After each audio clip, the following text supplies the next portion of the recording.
What's up, guys? It's great to see you guys here. So much people watch. 24 viewers! That's insane, dude.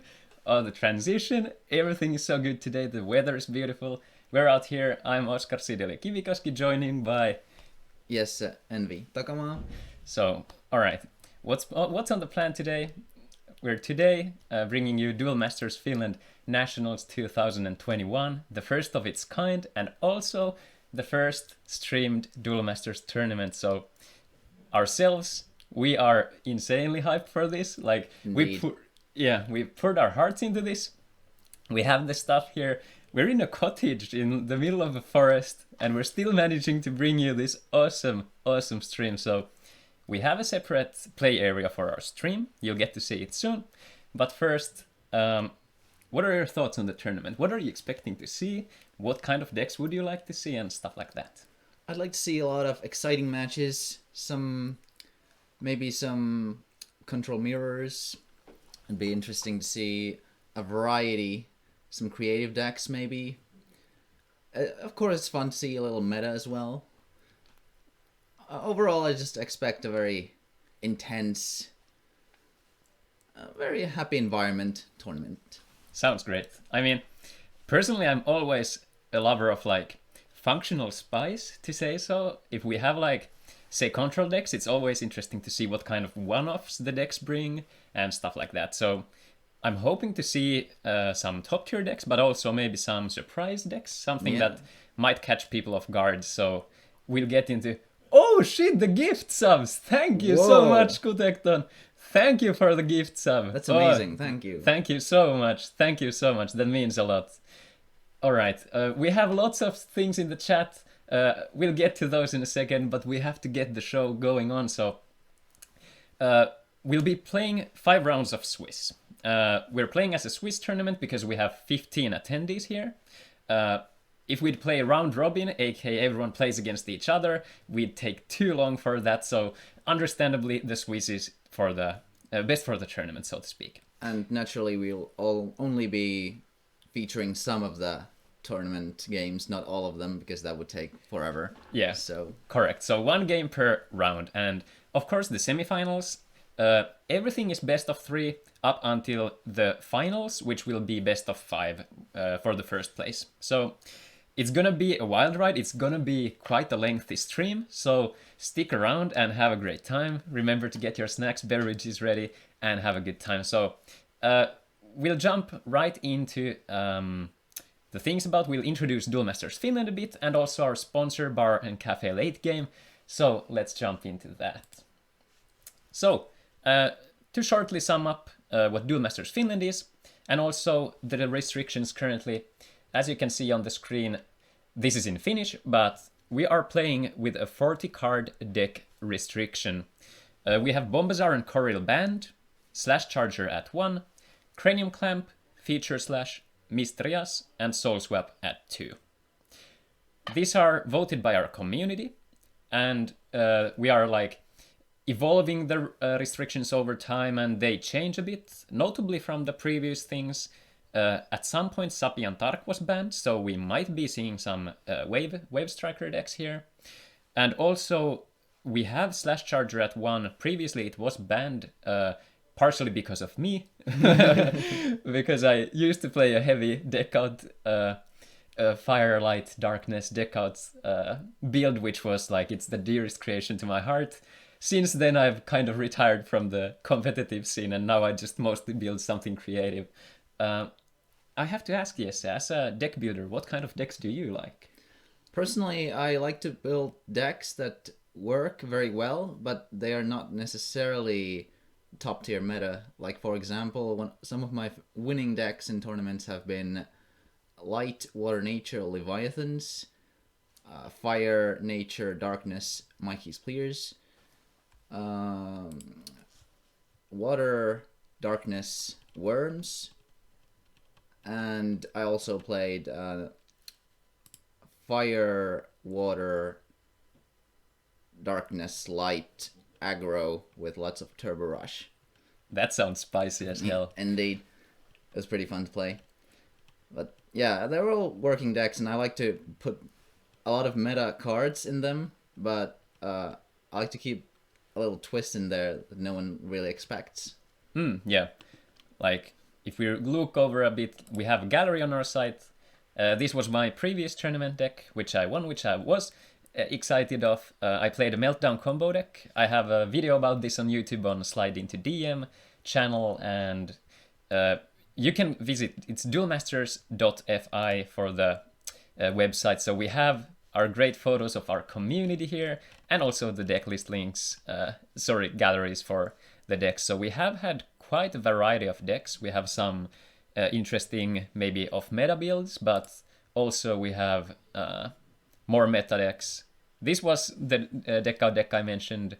It has since been taken apart, but one day I'd like to have it in essentially probably in like a framed on the wall, like the deck list is, to just keep it as a memory. But without further ado, let us introduce our sponsor. So for the tournament, we want to thank Bar and Cafe Late Game sincerely for sponsoring us.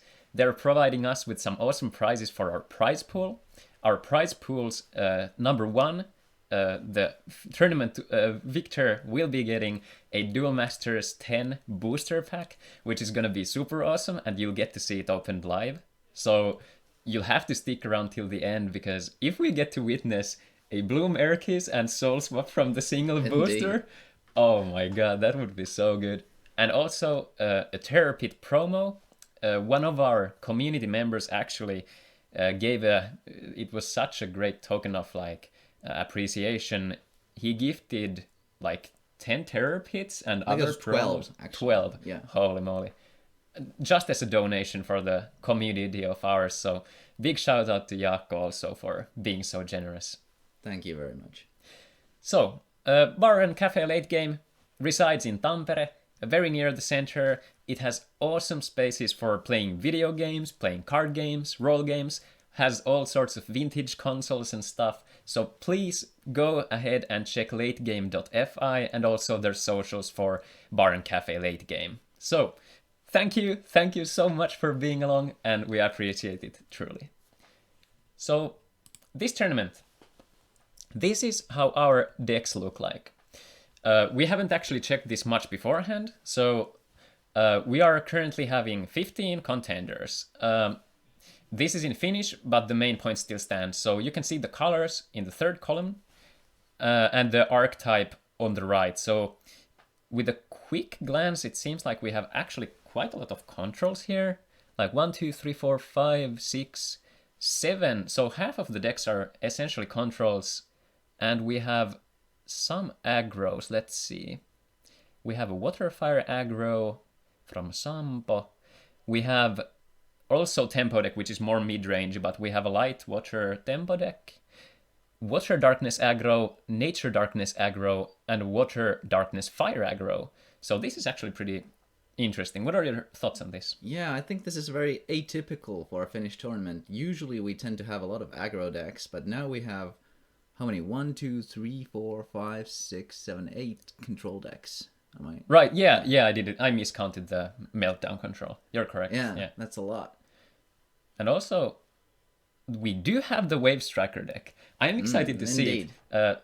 Usually, the way the decks pan out in Finland is that when we have so much aggro, if we're talking about like low to the ground creatures, especially if we're not talking about a rush deck, usually Wave Strikers can kind of feast on those decks, because if you get a like Merly on turn 2 and you get the Sapiant Arc and then you get Turnip or whatever, usually the Sapiant Arc ends up just running away with the game unless they have like Volcanic Arrows at hand. And depending on the build, like of course Bounce is especially strong against Wave Strikers if the like non-Wave Striker deck is on the play, because if you have the tempo advantage of playing like a Unicorn Fish to bounce their Sapiant Arc, it sets them back so much. But on a quick glance, it's kind of hard to say what would take the victor here. So we have, if we run through this quick, we have a Light, Darkness, Fire, Nature Control, which I believe is a Forbos deck. We have, let's see, another Light, Darkness, Fire, Nature Control. And the third one also, I believe Anthony and Sasu are playing Forbos decks. Yeah, it'll be interesting to see if the German meta will be holding out Yeah, here in yeah. Finland as well. Yeah, shout out to our German friends. Lots of great stuff going on there. Please go check out their socials as well and keep it going on. It's like awesome to see their meta and how it shapes out. Notable, like the differences between actually Finland and Germany is that we have the 40 card restriction. So when we look at Forbos deck lists, Halford can chime on this, but I believe the Forbos archetype is usually played around 50 cards. Yeah, okay. There's a good comment in the chat. I want to leave this out. So a hot take of Forbos does not work well in 40 card format. So I do agree in the part that you have less space to run one-offs, and also like deck out matchups and control matchups can be easier if you're only on 40 cards and someone else is playing like a slash charger. Indeed. And they take out, for example, it depends on the deck, but like if you take Morbid Medicine out, then Fel Iga, stuff like that, and you get their like supreme value engines cut off, it will be interesting. So I have to say, this is like, as a cut of like what we're gonna be seeing, this seems super cool. So let's do just a quick run through the deck. So this is Anthony playing a Forbos control, Light, Darkness, Fire, Nature. Notable one-offs. We'll just run through this quick because we'll have to get the first match going. So one Crimson Hammer stands out. It can be good. I think it's balancing colors. And also the only 2-drop in the deck, apparently. Yeah, that's true. No, there are actually Belixes, but those are typically not played turn 2. Yeah, they're more of a like late game drop, I have to agree. Yeah. Especially in a spell shell like this, it's not... usually play fast. Usually yes, but on the stream we'll try to keep it timely because we want to get all the commentary in and we want to be as clear to you guys as possible. So. And also note that there are a Meltdown and a Rebirth down there, so not just one or the other. Then we have, this is Einos deck, let's see. Meltdown combo deck, no Mecha Dragon's Flame, 4 Terror Pits, 4 Julianas is pretty static. Something that pops here compared to my build, which I won with, is that there's Volcanic Arrows, which is a nice tech, I think, but less Logic Cubes and Memories than I play. But looks overall really solid. We will be actually playing, Eino will be playing in the first game, so you'll be seeing the Meltdown deck we saw. Here we have, ooh, this is spicy. Ooh. Oh, we have Gontas here, so we have some board control. It's not going to go super fast, but this is the sort of spice. Yeah, this looks like a very cool mid-range deck. Especially the heavyweight dragon is something you typically see in a tournament environment. Yeah. So, and the Storm Wrangler also stands out. Yeah. Also, I like the addition of Photoside.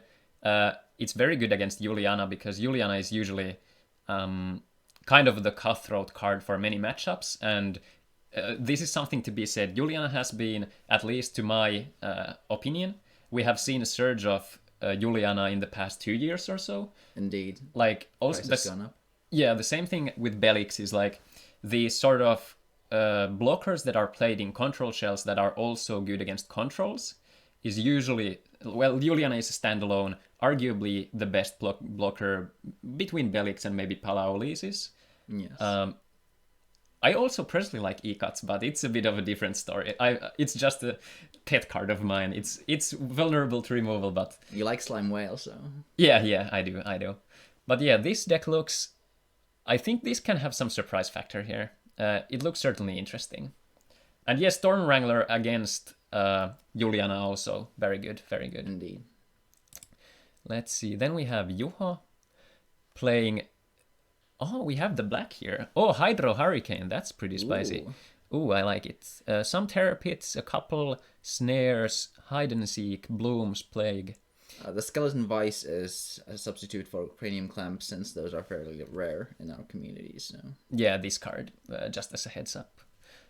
Looks overall solid. Yeah.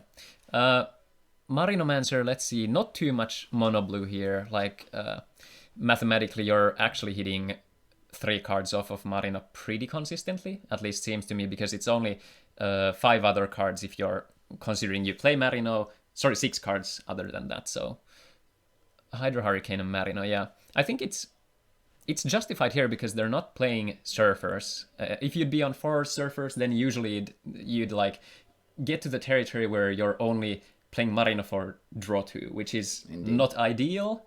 It's good. It substitutes, like, we have the Fal'iga and Morbid Medicine, so we can recur those cards, but it's... Oh yeah, Tajima. Always, so good. I like the fact that many of these decks we've seen are actually the kind of decks that kind of want to play against aggro, but we're not having that much aggro here. So how it shapes up, that's going to be interesting. Ooh, 4 Charmelia. That is rare to see. Oh, so let's see.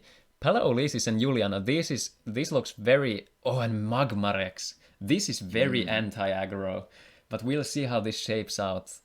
This is interesting. I do like the Crimson Hammers. Does have the Tur Dragon also against control. Yeah, that's actually... This is something that I'm eager to see how it shapes out.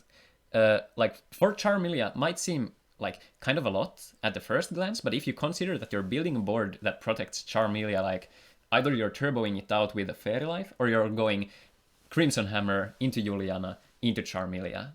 Those things can be like very awesome, and Charmelia also, notably, you can get Delacerna to your hand and protect your hand from like being vulnerable to discard, and you can then follow up with a Bazagazil, so I think this is something... I do love the flavor of this, like Magma Rex and Mecha Dragon's Breath. I like what I'm seeing. Certainly. Let's run through the rest. We have Kim with a classic Water Darkness aggro he plays. Very nice. Tade, yeah, it looks like a deck that I feel like it's Feast or Famine if we consider the Charmelia. Like, if he gets the value engine going on, it can be kind of hard to stop, but we'll have to see how it shapes out. Interesting is the Marrow Ooze. That's typically not a very common card in either control or aggro. Mainly a rush card, if anything, so it'll be interesting how it smooths out the curve of this deck. Yeah, I think something that stands out is, of course, the Emerald, which is at 2. You can manipulate your shields. Not too much double sieve, like you have only 3 Melnias, so you have quite a solid access to them. I think the color balance is pretty okay. Sword of Feast and Famine mentioned. Let's go, MTG, woo, hype. All right. We have 1 Crystal Paladin here.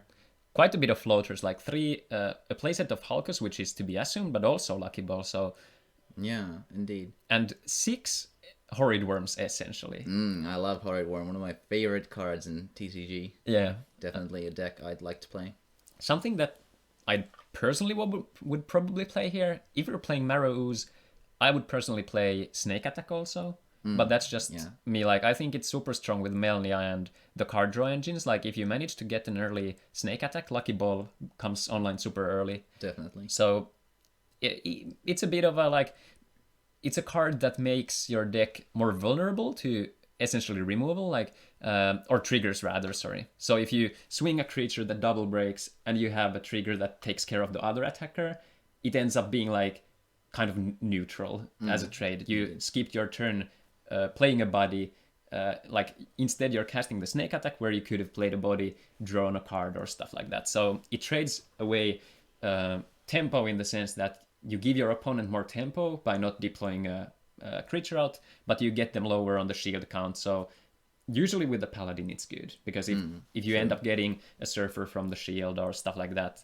and then you swing out for the lethal with the Paladin, it's a bit of a similar conversation with Hydrus, that Hydrus threatens the shield count so well. Like, even if you go to 0 shields and you'd have like Juliana's out, stabilize the board, you're never safe, because if they have a bait and the Hydrus, it's just 6 mana and it's over.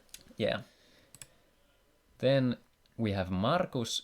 Ooh, upheaval. Let's go. We have a Rub mid-range in... Oh, I love to see it. Like, this is something that we don't always see, because I think it's a deck that used to be considered the best deck out there. And then it kind of fell out of, like, flavor. I feel like...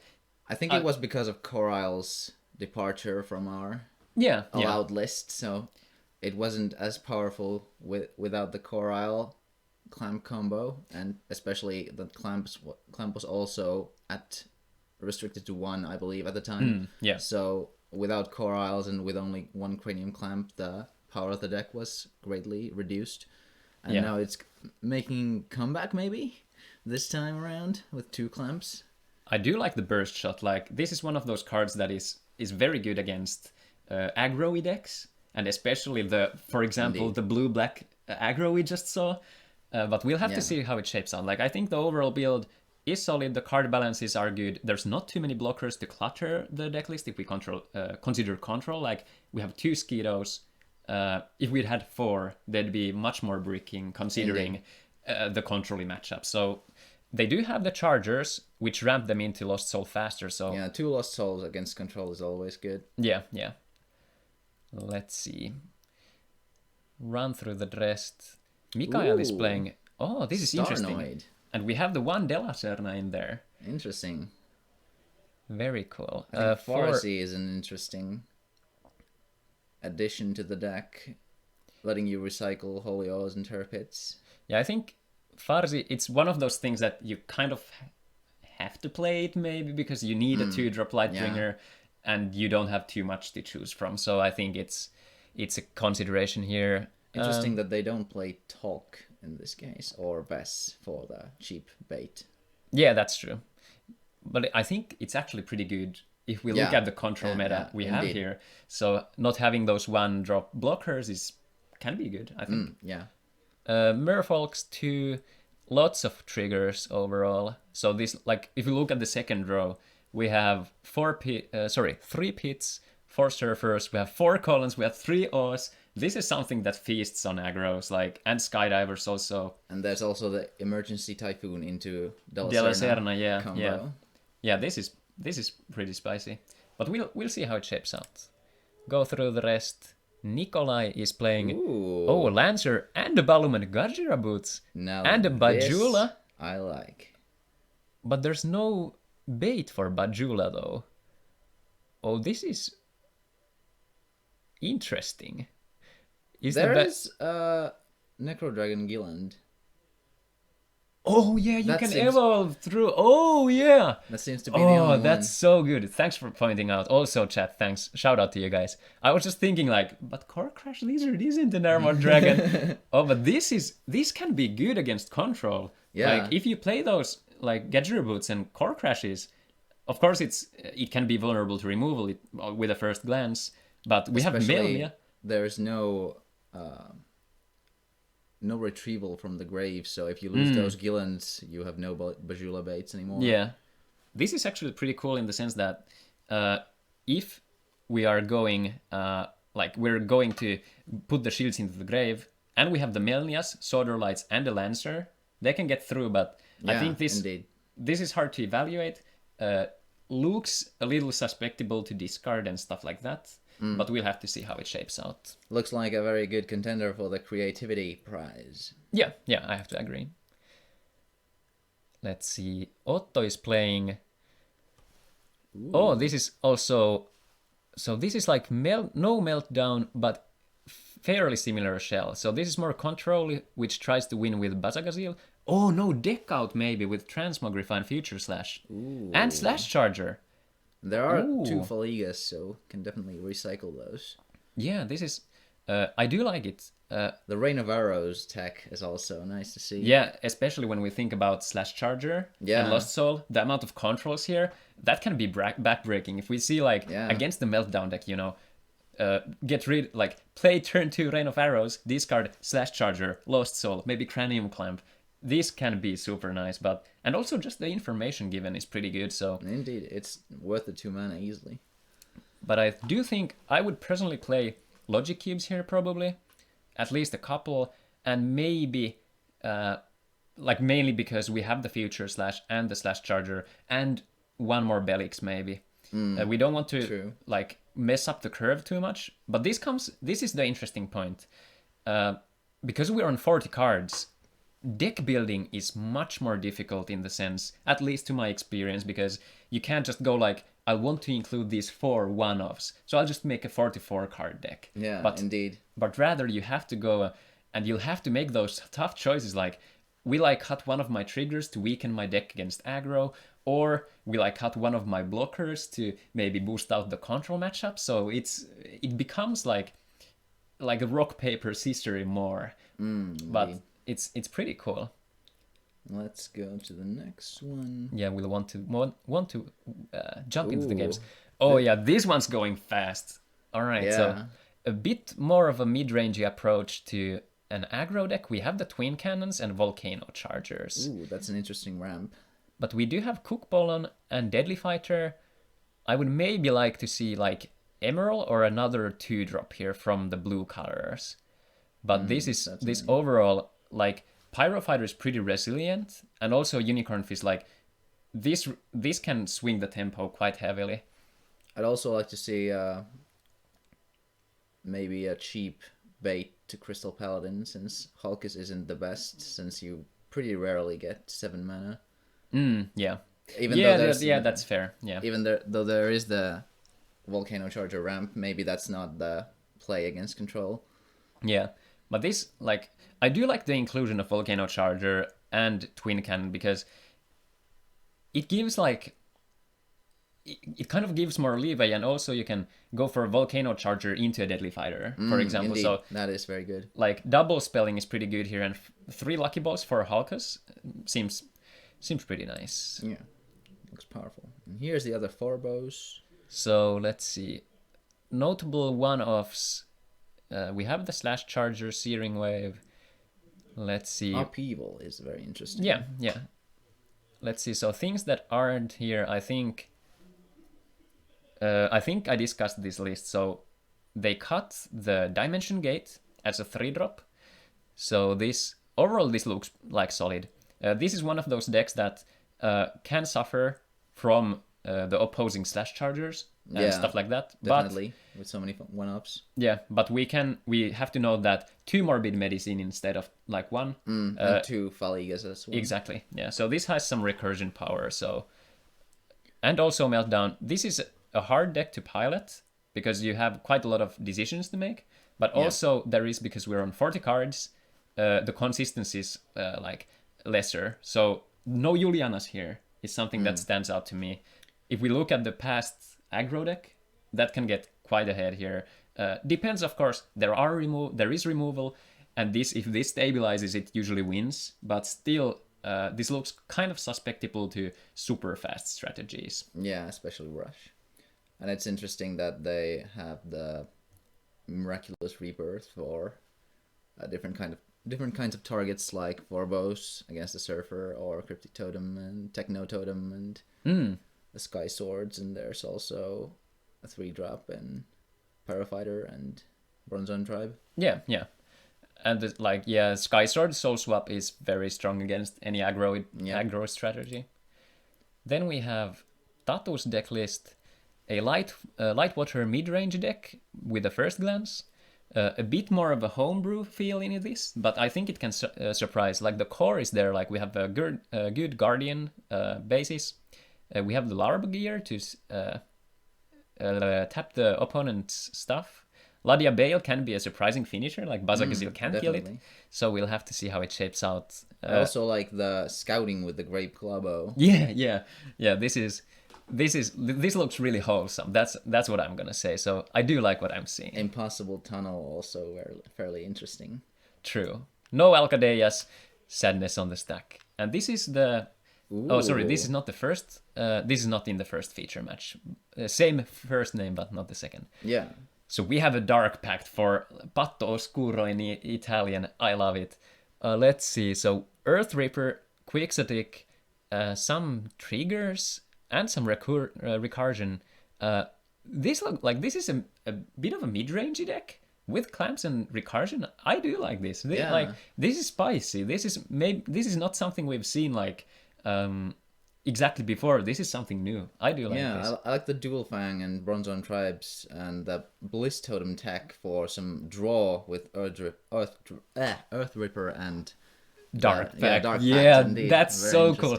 Oh, if we can get that engine going, holy smokes, that's gonna be beautiful. All right, let's Exciting see. matches coming up. And this is the other feature match. Oh, Hurricane Crawler for the tempo plays. Ooh. Let's go, dude. I love the Kludurus. Oh, what yes. the hell is the name? Kludurus. Klujadras, There we go. I'm not in Finnish Klujadras, but yeah, we have to go for the English. Yes, Jesse. I'm not sure how it goes. All right, let's see. Merly, Astra, Mistrias, Haleo, Kilstin.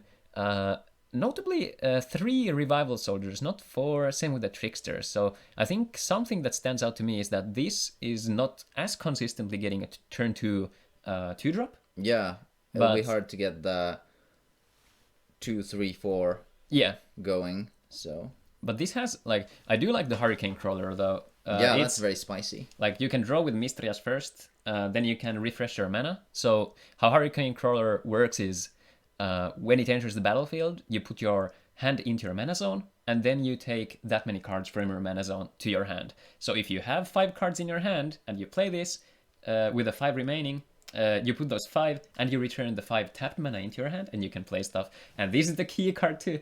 The first infinite deck outloop in Duel Masters, which at least in Finland, I figured out first, which involved a slash charger, Mystic Dreamscape, Fal Iga, Abduction Charger, Hurricane Crawler, and then you loop that thing. It happened after Mana Bonanza and an invincible technology, so it's super janky, but hey, what works, it works. And let's see, I think that was our last, so hell yeah, we're doing great. Let's jump over to the bracket. So the first match we're gonna be seeing is Eino and Ville. So without further ado, we will be seeing the Meltdown, and here it was. Meltdown versus Wave Strikers. So guys, prepare yourself. We're going for the first game.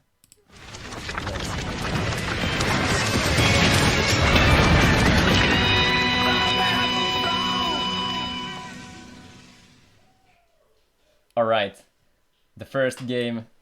We're looking at the feature match area. We have our shields ready. Let's see, there was a roll. Oh, we get the die roll here. Let's see. 5, alright. And 4, alright. Looks like Ville is starting this one. Alright, we have the handshake and the game is on way. Let's go, guys. This is what we're waiting for. It's the very first game. exciting. Let's go. So Wave Strikers going first. Klujadras into the mana. It was 1-off, right? Yeah, I think. indeed. Yeah. And there was no nature in the deck, so there's no swapping. Yeah, let's see. But Hurricane Crawler, though. Oh, yeah, that's right. Okay, we get the Meltdown. Down. Up to Sinikissa cheering for Eino. Let's go. Oh, thank you, Jason. I worked hard on the transition, so thank you so much. Oh, no turn 2 play from Ville. Ooh, that's rough. Juliana into mana. Yeah, let's see. Yeah. Sapientark as assumed. Oh, if this is a snare, this can be such a tempo swing, I feel like. But it doesn't have to come down right now. Okay, no blue mana for Eino. Eino thinking carefully. Maybe a Juliana, I think? Or Logic Cube. Eino is thinking through the options. Oh, just passing. Ooh, okay, passing. Interesting. Yeah, I think it's a fair choice. Yeah, there are not that many 2-drops in the opposing deck, so probably not going to have Imagine, 3. Imagine if we get the Merly and the Trickster. That would be Revival Soldier. This is a card that I think is backbreaking for the matchup. Like, there's so much board removal for Eino. If there is no snare for the Revival, it can just beat down like continuously. So let's keep an eye. 3 mana for snare feels like a snare to me, I think. Also did not swing. Yeah, the Revival Soldier. Yeah, I think it's a fair choice from Ville. Yeah. Yeah, let's see. So we did get the snare down on the Revival Soldier, which I mentioned.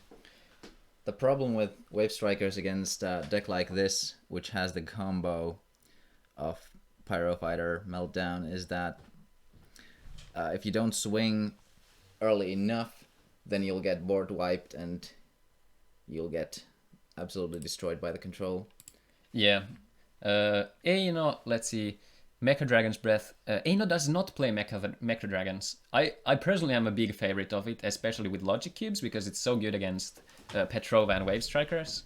If you're not aware, it came in the same set with the Wave Strikers, so it was actually pretty decisive thing. Okay, let's see. Eureka Charger, coming down. Probably no follow-up. I believe Eino didn't play anything else than Belix's, so... Yeah, only... Oh, also Volcano Chargers for Eino. But I missed Rias and passing the turn. That's... If Ville can play 2 spells here... Especially if they are both Wave Strikers. Yeah, that can be... I think it's gonna be go time then. Because it looks heavily like either a Lost Soul or a board wipe for Eino, I think. Let's see. We get the stream into mana. Oh, this is 5 mana? Oh, Goliath. Okay, this is weak to this. If we get the Blizzard now, this can be backbreaking, but yeah, I think we'll have to see. I think Eino would have used it on the Mistrias though. It's such a good draw engine, but might be... Oh, let's see. Let's see. Oh, the Blizzard comes down. Oh, that's no. backbreaking. That's probably that's game. so bad. Yeah, that looks really bad because Eino gets such a huge advantage of tempo here. And very good play by Eino, saving it onto the other turn. I think it was purposive because Ville was not swinging yet. I think he was... But there's no pressure. Yeah. There's another one another though. Mistrias. Does he have the answer? I think this is one of those things that it's hard to say. He does definitely have the answer because he put Pit to mana. Yeah. Yeah. Terror Pit, okay. A solid, like this is a consideration from Eino. Do you want to play some mana out or would you rather keep the Terror Pit in hand? But I think you'll want to edge closer to the combo win with the Ghastly Drain, the Meltdown, and then the Pyro Fighter. So just to quickly sum up the rules, we have 5 shields on the field. You either win by swinging your opponent while they have 0 shields, or if they essentially run out of cards in their deck, so they can't draw from it. You don't have to draw, but the moment your deck becomes empty, you lose the game. Indeed. So most of the games will be decided by swinging, I believe, but we have some deck out matchups, so we'll see. So there goes the Belix. Yeah, the combo ready. Was it Meltdown back to the hand? Yeah, Meltdown indeed. Yeah. Also at 8 mana already and no shields lost, Eino is looking very strong here. Definitely, yeah. I think what Ville would need here is a Revival Soldier board out, but it's looking fairly grim. We're entering the territory where Eino might just actually separate the combo over 2 turns and just go for a Ghastly Drain and then follow up. But it's also risky with the Trickster because Eino doesn't have a Juliana out. Logic Cube, I think we're gonna see the Ghastly Drain here. Yeah, probably. Searching for combo pieces and checking the shields. Or Memory, because we might want to get the Pyro Fighter to hand. So the way this deck functions is, I do have a guide on YouTube in Meltdown combo, if you search it on YouTube, but you want to get to 12 mana, you want to cast for 3 mana, a Ghastly Drain. Ooh, Morbid Medicine. Morbid, okay, we're going for a more grindy plan. So that would allow you to retrieve your shields to your hand. You can't use shield triggers off them. Put yourself to 0 shields. You cast Miraculous Meltdown, which is a 6 mana spell, which evens out the shield count essentially. So your opponent loses all their shields, and then you follow up with a speed attacker to close the game out. And it's also very powerful because most shield triggers don't work when the Pyro Fighter is not yet on the field. So even if the Terror Pit comes from the shields, it doesn't matter because the Terror Pit has no target, and then you can play Pyro Fighter after that and finish. Yeah. The only risk is I love decks that play Locomotiver and Terror Pit. Yeah, indeed. When I won the tournament with the Meltdown, I had to play so carefully, and I was actually rewarded. In one best of 3 series, I decided to play the Pyro Fighter out first because I had seen 2 Terror Pits and only 1 Locomotiver, and they ended up getting a Locomotiver, so I would have lost the Pyro Fighter and lost the game, but I took the risk, so... But we're seeing Asra here, so Wave Strikers are online, so this is something we'll have to keep an eye on. I think Ville will have to start swinging soon. Yeah, probably right now. Destroying the Belix. Are we gonna see more passing the turn? Okay, so just 1 card in Ville's hand, I believe. I'll have to say, if Ville draws something and he has the Hurricane Crawler in hand, he can draw so much with the Klujadras. Killstein would also be quite an oppressive play here. Yeah, that's true, yeah. Faliga? Getting the Blizzard back, maybe? A stream. I think Blizzard doesn't do enough here. This is getting pretty interesting because I think the pressure is currently on Eino, more of a, like, you'll have to find a combo soon. Astra is also there to block, so this becomes actually a case where Eino will have to get rid of the Astra before he can combo off. That is true. Something like Volcano Charger into Blizzard of Spheres would be very devastating. Yeah. Oh, the Kluge dress! Is it gonna happen? Oh, it's gonna happen! Oh, next turn, but if we get a discard, this can be insane! It would draw 4 cards, right? Yeah, that's pretty... Oh man, okay. Oh, this is... Based on the start, this Waves Tracker deck seems to be fighting back. This is pretty resilient. It seems that Eino is... He must have, like, Ghastly Drains in his shields or something. It's interesting that... Maybe. Oh, Pyro into mana too. Okay, Eino has a Pyrofighter in hand then. Probably. I think what Eino needs... okay, that is good. There goes the Azura. Oh, Bazagazil to Grave. It's the one of... okay. Blizzard! Very nice play. That's so good. Oh my god. This was either Patience or a very good top deck, but I think Eino has a couple cards in hand. That is a very good play. That is, like, beautiful play from both players. Like, the sequence from Ville to return the Kluge dress, and maintaining, because he had one card in hand he could have played. Indeed. That's, like... These are the things, like, when you want to win, you have to play to your outs, right? So this is something what we're seeing, but I think Ville is now in the scenario where this is becoming like that moment. I think if Ville would have gotten the draw, that would have been a deciding factor here, but it looks like Eino is... It's over. It discards all the cards from your opponent and the Morbid Medicine to return maybe Bazagazil to softlock. Ooh. Oh, Belix, okay. I think Eino is wanting to close the game here, so yeah, I don't makes think... sense.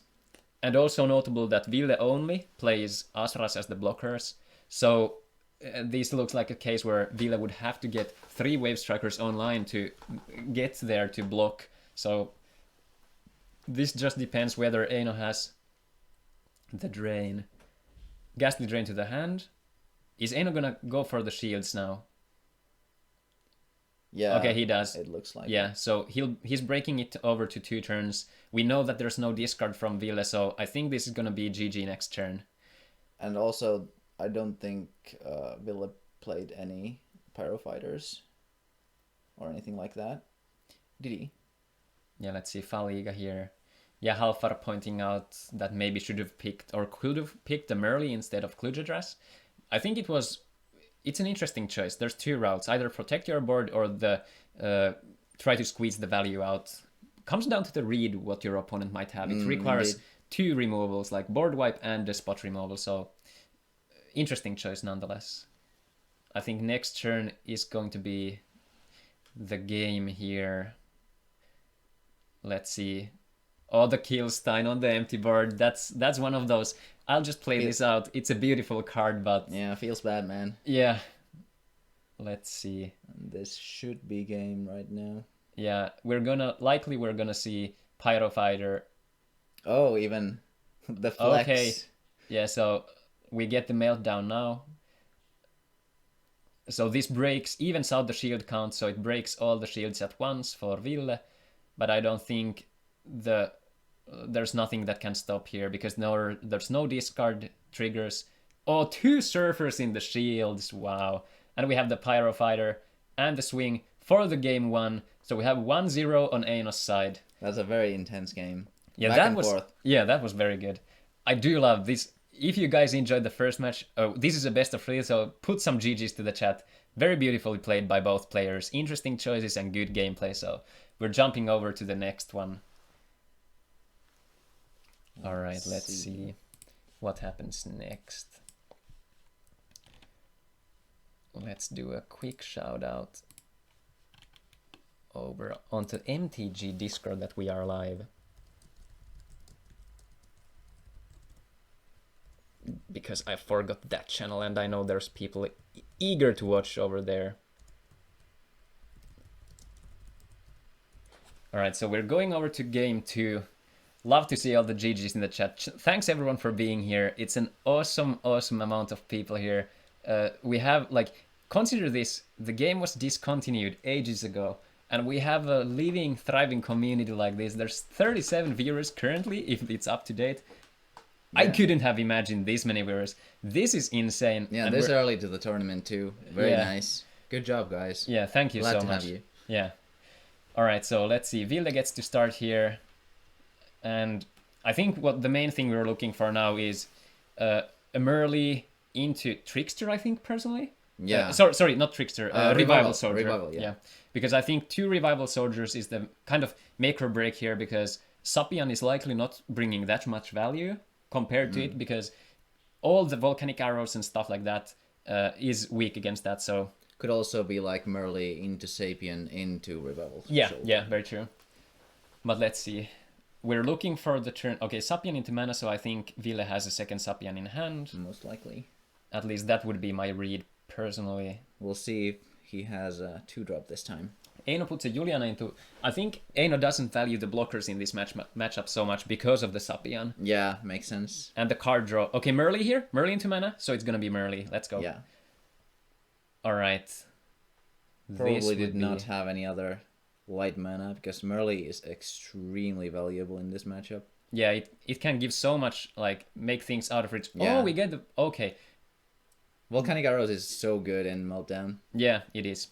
It's something that I maybe personally kind of undervalue, but I think my main concern for me personally is I wanted to build a heavy control list, and having access to 2 mana, or rather a turn 2 play, is usually not feasible with the 4 colors, because I spread them quite evenly, so I don't think I had personally enough red cards to put into mana to play it, so, but that's just me.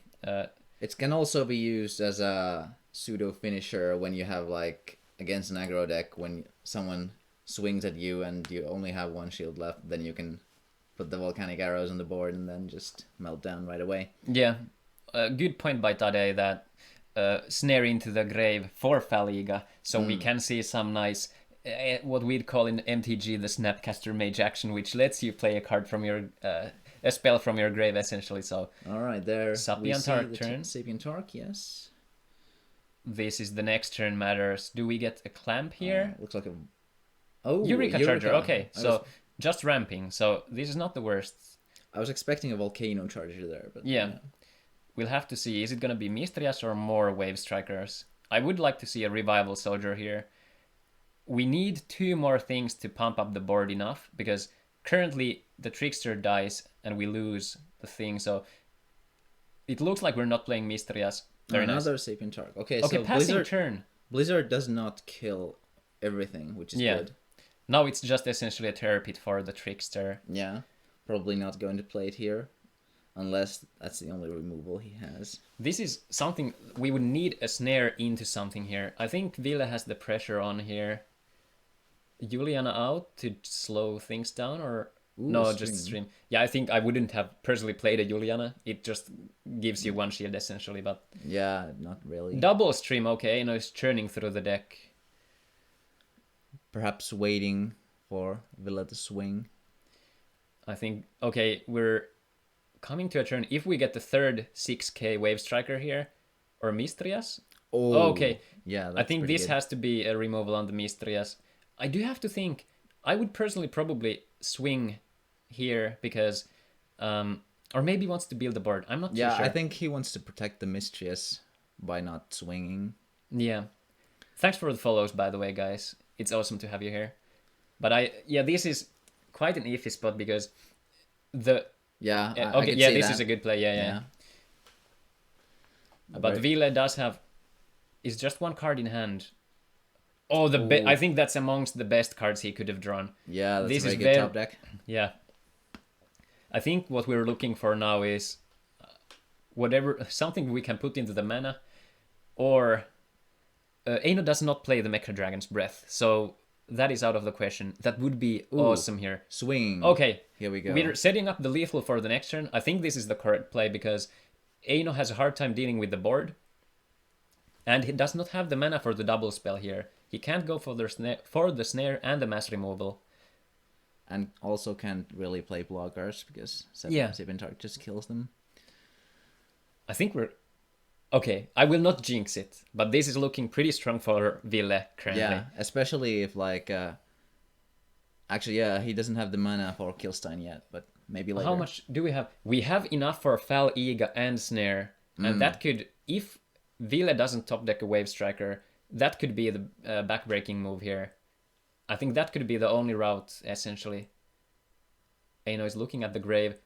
Are we actually going to see the Fal Iga? Or just a pit into a snare or something like that. That could work also. Not enough mana currently. Yeah, but like for the next turn. Oh, that's true. That's true. Oh, the Vulcan. Oh, Belix. Okay. Getting the Blizzard that's back. good. Yeah, if there is a Wave Striker on the top now, that is 5 or less. Ooh. 3. Ah. Wow. Okay, that is a a sick draw. I think not swing. Okay, he goes for it. Ooh. Oh, there's board wipe now. If it's a Blizzard, Aino must be ecstatic. There's no red mana though. He drew red mana. Yeah, I also think he took Blizzard back with the Belix just now. From mana. Yeah. We have the Blizzard. Wow. Oh, that is another one. Oh, just Pyro. That makes sense as well. Yeah, interesting.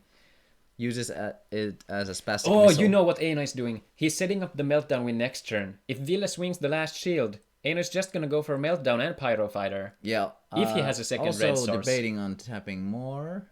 Oh, Faliga. Yeah, that makes sense. A Volcanic Arrows, okay. Yeah, so even if Ville doesn't swing, he can still do the combo with Volcanic Arrows. Yeah, this is interesting. Interesting matchup. I think the swing was fairly lethal. I think I personally would have held back on the swing, perhaps, just to keep the 3. But it comes down to, if it's not a trigger, you have more setup because there's a lot of spot removal on Aino's side. Yep. It's a hard choice. I think we have the Meltdown in hand. The Terror Pit was pretty crucial though. It was, Aino does play 4 of it, so it comes down in every 8th game. And here we go. Let's see the mana being tapped, if it's correct. Yes, Aino maintains the Pyro Fighter. Meltdown comes down. There shouldn't be anything that stops this. Alright guys, we're on the last moments. We get the Holio. The sequence from Aino is correct. Not playing the Pyro first out. And we get the Pyro Fighter. Nothing can block. And beautiful game. Let's go guys. GG in the chat. 2-0 for Aino. Amazing. That was a very good series. Although it went 2-0, I think it was very, very good to see. That was very cool. There were very intense matches with a lot of back and forth, even though it was 2-0. Yeah.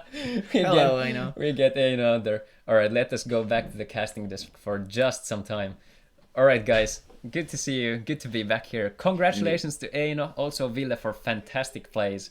That first series, this is amazing.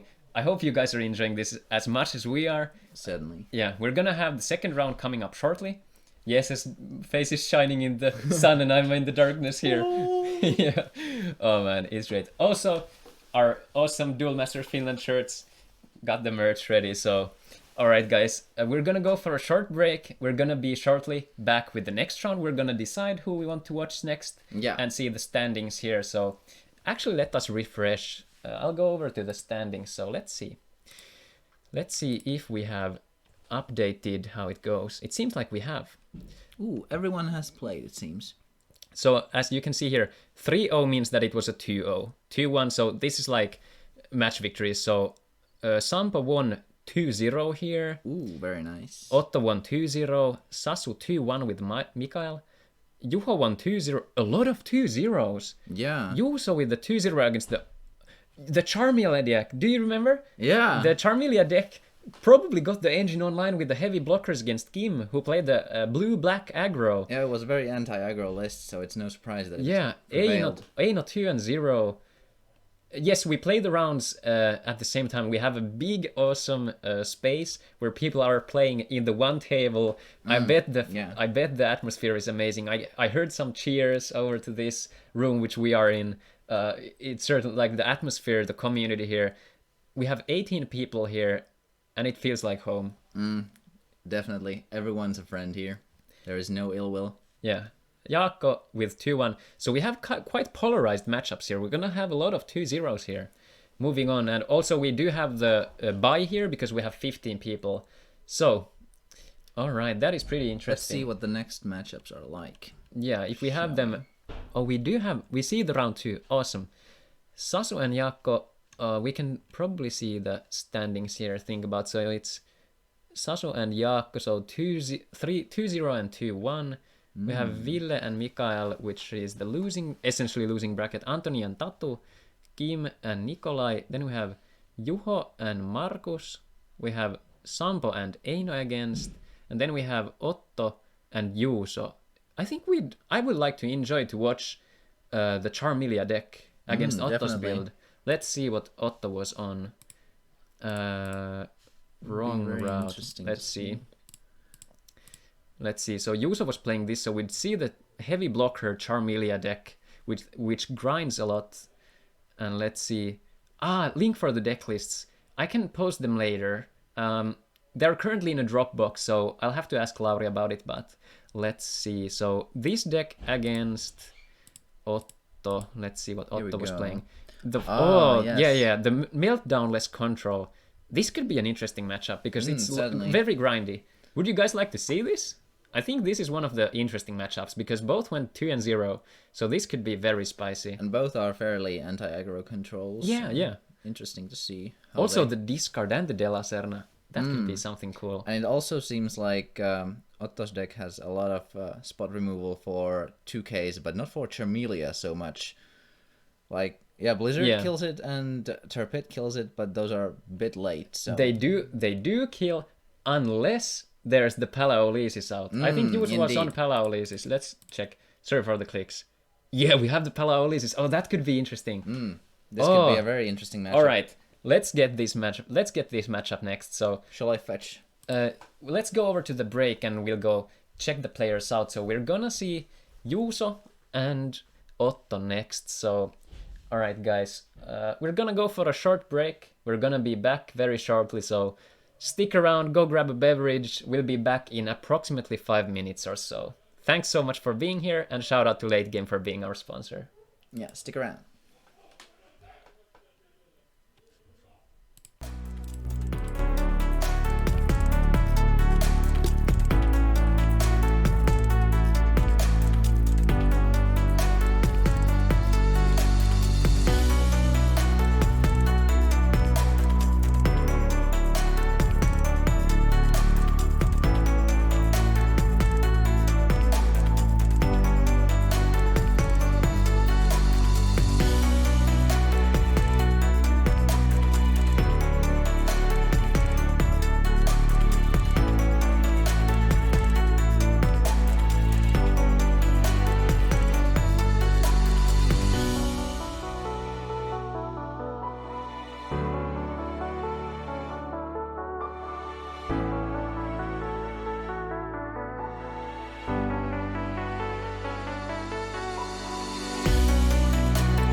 Alright guys, we're back. It's time for the second round of Swiss.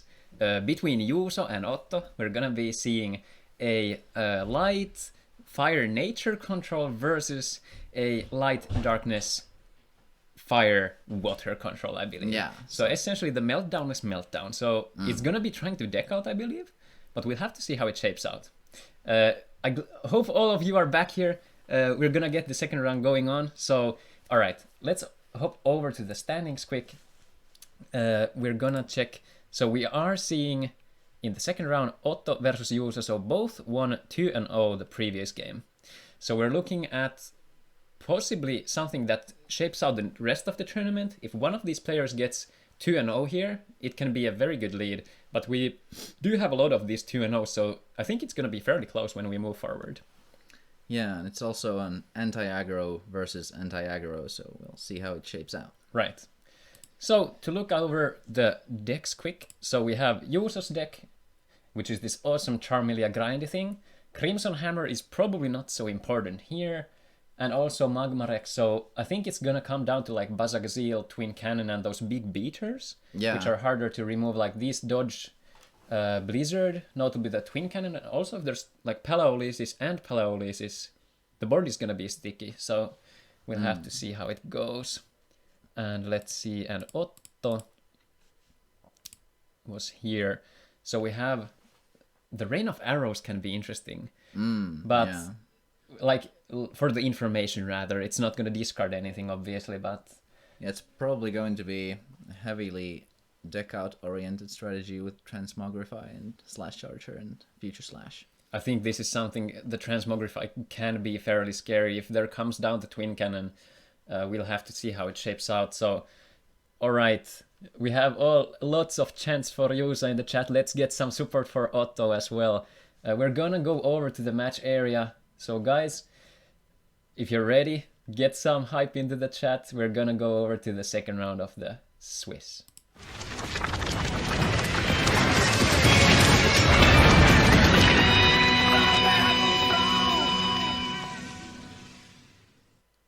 Alright, fantastic. We'll switch the names. They are currently not set yet, so let us go. Player 1 was Juuso here. So we go like this, and it was light fire nature control. We have to do this manually, so please bear with us. We're getting the die rolls here. Let's keep an eye out what happens. Juuso throws a 2. What did Otto get? I think we missed it. Oops. We'll see who starts. And we have Otto Lightning with the light, water, fire, darkness control. Nice. There we go. Alright, we have the game underway.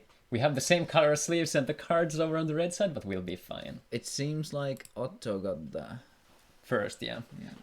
Alright, so I think this is going to be one of like a grindier matchup in the sense that it's not going to be decided fast. We might be looking at a long game. Yeah, let's see how it goes. We have the Magmarex. Seems like a pretty good card to put into the mana zone. It's not going to offer too much here. They don't know what they're playing against though currently. So it shapes out on the first things they see on the stream. Sorry, on the mana zone. Another Magmarex for Juuso. It could be that they have scouted each other's decks, like played before maybe. That's possible. If they have information. Ooh, Slash Charger turn 1. That's a very good start. On the curve, sorry, rather. This is interesting. So now Otto has the information. There's some interesting choices to make, I think. Yeah. Because it's probably between like... What was it? De La Serna, okay. Yeah, that makes sense. Yeah, so we don't want to get the discard protection online. I wonder if he saw if there was 1 or 2 here. So let's see. Juuso cuts the deck. Beautiful tattoo on the arm. Very cool. Picked up, you saw gear grinding. It's all in good faith. It's all in good faith. Let's see. Good sportsmanship. Yeah. I think Palaolysis is something I'd like to see here. So it could probably, like, it could protect the coming Charmeleon. Very beautiful. There it is. Very cool. if we get the Charmeleon next turn, I think this is putting a bit of a pressure because there's no blue mana on Otto or yellow mana. We're notably playing, or is there yellow? Ooh, Cranium Clamp. He does have the ramp though, so Blizzard could be coming next turn. Ooh, 2 Mecha Dragons, good choice. Oh, if we have the Charmeleon here, that can be very good. Yeah. Otto does have the mana. Oh, we have the green mana. Charmeleon, let's go. Very nice. Nice.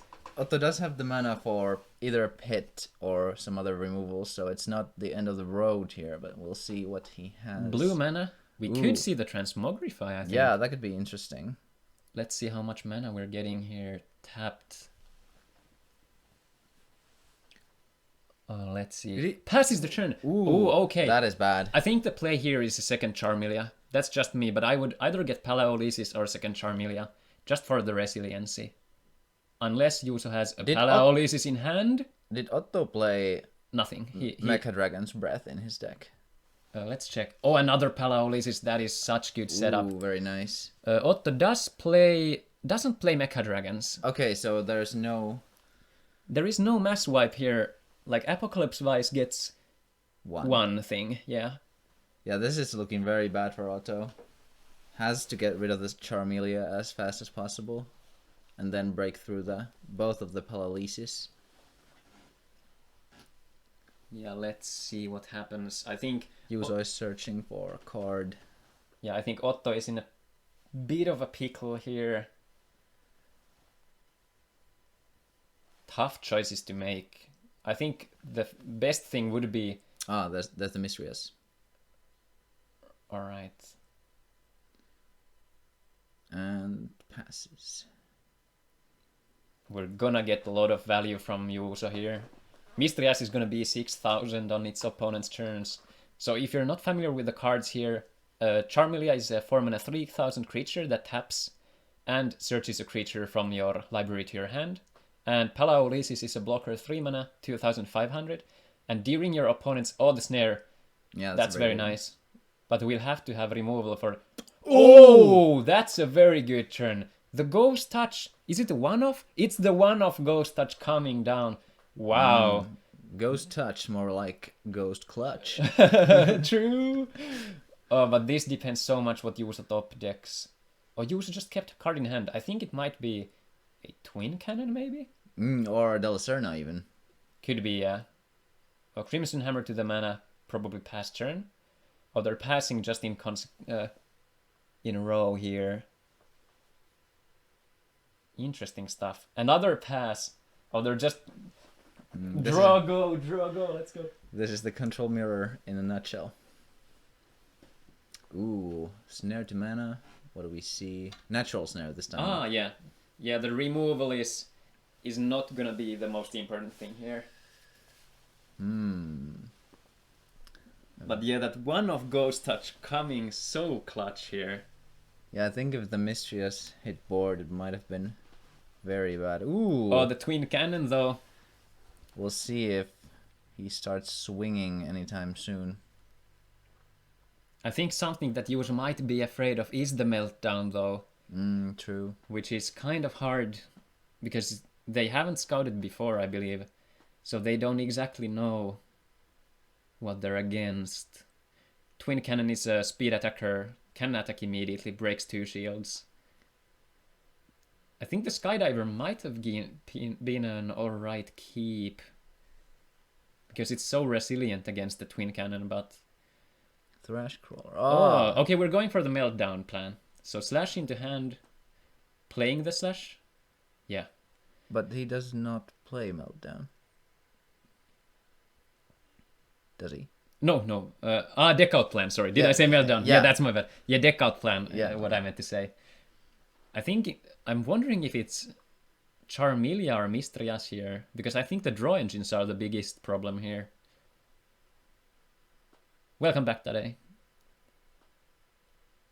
Yes, these guys both went 2-0 in the first round. So we're looking at the top contenders currently. There goes Basicazil. A pretty good pick, in my opinion. When in doubt, deck him out. Yeah, Tava saying it so well in the chat. I wonder, it's kind of hard to choose the cards from Juuso Yuzo's deck because Yuzo played multiples of each thing, I believe. Yeah. Like there's multiple Charmeleons. I think we had 4. Yeah, 4. And we had like 2 Mistrias. We had 3 Bazagazil, if I remember correctly. Let's double check. Top decking Charmelia here would be very powerful. Oh, Belix. Ooh, that's a good... Belix is very good. What Getting did this, I think it... Yeah, Soul Swap. And here comes Bazagazil, maybe. Oh, that's very good utility. Oh, I think it's gonna be... It's gonna be Bazagazil. Yeah, it is. But he has to choose how he taps. Yeah, Belix seems like a very good choice here. Exactly the mana for the Bazagazil. There goes Breaks. Flash. Are we gonna see the shields break though? No. Not yet. Alright. There is no Cryptic Totem in Yuzo's deck, so we can't see safe attacks like so. So I'll have to be risking it for the biscuit. Yes. Taps 3 mana for Snare. Transmogre. Okay, let's see if this is a Charmelia. Oh, Juliana, that's one of the best hits for Otto and the worst hits for Yuzo. Yeah. Basically, Yuzo's board is now completely irrelevant to Otto until another threat hits the board. A Charmelia? Wow, that is good. If there's a removal now, though... Oh, this is one of those... I think this is a game-deciding moment. Otto is tapping 3. Is it the Transmogrify or a Snare? Oh, Otto is thinking. He has to remove it, I think. Passes the turn. Okay, I'm not sure if there is the removal. I think... Yeah, Yuzo just goes... He doesn't even play anything. He just goes for the search. Doesn't need to play the Bazagazil. Second Charmelia, I like this lane. This is so resilient. This is very... When we look at the board, essentially the Blizzard of Spears is useless here. Yeah, and also Apocalypse Vice only gets rid of one thing. So this is... Let's see, what do we... Ooh, Future Slash though. I think we're gonna see rest of the Bazagazils. No, but he already has one in hand. This is hard. I think it's gonna be some beaters, like... Maybe Mistrias? Yeah, could be, just to reduce the amount of swarming. Or Soul... Twin Cannon maybe also possible? There was Yuzo only plays 1. Alright, okay. Alright, we get the Fal Iga and the De La Serna, so I think it's just those beaters. Because blockers don't matter. And Fal Iga is good because it has utility, additionally. Yeah. Otto kind of... gave up on killing Charmelia and instead plans on using it against Yuzo by decking him out. Yeah. Very good observation. But I think this is still quite a scary spot because Yuzo does have the Bazagazil in hand, so it's gonna be beat down city soon. I think Yuzo wants to play out whatever creatures can attack down first and then go for a bigger swing. Yeah. Because Yuzo's board doesn't die to the Blizzard, which is notable, so... Another Charmelia! Can we see the triple? Oh, baby, a triple! Alright, this is... let's see. Maybe some discard from Otto?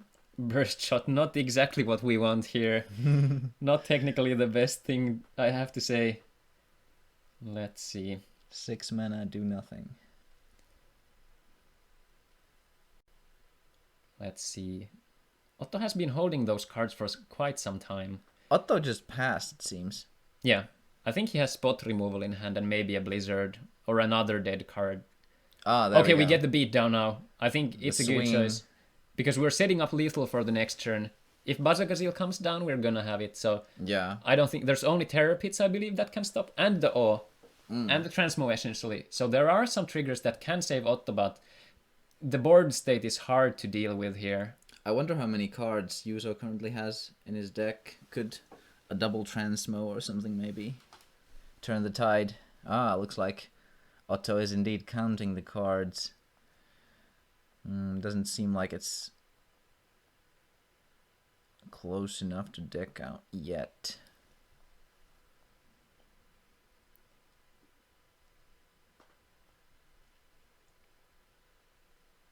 I think this is looking very strong for Yuzo here.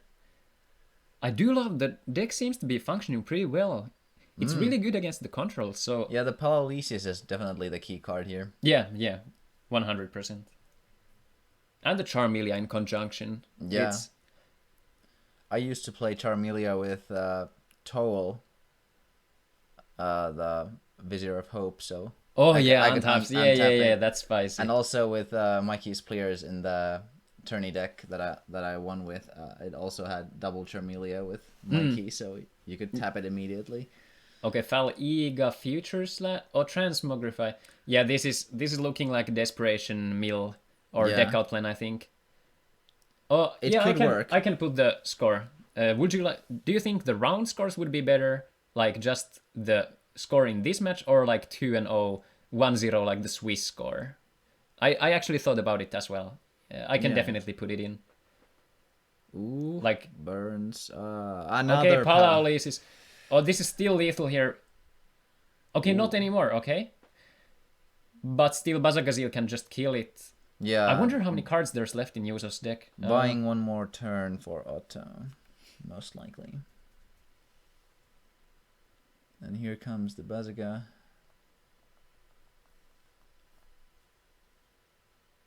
Yeah, kills.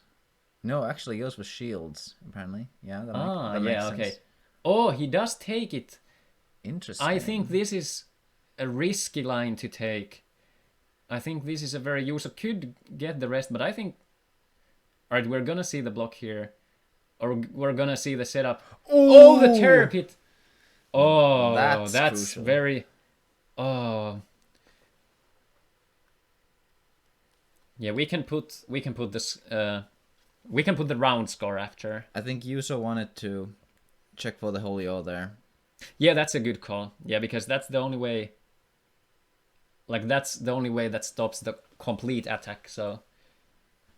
Notably, we do have the Charmilester here.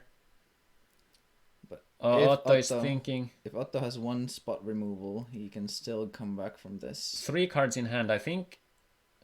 Logic Cube? Oh, Juliana, okay. Yeah, that makes sense as well. It's hard to remove for you. Yuzo does have Mecra Dragon, but it kills them also.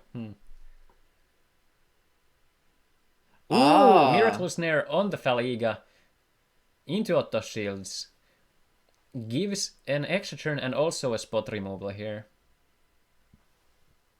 And also returns the Faliga for more recycling. Yeah, exactly. Yeah, I was thinking like get the Faliga, play it, and use Miracle Snare, for example. Yeah. This is... Yuzo's deck is actually running quite low on cards. If Otto still has some Transmogrifies left, this might be looking grim for Yuzo. Oh, we have the Juliana only. Bad top deck. Our Yuzo taps. Yeah. Okay, I think sense. We did see. I think we saw Bazagazil here still left in the deck, or Magmarex, whatever beater we can get. Yeah, this is a very dangerous territory. Yuzo has to get 2 attacks through, and likely wants to do it on the same turn to not allow Otto to play the Faliga into something. Yeah. I think that's the line, but... Especially because Otto could very well just replay the snare to exactly. Faliga as well. Yeah, that's true. Yeah, this has to be a swing. Oh, there's 2 cards left, I think. It's cut so close. I think it's 2. I can't really tell from if it's 2, then I think it might be over. Oh, I think Yuzo shouldn't swing here. But he doesn't have the time, though. There's only 2 turns. There's the snare, though. I think Otto just takes it and plays the snare. But I don't think there's an out for Yuzo. I think Yuzo gets the knowledge that he doesn't have a Bazagazil. Probably in the shields. Yeah, might be. That is very bad luck. Yeah. We get... the Transmogrify. Yeah. Yeah, because it will get 1 card out at least. And we go. Game. All right. GG. Good first game. Get some GGs in the chat, guys. We put the score here. We're getting very intense games here. Lovely. I'll just do this. Let's put 0 here and put a 1 in front here. I think that should work nicely. Like so. Yeah, that looks very good. They're not aligned perfectly, but hey, we'll roll with it, right? All right. Yeah, I think towards the end, maybe some slight mistakes, but I don't think anything major because I think. The overlay. Whoops! I think we'll have to switch. I noticed that we have the wrong overlay here, so we did the quick switch. Sorry for the extra. Yeah, here's the sponsor logo as well. Wrong overlay here. Good catch by Jesse. We remove this one from here. Fantastic. Good call, Jesse. But yeah, we have the 0-1 currently. Yeah, Otto won by decking out. It was super sick. It was really intense. Yeah, cast Transmogrify to the Charmelia, and there were no more creatures in the deck, so that was game. Yeah, I think the Terror Pit from the shield was the deciding factor on the Bazooka. Definitely. We've seen some crucial Terror Pits, like the past. You guys remember the when Viles won with the Wave Striker, the second last shield in the previous match, and Aino got the Terror Pit and then could Blizzard the Wave Strikers away. Ah, man. And Pits from shields seems to be the deciding theme of today's tournament. As it kind of should be, I guess. I mean, we'll see how it continues, but it sounds very, very alike what we've seen in the TV shows and stuff. All right, let's see. But unlike the TV show, we won't be seeing any spell finishers like Holio Tadomida. Yeah, unfortunately, I think we're mostly looking at other avenues to victory, but let's see. So, okay, Yuusa notably doesn't have a turn 3 play, so no Palau leases here. Apparently lacks some nature mana, since didn't play the Fairy Life. Yeah, that's true. Do we have anything turn 3 yet? The Slash Charger, maybe? I really like the 2 Fairy Lives in Yuzo's deck, because that enables the turn 3 Charmelia, and that is very powerful. Yeah. We get the Charmelia down. Very good. Depends if we have spot removal here. It has to be Snare right now. Or Proclamation of Death. Otto was on some, I think. That does work. Personally, I prefer Death Smoke over Proclamation in general, but Proclamation we do get the Snare here. That is spicy. Does he have another one? We don't have a round timer, so we're playing without a timer because usually the matches don't take too long, and we like to give the players the leeway, like rather play correctly in the amount of time we have available and just do so. So yeah, this is only English sets. This is TCG. OCG is a different format, so yeah. Memory, I think. Okay, what would you get here? Because I think if there comes a second Palaolysis, Blizzard becomes weaker. I kind of think... Could be another Snare, maybe? Yeah, I think Snare sounds pretty okay. Or perhaps even the Slash Charger or Feature Slash? Because I don't think Otto is in a rush here. But Otto did put Thrashcrawler into mana, so that kind of limits his capability of recycling the Slash Charger. Yeah, that's true. But as for the Max's question about the English sets, we do plan on doing some OCG, so the Japanese current metagame, at some point. Maybe not in the near future, but at some point we do plan on doing, maybe in the streams as well. I myself do play the Japanese metagame as well. Alright, let's see. Otto is thinking carefully. I'm intrigued to see what Otto got into his hand. Apparently Otto has quite some resources because he has 5 cards, if I count correctly. Ooh. Oh, Clamp to the mana, maybe. Ooh. Does he usually have any cards in hand? Yes, he seems to be shuffling through some. Yeah. I think it's 3 or 2. Yeah, I think Clamp could be very strong here, but... yes. No, Darkness mana. He does have. Wait, he does have. Oh. I think I saw Clamp, but I could be wrong. And just passed, not using. Okay, Twin Cannon, we're going to town.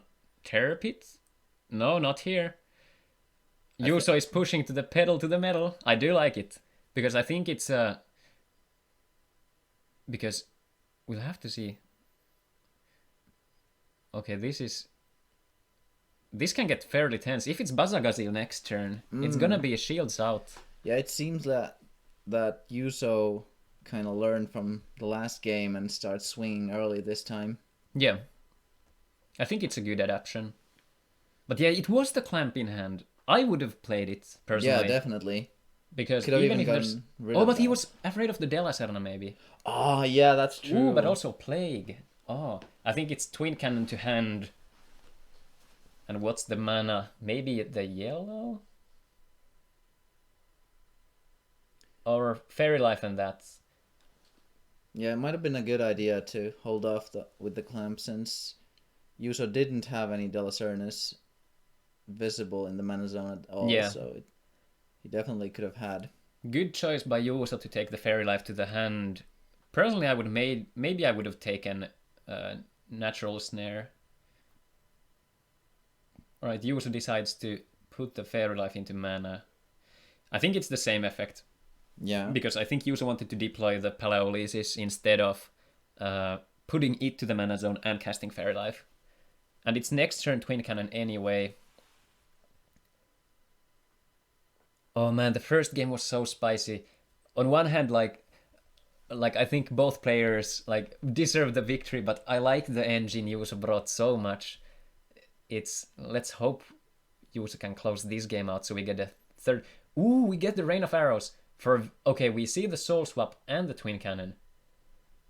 Oh, okay, this is interesting. We have Magma Rex and Fal Iga, I believe, in the grave mana zone. We'll have to see how it shapes out. That's a very good way of using the Rain of Arrows even outside darkness matchups. Oh, that is backbreaking. Oh, that is absolutely backbreaking. That is very rough. Yeah, uses the Rain of Arrows to check if there are any Delacernas and then clamps. That's a very good play. The one of Rain of Arrows. I think Yuso is holding a Twin Cannon here because he didn't, or a Bazagazil. He didn't play anything. I think this is slowly drifting towards Otto because Otto has 3 cards. Ooh. Oh, and Feature Slash. Oh, this deck out is functioning better than I would have thought. Let's see what the decisions are. Bazagazil and Bazagazil, maybe? Yeah. Yuso's deck's weakness is that... yeah, we did see the two Baza. Yeah. Yuso's deck's weakness is that it very much curves into the end game, and that reflects the slowness of the deck. Whereas deck outs really want to play against slow decks. Yeah. So. And also, I think what lacked here for Yuso was, like, we got the turn 3 snare from Otto, or rather turn 4 snare, which is crucial for the Charmeleon. I think if it would have gotten to tap, it'd be a different story. Also, the lack of Palaolysis on turn 3. Yeah. I think that's notable, so we'll have to see. I think something like Solgala could have been a good substitute for the aggro plan instead of Juliana. Yeah, that could be. If he wanted to go that route. Yeah, I think it's a fair choice, but I think there's kind of, even though there are spells, I think there's too little spells for the Solgala, personally. That is fair too. Because, and also against Juliana, if you can't use the spells because there's no targets, I think it comes down to, although you can cast spells though, even without a target, but you lose the value. Yeah, it depends on what plan, but it does seem that Yuso was more prepared for aggro decks, which makes sense because that's usually the meta in Finnish tournaments. Yeah. I think this is one of those tournaments that actually rely quite a lot on the meta read, or rather, meta is a bit of a iffy word to use because it means the most effective tactic available, but let's just consider like what kind of decks are being played in the tournament, and in correlation to that, what do you build? What do you opt for? Do you play more blockers against them? Has the other he does have the last Bazagazil. Very good. I think Otto wants the shields here. No pit this time. Does he have discard though? Oh, can this... Let's see, it depends. I think if there's more blockers, this can be rough. Or a clamp. Yeah, we'll see. Let's see if the Bazagazil can carry over to victory. Oh, we're patiently waiting. I think Otto's hand is full of spot removal right now. Yeah. Or a blizzard also, stuff like that. Could be. But I think if he doesn't have any action, maybe Slash Charger here? Oh, this is... If this is a Della Serna or something. Well, this might be bad. Oh, Charmilia! But he does spot... He has spot removal. Yeah. Yeah, I think this was just to use cards out of your hand. I'm not sure, though. I would have maybe kept the Snare to return something like your own creature, as in the previous game. Yeah. It's hard to say. And I think wasting 2 on Paralysis alone that isn't a threat at all could have been a mistake in a sense if he doesn't have a lot more spot removal at hand. So you also just played the Charmilia, right? Yeah. Okay. We'll see if Otto still has some. That makes sense. The opposing the Bazagazil race is online. That makes sense why he opted to sack his spot removal, because he has an infinite one in his hand. Yeah. Essentially a soft lock is what we'd play. Okay, so decides to go for the block here. Oh, this is becoming quite intense. This really comes down to whether Otto finds discard or he finds a blocker. Or let's see what Otto taps. Going through the mana, going through the motions. Does tap darkness mana? We get the cheers in the chat for Juuso. Guys, we have to put some predictions online for the next game. We can do some spicy stuff. You can vote who you think will win the matchup. We can do that for the next game. Oh, we get the Corpse Charger. Belix, I think it's going to return the Corpse Charger. Or the Clamp. Oh, there's 2. Yeah, I think there's 2 routes. Wait, is the Clamp there? over there? No, Clamp is gone. Yeah. Oh, yeah, Clamp's, yeah. Oh, he used it already. I think the Corpse Charger is the play, because this allows you to essentially chain the Corpse Charger and Belix. True. Like, each turn. Buy some turns. Yeah. Let's see if he does cast it already. Decides to not. Bazagazil does get the block. Yeah, this looks like a moot point. This is quite... Yuso would need a removal plus Bazagazil to break through this. Or another attacking creature, of course. So the removal Yuso would have at hand is... The best one would probably be Soul Swap. Because Soul Swap would put it to the mana zone. Do you think maybe Yuso could have used Pyro Fighter in his deck? Maybe that would have been a very good mid-range option for kind of a pseudo removal. It could be, yeah. It could be, yeah. But it's kind of hard to say, because Yuso wants to also play a fairly slow game. Yeah. Does block. Oh, this is looking quite grim. It's a slow burn this time. Yeah. Yeah, I think what we're seeing here is that the slow grindy plan the deck out wants to play is becoming a reality here. Belix and Corpse Charger, name a more iconic duo. But Thrash also works very well. It does. Yeah, I think there's only... Yuso has to force the issue while loading mana, which Yuso is doing. Yuso is currently at 11. Let's see how many cards there are in... Yuso still has a lot of cards to go through, though. I think it was 10 or so. 4, 5, 6, 7, 8, 9, 10. Yeah, quick glance. But the thing is that Otto is also not burning through any cards. He's only recycling the same cards over and over, so he definitely has some options in his hand. Yeah, I think the only option here would be for Yuso to deploy a wide board at once. But to not just kill the Belix and let it sit, kind of. And then go for a big swing at once. But it's still quite the stretch, I feel like. Let's see. If Yuso had a Holy Awe in his deck, that might also be helpful in this matchup. Let's see, we get the Corpse Charger again. We get the Belix to return the Corpse Charger, presumably. Yep. Yeah, we get it back. I wonder if we're gonna see another card come down. Maybe a Slash Charger? 4 for Maybe a clamp here? Yeah, if clamp comes down, that might be it. Yeah, I think if it is a clamp. Oh no, Eureka Charger, okay. Yeah, that makes sense too. 4 mana left as well, all the colors.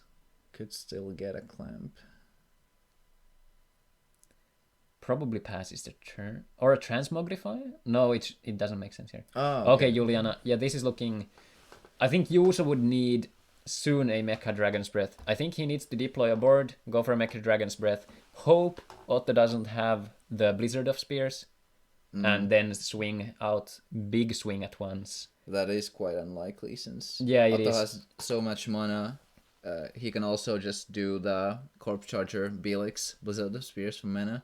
Because That's true. Blizzard is in the mana zone, so yeah, it's looking pretty hopeless. We are rooting for both the players and hoping they succeed in the tournament, but this is looking like it's going to slip over to Otto's side. I think we're gonna see the block from the Belix again, because it's essentially no resources used other than mana, which is already there. And that Otto definitely has plenty of. Yeah, let's see. Otto sitting at a comfortable, what is that, 13 mana? Yeah, I think it's a bit hard to read what's going on in there. Oh, we get the Slash Charger also. Yeah, this might be the finishing blow. Yeah, the Belix and Corpse Charger coming very handy here. I think the only out, to be honest, would be swapping out a meaningless creature into mana. I mean, the Belix into the mana and something else coming out to stop the wall coming. But I think the best out would be going for a wide board with a Palaolysis and then swinging out for the win. There's also the problem that swapping out Belix usually does not really give any other better alternatives. Like Aqua Skydiver is arguably even worse. Yeah, but I think if there was a Juliana in the mana, I'm not sure if Otto has actually played around that, but I would, let's see. Yeah, one Diamond Cutter is something actually which could have been a solid choice, but I think definitely. With the meta read, like considering what Yusa opted for, I think it's like the list actually is looks pretty functional. But let's see.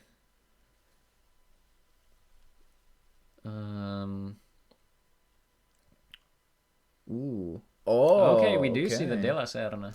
So we're setting up a swing. But I think Otto has some removal for the De La Serna at hand. Yeah, probably that hand is so huge. Yeah, and Otto has been like holding back a fair bit. Let's see. Yuzo couldn't tech Meltdown. He doesn't play any darkness. Yeah. Unless you mean like 4 Meltdowns or something. Yeah. But I think Yuzo is very I think Yuzo is opted for a very anti-aggro plan, which I think is reasonable in Finland because we have a lot of aggros usually. So I think this is the kind of a deck that, as we saw earlier in the first game, the engine came online, but I think this game has been just unfortunate to some part by Yuzo. Okay, so we get 1, 2, 3, 4, 5, 6, and it's 6, so it's the last card. Oh, the Mecha Dragon's Breath. Wow, that if the De La Serna stuck around, that was a good play by Yuzo to set up the Mecha Dragon swing. Oh, let's see. Yuzo is Otto. What does that mean? We do have I do believe our names are quite right here. Yes. Otto is on the right with the Juliana Belix board. Yeah. And Yuzo is the one with the red mat coming at Otto with the Bazooka Seal. Alright, let's see. Yeah, we see how it should display to the stream, so everything should be in order. Let's see, I think we're running low on cards. I think Yuzo has 4 left. Especially the game 1 was a great display of Yuzo's deck, but the long game with such a heavy deck out list from Otto. I think, let's see, did Otto play 2 Future Slashes? Yeah, I believe it was 2. Yeah, I think And that's one slash charger. Oh, one future slash. Oh, it was okay, it was one. just Okay. one. Yeah, the But other still, one was lost, so... Yeah, the tools still are there. Yeah, I think... Yeah, this shapes out like Otto can fix his mana fairly easily because the game is playing the long road. And Otto could easily still play like Val Iga into Future Slash and still Yeah, have mana exactly, to spare yeah, even. yeah. Let's see. It's interesting to see how this shapes out. Yeah, Belix Corps, yep. It's a very strong engine here. Let's see, Yuso is counting the mana. If he can do something. Okay, we see a Belix for the Mecha Dragons. That is some setup. But I think Yuso will have to hold on to it. If he has like Magmarex or something to play out, it would be his best bet. But 8 Delacerna or the Bazekazil? But Magmarex also dies too. That's true. Okay, Delacerna is very good. We could see the last shield be taken here. We're running quite low on time for Yuso because of the deck. I think Otto has some removal at hand, but this is Yuso's out. I don't think Otto has played very many Transmogrify, so we might see one at Yeah. this point.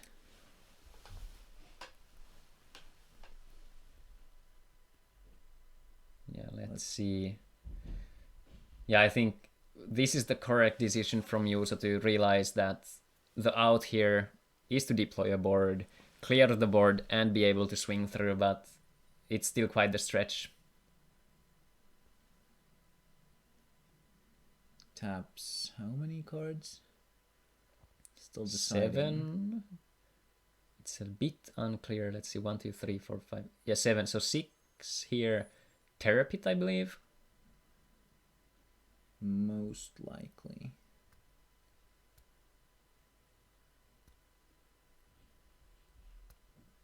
Yeah, we're like all of these tech choices are like we have to consider sometimes some cards are win more.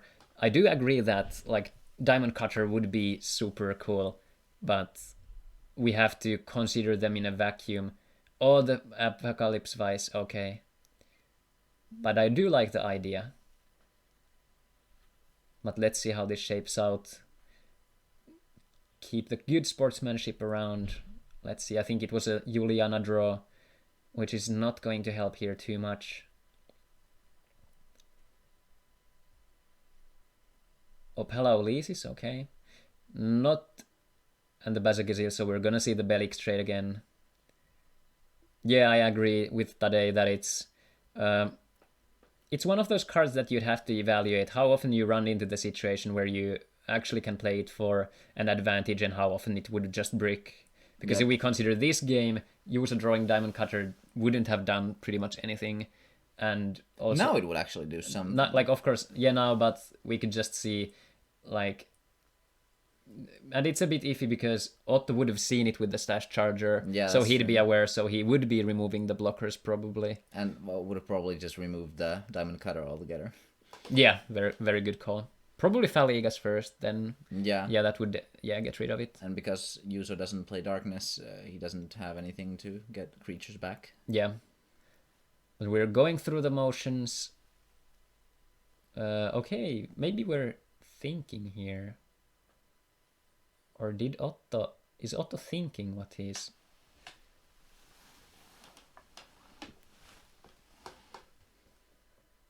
And yeah, Juliana is super strong against the aggros, especially like FN Rush, because you can aggressively trade it into Pyrofighter and board wipe. It buys you some time.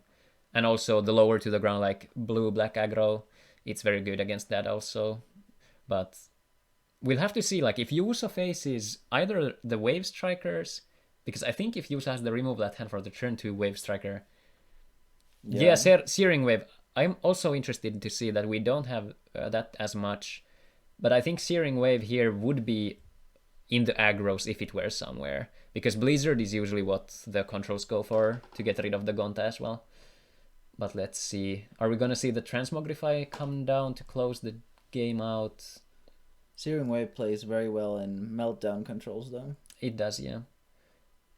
Searing Wave it's a lovely card, and I think it's one of those sleeper cards that, like, I think this is just a personal thought. Chat can disagree with me if they do, but FN Rush in a meta which is diluted by a lot of Julianas and stuff, I think it would actually benefit from opting for just a slightly slower plan with Bronze Arm Tribe and Searing Waves. Yeah, to punish the Julianas more, and essentially play just a bit, like, a slightly more, like, I think mid-rangey is a bad word for it, but like more of an aggro style instead of rush. But that's just me. That's just based on because I think Julianas have surged up so much.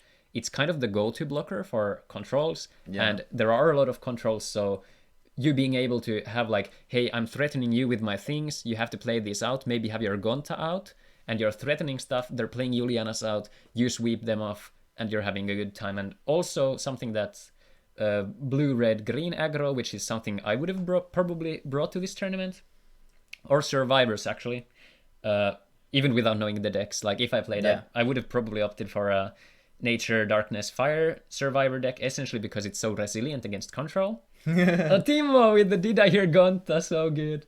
But I think like Searing Wave, it's so good against aggro and also control because of the Juliana. So yeah, Searing Wave is a really good card in aggro mirror as well. Yeah, Bronze Arm Tribe into that is usually GG, and that's what happened when I played the Rug aggro in a tournament once.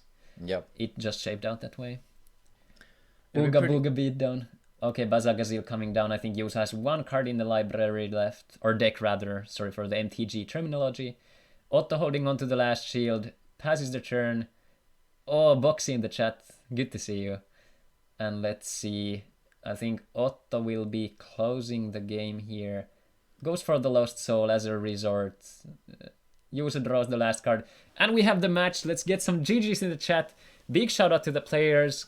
Good plays, very spicy decks. Otto takes it with 2-0, and we're moving on to the next round. So, spicy plays there. Unfortunately, the first game was just a touch away from you, so it was the Terror Pit, right? Yeah, we saw the Terror Pit be probably the deciding factor for that game. I do have to say this matchup probably was favored for the deck out. Yeah. Even nonetheless, so... Especially because Yusa opted to run the shield swinging plan instead of like Bolmedius or something like that, so giving that deck out some cards can be crucial. Yeah, so let us move over to the casting desk for a while. We're back here. Good to see you guys. We want to apologize, or rather thank you for not minding a bit of a grainy texture in the cam, because we're running with my laptop's cam, so I hope it's still fine for you guys. Also, we have quite little sunlight at this time of the year in Finland, so the camera is compensating for the lighting. Yeah, and that's what makes it kind of grainy.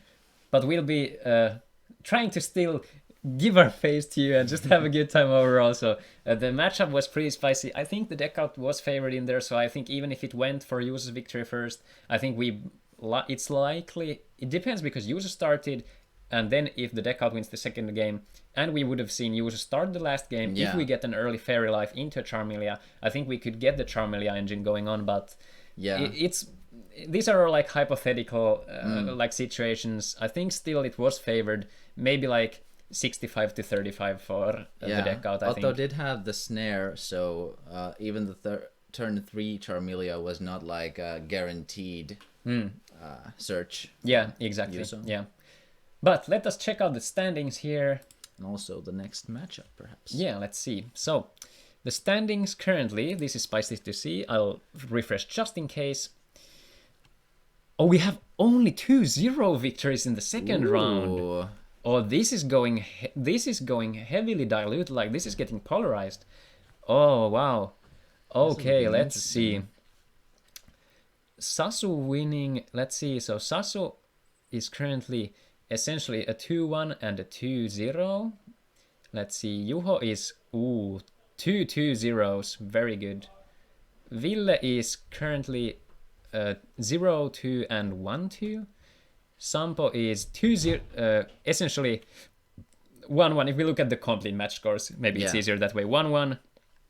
Eino is 2-0. Anthony is 1-1. Tatu is 0-2, unfortunately. Otto is, which we saw just the past game, is 2-0. Juuso is 1-1.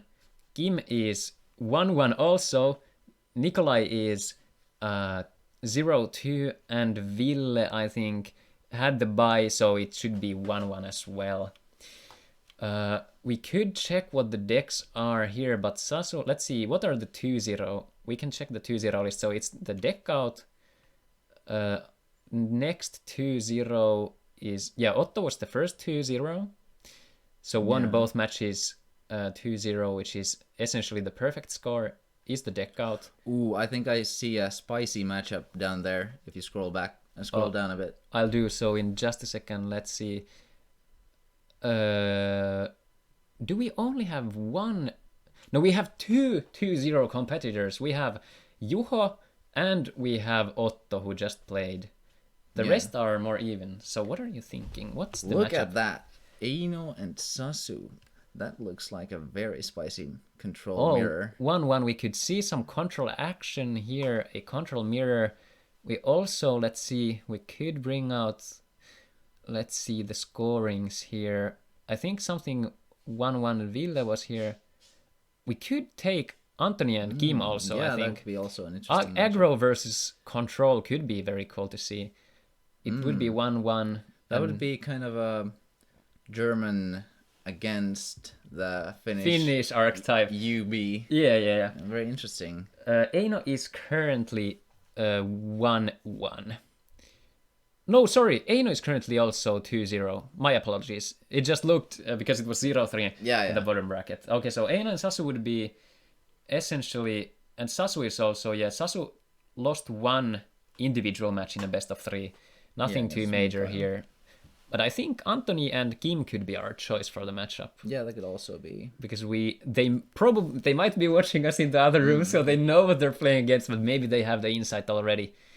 So yeah, let's see. But it's interesting to see different kinds of decks. So in that sense, Anthony and Kim would be the better choice, because we have already seen Eino play. Yeah, and also Ville which was the Sampo, because we would have an aggro there. So yeah. But let's go with the Anthony and Kim. So let's just check the decks soon enough, but we'll go for a short break, just 5 minutes or so, and we'll be back right after.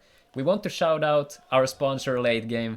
Thank you so much for providing us with some cool prizes for the tournament and sponsoring us, wanting to collaborate with us. So give a quick shout out to them, and also go check their socials out and their website at lategame.fi. So, and also, all right. If you happen to be around the area, feel free to stop by at the bar cafe. Maybe they'll have some spicy drinks and snacks for you to enjoy. Insanely true.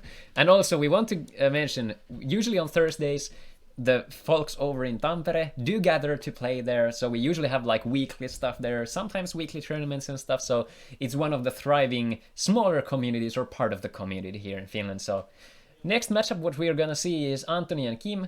Anthony with the Forbes Control. It doesn't have water, so all other colors, if I remember correctly, and blue-black aggro, which is Kim's signature thing, so we'll see how it shapes out. Lots of resiliency with the card draw, and also the discard, so we'll have to see how it goes. All right. Very looking forward to this one. Moving over to the idle screen for quite some time, so we're gonna have a slight break, go grab some water, and be back in a couple minutes. Thanks for tuning in.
we're back once again. Good to be here, guys. Glad to have you all stick around. We're going to the third round of Swiss.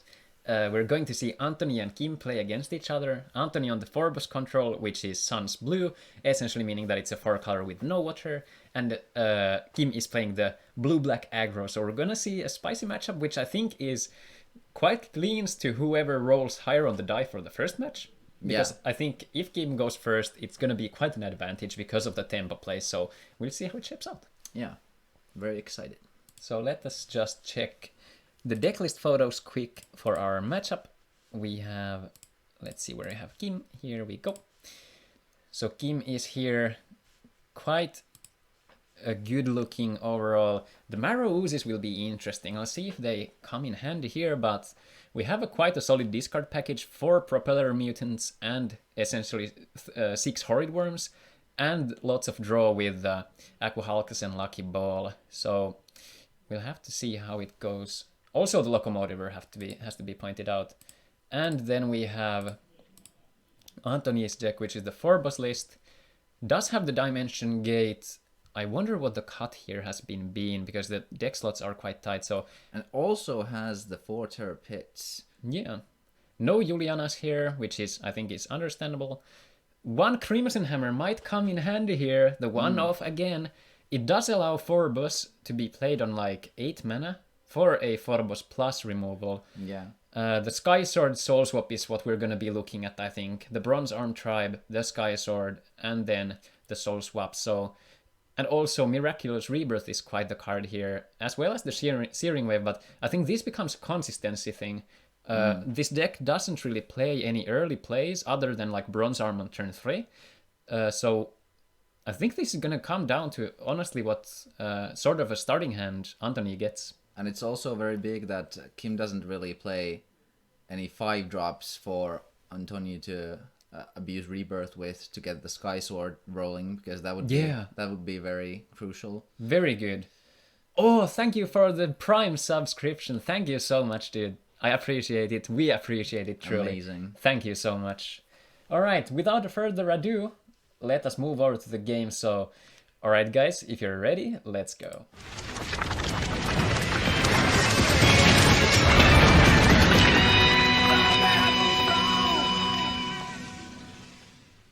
Alright guys, we're on the third round of Swiss. Anthony was on this side, so let us switch those texts to be correct. Go here. I'll try to move this window so that you can check it separately. Cutting each other's decks. Very good sportsmanship. Let's put 0-0 at the start. I think that's the good play here. Oh, we didn't see the roll. It was 1. Ooh. Oh, so Kim is very likely here. Ooh, a 6. That was very polarizing.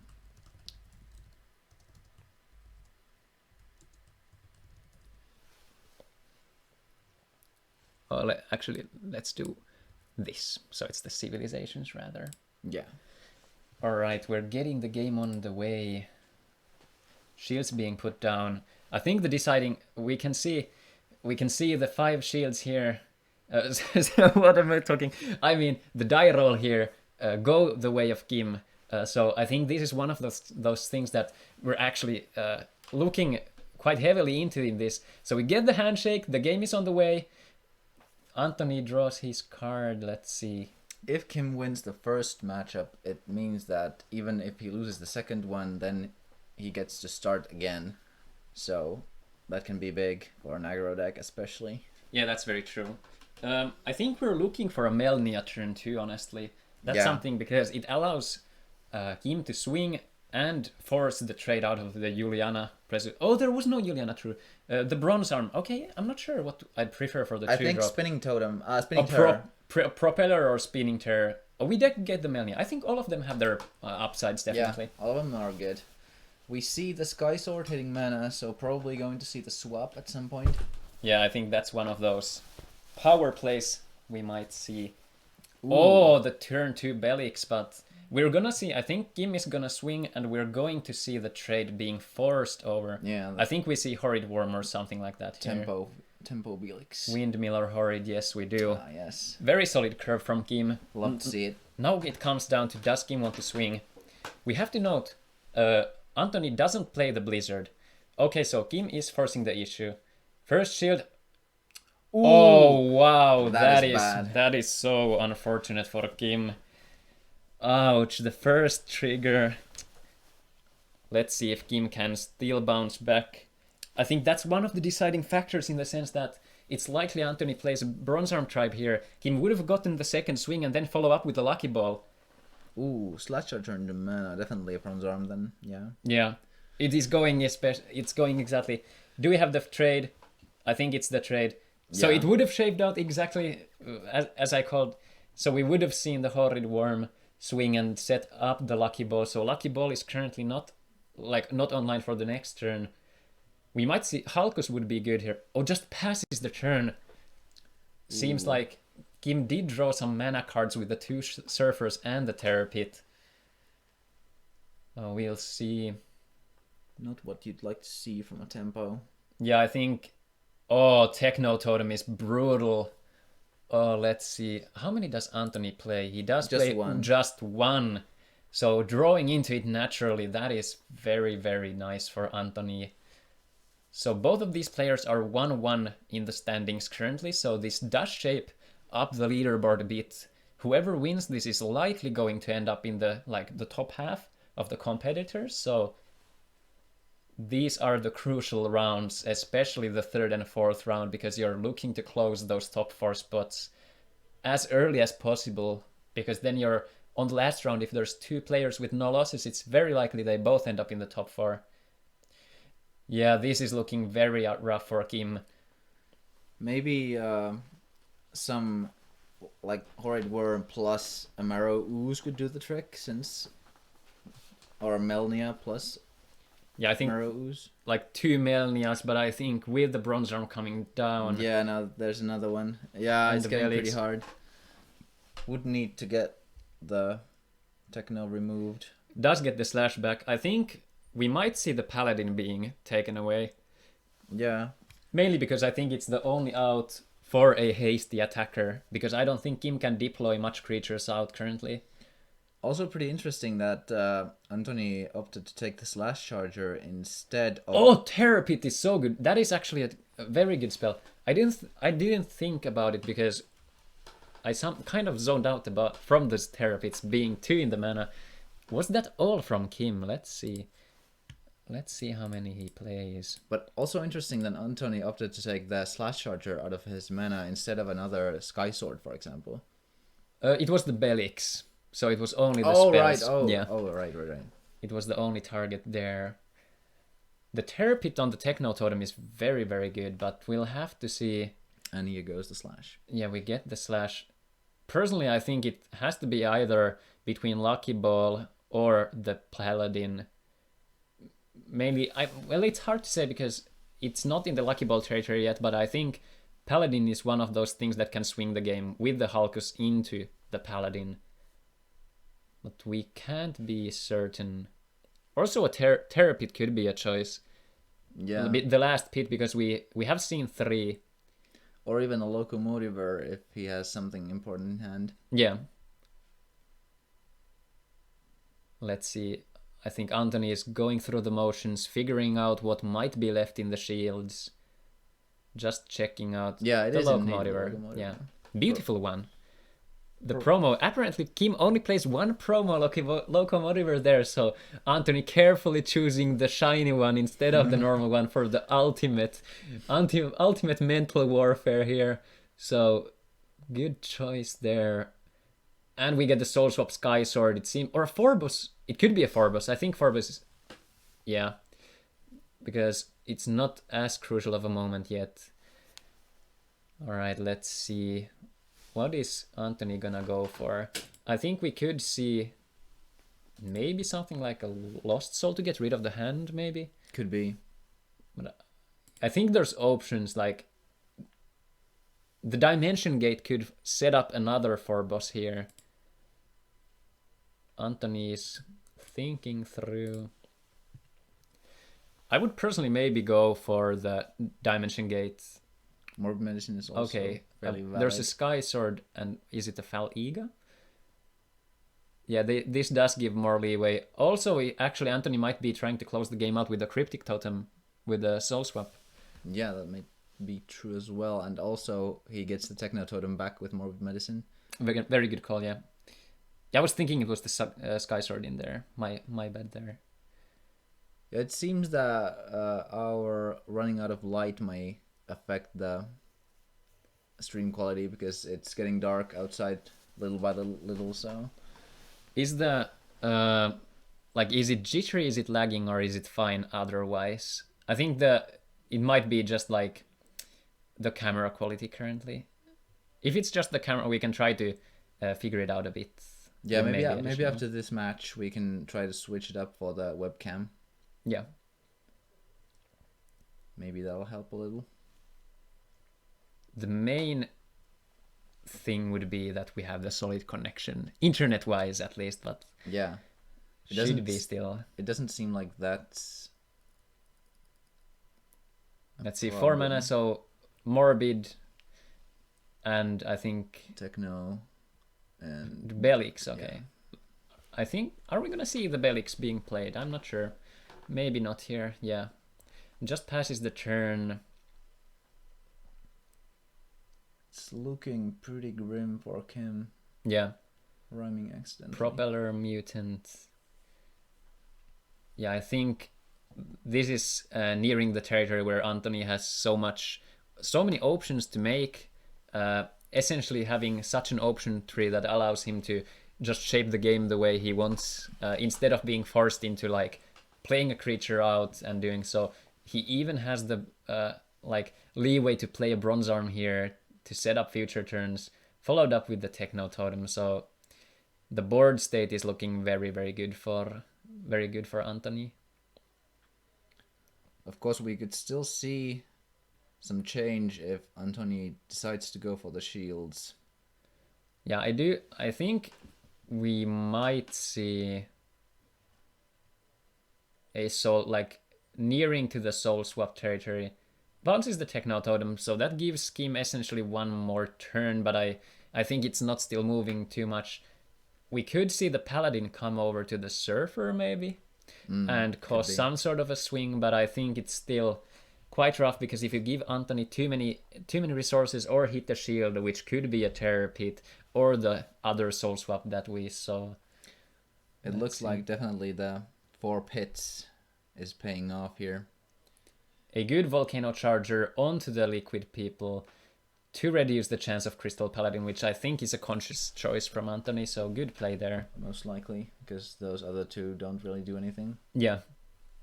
Seems like it's hard to say here, because Kim still might win the second game, and we could be going to game 3, we'll have to see.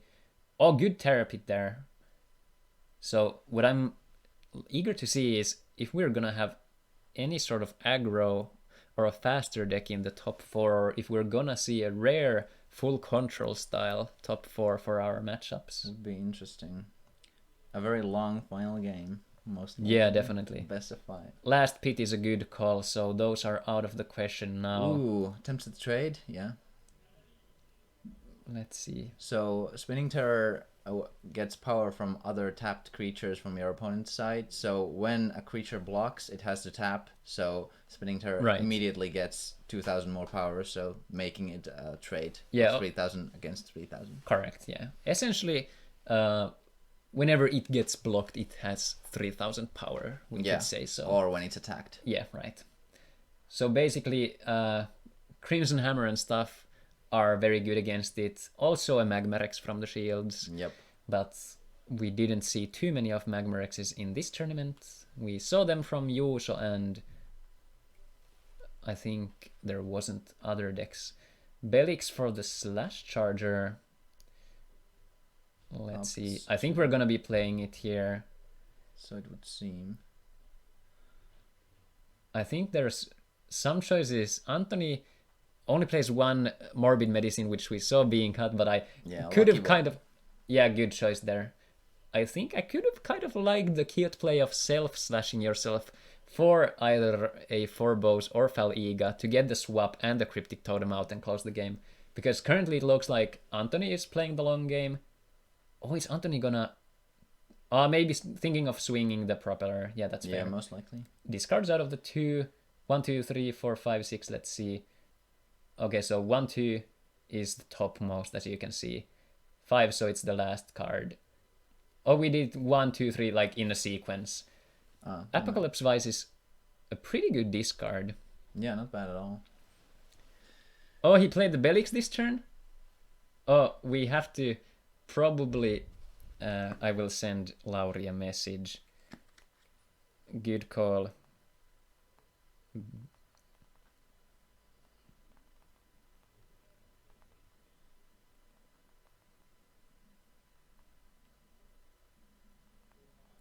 We'll try to get it fixed.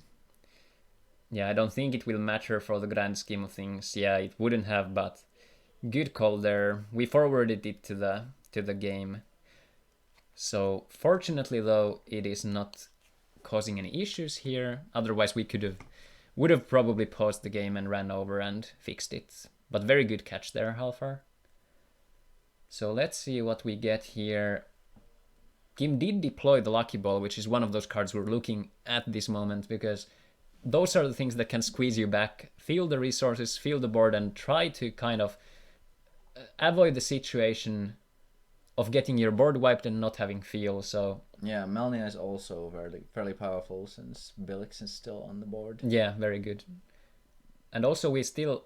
Was the Paladin taken out from Kim earlier on the slash? I do not remember. I think it was Locomotiver, and then we had... Lucky Ball. Yeah. I think... It might Kim be might in the be... shields, or... Yo, yeah. Or he also might be holding it. Could be, yeah. We do get the double Forbos here, which is super, super strong. Yeah. That's obnoxiously strong. We even might see a soul swap, I think, here. Being one of the 2 cards, unless it's in the shields. I think one option Kim still has to win would be to play Melnia into Paladin from hand. Yeah. Yeah, I'm thinking about it as well.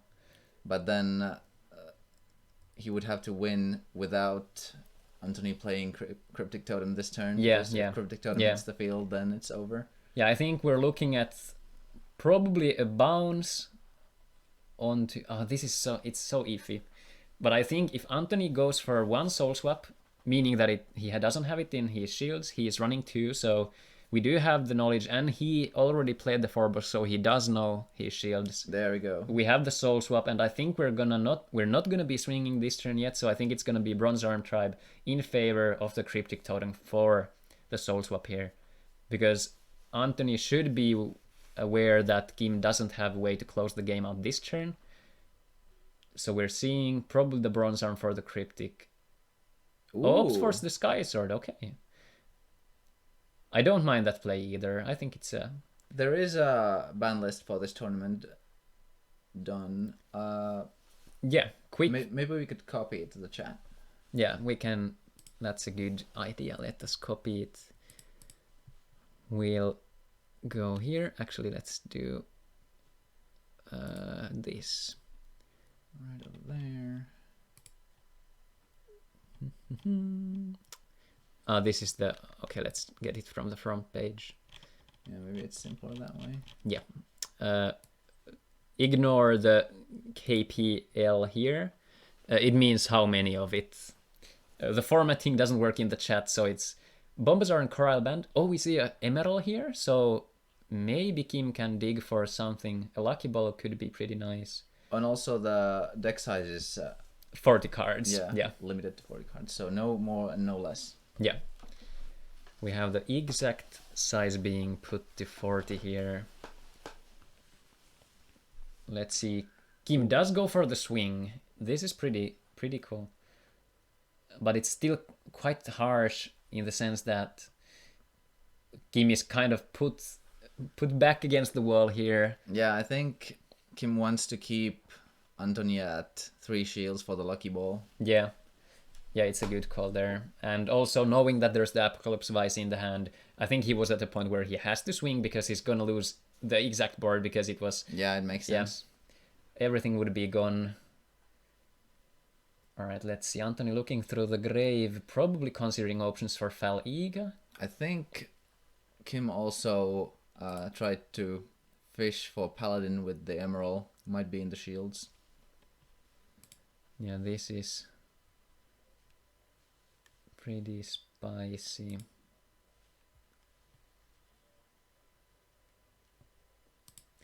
Alright, let's see how this shapes out. Anthony is going through the motions, thinking. We have mentioned to our players to do their thinking in a timely manner, like take their time making the decisions and just like think their options through and minimize the misplays here, because we're not in a rush. We'd rather have some quality games instead of being forced into bad options because there's not enough time. Ooh. Locomotive could be cool, so I think they're gonna go 1, 2, 3, 4 and 5 and 6 re-roll. Yeah, I think that's what they should do. 1, so the first card. Oh, Searing Wave, it's not a bad hit, because we saw the Apocalypse Vice being played. So this is Kim's chance. There's no blockers on Anthony's side. Feels safe to put 2 creatures on the board now that Searing Wave's gone. Yeah, they don't know the exact deck lists here, but we do know that Anthony only plays 1 Searing Wave and 2 Apocalypse Vice. So, and there's the other one also gone. So there's only Mecha Dragon's Breath for a board wipe here. So, and there's no Techno Totem. This is... Yeah, Kim might still turn this around. It does seem that the not putting the Cryptic Totem on the field might have been a mistake. Yeah, because we saw the last pit come out. Ooh! All the rebirth, and we're gonna one. See Could be the Techno 4-drop. Totem. Oh, but Techno is gone, so it's gonna be Locomotiver. Oh, right, yeah, of course. I forgot. Yeah. Techno already died. Okay. Oh, a good hit. Like, I mean, a good hit for Kim. Marrow, who's not being very detrimental here. What I'd love to see here is either a Hulkus into Hulkus from Kim or a Lucky Ball into a 2-drop, which I think Kim would also love to see, but... Lucky Ball into Melnia would be huge. Yeah. Let us just see that we go through the motions correctly. What does Kim get? If it's a Paladin, it's gonna be a pass. Okay, it's Melnia. Oh, Emerald. Yeah, I think it's correct to deploy it instead of Yeah. exchanging a card, because I think Kim, notably Kim doesn't swing here. So Kim doesn't want to feel the resources right now. It does seem that Anthony is also running low on board wipes and spot removal, so... Oh, the 4 triple. Oh my god, 3. Yeah, that looks like this. The writing is on the wall. I think this one can get out of reach, because I think we're gonna see... What has he played already? I think we might see a simple Dimension Gate for a Sky Sword. We could see the Mecha Dragon's Breath for 1000 power creatures. Let's see. Okay, we have a Terror Pit. I wasn't sure if he had some left. Did he only take a pit? And nothing else? Is he running low on cards? That could be. Oh, I think this is nearing the territory that Anthony can maybe claim the Cryptic from the mana. And we might be seeing a situation where Anthony is nearing deck out and he's gonna have to swing soon. And we know that there's still a Surfer left or 2. Yeah. Oh, imagine if we get yet another trigger game. Oh man. Very interesting turn of events. Let's see how it goes. I think it's very important to see the next draws. If Kim does find like a Lucky Ball into a 2-drop, I think it might be enough to essentially force the swing out from Anthony. Anthony also doesn't play Holy O. I think he cut it for the Slash Charger before, when I saw the deck list being contemplated. Oh, yes. I think it's not that detrimental, because board wipes usually do the same thing, but I think there's too much resiliency here from Kim. What happens with 5 rounds of Swiss, KR rounds, or did Oh, we will have the semifinals then. We will have top 4 games, so we're gonna have some more matches, which will be semi-final games, and then we're gonna have the bronze match and the gold match. Essentially, semi-finals being the top 4 scored participants, with the first place competing against the fourth, and the second competing against the third. And then those pairings, the winners go into the finals, the grand finals, and the 2 losing people will be going to the bronze match. Yeah. So we're not relying completely on the Swiss rounds and scoring. Rather, we'll have the best decks, the best players in the tournament competing against each other yet again. Which looks to be quite heavily on the control side, so there's gonna be a lot of interesting choices to make and a lot of decisions. Okay, we get a 2-drop. Propeller is not much. The game room has noticed the Belix thing, but as it didn't affect the thing, we are good with it. So here we can see that the 4-post deck is definitely suffering from the 40 card restriction, as spamming Sky Sword definitely thins out your deck quite a bit. So Antonio on the clock here. Yeah, imagine if there was more one-offs and more spells. Oh, this is annoying matches. Yeah, these are quite... Oh, has to use the Terror Pit on just the creature in fear of the Paladin, I think. Yeah. But Kim doesn't have cards in hand currently, so we do know that Kim would have to... And also... Or did he? No, it was the turn draw. Halkus, maybe? Ooh, oh, that's... If we get another big. Halkus or another... Oh, another Halkus! Oh, that is so good for Kim. That's big. Oh, that puts Anthony very tight on the edge. Anthony knows he has gone through 1, 2, I think 3 Terror Pits now. I think if Anthony now has the foul, he could play APOC from the grave. So that would be very strong. Right. Oh, this is interesting. I don't think Anthony can swing here, but I think this is a rough turn. Absolutely has to remove 1 creature at the very least. Yeah. Okay, I think he's gone through his Terror Pits. I think Anthony knows. Oh, the Mechadron's for 2,000, I think. yeah, that's good. Okay. But I don't think we're gonna see the... Oh, we are gonna see the attacks. Oh, this is nearing... Ooh. Oh, which one is he gonna choose? We know there might be a Surfer left. Oh, going boldly into the shields. Knows that it's not a holy. Oh, Wow. I think Anthony has this one. The board wipe was very good, very good. Oh, thank you for the kind comments so much. We appreciate it so much. Oh, let's see. We hear cheers from the other room. Forbes with no soul swap is like coffee with no water. Oh, that's a very good way to put it. How far? I do agree. I would have gone for the Cryptic, and I think, yes, I would have as well. Yeah. Because that would have been a 1-turn clock, I believe, because it was bronze arm, and 2 Phorobos on the side. So it would have been exactly 5 shields, so 1 more creature, close the game out. So yeah, it would definitely have been like 1 turn off from checkmate. Yeah, and I think it also could have, like, even getting to 0 shields would have been beneficial, because it's very unlikely Kim has enough mana to play out enough things. We do see the Lucky Ball into something, but I think there's no option here. Oh, looking from France? Bonjour, my friend. Very good to have you here. Thank you so much for joining. We do see the Melnia. I think Kim has to just force the issue. We see the discard for Meltdown.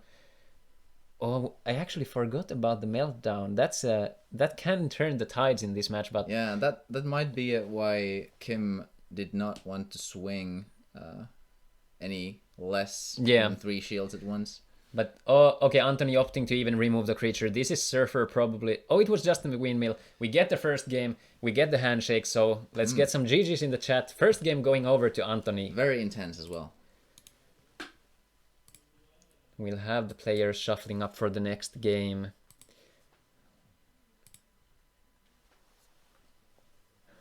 All right. Thanks for the compliments, by the way, guys. Very comforting to know that our commentary is sufficient. Yeah, definitely. First time for us also commentating here, so Yeah, we don't really have much streaming experience, so this is. But we're definitely enjoying this to the fullest. yeah, this is awesome. I mean, like on one hand, I'd love to play kind of this. Like just watching the matches makes me excited to play here, Yeah. but also like just seeing other players play and maybe notice things that they aren't fully aware because of perhaps the pressure or just thinking yeah. of the different options. I think it's certainly interesting, and we do have to give a shout out to the players. It's also their first time playing on stream, so it's actually pretty nerve-wracking, and we're not asking if they want to play, we're rather, we want this matchup here, you Yeah. guys come and play. So they don't have any knowledge advance if they're going. It's rather like a 5-minute timer for them. Hey, you're playing on stream, you're playing with all these viewers watching, all these other players around the world looking at you play, looking at every move you make, all the mana taps, all the decisions while searching the deck and the soul swaps. So it's certainly some pressure to put on the folks, especially this being the biggest tournament we've had so far. Yeah, absolutely. If you do want to come with us, that would be amazing. Thank you, Tade, also for the compliment. I think after this match, we're gonna have just like maybe a 10-minute break to just grab some quick food in between, eat quickly, because we're also running, we're using our utmost energy for the stream, so at least I'm getting a little hungry. So we're gonna grab some quick snack after this game and be quite fairly soon back already. So Yeah.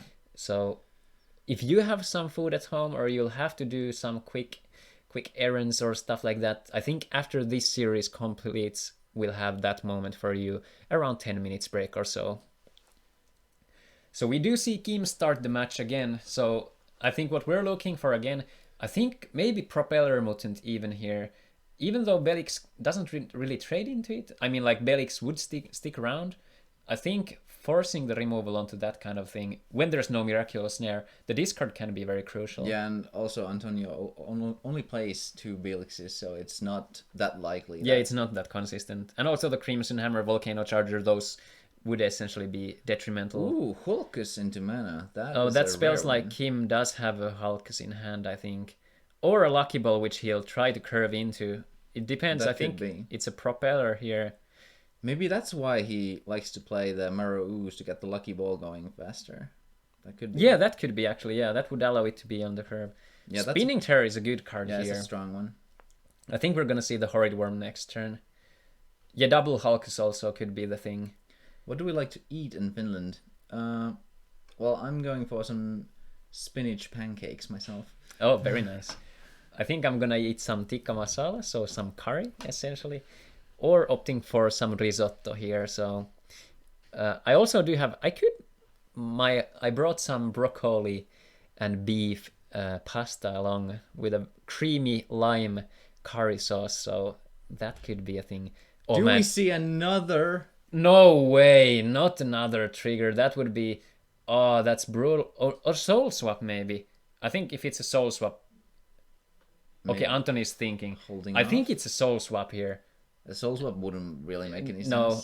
Maybe to The Horrid. I could see the Horrid Worm Yeah. into Hulkus. Yeah. Even though it's not very like it's. Do you want to give Kim more resort? This is one of the. This is an interesting choice. If it was the soul swap, do you want to give your opponent one card or risk yourself losing cards? And I think at this moment, it's hard to say because it depends on Anthony's hand also. And the Locomotiver would have made sense with a Bronze Arm tribe, but then it would also risk you losing that said Bronze Arm tribe, so that would have been fairly risky. I think the turn 3 is gonna be the Bronze Arm here. We do see the Bronze Arm and another Bronze Arm into the mana, which I think Anthony does want to see. But now it's looking very much better than last game for Kim, since the first shield wasn't a trigger and Horrid Worm gets to attack, so... Let's see, 2 mana Emerald. Ooh. I think this is gonna be just filtering the hand. It was a blue card. I think it was a Hulkus that he drew. Oh, that would be nice. Might have been. I think there's a slight consideration to actually tap the both blue mana to leave the 1 mana for Marrow's up, which is a very slight misplay in my opinion. Okay, so we're seeing the random discard. Ooh. Oh, it was the soul swap. It was the soul swap from the shield, I think. Yeah, that's a pretty good draw because... Cryptic and Sky Sword, yeah. Is it another one? Oh man. Could also be the upheaval. That would be an interesting one. Upheaval. I don't think he can go for it. I think Anthony would be throwing the game there. Yeah, probably not, but I think that could have been it because he considered it. Yeah. Also, if Anthony had the Sky Sword in the mana, this would be so good, but... Oh, let's see. Maybe it's another swap. It could be. Yeah, I think this is... Anthony could actually just soul swap his Bronze Arm maybe if he has a board wipe at hand. Like Mecha Dragons for 1000. Decides to not use it, whatever it may be. Ooh, this is looking pretty good for Kim. Yeah. And Anthony is now on the Searing Wave turn, which I think is what's gonna either make or break this moment. If he does have the 1-off Searing Wave in hand. 5. Wow, the 1-off Searing Wave coming down. Quite... I think Anthony has gone through like 15 cards, so it's like 1/3 of a chance to have drawn into it. So I think it's all right, but it's still on the somewhat lucky side of things. But still, Kim is looking very good with only 1 shield left, and Kim with plenty of hand left. So I think we're gonna see a lucky ball ideally here, or a Marrow. We could see the Marrow Ooze and another creature here. Yeah, like a Hulkus maybe. Yeah, I think that would put... Ooh, 4. Yeah, it's lucky ball. Very good. Very good. Nice. This is a bit weaker in case Kim has 2 creatures, in the sense that he can't threaten the win on the next turn. But obviously, playing a threat with 3000 power, which is pretty hard for Anthony to deal with. So, let's see. It's also noteworthy that... Anthony has only a 1000 creature on the board, so the start with Spinning Terror and Horrid Worm was especially strong because of that, so a trade wasn't possible. We see our fellow folks going outside to the wintry weather. We could maybe... if we had the camera here, we could show you the beautiful... Like, all the trees are covered in snow. It's absolutely beautiful. The scenery is absolutely stunning. Yeah, we see... Ville going out there. Guys, I will ask you to... Let's not start with these jokes here. Otherwise, I'm just gonna... Because this is my stream and it's my risk to lose the affiliate here. So if you want to keep the content here, let's maintain in the Duel Masters category, thanks. But let's see. Anthony is thinking very carefully here. Like a long way... Notable is that he doesn't have 6 mana board wipes aside from the Mecha Dragons. Let's see. I wonder how many cards Anthony has in hand. He did get quite some from the shields. So we do know that he probably has the Soul Swap in hand, right? He did play 1. Or rather discard the 1. Yeah, it has to be either Soul Swap or Upheaval, yeah. Any other trigger he would have definitely played. Yeah. 4 bosses all in the mana. They don't give Anthony so much here. Let's see. Yeah, it's Forbes is a win more card. Yeah. You played when you're already up ahead, but now Anthony is trying to catch Soul swap for the 4 boss, I guess. Oh, and he gets probably... Yeah. What does he even have? Volcano Charger doesn't hit it. He doesn't have upright removal for this right now. Oh, this is actually... Wow. Yeah, maybe Apocalypse Vice to set up the next turn? Yeah, it's tough. We're looking at the deck list. Could also be Meltdown here. That would be really interesting. Maybe Meltdown... Because I think... Okay, it's the Apocalypse Vice. Yeah, that makes sense. So essentially, I think Kim is going to swing right next turn. Hopefully set up the upcoming turn, like not the exact next turn, but probably play like 2 creatures out to force the removal from Anthony. Ooh, Locomotiver. That's pretty strong. Let's see how many cards in hand. There's still 3 in Kim's hand because of the lucky ball. 5, 1, 2, 3, 4, 5. So the middle one. Not very strong. Yeah, let's see. Overall, Propeller Mutant does reduce the chances of Kim being able to play 2 creatures out, though. Yeah, that's true. Let's see. There is a chance, though, that Antonio might be bluffing with the APOC and already has the Meltdown in hand. That could be, yeah, very good. Yeah, this could be.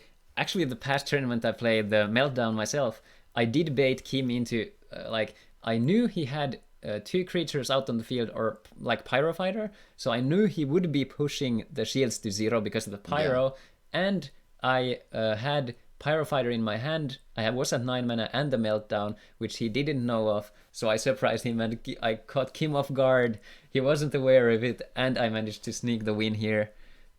Ooh, the Marrow Ooze is actually pretty spicy here. So Kim, this is very good by Kim. Lucky Ball doesn't die from an attack now, so Anthony has to use the Apoc here, or go for the Meltdown, but even then it's not secure because there's 1 shield set from Kim, so... Yeah, and there might be many because there are no surfers or pits in the mana zone at all. One surfer. Yeah, one surfer. Oh, but this is... Okay, I think Anthony is doing exactly... No, he's not checking the grave. Or is this gonna be Apoc? Yes. And I think this is beautifully played by Kim because Kim forced the issue. If he played just a normal creature, it could have been removed by single removal. Now he can have the game with the Paladin coming down. Yeah, it looks it's not like yet. it. No, I think it's Lucky Ball. Oh, yeah, it is. Okay. Let's hope for a 2-drop for Kim if we're cheering for Kim. Melnia? Ooh, yes. Very good. Okay, this puts Anthony in a rough spot. This puts it into very, very tight spot. I think this might be a Meltdown last resort turn if Anthony has it. He needs to remove both of the creatures. Blockers won't help. Oh, let's see. Or at least remove Melnia and a blocker. But even that is very risky. Okay, let's see. Anthony thinking carefully. A singular out could be a Sky Sword and hope you get a trigger into your shield to leverage your board state, but yeah, that's also quite it's risky. quite a niche scenario. So I think Kim does play Paladin. Yeah, 1. I think it's I love the interesting convos around. We did discuss this with Jesse about blue-black aggro decks, essentially Water Darkness, like the non-Hydrus variant and the Hydrus variant, because both are fairly similar. Ooh, another APOC. Oh, that is pretty rough for Kim, but Kim does have the feel in hand. I think this just plays over at 1 turn, because I think Kim can play 2 creatures here in succession. Most likely. Almost all of these creatures are very low mana, so should be able to. Yeah. I think the only hope for Anthony here, I think what we'd like to see from being Anthony, or just 1 creature. Oh, this is weak to removal. But then or again, a Sky Sword. We'll have to see. So what is Kim holding? I think it might be the Paladin. Oh, this is interesting. Is Kim testing the waters? I would have played 2 creatures out if I was Kim, if I could have. Because it might be that he has like a Surfer and a Paladin. Good call, yeah. Yeah, that would make it essentially a 2-turn, kind of a check moment. Not checkmate yet, but like Surfer next turn, bounce the creature. And that sets Anthony into a bad spot. But the worst thing here for Kim would be a blocker and some sort of value from Anthony. Or a Sky Sword overall. Yeah, a blocker and a Sky Sword will be the worst case scenario. Yeah, but I think it's unlikely to happen because there's only 1 Belix left, I believe. Was there an early Belix here? No. No, I don't think so. Let's see. Anthony is going through the deck. Maybe checking for triggers. Could be, yeah. Or just the odds for maybe the Paladin. It would be interesting to know if Anthony did see the Paladin last game or not, because Anthony did slash the deck but he didn't take the paladin out. Yeah, maybe it wasn't the shields. That's very possible. But Because he wouldn't have known because Kim took the shields to hands, right? But usually in this type of a Oh, deck, it is the Belix. And it is the... Oh, that is... Okay, this gives some information. So 1, 2, 3. So it's the last card. Techno Totem is a great hit. ooh, Oh, this is... that is tough. But this is not still over for Kim by a mile if he plays a Melnia out or something. Or even a Paladin. Oh, Halkus is a great draw. He digs deeper. Another 3-drop? Very nice. Okay, this is... Yeah, now there might be a desperation play here. Yeah, I think this is pretty rough for Anthony.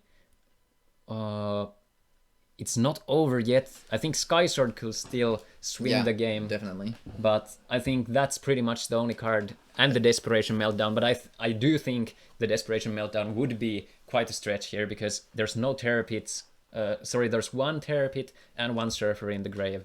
Mana Zone. Yeah, it would be like a last resort. Best scenario here would be Skysword and get a trigger into your shields, I think. Yeah, or like a Skysword plus swap. Yeah, I'm not sure if there's the one still left. I think both are in the grave. We see the silver words. Yeah, that's right. Skysword and Crimson Hammer could be very, very solid. Yeah, that would give it 2-turn reach. But then I don't think he would be. Oh, Fell Ega to the grave. Oh, this is desperation. He kills the Horrid because he doesn't want to discard it. He did do the choice. I do think killing Halkus was the play. If there is the Paladin and it was Surfer Paladin all along, this is the turn. We're seeing 6 mana. Is it Surfer? We see the Surfer being bounced. Oh, Anthony nods in despair. God damn, he did get there. So we do go to the game 3 for the first time in the stream booth. So we're going over to the last game here. Beautifully played by both guys. Very nice to see a close game like this. Oh, wow, we're going to the last game. Oh, this is intense. Let's get some GGs in the chat like Kutek on foot. Very beautiful plays by both players.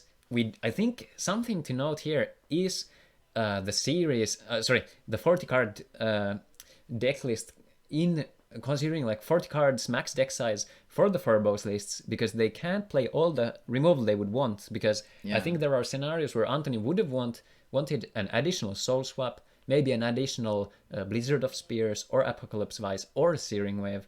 Yeah, so definitely. I think these are the things that shape out like in the grand scheme of things. Like also like consistency things is something that when you're on 50 cards, if you have a lot of tutors, you get more options, but also your consistency gets a little lower. So it depends on the matchups highly. So personally, I'm a huge fan of the 40 card deck restriction, even though I did play some decks that run more and even a 101 card singleton deck, which I did get silver plays with, mainly because I played all the search cards and I had answers for everything, like Steamroller Mutant against Wave Strikers, which caused me to end up in the grand finals.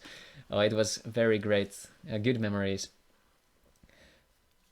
Burst Shot here could be, exactly, like one of Burst Shot could be detrimental because none of, Sky Swords and Butts, and so they do die to it on Anthony's side, but like the important blockers, or rather the two of them, would stick around and Forbus, so here's also where we see the lack of Juliana stick out because a Surfer would not have been able to remove that. Exactly, and not any of the spot removals. Paladin does get around it, but it's still just one off. So we do see the match go underway. This is the deciding factor here. Oh, we maybe do see the lucky ball curve. Oh, this is exciting. We could see it happen. Let's see if Anthony has a Crimson Hammer too. We do know that there's no Belix turn 2 because he did play a spell into the mana. Yeah. Oh, this is looking... I think it's going to be the Bronze Arm another turn. Do we have a 2-drop? We Melnia would be the perfect here, I think. Or Propeller. It doesn't matter too much, but I think Melnia would be better if there is a... absolutely beautiful. Very good. Is it the Terror Pit? Okay, no. I was scared, like, Anthony first game, Terror Pit from the first shield, and 2 soul swaps from the other 2. Also, Anthony not having those snares. Also, mana looking very 2-color currently. Okay, he does get the red, but I'm pretty sure he would have liked to draw on that Searing Waves. Yeah, that would have been. But he can claim it back with Belix. Windmill, and with Swing the Shield. I think this is gonna be the dream curve from Kim. Yeah. Oh, is it a... Oh, it's the soul swap again? Or upheaval? I'm not sure. But this is definitely what Kim was going for with the Marrows. If we get a Belix or Faliga or Forbos into the mana zone and the Sky Sword, it would be a very good play because it would negate the Lucky Ball and Bronze Arm would swing and trade into the Melnia. So let's see. I'm not sure. I think it might be... Oh, we see the yellow mana. Could it even be that? I think it's Skies. It could have been Upheaval, to be honest. I think soul swapping the Bronze Arm was a good play. Yeah. If it was a soul swap. Okay, another Bronze Arm. One? It might have been just that Anthony is bluffing also. We can't be sure. We do see the trade. Okay, I think we're gonna see the Lucky Ball, or at least if we'd be cheering for Kim, this is what we want to see. We want to see the Lucky Ball into the attack here. Do we see the Dream Curve? Yeah, this is why he plays the Marrows to enable the turn for Lucky Ball here. I think he does play. Let's see how much. Two. Okay, Ooh. we're not gonna see it yet, but we see. Oh, this is Ooh, also... so much discard. This board is nasty to remove. And Windmill is definitely swinging here. Yeah, it is 100% swinging. Kim doesn't have cards in hand. It's go time now. Okay, we do get the... So, 1 to 4, 2, so the second card. Ooh, soul swap. So it was a soul swap, maybe? Yeah, probably. No trigger. I do wonder what Anthony had in his hand, because I think soul swapping the Bronze Arm just to gain 1 mana for 1 card in your hand is probably worth it, because... It might have been that he was saving it for some Sky Sword shenanigans. Yeah, that is possible, yeah. And also, curving into Apok is something... But this is bad, because Anthony would end up with 0 cards in hand, I believe, if he does cast the Apocalypse Vice. Yeah, and Kim most likely gets something to play. Yeah, like Halkus or Lucky Ball. Yeah, Lucky Ball would be the perfect draw. I do have to say, personally, I think I said it at the start, but I would probably personally play Snake Attack in Kim's deck. Because it's something that I run in my Hydrus list, and it's very effective because you have so much evasion in your creatures. Like if you're playing the standard one, like non-Hydrus, you'd have Melnias, which will get through. Obviously, Snake Attack causes your creatures to be more vulnerable to removal because it negates 2 shields. Oh, we do see the Apok, and it's gonna be almost an empty hand, I think. Is it 3 cards? So maybe rolling for what we keep. Let's see. Or discard just 1 time. So it's the middle card away. Yeah. Other keep. Yeah, that makes sense. Discarding 2. Ooh! That is the enormous perfect hits. Wow, that would have been... The perfect hits. Oh, that would be... I don't know what the last card is, but that is insane. Oh, that is a jackpot, as we have in the chat being said. Wow. Imagine if it was like Fal Iga kept in hand or the Morbid Medicine. But apparently Kim did not draw anything.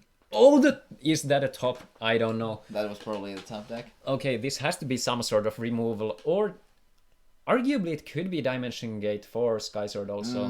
Could be. But I'm not sure which I would prefer personally. I think there's merit to both. He does have the mana to play both next turn, Sky Sword and the... Ooh, you know, also, if playing the long game, we could see a Dimension Gate for Bazagazil. Yeah. But on one hand, if we look at Kim's mana, he has a card in hand, so opts to go for the Slash Charger. Interesting. Yeah. Maybe wanting to remove the Paladin? Could be, yeah. Or just a Lucky Ball. Yeah. Because I think this is a resource battle at this point. Yeah, this is an interesting choice. We do have to note that it also might be that there's the other Apocalypse Vice is in the shields because Searing Wave was gone, right? Alright. Oh yeah, have a good one. Yeah, Zach Hardigan, have a good one. Do listen to the commentary, but don't look at the screen too much. We don't want to sliding off the road, so stay safe and have a good trip. Thanks for being here. Give us our regards to your girlfriend. Yeah. Let's see, 5 mana. Is there 2 little mana tapped for the Phobos? Or am I missing something? Oh, it was last turn. Hold on. Oh, it was last turn. Yeah, it was oh, last it was the. Sorry, yeah, I missed the Lucky Ball. Ooh, Oh, the Lucky Ball play. Oh, yeah. swapping. Another Phobos. Oh, okay, that is. Ooh, that is rough. I do have to wonder though, the Slash Charger. Maybe Anthony wanted to. Okay, getting the Meltdown here. Ooh. This is rough. Ouch. Very good. But we'll have to see. It's not yet over. I think the Meltdown is what Kim wants to do here is next turn play 1 or 2 threats, destroy 1 shield, and then hope for a Paladin speed kill on 1 turn to not allow Anthony to go for the Meltdown. Because I think Anthony actually might go for the Meltdown if he's at 1 shield too. Yeah, I think like a Surfer into 1 shield would be the play here. Because that would get some tempo for Kim. Ooh, very good. This Anthony is a different one. This is our Finnish community's Anthony, I believe. So I don't think he is affiliated with the Gauntlet. Okay, 5 middle card. Ooh. Oh, Apocalypse Vice! That is beautiful. Okay, then a great hit. Then maybe he does not want to swing here. Yeah. Oh, he does. Yeah, he does hold back. Oh, this is okay. I'm just blabbering. I'm excited for this. This is not over yet, but it's still. We do know there's the Meltdown in hand for Anthony.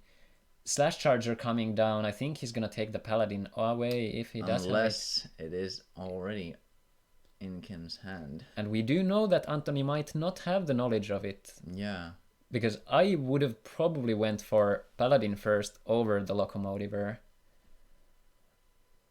Let's see what happens here. Anthony, It is Lucky the Ball. I think Paladin is either in Kim's hand or the shields again. Ooh, if Kim top decks Amelia right now, he might just win. I think Kim has to go for it then. Yeah. Because 2 Soul Swaps are out. I think 2 Terror Pits are gone. There isn't much stopping him. Yeah, right it's now. just Terror Pits after that. Yeah. Let's see if Anthony still has something to play this time. But I don't know. We don't know for certain Kim's hand. Oh, yes. Okay. There's the pit. I wonder when Anthony is going to decide to swing, because I think playing the value game is not going to carry over too much. I mean, like, of course, Anthony has more value going later into the game, but if Kim deploys an other Hulkus or Lucky Ball here, or just like discard creatures. Oh, wow, that is a very heavy hitter. Huge. Oh, decides to skip turn still. Pass turn. Doesn't want to give resources. Oh, Bronze Arm Tribe. Oh, the Sky Sword in the mana. Ooh, and both Soul Swaps are gone, I believe.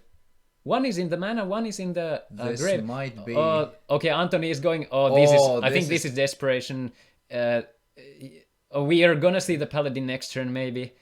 Oh, this is going to be tight. This is going to be very clutch. This depends.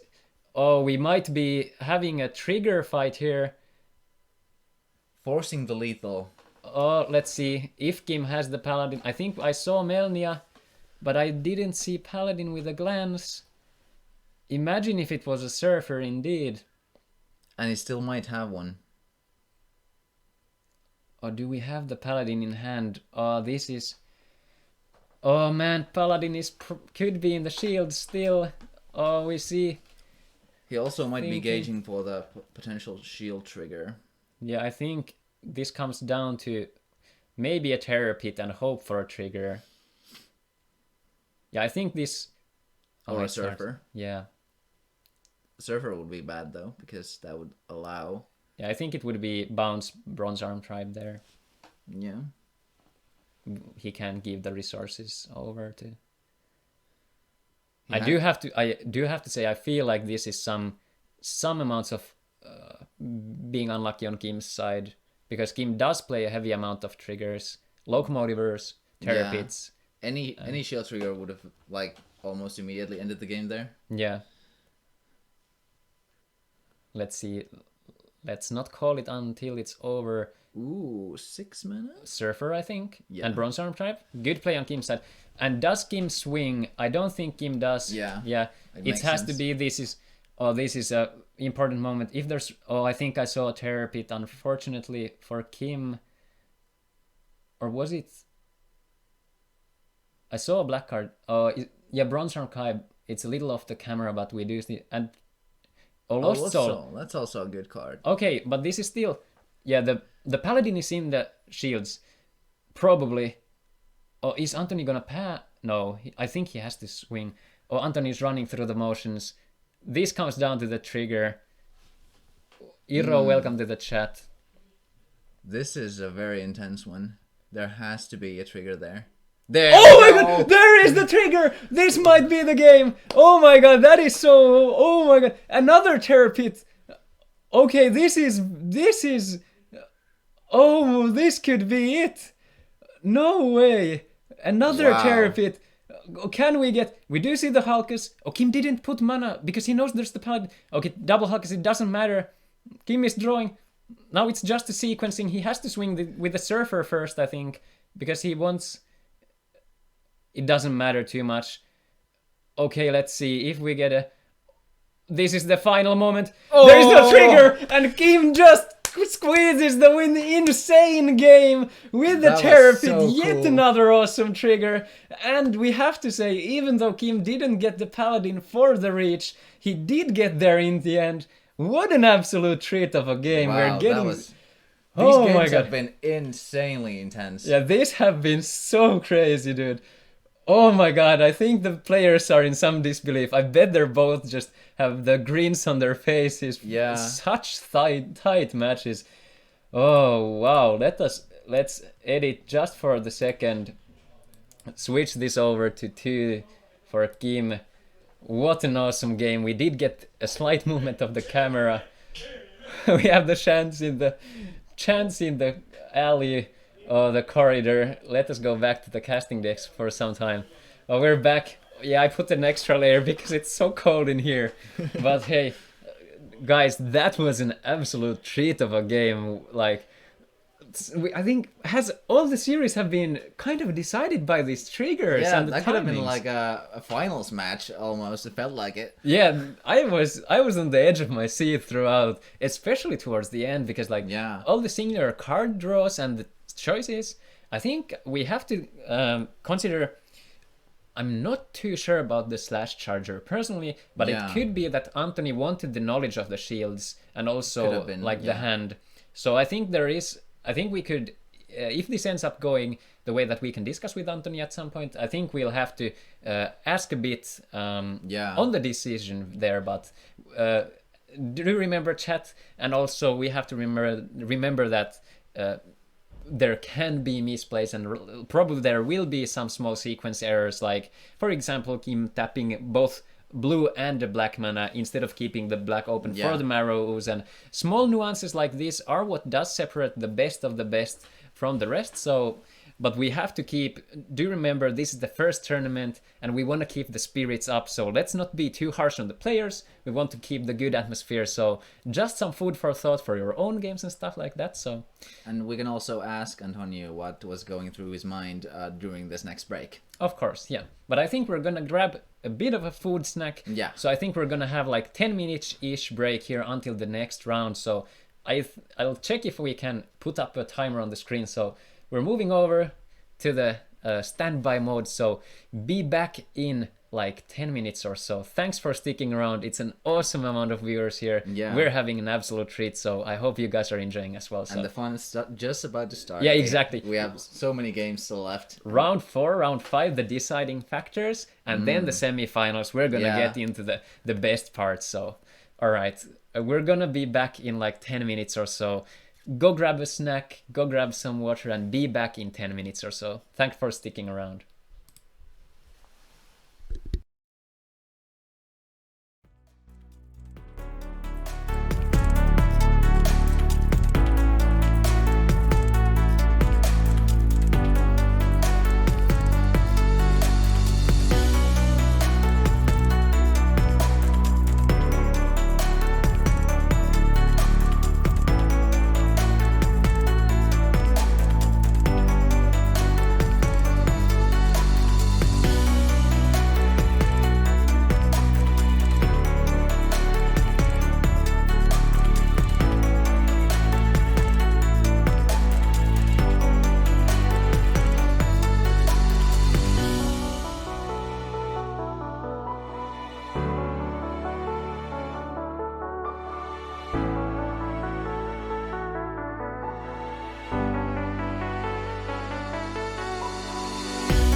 Alright guys, we're back once again.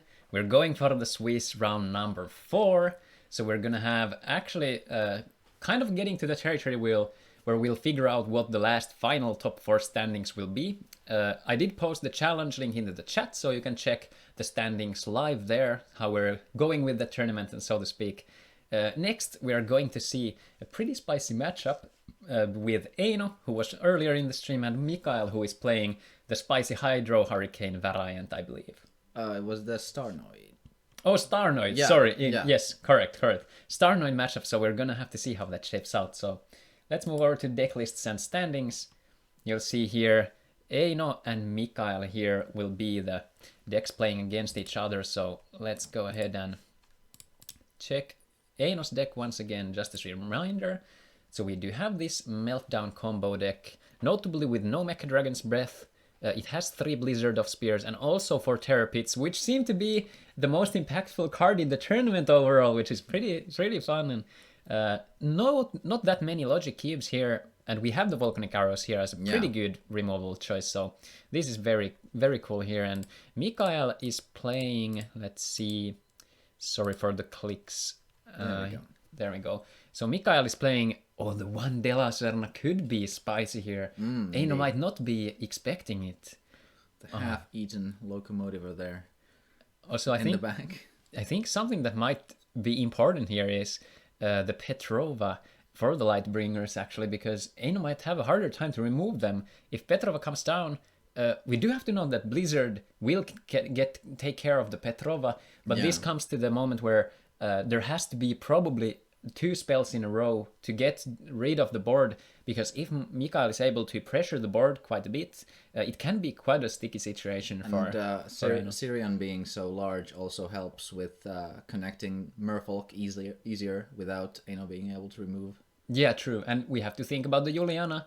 What's better than 3000 power? 4000 power. Indeed. So that's something to keep in mind. And I think the Farsi can be also, if you're mass removing and Eino gets Terror Pits back, depends a bit, because I don't think there's too many important hits for the Terror Pit against Eino. So I think Eino is slightly favored here, but we'll have to see, like, if Starnoid comes down also, it's interesting to say. Yeah, at and least. Holio also deals with Julianas if needed, so that'll be interesting to see. And one of the more interesting things here is the inclusion. There's 3 Locomotivers, and there's the Terror Pits and Surfers. So the sequencing, and also Skydivers. Will you play the Pyrofighter first, before Meltdown, or after? Yeah.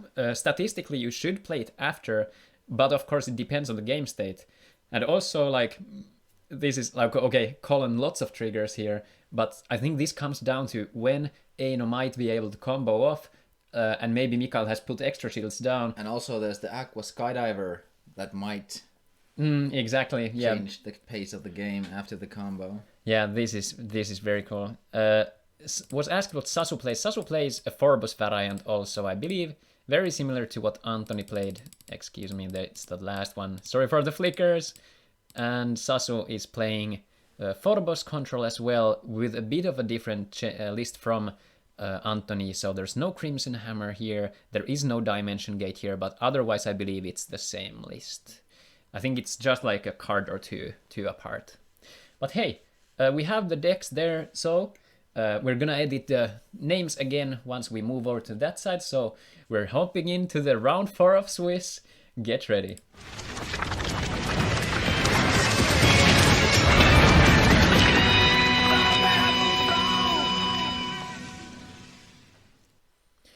Alright, we're in the game zone now, the game area.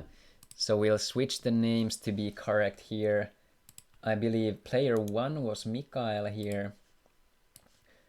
Seems they're re-rolling. 1 and 6, so Eino goes first. So here we have Mikael Mattila. And let's put the 0 there. And then we'll edit this over to 0 Eino Seikkula on Light, Darkness, Fire, Water, Meltdown. I think that's clear enough. Yeah. should be. So let's see. Aino won the die roll. The camera is being adjusted ever so slightly. Just a moment while Lauri organizes it for the better. It's on a stand, so he'll have to lock it in place. Oh, I was about to sneeze, but I didn't. Saved. Oh, let's see. Lauri is checking it in between, a bit over to the other side. Just a moment here. I will grab some of my great broccoli and beef food here. Enjoy it.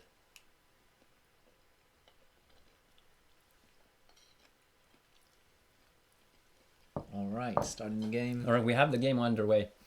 Still some minuscule changes here. Oh, that's looking very good here if we can lock the camera there. Whoa! Whoa! We get the motion effects here for the game as well. So colon into the mana. I think this is gonna come down to if Mikael can deploy a Starnoid, because Aino doesn't have, like, there's terror pits for that. But if we think about the snare, it's not gonna do that much against it because you can't put the Starnoid into the shields. Pyrofighter into the mana. We see a energy stream in Aino's hand. Evolution creatures aren't that popular in, like, the top tier meta decks, but they are quite effective against Miraculous Snare. Yeah, I think pretty much the only evolution creatures we see is like Paladin and maybe Dual Fang and Lancer, but usually it's just like Paladin. Hydrus sometimes. Yeah. I think we've seen Phantomac in the finals. We have, yeah. Yeah, it was a light, darkness, fire Phantomac deck. It was a very cool build. I think it was from Maso. Juuso aka who Lauri adjusting the cam. It was slanted at start, so we wanted to fix it, but I think the matters have gone a little worse here, so we'll try to get it set for the good way. We see some water mana. Are we gonna see Farzi here? Yes, we do. Preparing for the... Ooh, memory. Oh, this could be a clamp, bringing him down to one card. Oh. We have another view. We're on a roller coaster, guys. Awesome place to be. Should I go? Oh, maybe we shouldn't have touched the camera. We'll have to see. Maybe we should go. Maybe I'll go adjust and help Lauri with the setup. It's fine, I'll hold the fort. Yeah, you hold the fort. Whoops.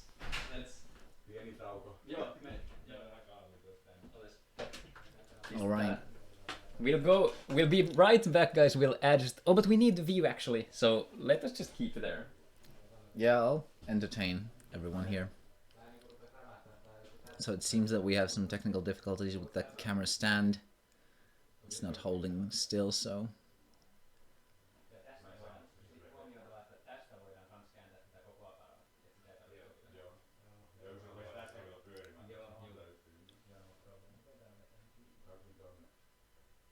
I think they're managing it.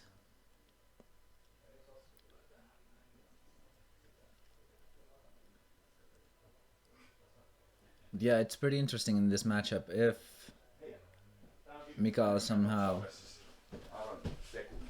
is able to bring the Starnoid to the table early and then get 2 shields off from Aino.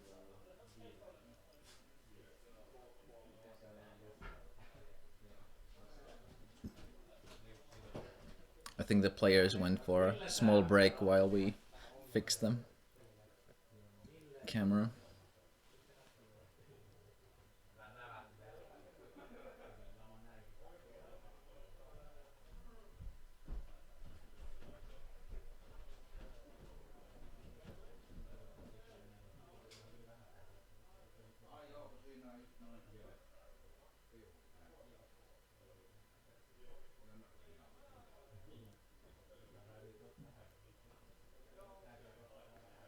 Sorry for this little pause here, guys. We didn't expect it to fall like this.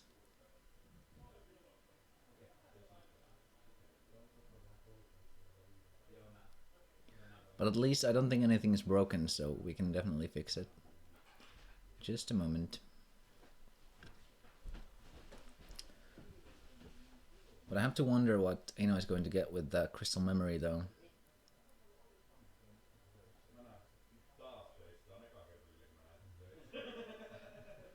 Yeah, we had to do it so the players who have not tried it yet know approximately where the area starts, where the cards are shown. Okay, it looks like we're somehow back online here. A bit shifting still. Mostly looking good.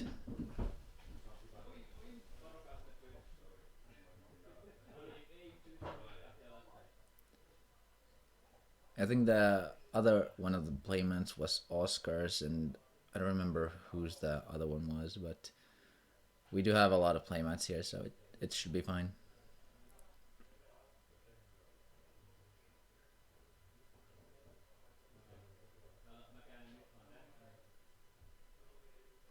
Oh.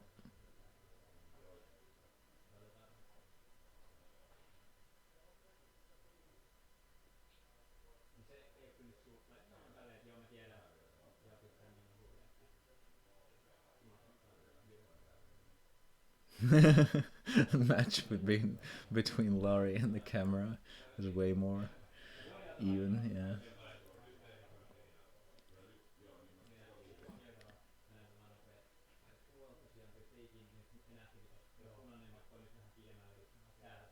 Okay, looks like we're moving the tapes. Yeah, they should be. Okay. Alright, yeah.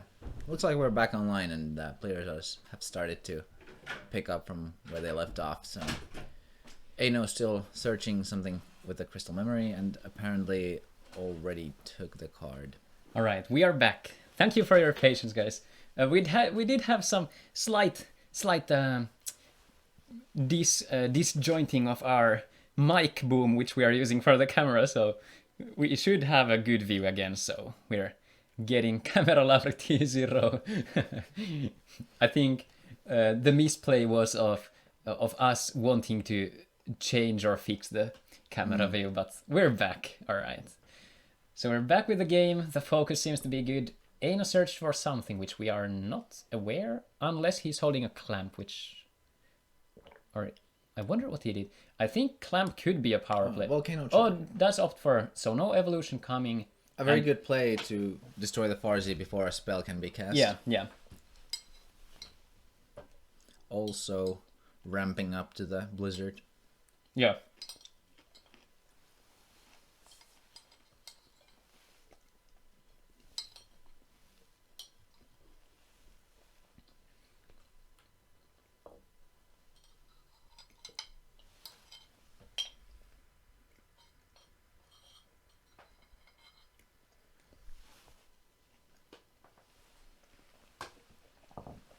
FF15. Alright, we see the colon as a bait onto the field. I think Blizzard here would be very good for Aino. Yeah, Starnoid is definitely on the way if... Or a snare. Oh, we see that. Oh, Aino doesn't have another blue source. So there's no removal unless it's a Volcanic Arrows. Okay, logically, we could see the Starnoid come down. But Aino might just search for a pit to deter. Yeah, that might be it. Either way, it's 2 shields off. Yeah, exactly. It is interesting that the Emerald did not swing last turn. Yeah. So despite starting pretty fast, going for the first shield. Yeah, opted to not. Yeah, not continuing with the pressure. Alright, let's see. what Mikael does here. I do think the writing is on the wall for the Starnoid, at least based on like how Mikael has played here. Does tap 5 mana. Do we see the first Vortex evolution? We do see the Starnoid come down. Alright, this is pretty spicy stuff. 1 shield at a time. Oh, that's a bit of a blooper. I will mention it in the chat.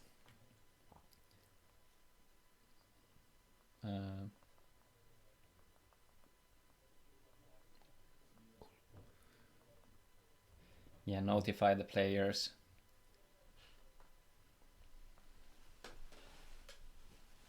Yeah, the shields should break one at a time in TCG. In OCG this was changed, but we have not implemented that change in rules yet. Yeah, Lauri has confirmed that the players have been noted. So we do see a clamp come down. Ooh, so, Petrova, very strong. Okay, Mikael is now at a position where he doesn't have cards in hand. But Aino is also going to be at 0 shields. Yeah, this is looking pretty strong. I think the issue is that I do think Aino... Okay, Aino did show something to his... I didn't quite see what Aino had. I saw a Bezagazil, so... But it doesn't kill the Starnoid. Yeah, I think there was something else too, but I'm not sure. This is the second last round of Swiss. This is the 4th. So we do have one more round after this. Okay. Ooh, Volcanic Arrows. So it does... Okay, Aino needs a blocker here. Aino does need a blocker. Yeah, Silver, sorry for the late reply. We do have this round and then one more round after we have the semifinals and the top 4 known, and then we'll move on to those. Okay, this will be interesting. Yeah, he might be going for the Meltdown finish now. But does he have 9 mana? I think it's 1, or is it exactly 9? Yeah, it's exactly 9. Oh, but there's the Locomotivers. This is so... there's also the Skydiver. But Aino does have a lot of... Oh, this is a hard choice. I would Terror Pit first if I had the option. Ooh. Oh, what is that gonna be? Memory? Okay. There has to be a blocker on Aino's side. Juliana probably here. 3. Oh, Snare. Okay. That makes sense. Yeah. So Aino can still wiggle around a bit. Maybe does get the extra mana here. But it's a rough spot for Aino. This Starnoid is going pretty fast. That's a good point. Surfer into Starnoid would actually stop Meltdown from working. Oh, yeah. Oh, that is... If the players actually realize that line, if Mikael will do that, I will tip my hat. I will honor him greatly for that line if this happens. Yeah, I do agree. I would have gotten a Terror Pit. I would have gotten a Terror Pit, personally. Because that's the only removal that Aino can use against the Starnoid. But it's very awesome to see Starnoid, and it's functioning pretty well, even against such a control list, which I think Starnoid doesn't seem to be the best against, because the shields don't match her too much. I think the crucial turn was that Aino didn't have any removal to the 2 baits at all. That was very rough. I think this was the reasoning why Aino didn't search for a pit, because he had it, I'd assume.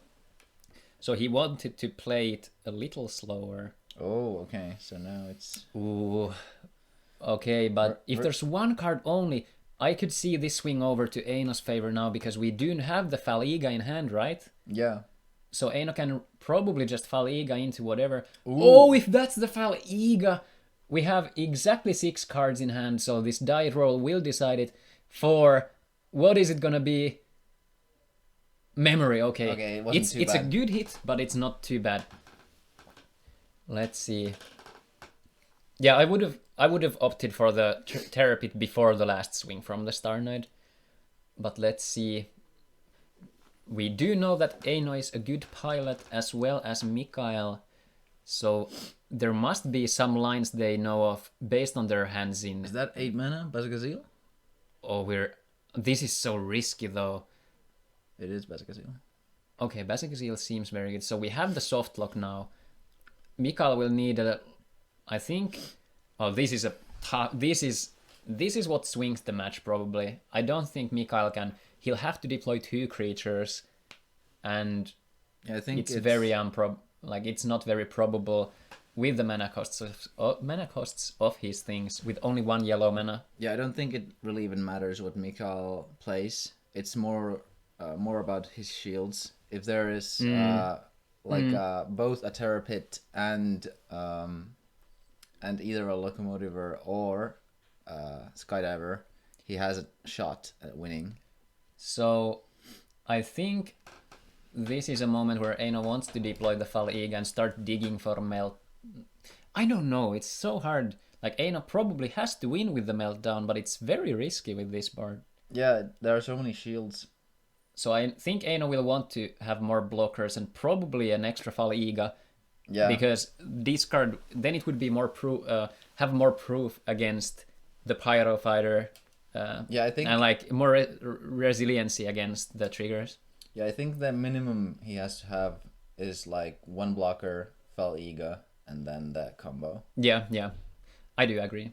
He can. He doesn't have to play Ghastly Drain notably now, so yeah. He is already at the mana for the win. So I think Fall-Eagle for memory for a Fall-Eagle could be a play. At least that's something that feels. Yeah, or feels like I think memory is a pretty good choice unless he's afraid of. Or he could of course also fetch the Meltdown if he doesn't have it yet. Yeah, or Snare to maybe wiggle 1 more shield. Yeah. As like some protection, but okay, Aino is checking if he can deck out here, but I think it's looking grim. I think Aino has churned through more cards, and if Mikhail gets to any higher mana, it's going to go into the territory where Mikhail could just be playing a couple creatures down. Yeah. But yeah, this is a rough point. I think this is something that will highly depend on the triggers. Let's try to keep track of the triggers we've seen. We know that 1 Locomotiver is gone and 1 Terror Pit. And 1 Surfer. Surfer, yes. I do think the correct play is to still keep the Pyro Fighter in hand and have Fall-Eagle out and just go for it. But we'll have to see. Classic Gandalf gameplay. The MTG terminology from Eero. Good one, my man. But yeah, we'll have to see. I think the 2 turns that Aino now has will come down to the routes he opts to choose. Like, Aino could either go for them. If he's scared of the triggers, does he want to deploy a wider board, or does he want to go now before Mikhail has? This could be a rough. Oh, a second creature is good here.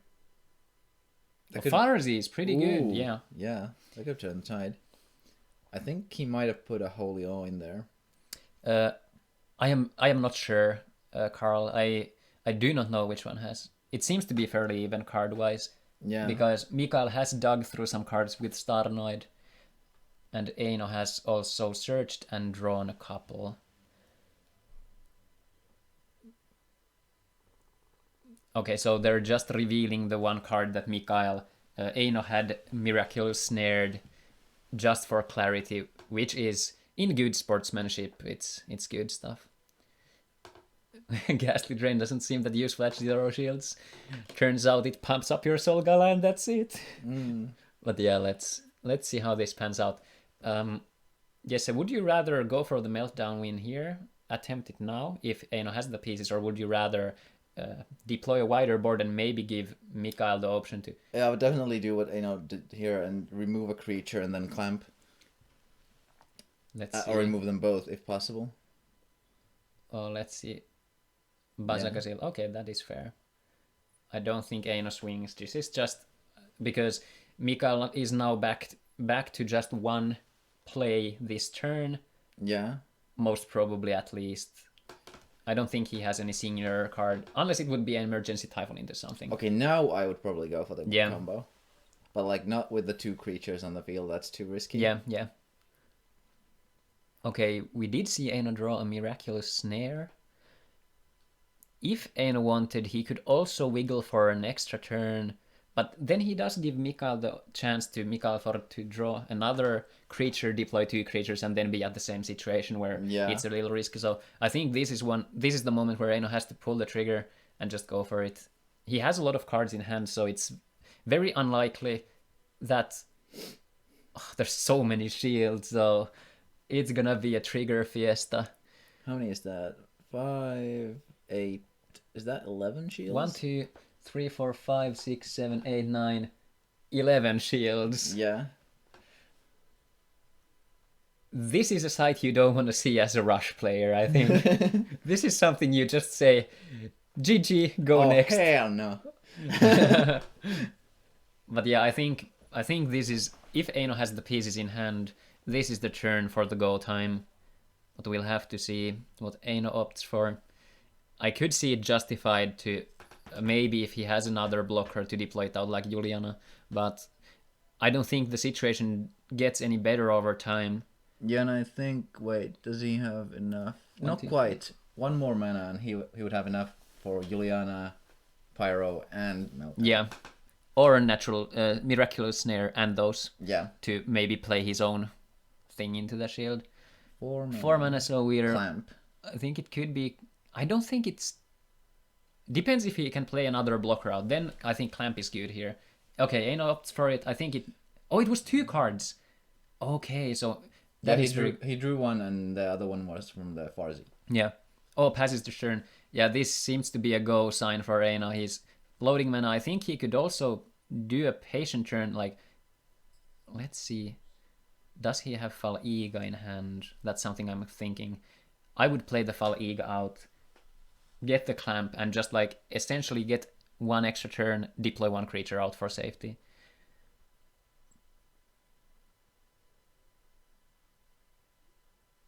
But yeah, this is, yeah, we have to note, good point in the chat, that there are the 2 skydivers, at least I believe it was 2 skydivers. Let us check.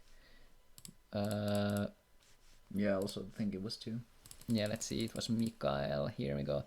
2 skydivers, 3 locomotivers, 3 terror pits, 6 surfers, 4 columns, 3 holios. 6 surfers? Sorry, 4 surfers. Yeah, 4 surfers and 2 House emergency. rule, you can play 6 surfers in your deck. Welcome to Finland, the land of the promised aggros. We do have the emergency typhoons as well, but I doubt that there's going to be a Dalcerna play. Yeah, I mean, Eino could do the Meltdown route, but it's still not...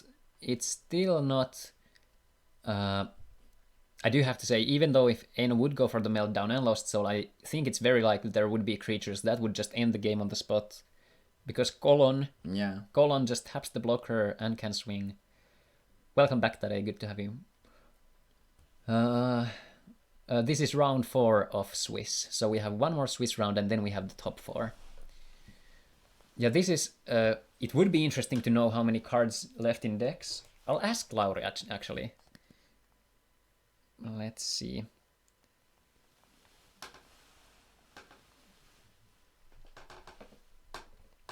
I'll send a message to Lauri and we'll see. But this is such a scare. Okay, I think Eino is going for the deck out, it seems. Or maybe like what Hjalvar just said, the Meltdown Apoc Magnus. That also works pretty well. Yeah. Eliminates the RNG. Okay, Eino has 10 cards currently, and after drawing, Mikael has 11. So we are nearing the territory where it gets kind of iffy, because Eino doesn't have enough time, I think. Alright, let's see. Yeah. Alright, so Mikael does have 1 extra card in the deck currently.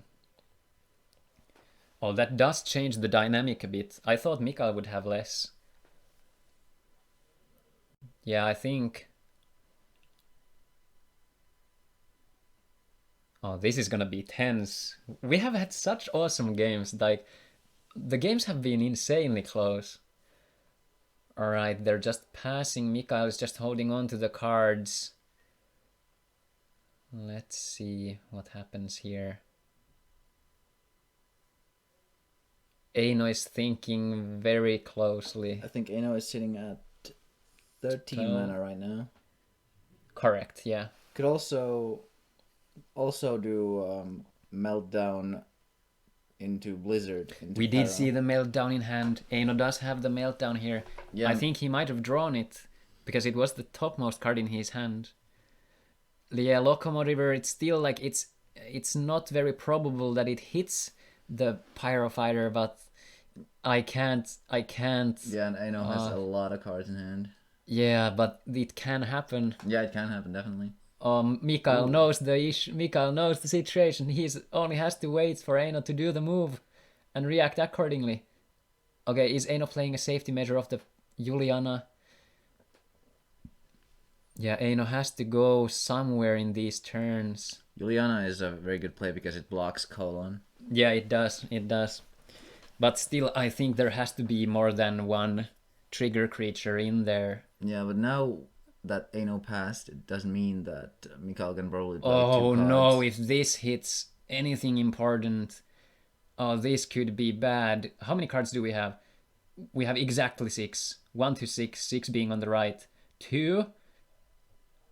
Oh, Blizzard, okay. That is probably the best. It was kind of still good for Eino to have Blizzard because he could have done the Meltdown into Blizzard.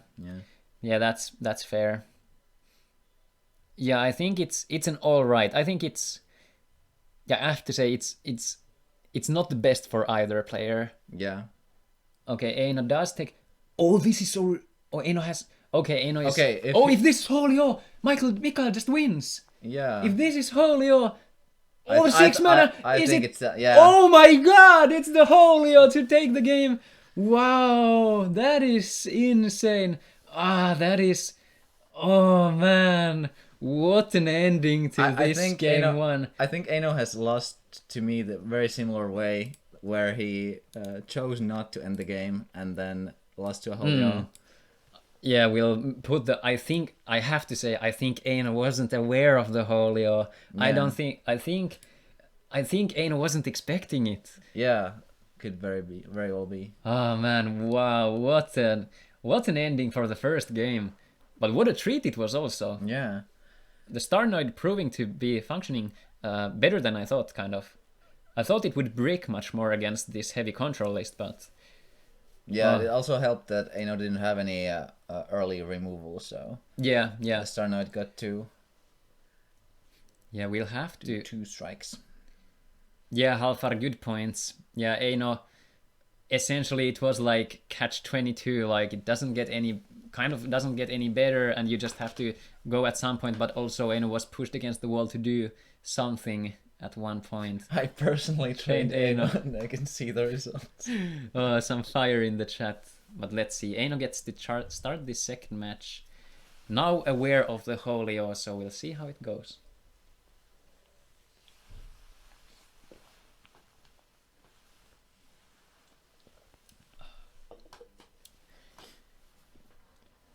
It might have been a conscious decision from Mikael not to put Holio into mana at any point. Yeah, to avoid giving the information. Yeah, I think the shield that he put was also Holio. I don't... That was just my guess. Yeah, could be, yeah. Like, hiding it. One of those weird scenarios where, like, I think Holio is one of those spells that is very, very... has a lot of discussion around it, if it's good or if it's not. Because I think some people are very strongly in the opinion very of... polarizing. Yeah. Could be a Skydiver, that's a good call as well.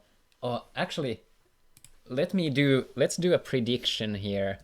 Ooh. Let's see how if I press... I will have to manage this. Give me just a moment. Do we have channel points though? I do have, yes. Okay, good.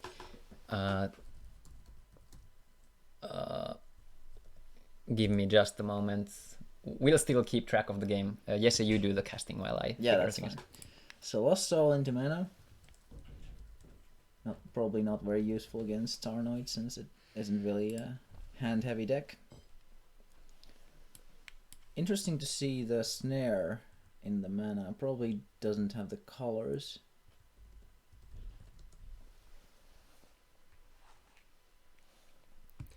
Yeah, I think Eino has another snare in hand. Usually that's the play I go for. Yeah, at least personally.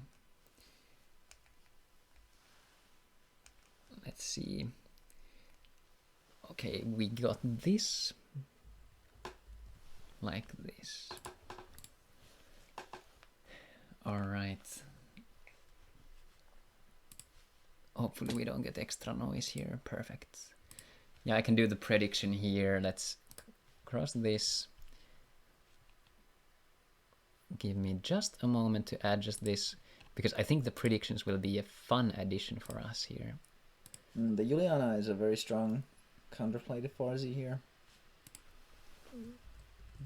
Can't really do much about it.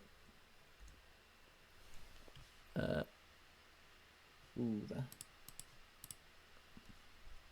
computer is definitely feeling the heat of the Twitch. Oh, can I? Oh, I'm not sure. Ah, that's weird. Alright, yes, so you... Okay, let's see. Oh, but why can't I edit it? How does it work? Let me check. I think this might be... okay, here we go. Yeah. Let's add a new one. There's another emerald.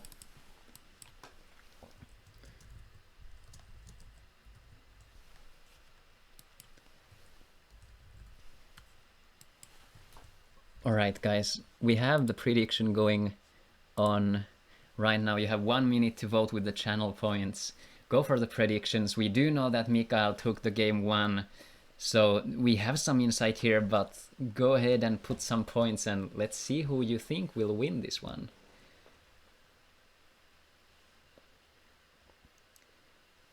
So we do have the setup for the Starnoid already. Yeah. Let's see.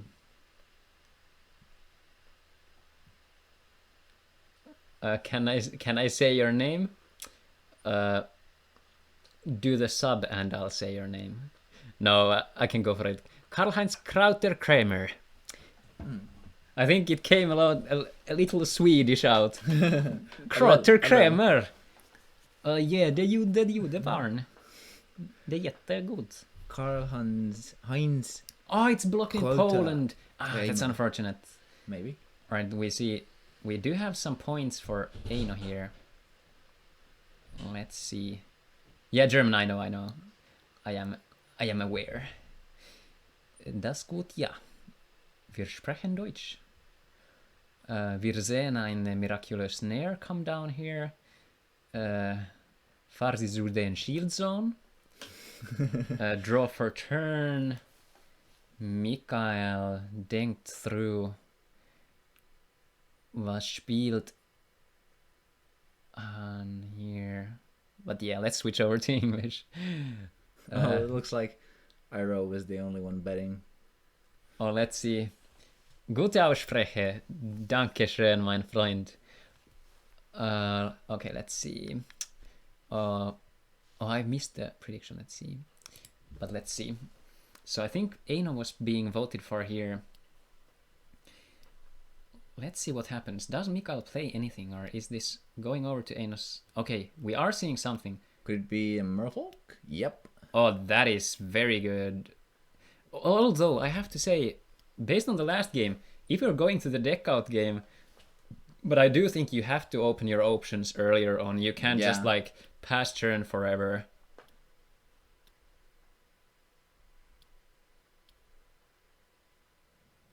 Okay, Eino puts down a Julian. Oh, he's thinking, is it... I think he has a Fal Iga in hand.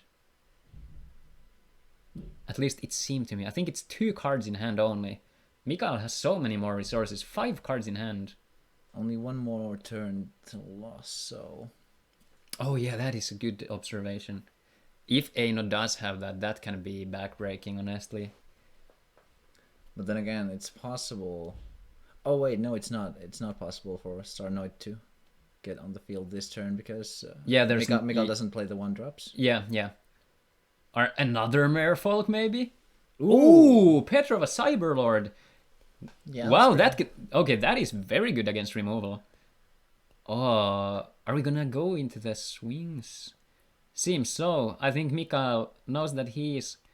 One thing I have to say one thing against Meltdown decks is the fact that even though you're giving your opponent resources, if your opponent is hosed by their mana, so essentially if he starts swinging now, Eino doesn't have enough mana to spot remove and board wipe and stuff. He only can do he can only do one thing a turn here because he's at 7 mana. Ooh. Yeah, Fal Iga with no follow up. It has to feel a little bad, to be honest. Ooh, and not even the snare, but in fact memory. I think Ain wants to go for the Meltdown here, maybe. Yeah, it might be. Ain might be first here. But now it is possible to get Starnoid, and if that happens, if Mikael can get the 3 shields without triggers, he wins automatically with the Petrova. Yeah, that is true. I think Aino will be forced to block here, but we'll have to see. Yeah. I think what Aino is looking for is, I don't know, it's rough because Fal Iga gets removed with the Blizzard also, so he can't swing the Fal Iga into the Merfolk or Emerald afterwards. Yeah, it's tough. Oh, another Cyberlord. Does he want to get the Farsi back? He does. That is very good. It's known information. He does opt for it. And 5 for another. Wow, that is so much. Okay, those are big Petrovas. So he does choose the Cyberlords again. But it is a little iffy because now Blizzard just gets rid of 2. Blizzard is a bit too strong here. The Starnoid deck is proving to be quite the deck also. I'm surprised personally. Yeah, I definitely wasn't expecting it to turn out this well against Meltdown. Yeah, and overall, like in the tournament, like I think it's so control heavy. I think Starnoid doesn't really. We do get. Oh, what happened? Whoa. Blizzard. But it shouldn't kill the one creature, right? It shouldn't kill the Oh, it was Merfolk. Sorry. Yeah, Merfolk. It's not Merfolk. Yeah. That was my bad. Good catch. Oh, but this is still, if there is the Starnoid and another creature. Yeah. Oh man, Mikael is just gonna push the pedal to the metal, I think. I think Aino is now relying on triggers. Yeah, pretty much. Farsi and the follow-up Starnoid, absolutely beautiful stuff. It comes down, let's go. We see the Farsi and Starnoid. One shield at a time. There is nothing, and Mikael takes the series 2-0. Wow. Absolutely beautiful. The Starnoid doing some work there. What a deck! I'm surprised. I didn't expect this. That was interesting. Yeah, awesome stuff. Get some GGs in the chat. That was an interesting match to watch. So let us edit this just for the moment so we do see the 2-0 on the screen for Mikael. Yeah, no one expected that, I think. I think it was still, I would have said it's favored for the Meltdown deck, but... Yeah, we should definitely update the prediction now. Yeah. We're so getting grainy. But so hey, this is what you'll have to deal with, guys. Darkness is coming. I hope you can still bear with us with this bad quality. Well, we can probably try the other camera. Yeah, but we'd have to take it away from the zone. Yeah, I think choose outcome. Mikael won this complete prediction. Thanks for participating in that. Let's check out the standings now, how we're doing. We do have here, let's refresh that. Alright, let's see how the last round... Oh, there's still some games going on. Okay, ooh. We don't have everything resolved yet, so... Okay, we have 2-0, 2-0, 2-0, 2-1, and a 2-1 here. And we do know this was a 2-0 as well.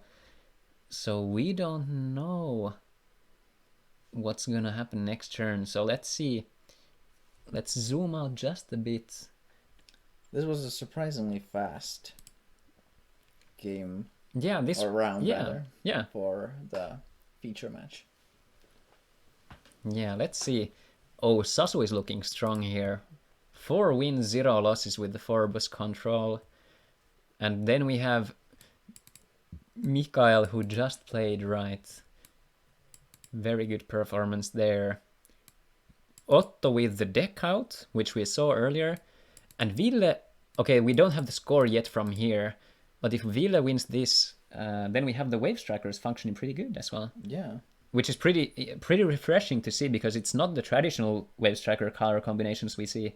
I think the water being alongside the light and fire is a bit of an interesting take. Usually in Finland we've seen light, nature, fire Wave Strikers and also light, fire, darkness. Those are usually the two plays. But yeah, I think this is one of those tournaments I would have assumed someone brings FN Rush, because usually we have at least one person on it. Especially now that there are so many participants. Yeah, exactly. It's rare. It's rare overall. But let's see. And then we have Kim is 3-1 also with the blue-black aggro. So the Water Darkness aggro proving to be good, even though we saw Kim... Oh, Kim did win the stream game. That's true. That's true. He did. Yeah. Yeah, Tade, that is a good point. Like, the surge of Juliana certainly does affect things, but even then, I think it's a bit of a... Yeah, it's hard to say. Yeah. Because we have to note that against the matchups, like, okay, the 4-boss without Juliana does suffer against FN Rush by default, because you're playing so many one-offs that don't necessarily do anything against FN Rush. And if you're cutting your shield triggers in favor of those one-offs for the control matchups, you're weakening your own matchup against the super aggro / rush matchups. But for example, the deck out lists with the Julianas, or what we saw from Yuzo, which was the fantastic Charmilia control, getting phased by Palaolesis and Julianas, you can just brick wall those FN rushes. So I think the main point here is that I think FN Rush could have done some work, and I also do think blue, red, green aggro would have been very solid here, with Gonta going over Juliana and Bat into Searing Wave. That's what I've... just the classic Bomba Blue without Bomba. Yeah, exactly. Yeah, I personally have substituted in my tournament list. I substituted. Actually, we can just pull it on the cam here. I think I played. Substituted Bomba with Yagalzor in my own build. I think it might have been this tournament. Yeah, 3rd place. Oh no, this was my meme deck. Let's not check that one out. Oh, that was glorious, but it wasn't. What tournament might have it been? It was this one. You be there. Yeah. This was the list I played personally. Something that I should have done was switch one De La Serna for a Scarlet after all, but this was what I played the previous time. It was 4th place, and it came down to the Scarlet because I faced so many blocker walls. But one thing I love about the deck, I have to comment on the side, is that you can do the small pimping here. You can put the promo Bronze Arm Tribes, you can put a nice Hyper Sprint promo and the shiny Rebirth and stuff. It's very cool. Alright, but let us bring back the standings. We'll be updating you shortly. Let's see. Oh, we have the round 4 complete. Beautiful. Right. We do have the matchup, so let's see.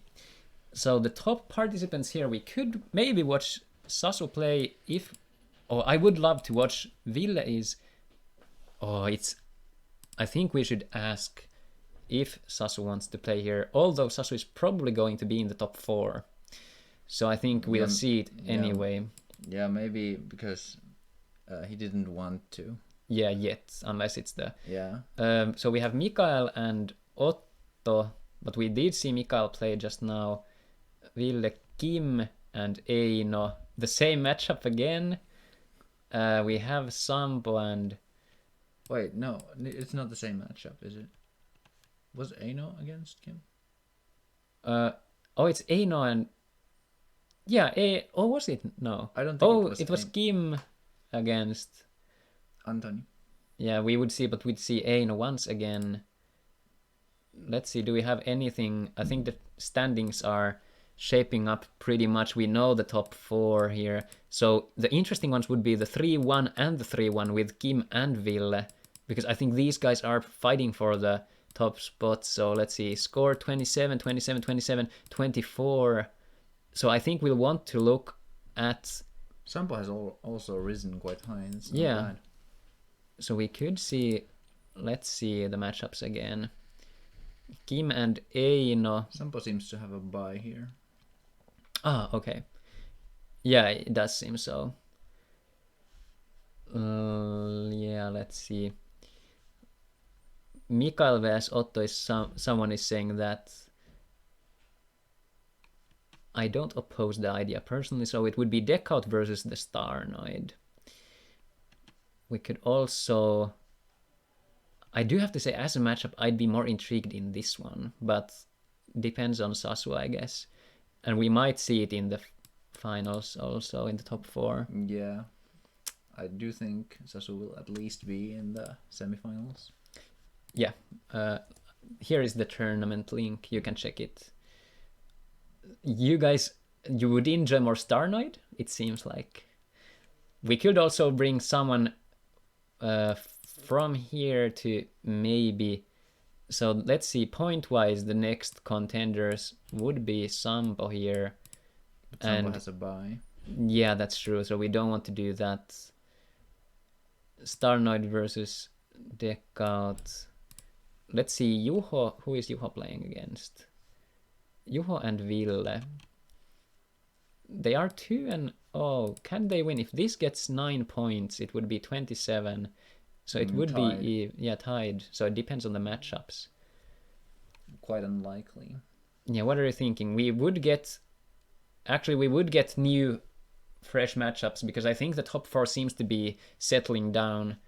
If we ask... Wait, we haven't seen you... We haven't seen you. Weren't there more of those previously? Where'd they go? Oh, was there? I think there were more than 5 previously. Yeah, it should be 7. Let's see. What happened? Ah, okay. Oh, now we see it, yeah. Okay, there we go. Interesting. I mean, let's see. Place 4 plays against place 1, and place 2 and place 3 play against each other.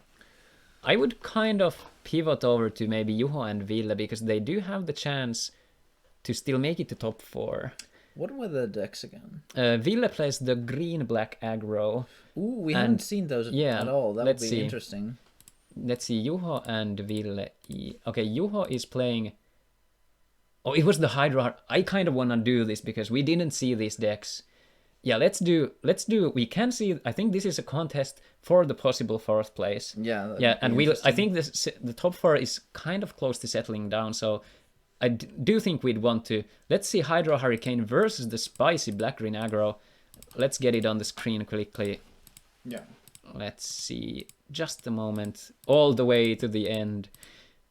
Let's see. And we have this. Yeah, I do like this matchup. This is spicy stuff. This is interesting. The Chaos Storm. Yeah. Yeah, let's do Hydro Hurricane versus the black-green aggro. I do like this. But hey, guys, we're gonna go for a couple minutes of a break, set up the players over to the feature match area, and we'll be back right after that. So stick around, don't go anywhere. We'll see you in just a couple of minutes.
Welcome back once again, guys. We're heading to the last round of Swiss, aka the 5th round. We're excited to bring the next matchup, which is 2 decks we haven't yet seen on the stream. Yes, go ahead and tell us what we're going to see. So, we're up against, or rather, the players are up against sorry, I'm losing my thoughts here. A Nature Darkness aggro with lots of worms in there, so Villa is playing 3 Chaos Worms and 2 Dual Fangs, so it's a dual tribal deck in the MTG slang. Yeah.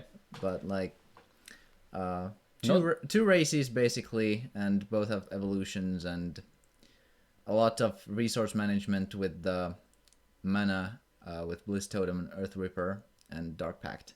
Yeah, I think it is very spicy. Like, I would love to see some either Bliss Totem Earth Ripper shenanigans or the Bliss Totem Dark Pact. So, and also we'll have to see.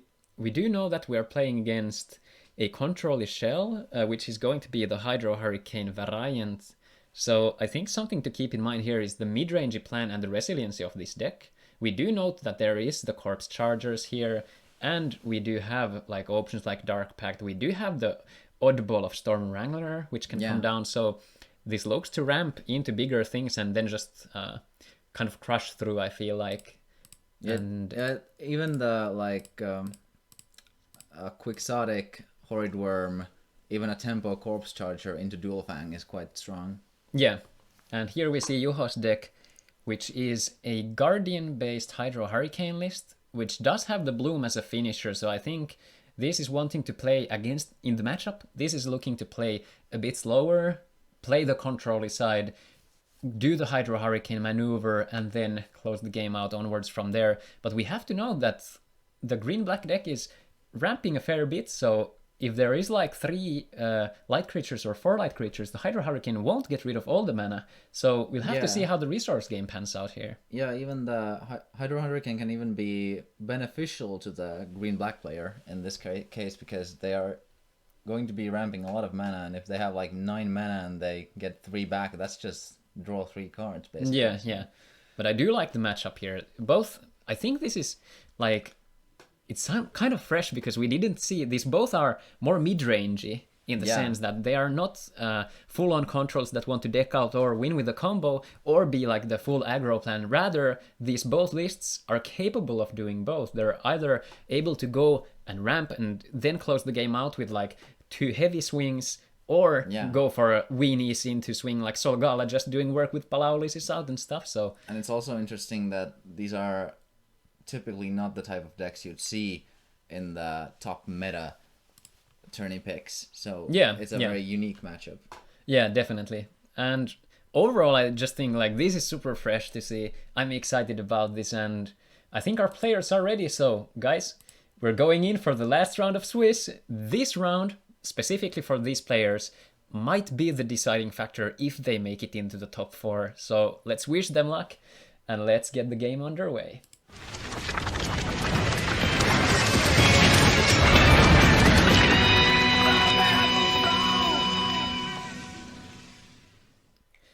Alright, we're back in the feature match area. We'll edit the names here. Players are shuffling the cards. This will decide who will go into the semifinals. Potentially, we'll have to see. It depends on the scorings. Yeah, it depends on how the other players as well do. But both of these players have the potential. Definitely. I think it would come down to individual match scores. Like, if they tie out in the points, it would depend if the players themselves have won or lost against who they are tied against. So, alright, we have, I think, is aggro, or let's do aggro / mid-range, I think. Yeah. That seems fair. Oh, it does go, let's just make it aggro. Yeah, just make it aggro, it's fine. Alright, we have the game underway. Did you see who won the die roll? I didn't pay attention myself. No, I didn't as well. I was trying to scope out the name. Let's do who wins the best of 3. Juho or Ville here? Let's put the prediction up. Feel free to vote here. Let's see. Looks like We get the Ville was the one to start. Okay, so it's good for the aggro, I have to say. So early Torkon, we did see the Chaos Worm in hand. I'm very interested in the game plan here. If Ville is going to start swinging immediately, or is it going to be a longer game where he wants to ramp up and play some finishers before swinging? I'm not sure, because if he deploys a worm here, like Horrid Worm, I could see the Chaos Worm curve benefiting from him hitting on early when there's no blocker down. Definitely. Ooh, Bronze Arm. The early ramp is very good here. So let's see. We do get the swing. Okay. Oh, do we? Oh, thinking it through. We do. Yeah, I think swinging is alright. Ooh. Oh, the Terror Pit. It's not the worst. It's not the worst. Yeah, could have been worse. Yeah. I think the Bronze Arm tribe did its work, so. Yeah, it's much better to have the pit hit a Bronze One tribe than a Dual Fang. Yeah, exactly. Yeah.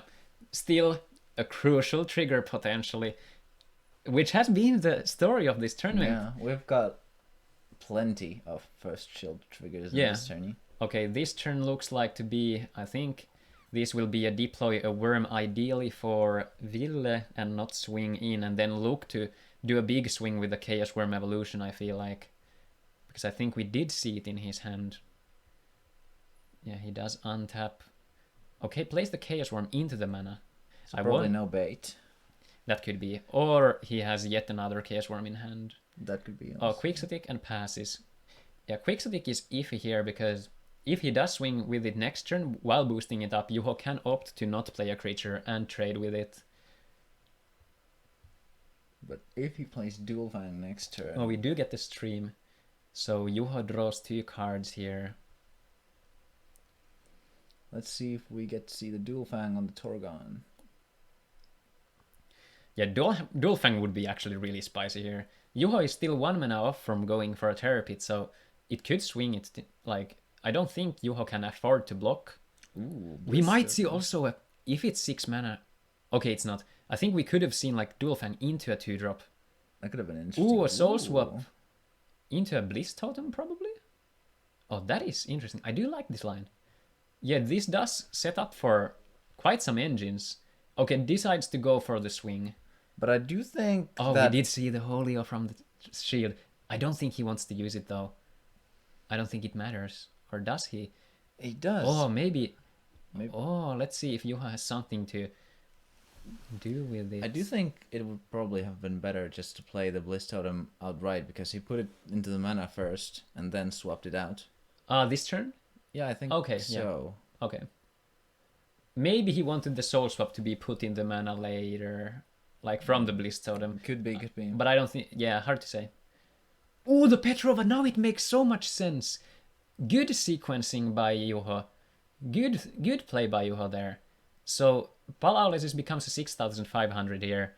That was a very nice play. And now he also has the disgusting Petrova Guardian. Yeah. core. Not the worst here, because I think Ville's all removal is just Terror Pit based, right? Yeah. And does swing, so forces Juho to not... Oh my god, all the triggers. Oh, no cards in hand. 3 triggers already. Terror Pit, Holio into Locomotiver. Yeah, that's pretty rough. That's... We do see the importance of triggers here. Let's see what Juho is thinking through. Plays a card into mana. Ooh, Mystrias. Does have mana untapped for what it's worth currently, as the turn had just begun. Goes for a Soul Galla and 3 mana for a Snare, puts it in the shield. So essentially building the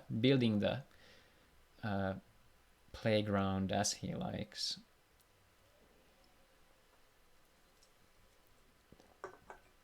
Ville thinking through, I think it might be potentially an evolution creature in hand. Yeah, that's the very bad weakness of evolution deck without water, that they run out of cards very quickly, and then if they top deck an evolution, it's a very bad brick. Let's see, the Mystrias is pretty rough here. Ville does need to have like a Terror Pit pretty much here if he wants to get rid of it, or a Soul Swap. But neither of the options seem to be at hand, so I can't help but think this is going to slowly tip over even more in the favor of Juho to just build the board, probably go for a Hydro Hurricane, and then start closing the game out. I do think this game was decided by the triggers. Yeah, I there think were too many. Yeah. Sometimes it be like that. But that's why we play best of threes. Exactly. Let's see, Juho does play 2 Terror Pits, 2 Holy Oaths, and 2 Locomotivers, so it was pretty rough in that regard to get all those triggers. Actually, those are the only offensive triggers he can, rather like beneficial triggers from the shields, aside from the Zombie Carnival, which wasn't there, so 6 cards out of 40 is pretty... Yeah, that's pretty bad. Yeah. Got very lucky there. Ooh, the Bloom comes down. I think we might see a Hydro Hurricane next turn. And there's also no Surfer, notably, for the Bloom, but we might see a Worm into Chaos Worm for Ville. It is a problem that Ville isn't running Tyrant Worm, because Tyrant Worm would allow the immediate Chaos Worm to be neutralized here. But I think he's relying on the Dual Fang and other ramps too. Yeah, get there, and I do think it's probably the smarter choice, because Tyrant Worm, if you're playing so many other low to the ground, Marino hits a Marino / Charger, and the last one is a Stream. Wow. So only one. Quite a whiff there, but looking at the board state, it's not the worst, but definitely not what you want to see. Okay, we see a mana card. This is hard. I think Ville is holding on to evolutions here. I'm quite sad that there aren't very cheap, other than Tyrant Worm. Yeah, like Parasite Worms, yeah. A 2-drop Parasite Worm would change it. But I do think that Chaos Worm is like one of those cards that if it did have this 2-drop, it would be quite a good choice for like a blue-black aggro also. Yeah, I think as it's evolution. Still, I mean, I do agree that it's partially being creature-based removal and speed attacker, so you can essentially, 2 for 2 kind of because of the Evo bait, but still... This is round 5, yes. Yeah, round 5, correct. Right, so does take the Chaos Worm away, potentially to not get the Bloom killed. Yeah, I think Tyrant Worm is a little bit better in the blue-black version of this deck, because there you don't have that much mana to work with, and also you have more draw. Yeah, I think. And you can fairly comfortably get to 6 mana to do the combo. At least when I was playing the tournament, I actually won the finals with that combo. It was very satisfying. Very satisfying, I bet, yeah. But also, like, notably, like, blue-black, like, it doesn't ramp, but the way blue-black allows you to have cards into your mana is by playing the floaters like Halkus and Lucky Ball to be able to, like, play a mana card and still threaten the board state. So indeed, we do see... Do we get a bait or Chaos Worm? I don't think there's too many options. Probably gets... If he gets the Bronze Arm, he does signal having a Dual Fang in hand, but it doesn't help with the Bloom. I think this is a bit of a catch-22. I don't think there's many outs for Ville here. He can try to force... Oh, it doesn't even get through the Palaolesis because they are too big here. Because they are 10,500, I believe. 6,000 bonus, so 8,500, yeah. Let's see how this pans out. I do think Juho wins this one. Wait, is there another Palaolesis? No, there is. There is 2. Now there is, yeah. I think previously there wasn't, but now there is one. Extra.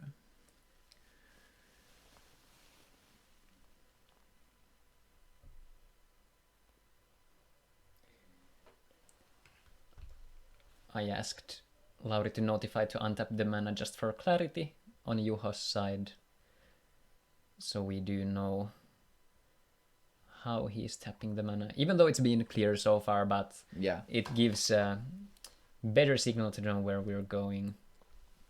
The triggers were detrimental here.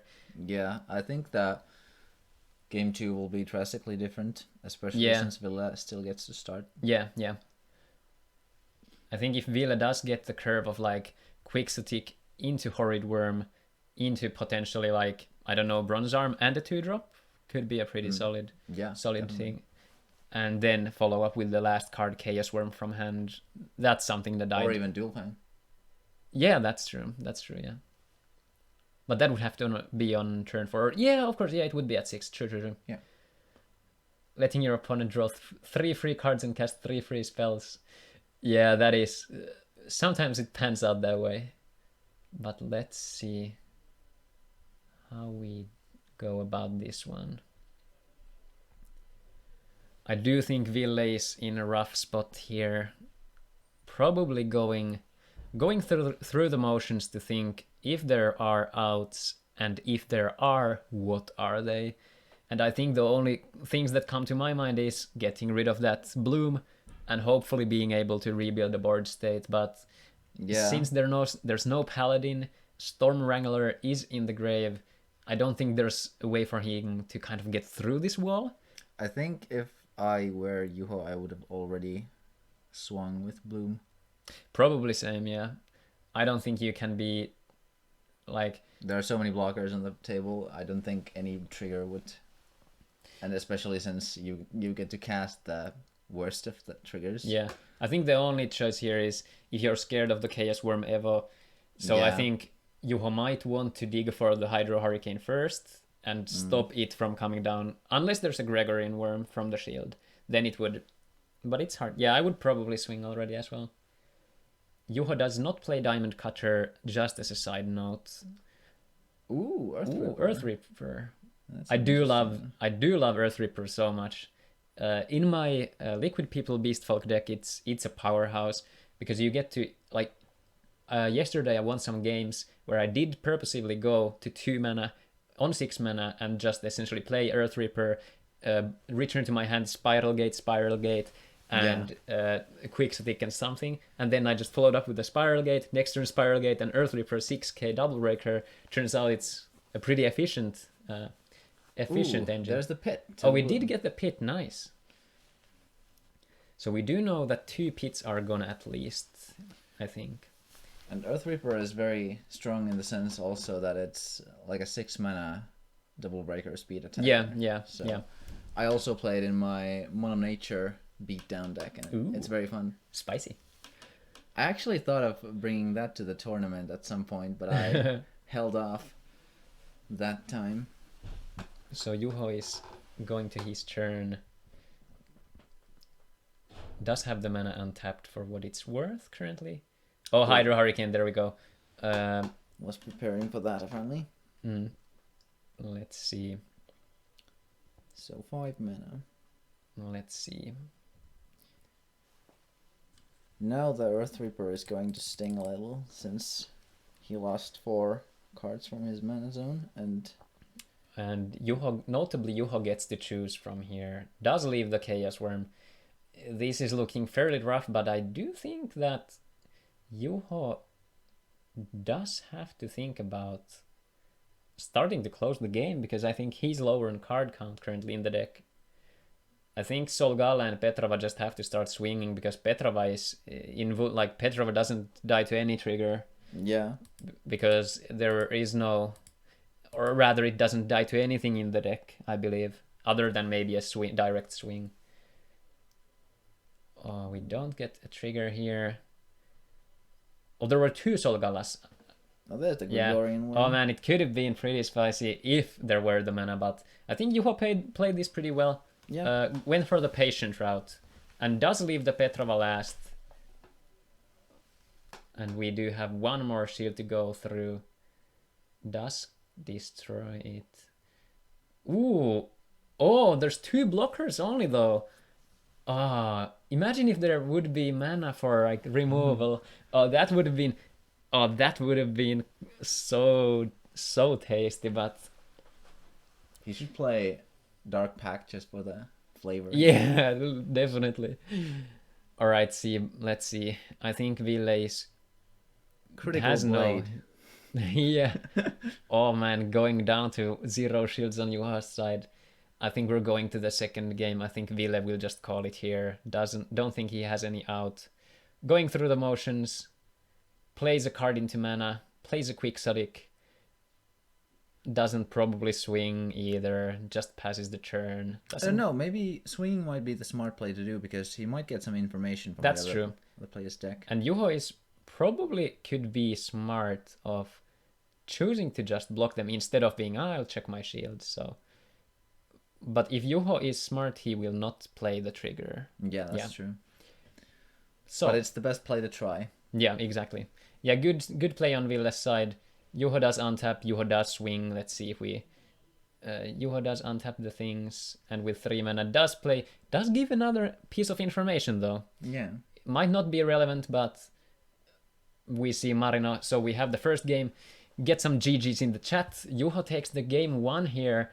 So we're looking at a potential top 4 spot for Juho if he does close the next game out and takes the 2-0. So this does get pretty spicy. I am not too sure. I think we'll want to stay with the excitement with you guys in the chat and not check the standings up until we see how the games shape out, because yeah, definitely. If the other people who are currently 3-1, I believe, if they do lose 0-2 and Juho does win this 2-0, I think Juho will be even with them from the top of my memory. Yeah. And then we might have the case of where if Juho has won the matchup against them, Juho will be the one going to the top 4. So, but nothing is certain yet. It depends how this game shapes out. And Ville being on the play, I think we can see Ville perhaps contest the series even. Yeah. Also, I noticed that we're still sitting at a comfortable 31 viewers. Thanks so much, guys, for coming. It's so good to have this stable view count throughout the stream. We didn't expect it to be this popular. No, definitely not. Even though we tried to post, and I posted on many platforms, and I asked some friends to be like, hey, come pass by, come say hi. But at start we had 40 something viewers, and it's only been 10 people leaving. We've had a lot of people stay and stick around, so my biggest and our biggest sincerest thanks for sticking around. We do hope you guys enjoy the content. This is amazing for us, and it's super cool to have the first live content essentially, or rather first paper stream, at least to my knowledge, of Duel Masters TCG notably. So hopefully first of many, and we'll try to keep the trend going as good as possible. So do keep in mind we might have further national tournaments here streamed also, so and perhaps even some casual tournaments. Yeah, exactly. Thanks for the kind words, Halvar. So we do see Ville start off with the Torkon into mana. Probably, I think he might have a Quixotic, getting the nature mana out. Yeah. Here, let's see. Torgon is the weaker one of the drops, so definitely. Let's see. We do get the Quixotic. This is looking like the curve we want. Either Bronze Arm next turn into a Bronze Arm and a 2-drop, or alternatively... Horrid Worm. Yeah. Against Juho, I'm not too sure which one I'd prefer. Maybe even a second Quixotic could be good. Yeah. Because that would first, Palaules is to swing into it without playing a creature. But let's see how it shapes out. Ville does untap. We do see 3 mana being tapped. Horrid Worm. Oh, it is the Bronze Arm. Very nice. Yeah. We get... Oh, Corpse Charger into mana. It's very good. No trigger on that side. Very good. I think the Bronze Arm play is slightly favored in case there is a Palaulesis. But, if there's no play, then Horrid Worm might have been better. If we see the stream from Juho, this might be a very slow... Oh, the Snare. That is okay. That's okay, yeah. Yeah. It does buy 1 shield for Juho, essentially. Or 2, considering the long run. Certainly better than playing the stream out here. Yeah, probably not necessary, since Ville will most likely be swinging. I think this comes down to the interesting territory. If we have 2 creatures to play here, like Bronze Arm and a 2-drop, and he does have the Dual Fang in hand, let's see how it goes.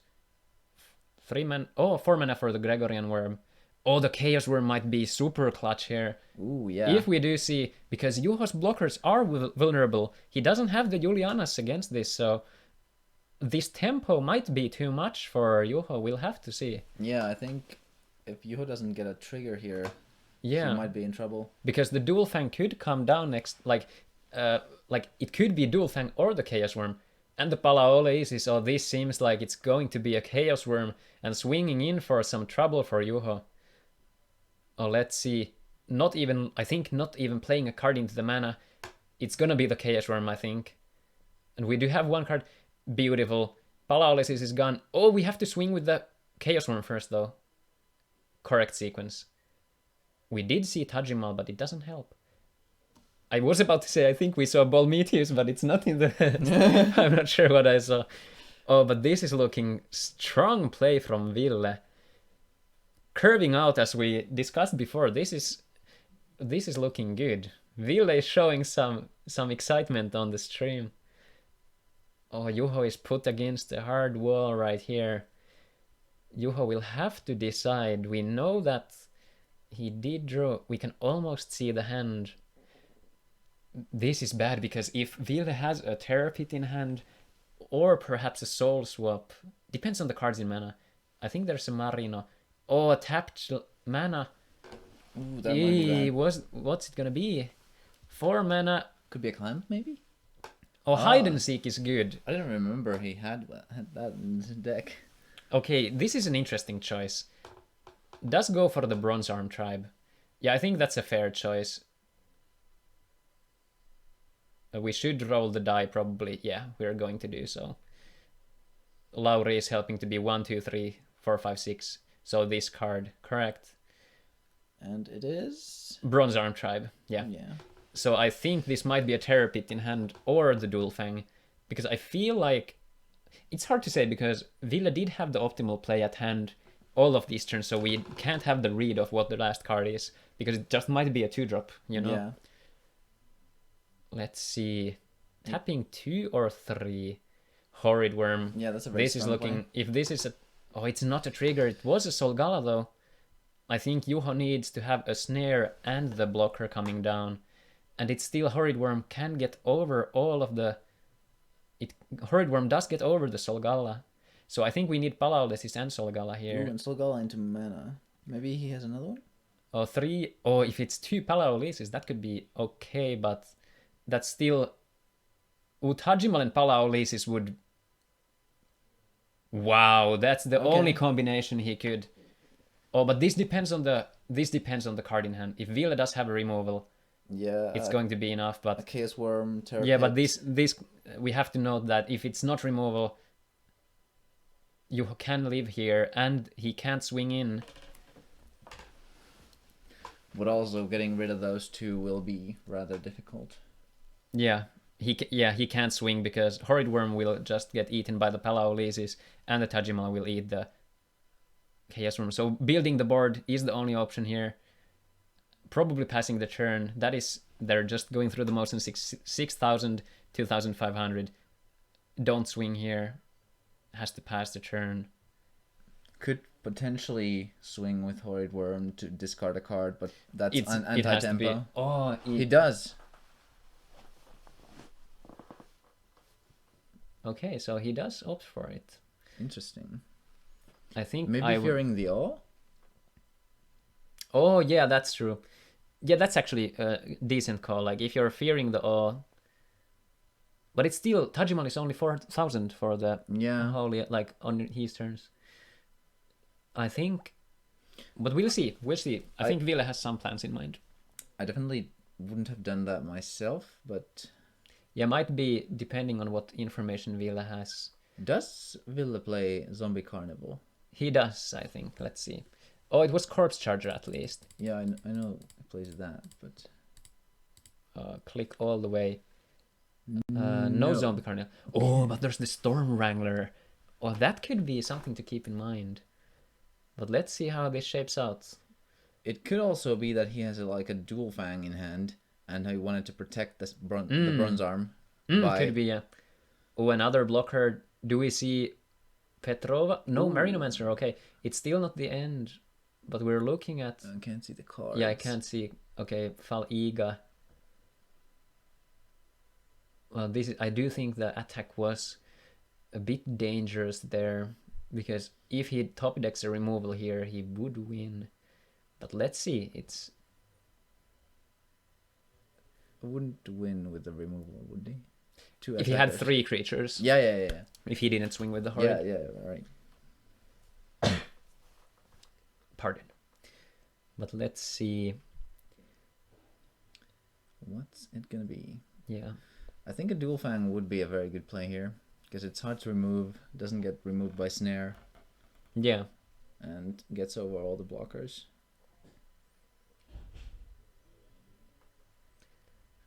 Vile's thinking through. Ooh, Clamp into mana. Clamp would have been pretty impressive here if there were cards in hand. But Juha, I think Juha had still like multiple more, so I don't think... okay. I think he has like 4 cards. Okay, well then maybe. Based on the random discard last turn. I think it... Because he played the Marino, and he did draw 3 cards off of it. Yeah, true. So we are getting... Are we getting another Chaos Worm?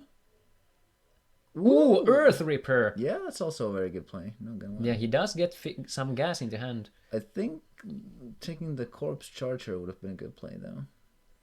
Might be, yeah. Maybe just want some creatures. It is 6,000, so he can force the issue here. I do like this. Yeah. And Juho does take the trade. And Chaos Worm can swing here.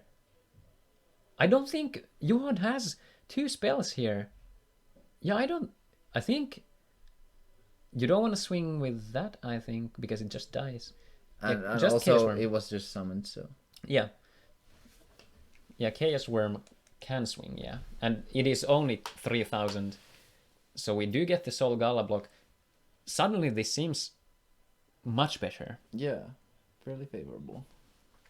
Oh, this is getting pretty intense because Juho does have many resources in hand. But we'll have to see. I'm not sure what cards Ville took back, but I do think one of them was a Chaos Worm at least, so we might be seeing another Worm bait into Chaos Worm curve here. But let's keep in mind we want to honor the player's time. Let's Go see through what the... Juho goes for. Maybe looking at the Fal'iga, I think. Let's see. I believe Juho did play those. 1 Fal'iga on Juho's side. Is Juho gonna take the game?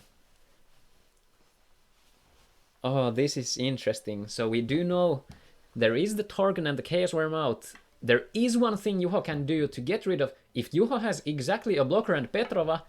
Oh, he doesn't. Oh, but he has a blocker. This gets... Ville doesn't have any 4 mana removal here, I think. Okay, this is... Oh, let's see. Juho can force Solgalla here, but Juho doesn't have removal. I mean, Ville doesn't have removal here, so I think Ville... Would be very powerful to have Storm Wrangler here. Oh, yes, that would be very good. He did it! I think he had it in his mana. I think... Yeah, it's 4 mana this turn if he plays.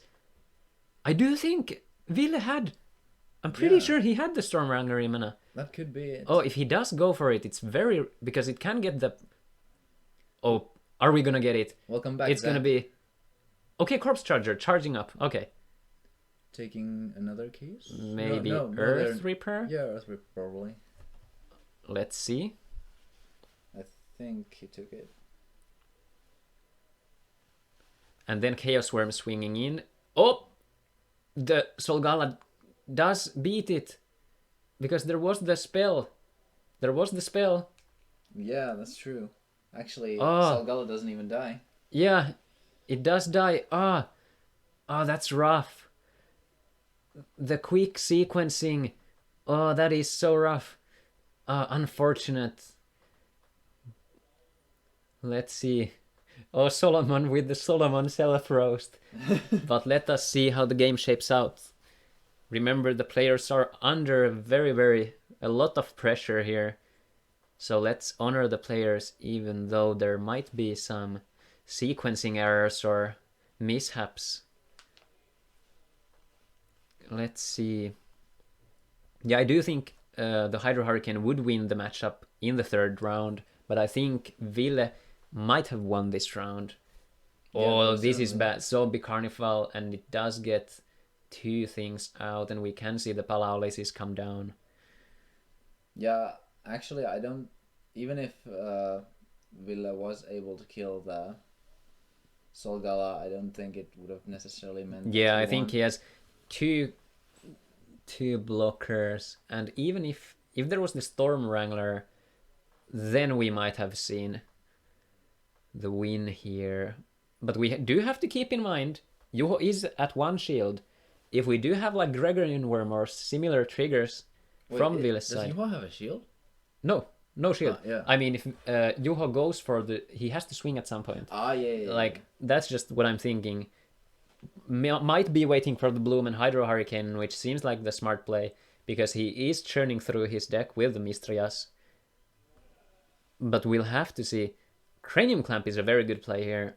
I'm not sure how many cards Juho has. Let's see if we can... doesn't want to trigger the Mistrias. Let's see.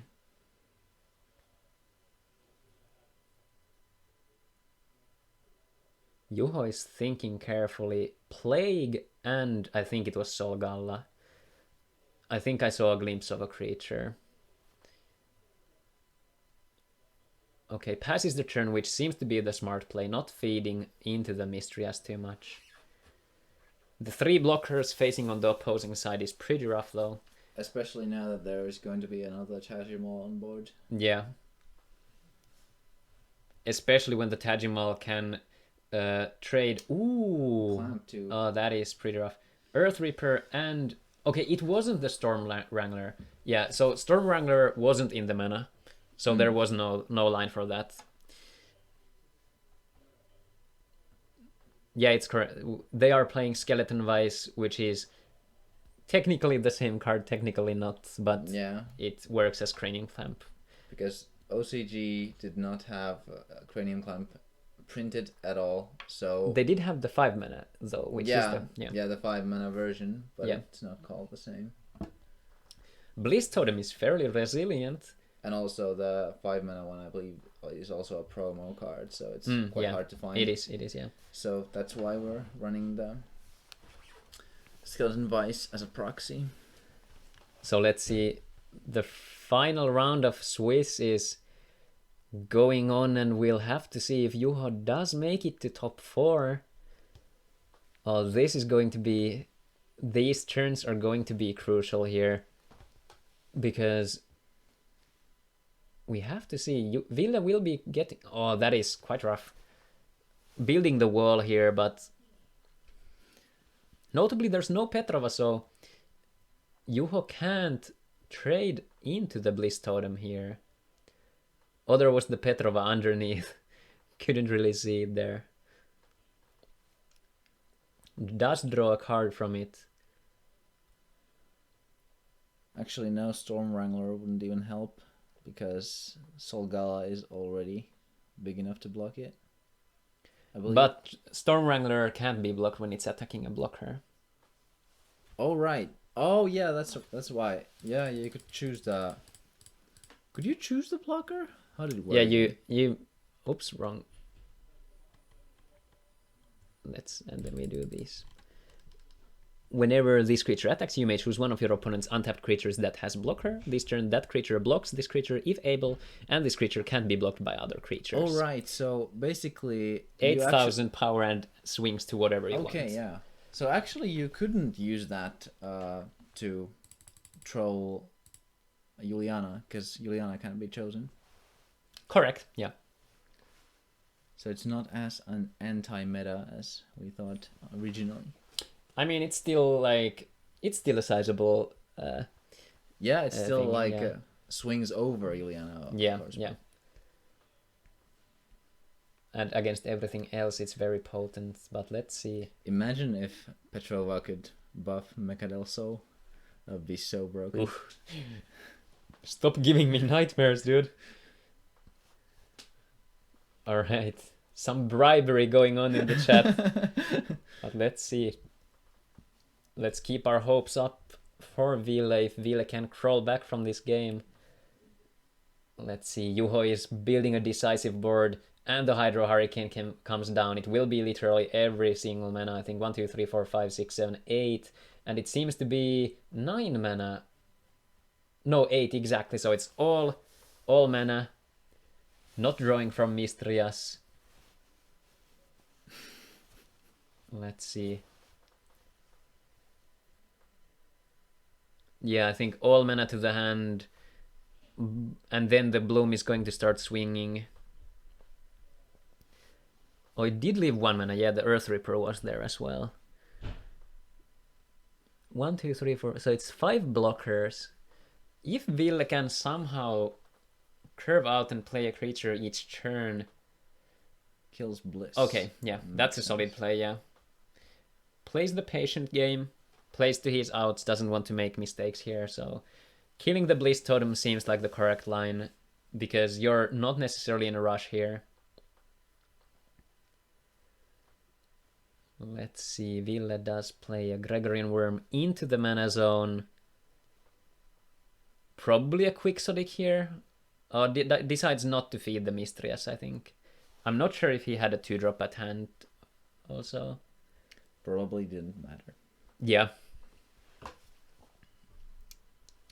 We want to give a quick shout out here. Do remember to check out our sponsor Late Game over at lategame.fi. Awesome cafe bar place. And the 4th Palaolis is coming down.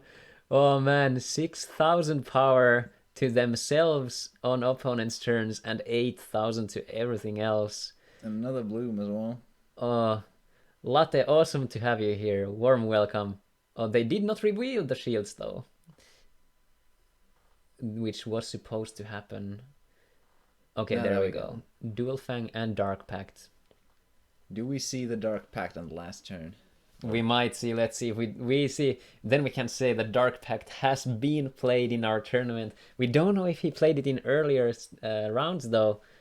But this is going to be an interesting standing situation. Assuming Juho does close this game out. Mistrias trigger on the stack if Juha wants to draw or remembers to draw. Does draw, I think. And passes. No, it was the turn draw, okay. This does seem like it's going to be GG with the Blooms because he doesn't have any sort of like Surfer or similar. We do see a Petrova come down.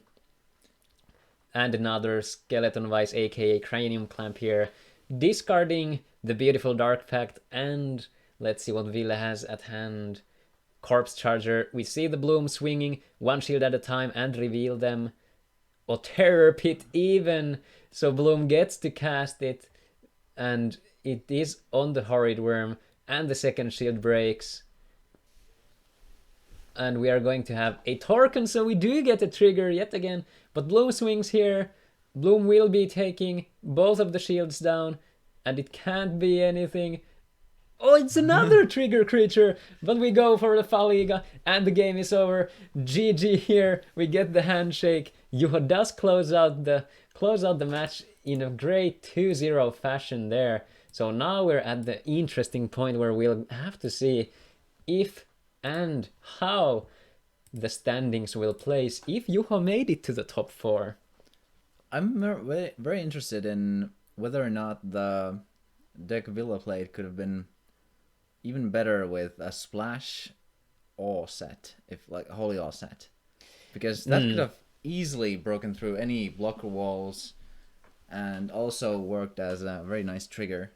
I think personally I would have probably played 1 Earth Ripper instead of 2, 1 less Dark Pact, 1 less Corpse Charger, and play like 2 critical blades and 1 snake attack probably. Yeah, but that's me. Like I am a big fan of, if it didn't yet come through to you guys for as a snake attack lover, but I think it's one of those cards that if your opponent doesn't have an early blocker or so, you can just crush them. And even in a ramp heavy deck like this, if you go for a Bronze Arm into another creature and next turn you have like 4 swinging creatures, it's very potent. So Slime Veil is delayed Holio. Okay guys, we're going back to the casting desk with the potato quality. I will have to say, Slime Veil. What everything is Slime Veil? So here is Professor Sydelio's top pick for the day. So Slime Veil, it is 1 black mana for 1 a Holio. It puts all your opponent's creatures tapped. It is also, second, a draw spell. It allows you to draw your shields. 3, it might be free spells because they might be shield triggers. And also, it is a mass removal because if you have blockers at hand, hey, you can force the blocks. Your opponent can't do anything about it. And Slime Veil, and all this for 1 mana. And you might say, oh, but it requires so much setup. Who cares? Everybody loves Slime Veil, so get the price up. It's only like 350 currently, so you better just go get yours right now before I hoard them all to myself. So just a bit of a joke there, but I do think Slime Veil, great design. I do love it. It's a good card. So let's see. Are you guys ready to see the standings? I'm excited to see this. Let's end the prediction here. And we will mention, choose outcome. Juho did take the game 2-0 here. And now, alright, we're going over to the final standings and we'll figure out the top 4. Let's refresh the page. Let's see if we got the round complete. Ooh. Oh, do we have still... We do have still some games going on. It seems like... Oh, okay, Sasu... Maybe they're just putting the score. Sasu did win. I believe Sasu went for a 5-0, which is nice. amazing. Kim did 4-1. Oh, this is getting close. It depends on Otto, I think. Juho did end up 3-2. Oh, we'll have to see how this shapes Have out. Otto and Juho had a match yet together? Oh, 27 points. There's so many 27 points here currently, but the score is missing from this and this. Have Otto and Juho Oh, this done is a match so yet? this is so close. Juho and Otto. Like together? Let's see. Otto, Sasu, Otto and Juho. Otto did win that one. Okay, so... Oh, we might. Oh, so- this might be. This is going to be So very basically- cutthroat. So basically Juho cannot advance to the semifinals anymore. I believe so, but let's not call it yet. All right, let's see. All right. Some jokes thrown in the chat, but let's keep it Duel Masters related, guys. I'll try to keep this. Oh, we have the final points. Let's refresh. Ooh. Oh, this is the time to see. Okay, let's see what the standings are. So the points Ooh. are decided. It's 27 and 27 and 27 for the 4th. Ooh. Oh, we have to check.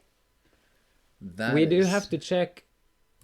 Oh, but Ville had the buy, of course. All right, yeah. Okay, so we do have the first. So Sasu was first with a beautiful 5-0 here. Otto with the beautiful 4-1. Kim with the 4-1 as well. And the final... Oh, we'll have to check how this goes. Ville, Mikael and Juho here. I believe Ville and Juho have had... Ville and Juho, so Juho won that one. No, but that's the wrong. Ville. Yeah, sorry, yeah. Let's see. Ville and Sasu, that doesn't matter here. Ville and Juho. Ville won over Juho, so Okay. this means if Ville beat Mikael also, Ville will be the one advancing.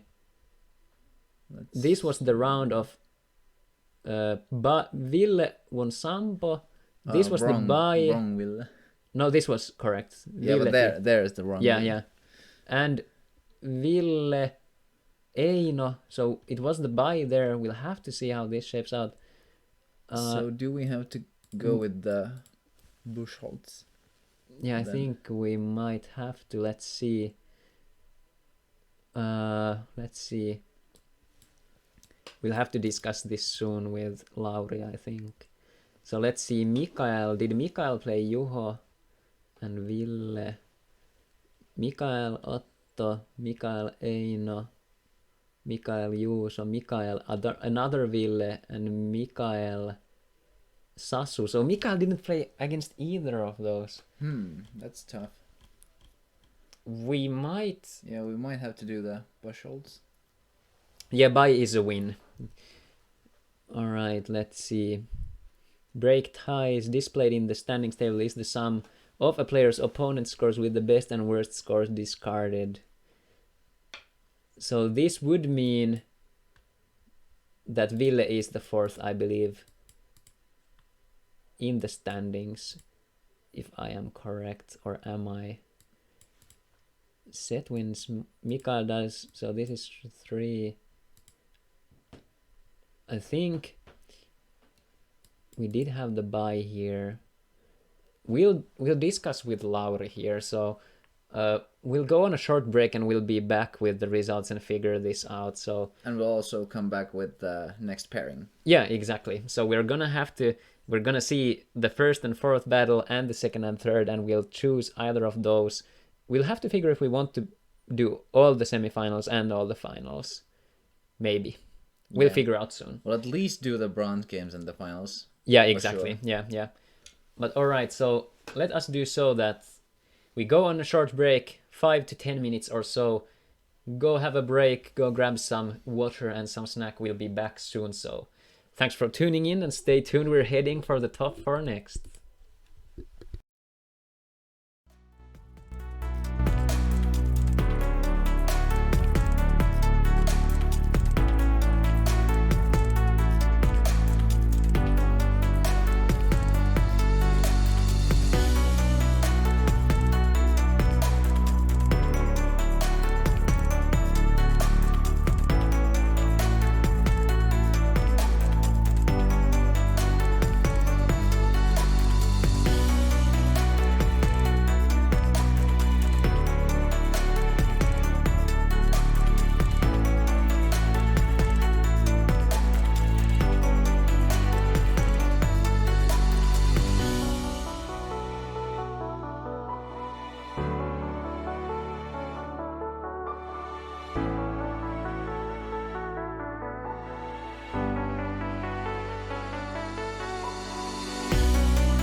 Alright guys, we're back from the break.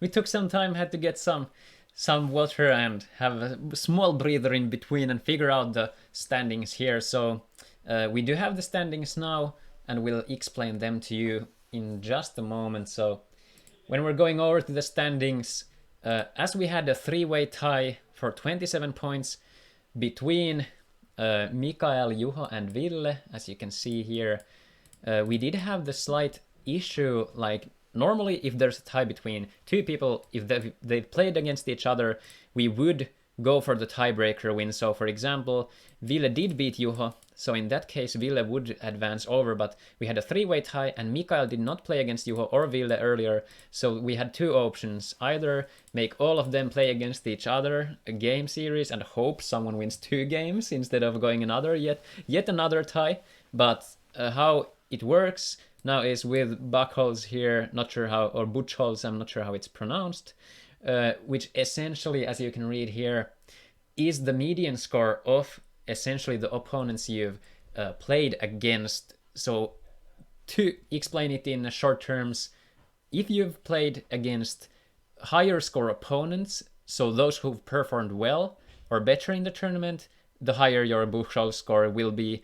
So based on the Buchholz score, Mikael did advance onto the top 4 as the 4th player, shortly followed by Juho and Ville, which would, like as you can see from here, Ville statistically played against worse performing opponents, Juho the middle ground, and Juho the middle ground and Mikael against the hardest, and we can see those actually amongst the hardest opponents, even though he's in the topper half, so we can see that he probably played against Sasu and Otto and perhaps Kim earlier. So Mikael did advance onto the top 4, so our top 4 is Sasu with the beautiful 5-0 score, Otto with a 4-1, Kim with a 4-1, and Mikael with the 3-2, with the tie amongst 3 players. So big congratulations to Ville and Juho for the great performance as well, but this is our top 4, so Sasu, Otto, Kim and Mikael, and Sasu, Forbos Control, Otto, Deckout, Kim, Blue, Black, Aggro, which I'm excited to see, and Mikael with the Starnoid deck, if I remember correctly. And now we will proceed to look at the decks once more of Otto and Kim, who will be starting the semifinals out, because we will do the 2nd and the 3rd place players against each other first, and then after that it will be Sasu and Mikael. Yeah, so Otto playing the deck out here, which does have the Julianas, which is notable, also the mass removal and terror pits as the shield triggers, and Proclamation of Death and Burst Shot. I think Burst Shot is going to be the key card possibly here. If you get the Juliana out and you can trade it into a Lucky Ball and Burst Shot takes care of the rest. And oh boy. Volcano Charger into Blizzard of Spears is also fairly oppressive. Yeah, I think the curve here that Otto would like is likely Ghost Touch would be the best 2-drop. I don't think Belik's on curve with this.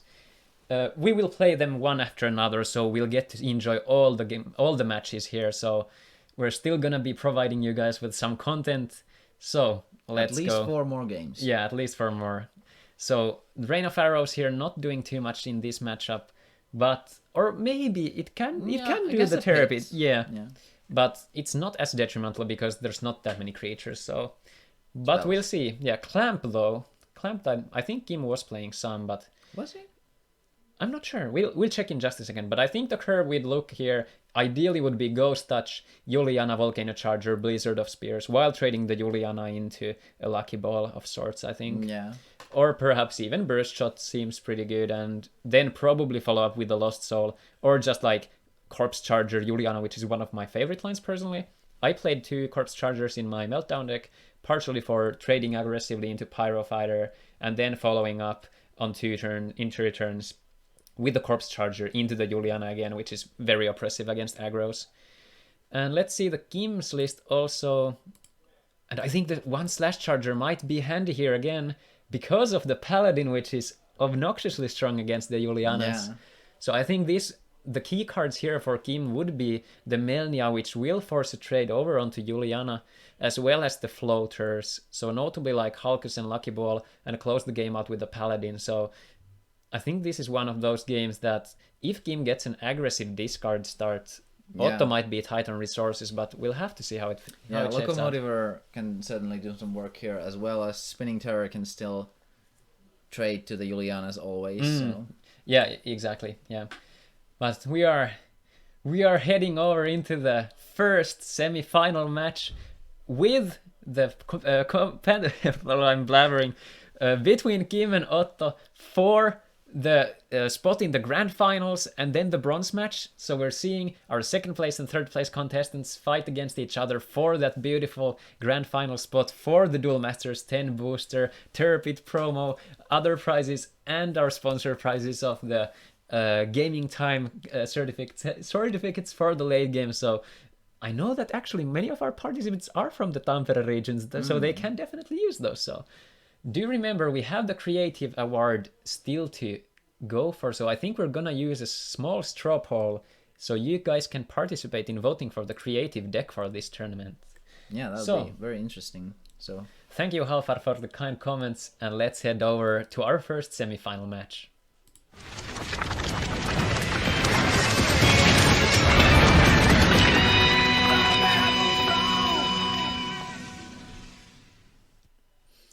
And here we see, I'm not sure which way they are, seems to be Otto on the player 1 side. yeah, Kim is on the right Yeah, side. let me just adjust these. They're doing the moves, the shenanigans. Let's see. So the loser of this match will be advancing to the bronze games, and the winner of this match will be directly ascending to the final. The grand finale, if you will. Indeed. And let us change the names quick. You do the casting while I organize these. Yeah, no problem. Seems that the players are set. Have they already thrown the die? It seems they have. And Otto is starting this time around. Oh, pretty crucial, I think. One of those matchups that really does care about who goes first. Because if there is the turn 3 Juliana, Kim might be stopped in his tracks. Whoa, we do see the Marrows. Do we get the ideal curve? We might get the lucky ball curve here. We do see the double color mana from Otto. This might be signaling a Juliana turn 3. Yeah, seems pretty likely. Oh, Melnia can still get through, so we can get the lucky ball online nonetheless. Indeed, especially now that there's no trigger. Kim does recognize this. Let's see what if we get. I think it is the Juliana here. Ooh, The snare is fantastic here. Yeah, that works too. Could also do Halkus here. Yeah, I think Kim is now looking more for. I think Halkus would be pretty good, or the Horrid Worm even. Yeah. But if Otto has the Volcano Charger, that's gonna be very rough. Indeed, but I don't think there's much. Yeah, there's no can choice do. for Kim. There's no choice for Kim. We do get the Windmill Mutant. If Otto has the Volcano Charger, he's gonna sigh of relief. Oh, this is tense. You can see Otto contemplating what to put in the mana. He's deciding the future turns. It does seem that he does have it. Yeah. Yeah, he does. Beautiful curve from Otto. Yeah, Marrows, it is a bit of a tricky card, but in this specific case, enabling the Lucky Ball to be played on curve is very good. We saw it earlier and it brought Kim to victory, so... But let's see, Kim might be going for a Halkus here. Ooh, Or a Horrid Worm, okay. Let's see. I don't think Otto is now in a pretty comfortable spot. He doesn't have to play like too hastily here. I think Horrid Worm is a great play at this point in the game, because now that Otto has used some of his spot removal, any discard and not giving the opponent any hand is very strong. Oh, another. Ooh. Oh, that's pretty nice. Decides to keep the Horrid Worm visible and does not keep the Melnia visible, but I don't think it matters too much, as we know that Otto most probably won't be swinging into those shields, so let us keep that in mind. Halkus is a great draw here, and he does get the 2-drop to follow. Very good from Kim. We might see a board wipe here, although it does discard a card from Otto. I'm not sure if I'd rather have the shields into my hand or spend resources to clear these. Oh, that is a very good, yeah. So essentially, if Kim swings, which I think he has to, swinging one shield with the Halkus, I think both are happy with that trail. Like, I think Kim Yeah. wants to whittle down those shields because of the Paladin. And also for the Lucky Ball. Yeah, good call. And I think this comes down to the... Ooh. Okay, Otto does take it. Now it signals Kim does swing here every time. So Otto didn't want to discard if he chooses to block this. But I think it's he has to just take it now, because if he wanted to block, he would have blocked the propeller, I'm pretty sure. Yeah. I do like the sequence from Kim swinging with the propeller first to have less cards in hand for Otto, which Otto has kept until now. Yeah, I think if he blocked the propeller, it could have even been a choice to stop attacking there if he didn't have the Lucky Ball in hand. The propeller would also discard first, and then Skydive would go to the hand, correct? Because Kim is the active player and both are death triggers. Yeah. That is correct. We do have some pretty interesting sequence rulings. Okay, we do get the... so value is getting rid of the propeller. Apparently a very I good think hand card then. Yeah, has to be. I'm not sure what Otto is keeping in hand. This does open the avenue for Kim for a Surfer, probably. Maybe Yeah, on the... or Paladin would be very strong. Yeah, maybe. I'm not sure if I would play it right now. Oh, Lucky Ball is very good. Doesn't have the second blue mana though, so I don't think Kim decides to pass. Yeah, Melnia would have been an absolutely... I mean, if he had the blue mana, Melnia would have been fantastic here. But then again, you don't really want to overcommit if there is going to Yeah. be a blizzard. Yeah, That that's true. would be detrimental. Yeah, you want to be pressuring the board enough, but not too much. And that's the nuance that comes through this. Yeah, that's what I love about playing the black blue aggro, because it's very often very susceptible to board wipes. So then you gotta sort of play maybe 2 creatures at most, maybe 3. Yeah. And 3 maybe only if you already like gauge that your opponent doesn't have any Yeah. more board wipes. I'm not sure what I think of, like... Okay, I didn't play it in my own Meltdown because of Juliana's, but I think I would have kind of loved to see some Decklist in this tournament. Yeah. It is my favorite card, and against this sort of floaty decks, like this aggro and other of the cantrippy things, it is certainly against aggro it's good, but against control it doesn't do as much, but it does get rid of the Julianas, and also against an aggro like Kim's, it would just get rid of everything, so... Yeah, but then again, Kim does have the pits and the surfers, so it's a bit on the less powerful side than against, like, say, the black-green deck, because there isn't that many tempo cards. Yeah. And also, like, of course, against these miraculous snare decks, it's one of the weaknesses, but I think the value of Decklist is... the burst shot comes through. That is pretty good on that side, but I can't help but I'm not sure. If you had a Surfer here, would you play it and swing a turn as shield? Yeah, I think I would.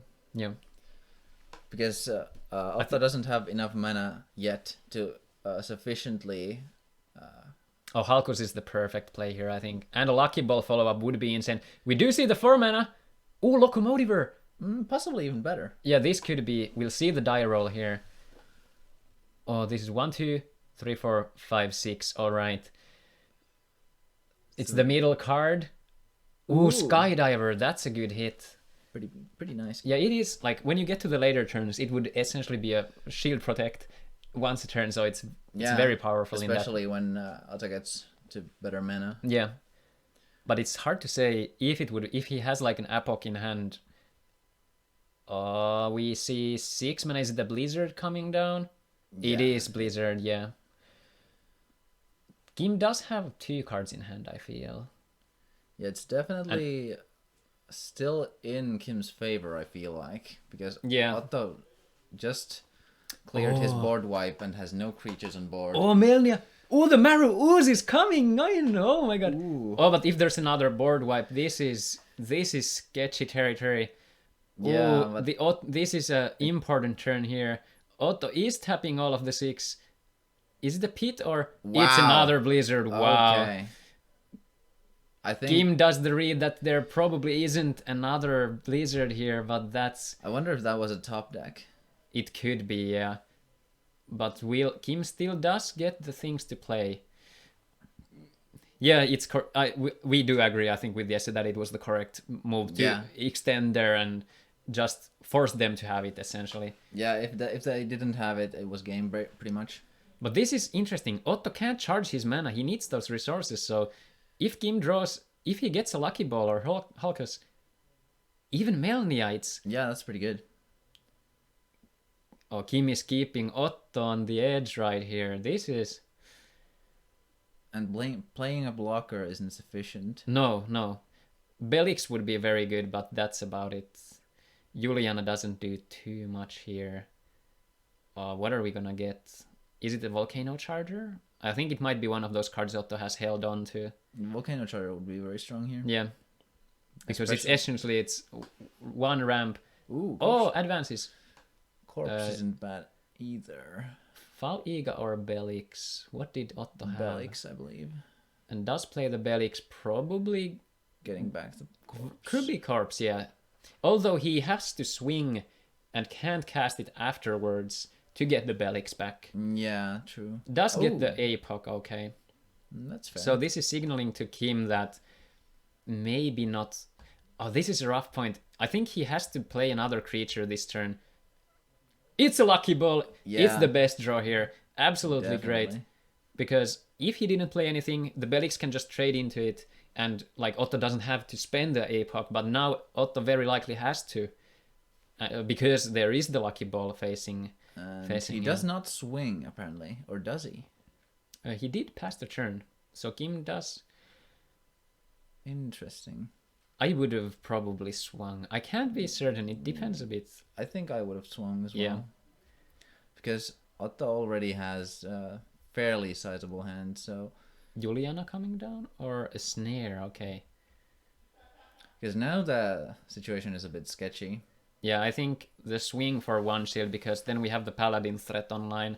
And Otto would have had to use the removal on the other. Maybe he tried to force the APOC via not attacking. Like if Otto had one spot removal. Yeah, of course. Yeah, that's a good call. Yeah, if Otto had the spot removal, he could have spot removed the Lucky Ball and trade with the Melnia. Yeah. And not expend resources. But I do think this is still a bit iffy, because if Kim does have... Oh, let's see if Kim decides to take the Melnia back or Propeller even. Okay, I let's think see. I'd take the Melnia myself. It's a good Paladin bait. And Speed Attacker would be very oppressive here. Yeah. Even if the current board gets APOC'd. Ooh, does get the Propeller, and apparently will play it right after. Yeah, APOC proof here. Yeah. I don't think you swing here because of the Corpse Charger. Because Kim would... Although actually swinging is probably right, because he doesn't have enough mana to play the Corpse Charger and the APOC. He would have to go for the APOC and then Belix next turn. Yeah, it would have been fair play. And also... Counting the cards in the deck, we could also I'll ask Lauri how many cards there are left. And also if the Propeller actually discarded the Corpse Charger, that could have been a deciding factor as well. Does go for the Volcano Charger. Does not want to kill the Propeller. Which I can see. If he gets a Paladin right here, that could be... Oh, yeah. game. Is that a Hulkus for 3 mana? Man, I would love to see a Paladin here, but... The one of Ghastly Drain, oh yeah. Is it the Brainjacker, not Spinal Parasite, what is it called, there is Scalpel Spider? Is that from Shields to Your Hand? Jewel Spider. Oh, we do see the Therapy here. And Interesting. You want to swing first with this, because if Otto doesn't want to discard, this is the correct sequence every time. Very good play by Kim. Force the issue. Does block with this. Probably APOCing now, I would assume. Yeah, it is very likely. maybe not even putting cards to mana to avoid losing important resources. Unless he has a curve that he's planning Yeah. to do next turn. He does have the Corpse Charger, though. We have to keep that in mind. So Corpse Charger, Belix, and then Charger? Volcano Charger or Miraculous Snare would be very good here. Kim does have, I think, is it 1 or 2 cards in? 1 card in hand for Kim. Oh, this is really exciting. But Otto is figuring out what he wants to do. But if he did the Belix, Corpse Charger, Belix, Volcano Charger, that would still leave him open for Paladin. Because that is true. Yeah, that's Lucky true. Ball would still survive. And he would lose a card in hand, so it is quite the risky play. If Kim has the Paladin in shields again, I can't even, like, how many times?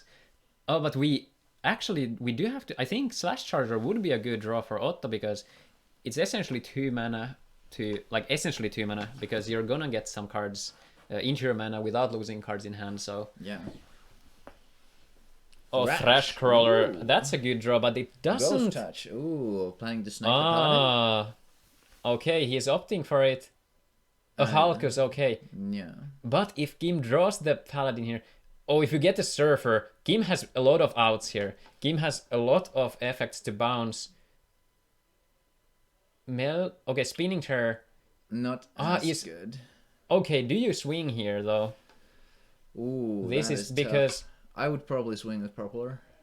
Yeah, because then you leave the Spinning Terror, and if you... Okay, he opts to not... So this means that he's expecting to not get hit by Mass Removal, which I can get behind. I can get behind that.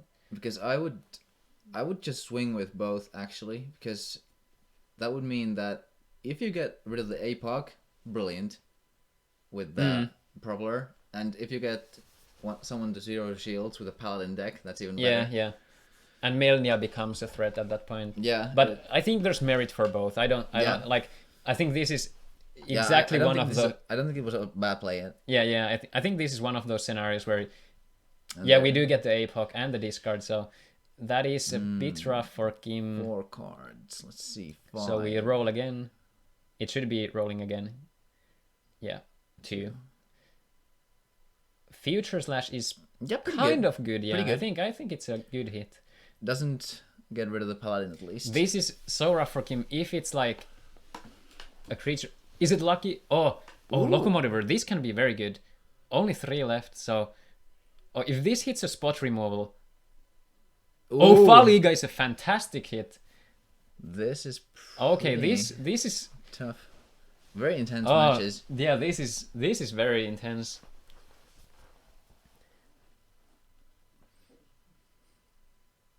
Oh, there is the Volcano Charger and probably Juliana, but this doesn't really change too much. I don't think the Juliana is okay. We do get the Spinning Terror, and we do put this is kind of. Oh, Kim only has a couple cards cards left.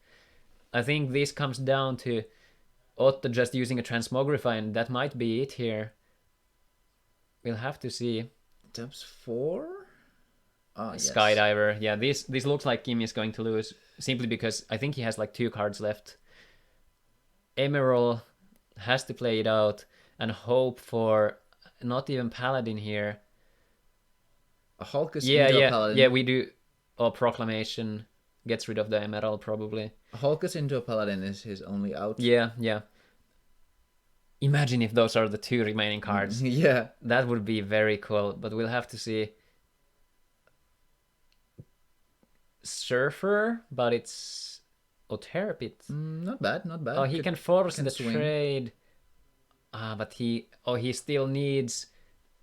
Oh, he can't win from here. Yeah, I don't think he can't win because he has 2 cards left.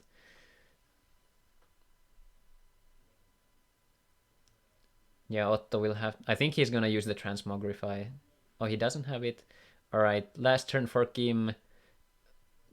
Oh, it is a Surfer. Oh, that is mighty unfortunate. Does the block. This gets... Oh, the Juliana dies. goes through the motions, passes the turn, and we have our first game done Even here. plays Transmogrify, I think. Oh, let's see if he goes for it. Plays the Skydiver. Oh, there's the lucky ball. Okay, yeah. So the Paladin was in the shields once again. Ah, damn. Unfortunate for Kim, but let's get some GGs in the chat. Good first game. Otto showing what the deck out can do. And let's see how... This is a best of 3 for what it's worth. I think only having one Paladin shows here. Yeah. And not having stuff to use it to search. Like, if Kim had like one Crystal Memory or sorts... I think it could be maybe beneficial. It's hard to say because I think one memory would be good because if you look at the kind of way Kim's deck pans out in many of these control matches is that he ends up in like 6 or 7 mana and then hits a wall where he wants to draw like a lucky ball or stuff. Yeah. And if he can go for a memory into Halkus, that's already pretty good. It's not the worst case. And if you opt for the Paladin, then it's pretty okay. So you know what I would play here? Giga Rays. That's a good floater also. Like it'd be so good because then an opponent can't just play Slash Charger and your Paladin is gone. Yeah, that's a good point. Yeah. It just got the Paladin for you, if anything, because you can get it back. Maybe as a one-off. Yeah. Yeah, I'd also play 2 Paladin. Yeah, same. And arguably, I would probably play even 2 extra 2-drops with probably like just Aqua Vehicle or. We have the Emerald. Yeah. I just play 4 Melnia. Oh yeah, he didn't. Yeah. I think he played 3. Yeah. I'd play 1 4. Melnia would be okay here. I'd play 4 Melnia and 4 Spinning Terrors. And looking at the meta, like if we could change up the deck, you know what would be insane here? The Ghastly Potato. Oh, we have a Ghastly Potato. I'll explain it. The cooler name is Karate Drain. But let's see how the game shapes out. Is Lancer viable? Yeah, Lancer is viable. But let's see. Let's focus on the game. We do have the second game underway. Kim did swing with the propeller and hit the Crystal Memory off the top. That is pretty rough. It's not as rough as a pit. Yeah, definitely not bad. I think we're gonna see a snare for the Windmill Mutant. At least that's what I would do. But Juliana is also tempting, but I don't know. Yeah, I think it has to be a 3-drop anyway. Yeah. It can be anything else. Yeah, 3-drop of sorts, yeah. Unless he has it in hand. Could also be a Volcano Charger to set up the following. There's really no way to... But I don't think I would pick anything else than Snare or Juliana. Yeah, I think this turn and the next turn are amongst the most important here. Yeah, and also because there's 2 discard sources on the table. Yeah, we do see the windmill going. Yeah, very good here. Very fortunate trigger for Otto. Unfortunate for Kim, but it's not over yet. 2 2-drops would be pretty good. Or 4... Oh, for a Locomotiver, that's not bad at all. 5 cards in hand for Otto, though. When I play blue-black... Ooh, but it's not... Okay, Turpit is not a good hit. Like... Yeah, not really. Like...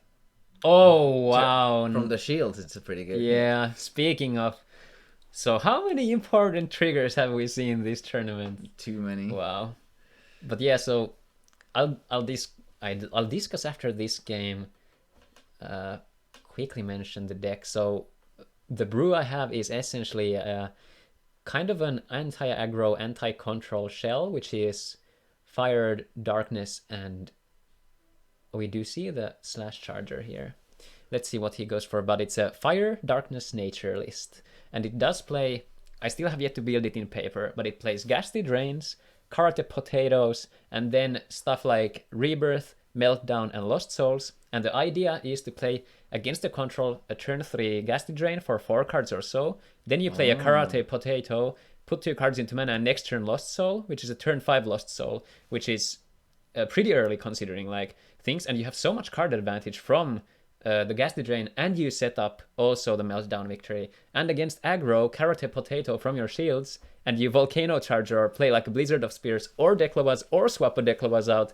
This is the kind of junk, and like it's so grindy. I love it. But yeah, let's focus on the game. Speaking of Declavaz, I actually recommended to the 4-boss controls, one-off Decla was as a rebirth, sort of. Like, Yeah. Ooh, the lucky ball drawing 2 here. Very good, like good recovery for Kim. yeah, definitely still. And can still in the swing, game. like there's no blockers currently. Not yet another trigger. Oh, We hear come then we on. could hear that from the next room there. I bet Kim is still smiling. He's always with a cheerful face, even if he's getting ran into all the triggers. But Lauri is going through the deck and like, do you have 8 terror pits here or what? Oh Three wow. triggers in a row is a very rough for the Definitely, yeah. black-blue. Clamp here. And clamp too. Oh, and Locomotive is gone. We have to hope for the lucky ball top decks. The propeller is still digging deep though. But like, we have to appreciate that he just got 3 shield triggers in a row And he's got, still... got clamped, and he's still at a fairly advantageous position. We have to know that. Partially it is because Otto doesn't get the cards in hand. So if we like look, Otto has 2 cards in hand. Yeah. His unlimited resources because of the triggers. Like of course the 3 cards. Kim opts to not attack. Interesting here. I'm not sure what I think of that personally. I think it's because if the propeller gets removed and if Otto charges mana, then that leaves Otto with 0 hand. But yeah, didn't account for the snare. Yeah. Usually when I play blue-black aggro, I tend to pick... Oh, he can get back Windmill, I think, if he wants to. Yeah. He does do that. But usually I play 1 or 2 play styles, and Kim chose one of those play styles this game. Like, either you go with the just all-to-face plan, you just play like Spinning Terror into Hulkus into stuff, and then you just swing in return. Or you can hold off with your attacks and play like Propeller, Horrid, Locomotiver. If you get that curve, then it's usually better off not swing, because then you can almost completely empty out your opponent's hand. Yeah, we have to say these matches have been very clutch and a good display of also both playing to your outs and stuff, but also there's been a lot of good triggers overall. Another snare. Wow, that's a lot. But we have, like, even still, lucky ball, propeller, it's not the worst. So I think what Kim is doing here is setting up a wider swing where he either forces Otto to play a blocker out and leave himself vulnerable to a bounce effect, even though it's not currently feasible because there's 1 mana short. But let's see. I wonder if we'll see a board wipe here. It could be. I think this is also... It's hard to say. Let's see. Ooh, I think he wanted to empty out his hand. Okay, that's a solid play. Does leave himself open to attacks, but it's not as bad. I think Kim would love a Hulkus here. Spinning Terror isn't the worst, but yeah, I think every moment. This depends entirely on Otto's and Kim's top decks. Yeah, we're in this. This. It's very impressive how Kim has held out this long against such dire circumstances. Crystal Memory first shield, second shield Terror Pit, third shield Terror Pit. Unreal. And still, like, almost winning here. Yeah, we'll have to see how it shapes out. I think... Did Kim just pass a turn? I think he did. No, it's Otto's turn currently, I believe. Yeah, but I think Kim just passed 1 turn because Otto has 2 cards in hand now. He had 0 previously. I'm not sure. Because I think I would have swung for 2. Yeah, if it was there, definitely, yeah. Otto is contemplating Blizzard, I think. Yeah, I definitely take the Blizzard here. Yeah. Let's see what he chooses to do. Yeah. Makes sense. We're looking for the Hulkus or the lucky ball on Kim's side. Kim passes the turn again. Ooh, that is pretty rough. Very bad. I think Kim has like a Surfer and a Pit, maybe Pit in hand. But I would still play it to the mana, I think. I don't think it's... it could be. Because I don't think it's... Oh. Do we have another Corpse Charger? if he has a Fall Ega into a clamp, I think that's game. no. I think that's Corpse Charger here. Oh, okay, yeah. I think it's Corpse Charger into Fal Ega. Yeah, that makes sense. Maybe getting the clamp to hand. I'm not sure though if I would go for the clamp because I'd probably... Ooh. it's okay. Yeah, that makes. Oh, and Fal Ega and passes though. Kim charge mana It was a pit. for apparently. Lucky Ball. Yeah. Okay, very good. Okay, now he's still in the game. Yeah, if Kim can play, okay, Ooh, okay. Ooze is good. Ooze is fine. But we do know that there's the Fal Ega. It can come down and Miraculous Snare. At least the clamp is not possible right now. Yeah. I think Kim might be holding on to a Surfer Yeah. or a removal of sorts here. In this position, Morose is fairly weak, though. Yeah. I think just swinging on the... Following turn, I think you swing, and then you have to just play to your outs, which would be likely. Yeah, but the I think Halkus. like if he didn't pass before and just swung, I think he would have got the game here Yeah. when he passed that one turn. So Lucky Ball into the shield, which is the correct choice for Otto. It's looking pretty grim here. Highly depends on the draws. If Kim does get like yet another Lucky Ball, or A Paladin Halkus. here might still be able to take the win. I think it's Surfer or Terror Pit, Not bad. and not doesn't swing, yeah. If Otto does get Volcano Charger, then this is pretty good for him. bad. Ooh. Juliana is okay, but it's not the worst for Kim. Lucky Ball? Okay, Locomotiver. Does get Juliana out. So Okay, we're back that's to good. top deck with Kim having one card in hand. Okay, if Kim gets a Paladin here, And he if wins again. maybe. Probably. But Because we'll have so to many see. triggers have gone. But this is so. It depends so much on what Otto drew here. Yeah. If. Is it transmog? It has to be transmogrify, probably. I'm thinking because he's counting that. And there seems to be a decision here. It's not like slam down removal, which would seem pretty proper on the like Locomotiver. I think it is a transmogrify. I'm pretty sure. And I think But a this. transmogrify into like something. I think he can't really use it Yeah. It's because pretty I tough. think it's. Well, depends if you deck out. Oh, it was a snare. Wow.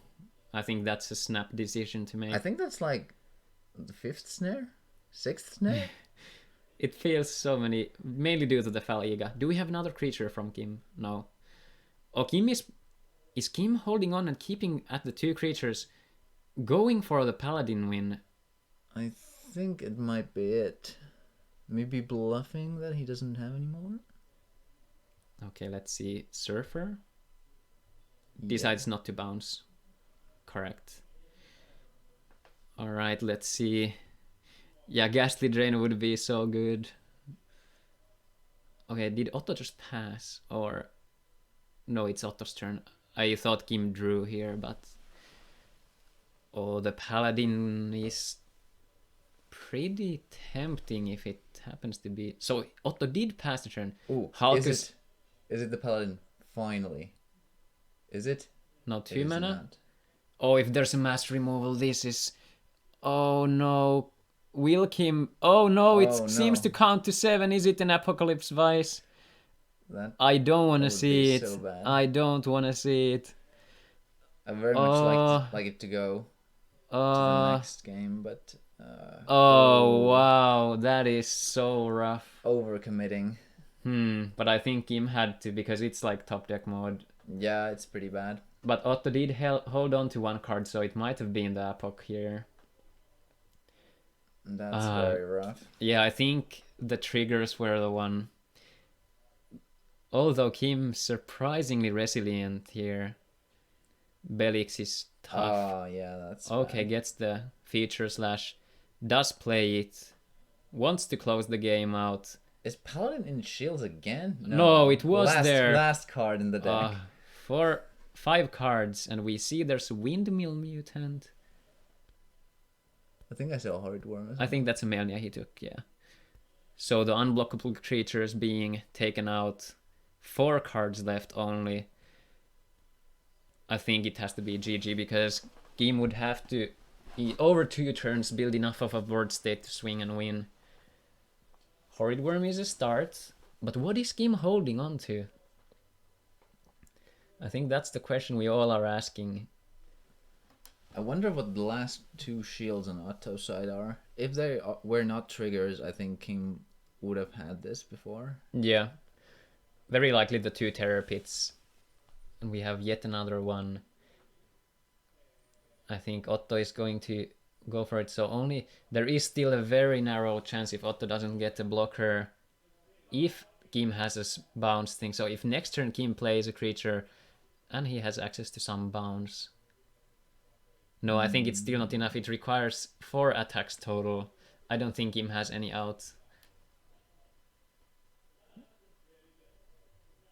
Because he has to play... If Kim has 3 cards, there's exactly 1 out, which is playing 2 creatures next turn and then a bounce creature. But I think Otto does know that Windmill came down, so Windmill out of the deck. Fall Iga, that seems to be GG. Gets the Future Slash back, so next turn Otto will win. Kim can't win here. So we will be seeing Otto moving over into the finals. Terror Pit, so it was the removal at hand. But not enough. If Kim does have...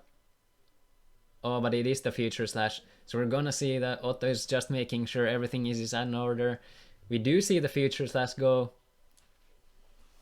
Taking 2 cards from the deck to the grave. And we do have Otto advancing over to the Grand Finals. Game over to the bronze match. Otto taking it with a strong 2-0 fashion. Let's get GG's into the chat. Congratulations for Very Otto. nice. Very good sequencing, great plays overall.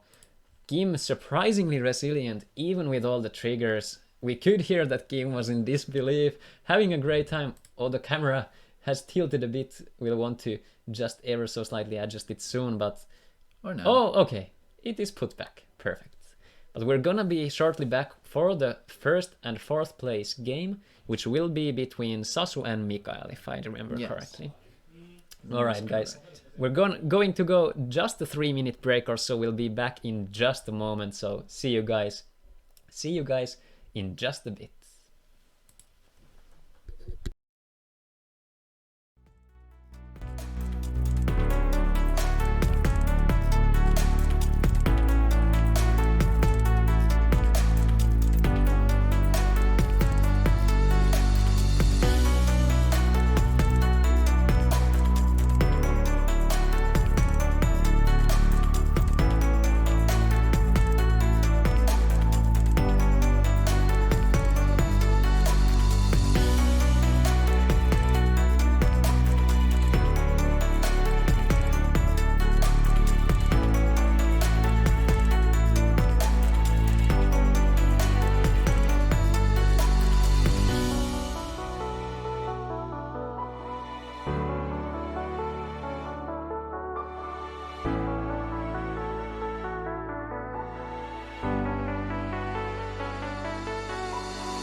warm welcome back to the Potato Cabin. Oscar here with Jesse. We're heading over to the second semifinal game. Congratulations to Otto for going to the grand finals, or rather advancing there. Kim, of course, in the bronze match, but now we have Mikael and Sasu fighting for the grand final spot. So Sasu, who has not yet lost a best of 3 series, went 5-0 in the Swiss tournament, and now is facing Mikael, who did get the only loss that Sasu had during the best of 3s has been against Mikael. So we do have an interesting matchup on our hands. So let us check out those quick. So Sasu and Mikael, let's see. Sasu had the other four bows, yeah. Let's see. Mikael here. So Mikael is playing the spicy Y Starnoid deck. We remember this awesome one. Notable that we do have the discard protection or surprise with the Della Serna and a lot of triggers, but Sasu might not care about those. But Sasu does not. He does have the Meltdown there, but I think Sasu will have to do some manual beats here for the victory, or just deck out. Probably. And Sasu, here we are, does have the Cryptic Totem, so I think it's gonna be revolving around going for the Cryptic Totem here. Yeah, or the Meltdown combo. Yeah. One of the other. Yeah. So we do have options here for both of the players, so let us just hop over into the game. So the final semi-final match here, there's an awesome amount of you guys here. Thank you so much for being here. Thank you for our sponsor Late Game, and we're off to the last semi-final, so enjoy the show.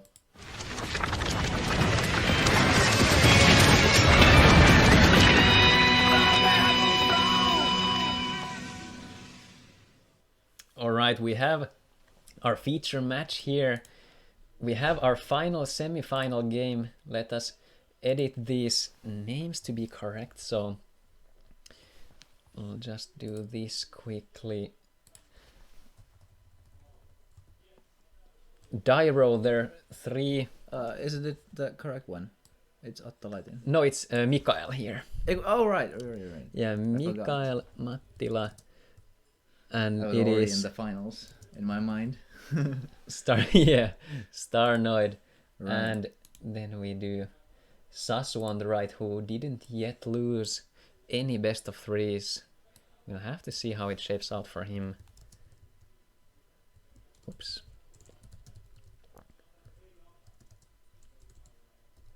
The 0 got erased in the Mikael slot. Ah, let's put it back, yeah. Good call. Do the casting while I'm still putting... Oh, it's too far, yeah. Oh, it was in the center. There we go. Alright, perfect. So we did see a Surfer into a Holio on Mikael's side. Apparently no 2-drop. Yeah, Sasu starting with the upheaval into mana. Let's see. We have to consider what are the optimal plays these guys have. Sasu is probably wanting to do the Bronze Arm on turn 3. Yeah, Sasu is playing quite a greedy deck with almost no 2-drops. Yeah. So it's probably going to be a bat curve. Let's see. If he does have access to green, he does have limited amount of sources. He does... Oh, passes the turn. No Bronze Arm here. Ooh. So very slow curve, but... Oh, this depends highly. I am sensing probably a Volcano Charger coming next turn, but it can be super good if Mikael plays like an Emerald or a Farsi, excuse me. Let's see how this goes. Mikael could also play another Sirion, which would be fairly strong. Yeah, that is very good. And start swinging. Let's see the triggers. Do we get the pit right away? We don't. One of the rare games we don't have a first shield trigger. We didn't get any Surfer shield one though, but we did get Terror Pits, a lot of them. Yeah, this is a very strong start for Mikael. Okay, Sasu Locomotive probably here. Yeah, we do see the Loco come down. 1, 2, 3, and 4, 5, 6 for the second one. Yeah, 3, so it's the first card. What's it gonna be? Colon, okay. It's not too bad. Yeah. Could be worse. Yeah, Halfar today has been very shield trigger dense, but we do have to say many decks play a decent bit, so it's not like... Yeah. Although the Hydro Hurricane deck did have with only 6 triggers, and insane luck. Yeah, that was very lucky. Oh yeah, it's another call on Does he opt to trade though, or rather, I would probably Out to swing. yeah, same. I don't think you have like you want to evolve the column here. Does opt to swing. I think this is the correct line. Yeah. Because this sets up the next turn. If Sasu doesn't like the 4,000 mark is really rough because Sasu doesn't play the Blizzard of Spears here. He does play Mecha Dragon's Breath, but he only has the Searing Wave, which doesn't have the reach for this, and he plays Epoch Vice. So the only option for this turn, which would be like decently good, would be like maybe Sky Sword and ramp into an Epoch, or yeah, it's looking pretty rough for Sasu here. yeah, Sasu has 3 pits and 2 swaps. Does have 2 locomotivers. Yeah, and uphill. Yeah, Sky Sword is a good play here. Does put the soul swap into mana, which is not optimal. Would have rather have that in the shield, but yeah. oh, let's see what Mikael has. I think just another Surion or whatever could be very strong, or some form of discard. Another Syrian would be a little susceptible to Mecha Dragon's Breath. That is true. Doesn't play anything. I think this is a pretty good line. Oh, the Epoch Vice is looking pretty tempting.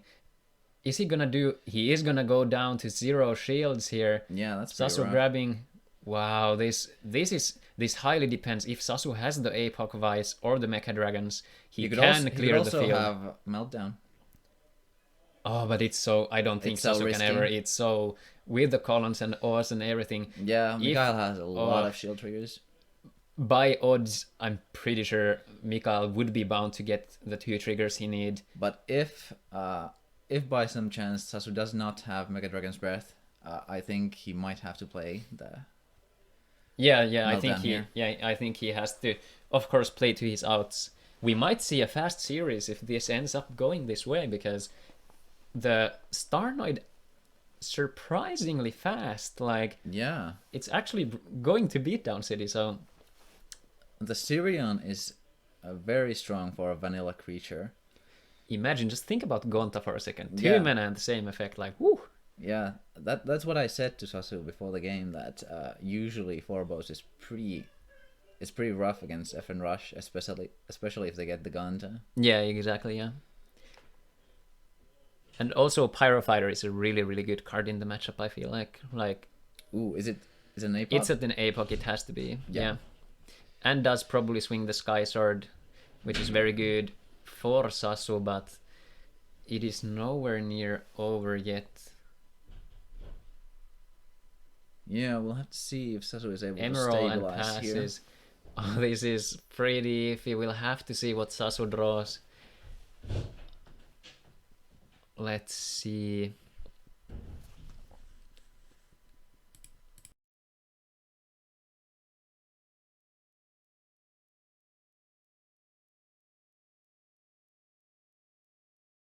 All right, we do see Sasu contemplate his choices here. Let's see what happens.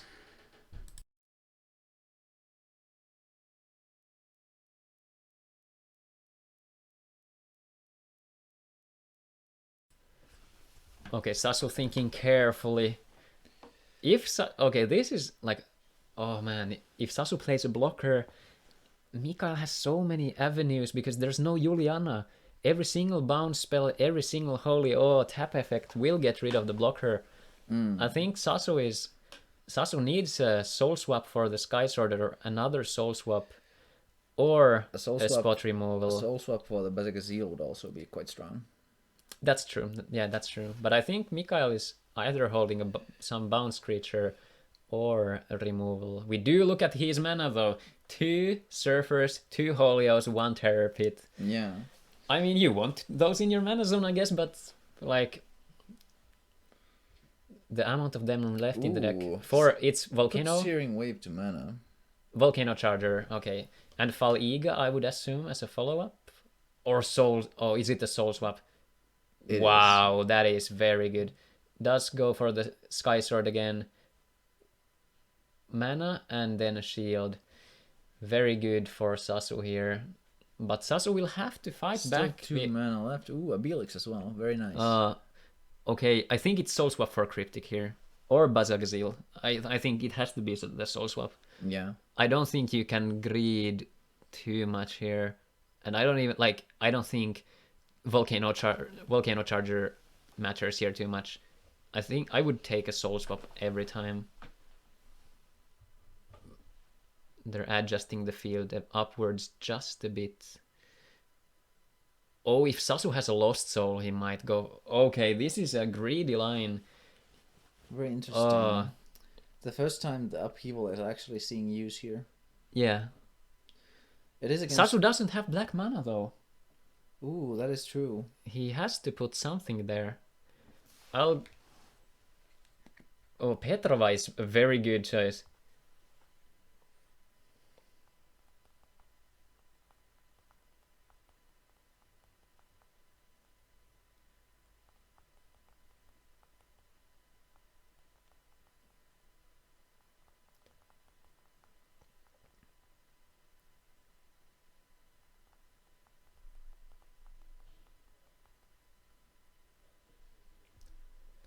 Let's see what Sasu does. We do get the darkness mana. I feel like it's lost soul here. Although Mikael doesn't have any playable cards if Sasu does play the upheaval outright. It could work. But then again, he also does not have any outs for Petrova. Yeah, that's true. At least not yet. Yeah. Another Belix would be a good play. Oh, 3,500. That's rough. That's the one off that does get rid of it. Also the Bazagazil with the soul swap, but he doesn't have the soul swap here, so pretty rough for Mikael. One of the stronger outs here. I think the crucial turn was when Mikael was unable to play another creature onto the board with the two Syrians and the Colon. Yeah. The one off coming in handy, even though Sasu didn't even tutor for it. Oh, okay, Mikael is showing his hand. We did see a Della Serna and a Terror Pit. So let's see if Sasu does go for the Lost Soul. He might be facing a mile of problems here. That would be very interesting. But let's try to not mention it, keep it quiet. Oh, what are we tapping? 6. We are going for the upheaval.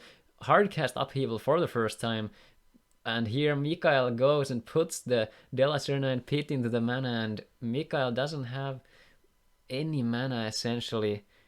This looks like Sasu's road to victory here. Good. So this depends highly what Mikael draws. If he gets anything playable, it might be saved, but an Emerald would be absolutely wonderful here. Okay, plays this for the colors, I think. Yeah, and probably smart too. I don't think playing Starnoid at this point in the game does anything. Yeah. Okay, Sasu does have the Chargers, does have the Cryptic Totem. I think this is going to be build the board, then play the Cryptic out, and just have a good time here. Yeah, seems like Bronze Arm does not get the green mana for the potential Soul Swap or Bronze Arm Tribe, but still very solid here. The games are tense. We are shaping out our final matches here. Passes the turn. Yeah, Mikael. We know Mikael is still left with 2 Terror Pits, 1 Surfer, and 2 Holios, or 1 Holio in hand. Oh, so we know. Yeah, it's literally Mikael is showing what he has in hand. And there's Lost Soul. Wow. Yeah. Yeah, I think Sasu had the Lost Soul in his mana, maybe. So good awareness from Sasu of figuring out that this was the thing. We do see a Locomotiver, which could show something here. Let's see. Sasu does have quite some cards in hand. Do we have just 6 or do we have more? 1, if he 2, manages to 3, find 4, the Cryptic, 5, I 6, think so. 7, 8, 9. So we'll have to get an additional die, I think. Let's see how they figure it out. Oh, maybe they choose 2. Okay, they have a die roll up. That is fantastic. Good on them. Really good awareness. So it was a Meltdown. Okay. I'm not sure though. But yeah, the sequence doesn't function well with Cryptic, so I think yeah. Sasu is just going to deploy the Cryptic soon. It's still 2 turns away for Mikael to get into the range of. Hold on, it's 1, 2, 3, 4, 5. Oh, Sasu needs 1 extra creature alongside Cryptic. A Volcano Charger and Bronze Arm Tribe feels like. Ooh, Soul Swap. Swaps out the Cryptic here. Good so point. he can swing here, but it's still a couple shields left. I think he can even swing in 2 waves. Yeah, but but still Mikael. Is Mikael at 4? Did he not play man? Oh yeah, the discard. Yeah, I forgot about that one. Yeah, there's no out for Mikael, I feel like. Sasu does have the world of choices here. Does tap 8 for a Bazagazil, and it's that enough. Yeah, 2 cards here. We do see a colon here. Does reveal the information to Sasu, but I don't think Sasu minds because so many triggers though. Very good decisive factor, very good play. We do see Sasu take the first game. GG's in the chat for the first game. The players are considering something. Let's see, Sasu takes the first one here. Sasu is looking pretty decisive. Although the start from Mikael was absolutely fantastic, like overall, I think what shaped out that match was the lucky draw of the Mecha Dragon's Breath, which is a one-off. Yeah. And also, I think the Soul Swap was pretty good there.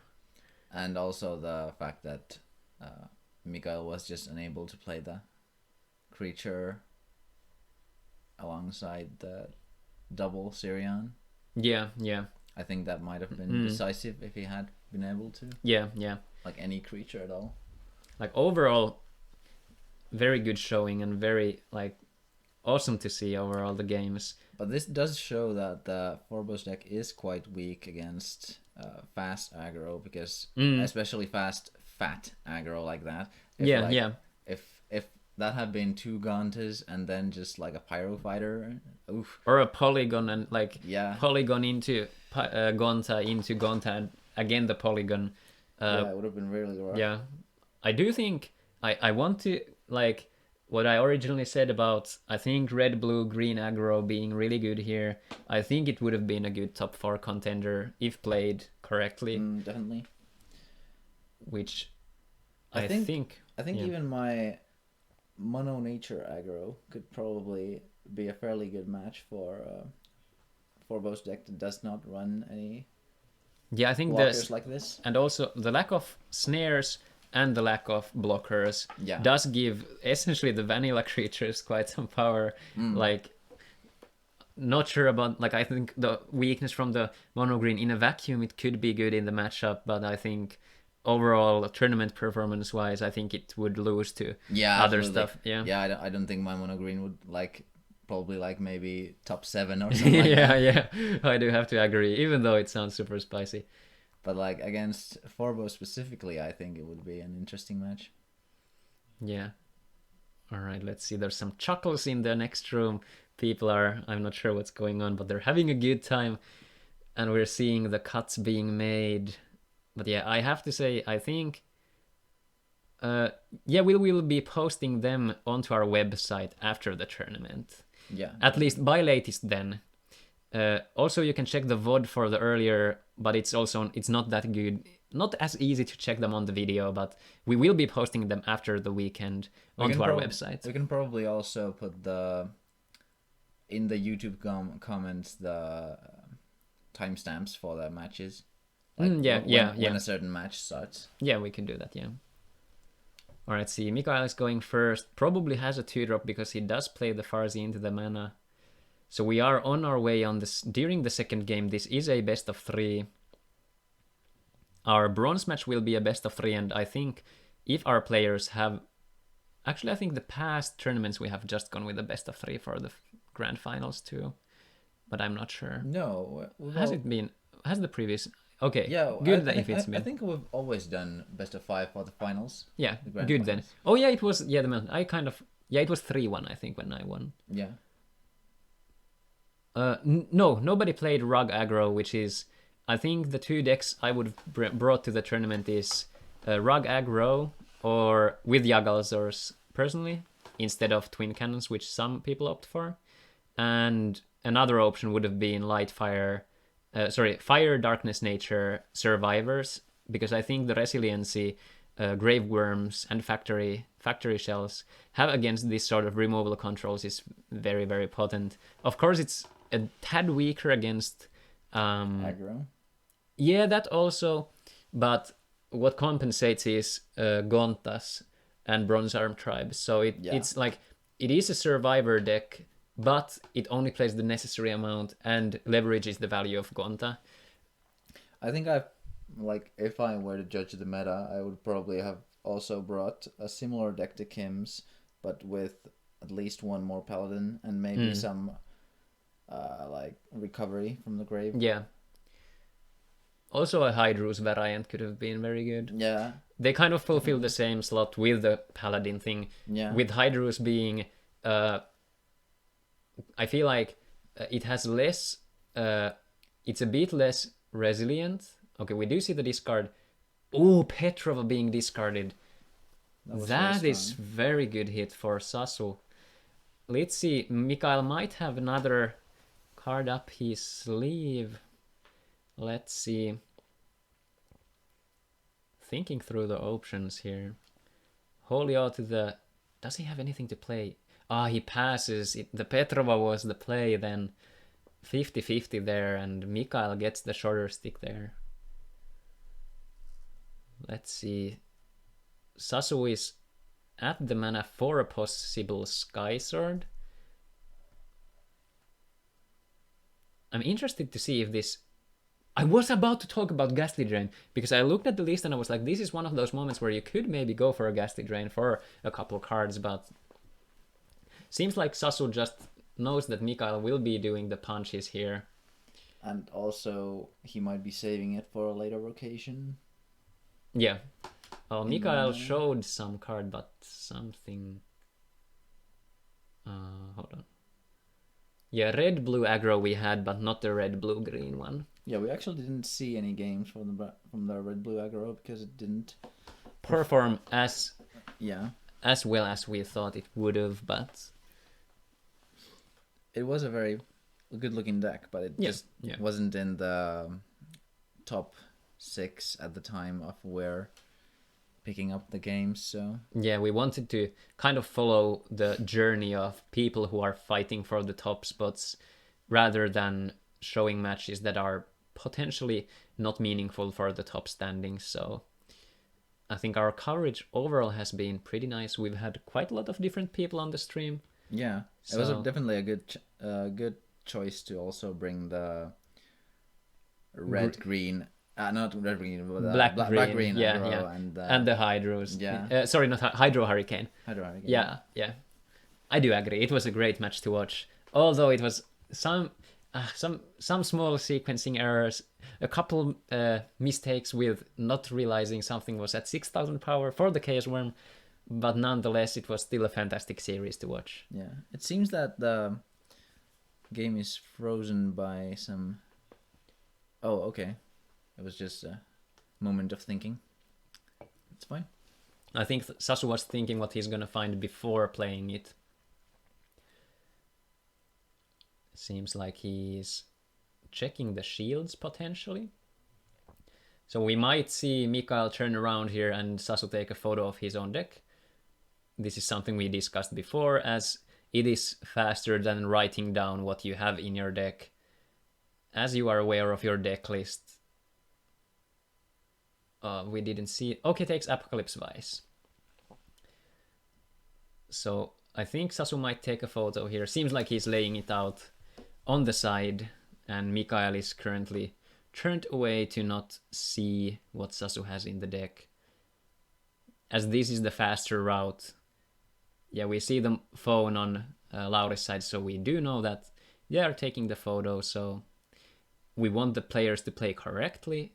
And if you have the information at hand, I think it's very valid to keep tabs of what info you have, because we've had tournaments where people write down what they see in their opponent's hands and stuff. If you want to write your whole deck list, it usually takes a little too much time. Yes, there will be a third place match between whoever loses this one. Yeah, and Kim. Yeah. So we're gonna get to see the aggro once again, which I'm very excited to see. Yeah. And we'll have to see if Kim continues the unlucky streak of not having access to the paladin really. And hitting every shield trigger in the game. But we do have to say we can't be...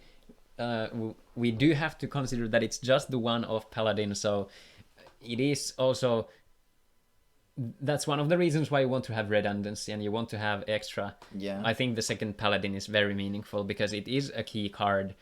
And yeah, but let's focus on this match. Let's see what's going on. So Sasu did take the Apocalypse Vice into his hand and has shuffled the deck, I think. Or is shuffling currently. I think I can see his hands I think reflected on the cards. Yeah, I'm not sure what's... Maybe doing the thinking in peace. Or Mikael rather is actually thinking, I think here. Mikael does play the colon. And is he gonna swing? Are we gonna see the swings for the shields? So it would seem. So we're going...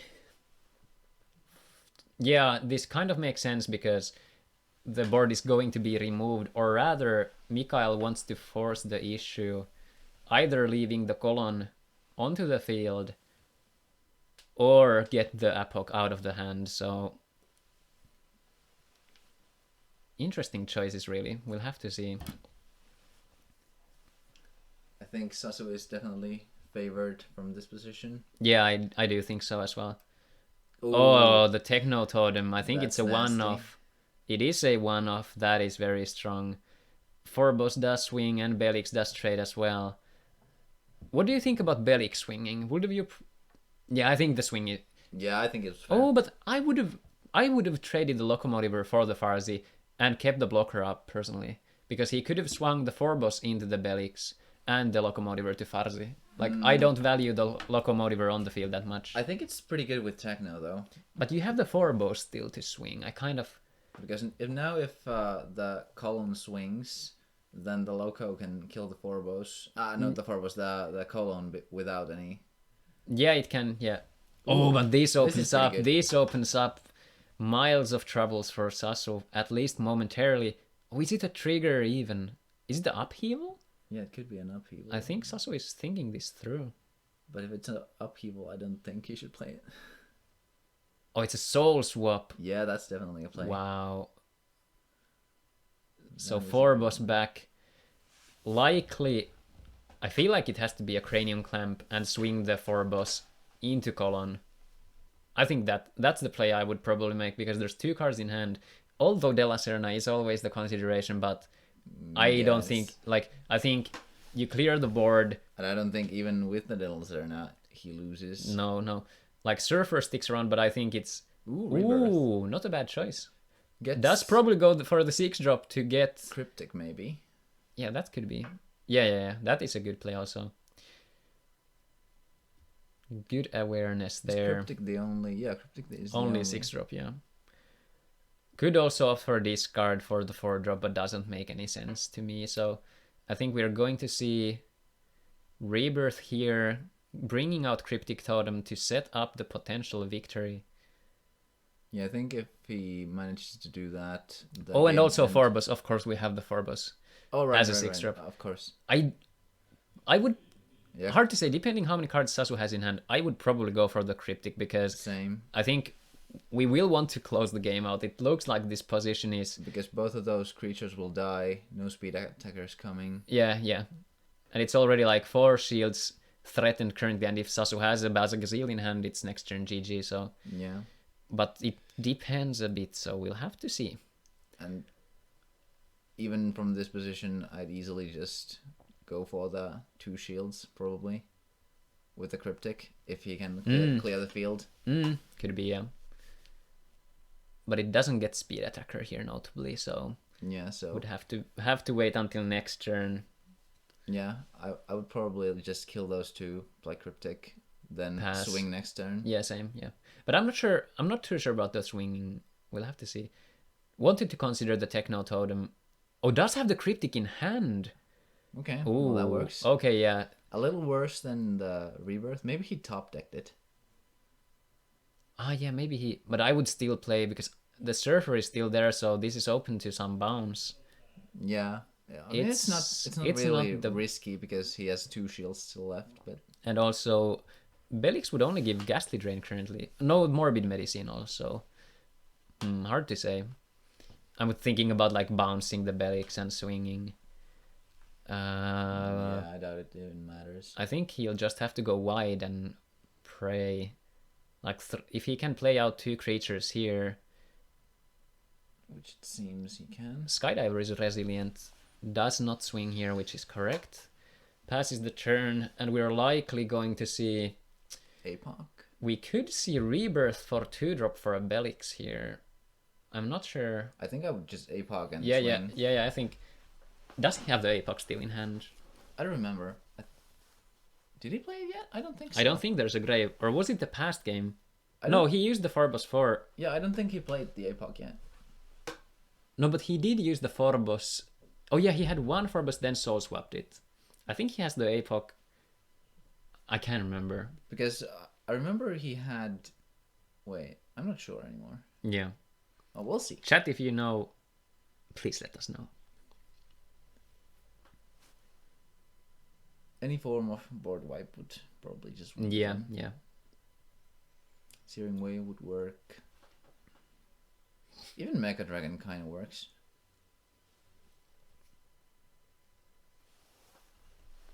Sasu is thinking carefully.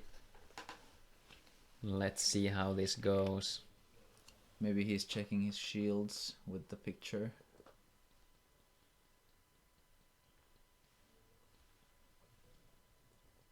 It's quite the advantage to know your shields. Definitely, yeah. Especially if you have a trigger there, you can just like... that's yeah, it was the APOC. And it's the worn one, because...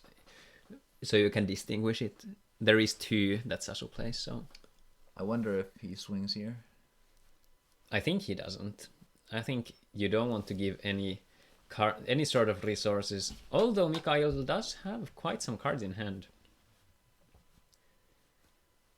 I suppose a Surfer would be annoying if he played it from hand. I think we might see a Rebirth on this for Locomotiver, if Sasu has 1 left in the deck. I'm not sure, like I'm not completely sure if it's the optimal play, but it is at least gives you a beater here. Oh, Sky Sword seems, 1, 2, 3, 4, 5 swingers currently.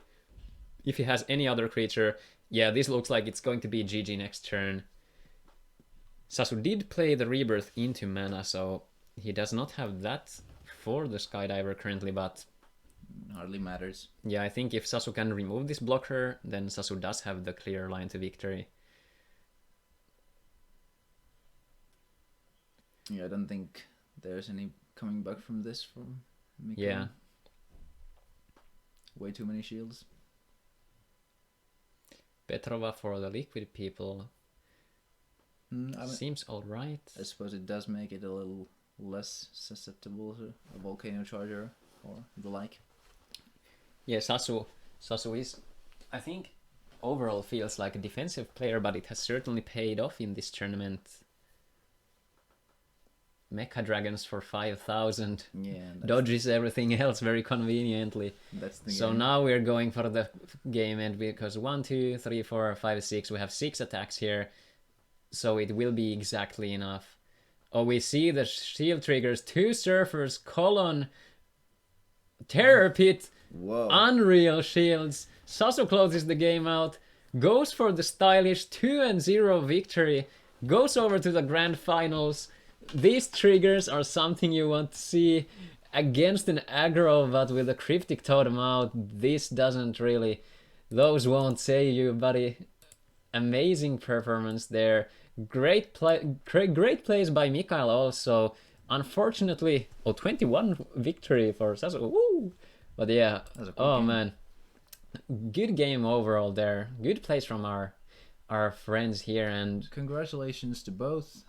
Both still advanced to the next next round. So let's jump over to the casting desk for just a second. And hello, Claude. Oh, hello there. So, overall, welcome back to the Potato Cast. We're going over to the bronze match next. So this one will be between. So it's Otto and Sasu in the finals, and Mikael and Kim here. So we're gonna see. Actually, an amazing matchup: the Starnoid against the blue-black aggro. Yeah, this might be a matchup where the Starnoid is actually favored. And the goddamn shield triggers. Oh, no, Kim is in miles of trouble for there. Oh, man. Danger. Yeah, chuckles, I'm in danger. Alright, we're gonna get the next round. We're going to move on to the bronze match. So, congratulations to all of our top 4 players. Even before this, of course, they were the top 4, but they all will be getting some prizes here. So, big congrats to them. Great performance in the biggest tournament we've had so far in Finland. Indeed. So, we're going over to a small break, just a couple of minutes or so. Set up our bronze match, and we'll be right back. So, Haku and Kokujo. We're actually contemplating on maybe doing a future stream with Oscar cosplaying as Shobu and me as Kokujo, and also have pretty long hair here. I think I'd have to turn this somehow like upwards and backwards and stuff like that, but alright.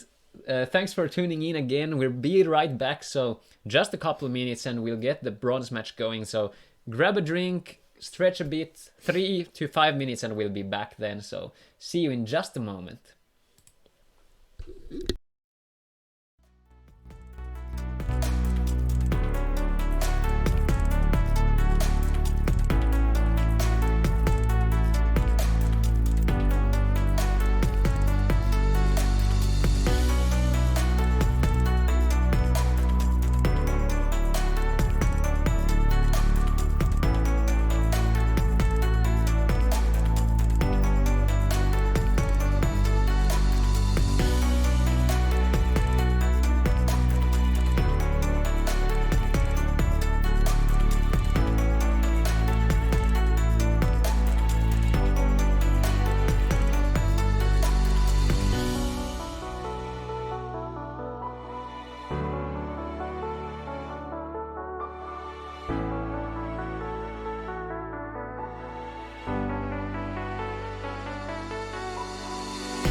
Welcome back, guys. We're here back at the Potato Cast with Jesse Oscar here, heading into the bronze match here between Mikael and Kim, right? Yeah. So we're gonna see, we mentioned this briefly before, so we're gonna have an exciting match between a Water Darkness Aggro and the Starnoid, which is essentially like 4 colors, because it did have the De La Serna, but mainly light, darkness, and water, so we know that he is playing a lot of triggers, so let's see if Kim can dodge those bullets there or how it shapes out. Indeed, Starnoid is usually favored in this matchup, so we'll have to see if Kim manages to overcome the disadvantage. Right. So let us just quickly check their decks out and talk about the key cards quickly. Mikael here. Notable is that there's a lot of triggers here, so we do have the Holios, the Columns, the Surfers, the Locomotivers, the Terrapids, and even the Aqua Skydivers. Oh, thank you for the Prime sub. Awesome, thank you so much. And also the 4 Emerald to set up those shields. Yeah, this is 21 triggers. It's really very rough. So literally like half of your shields, pretty much. A bit over 50%. And then we have Kim. I think it's this way because it's alphabetic. Yes. And Kim is playing the awesome blue-black aggro. 4 Lucky Balls, 4 Halkus, notably just 1 Paladin, which we have been seeing being a bit of a hindrance here, not having access to multiple of those, but there aren't that many blockers in the coming matchup, so I think just tempo plays here, like the discard could play a big role, but definitely I think it highly depends on, like, Surion can trade into everything. If Mikael does get the early 4000 power creature, it can just win against everything else than Melnia here. Spinning Terror maybe depends on the situation, but overall I think this is going to be quite the, like, Kim has a decent amount of triggers as well, so this will be very interesting. Definitely. But yeah, let's head over right to the best of 3 bronze match to get it underway.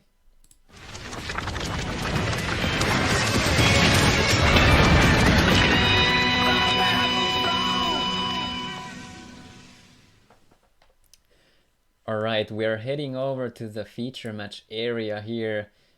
We'll just edit Saso's side over from here into Kim, so let's do this.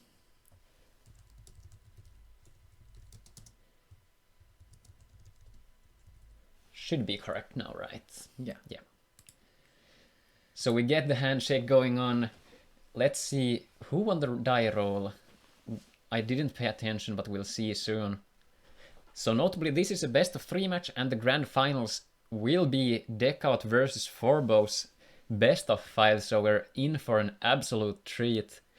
Probably fair... Oh, we see the Marrows! Okay, going to be the Dream Curve? But this is the turn 2 swing probably, and if there is, it's 50-50 for a trigger. Yeah. I think Mikael is gonna have a field day here. Just plays... I think if we get a Melnia, there might be, or a Propeller Mutant, this could be pretty good, but... Of course, some of the triggers are pretty irrelevant, like Holio at this point does not matter. Yeah, that is true. We do get the Melnia, which is pretty ideal. Do we have a trigger 50-50 pretty much? Oh, no! It is not a trigger! Wow. Alright. We do have... This is the bronze finals. We have the grand finals coming up after this, so you're at the perfect time here. We do have the last 2 best of 3 and best of 5 series here. Mikael playing a card, let's see if he has a play here. Probably an Emerald or a Farsi, which both can trade into the Melnia here. I'm intrigued to see Emerald setting up a shield, and I think this is interesting. Kim will have to make the read if it is a Surfer, or essentially a spot removal, or the Holio. Yeah. And these attacks will highly depend on it, how Kim wants to shape it up. I think the better play would be to put the Surfer there instead of an O. Yeah. That's like guaranteed value always. Yeah, and the counter swing. Yeah. But I think it is a creature. I don't think it is the Holio here. Kim does decide to go for another shield. And the column comes down, but it is not the worst because... Yeah, it doesn't actually do anything. Yeah. Except a body, of course. Yeah, it is a body. But it's one of the weaker bodies because it's the 1k. Certainly not the worst hit for Kim, but obviously good for Mikael because we do have the... I mean, technically the Starnoid could be coming out in a couple turns. Another bait probably. Farsi is pretty good, and Colon trades with the Melnia. Very solid here. I think if I am Kim here, I would love to play two creatures out, two 2-drops this turn. Could also be the signature lucky ball here. I think it is. Yep. Fantastic. Draw 2 here for Kim. Very good call on your part. Curve. Yeah, and we see the Halkus going in at 50-50 for the trigger again. Misses here. Kim is finally having some success not running into every single Terror Pit and Surfer out there. Or not Surfer, but yeah, Terror Pits. It has been quite crushing, so we'll have to see how this shapes out. If I am Mikael, what do I want this turn? Maybe a Surion just? Yeah, probably. Does seem... No, it's 4 mana. Maybe a Colon again? Ooh, a Loco. Oh, we do. That's yeah, I also was good. figuring out if there was the Darkness mana, but obviously there were the Terror Pits. 1, 2, 3, 4, 5, 6, with the 6 being the topmost. 5, 6, so it's the... Melnia, I think it is not the hit that Kim cared for. Yeah, probably not. It is a good card, but Mikael doesn't have that many blockers, so the unblockable part is not that relevant, and everything is 1000 power on Mikael's side currently. We might be going into 0 shields here. I think if imagine being him, I think you gotta go first for the non-emerald shield and then follow up with the other. Definitely. Even if you lose your things, it depends highly. If it's a Surfer, then... but Mikael would have to face the choice of bouncing a Lucky Ball probably to trade into the Halkus. And bouncing a Lucky Ball doesn't feel exactly good. This Let's is definitely see. a fairly good spot for Kim to be in Yeah. in this matchup. There is a rough scenario though if the second last, or rather the non-emerald shield here, would be a Surfer or a Ooh, puts Paladin to mana. I think it's a good call because yeah, maybe. Lucky Ball into Marrows, I feel like Does he have it? doesn't He matter does even not. then. Wants to swing with the Lucky Ball probably first, I think. Thinks about it. Yeah. Because then Mikael would have to remove the lower power. I think swinging with Lucky Ball is correct here always because Kim put the Paladin to mana. No need to protect the Halkus here. Yeah. Unless it's the Surfer though, then you'd want to bounce the Lucky Ball, I guess. Yeah, But I I think would that's still what- swing Lucky Ball. Yeah, I think that's what he's considering here. Yeah, I think both lines are okay. So if he is expecting a Surfer from the second last shield, decides to go for the... Do we have a trigger here? It is a Surfer, so it bounces the Lucky Ball, and we are probably expecting a Surfer in the last shield. I am excited to see. I think we are having a Starnoid come down this turn, because if Mikael does have the Starnoid here, the Surfer in the shield, he knows he has that double, like, negates 2 attacks, so if we get the Starnoid, tapping out for 5 mana, I think it's gonna be the Starnoid here. I think It is the Starnoid, and it's gonna trade the Halkus, I believe. he could. I think he could also swing. Yeah, I think swing, that's a good play. And it's likely 50-50 for another trigger again. So Yeah. very good deck build on Mikael's side. Like the amount of triggers is very good here. Thinking whether he wants to attack. I think at this position you probably just wait until next turn. Yeah, I don't think, because one Surfer would ruin everything. Yeah, exactly. I think you have to just hold back here and slowly accumulate value from Starnoid. Even if Kim does play like a Surfer on his turn, you still get the shield, so it doesn't matter. Decides to pass the turn. Good patience there.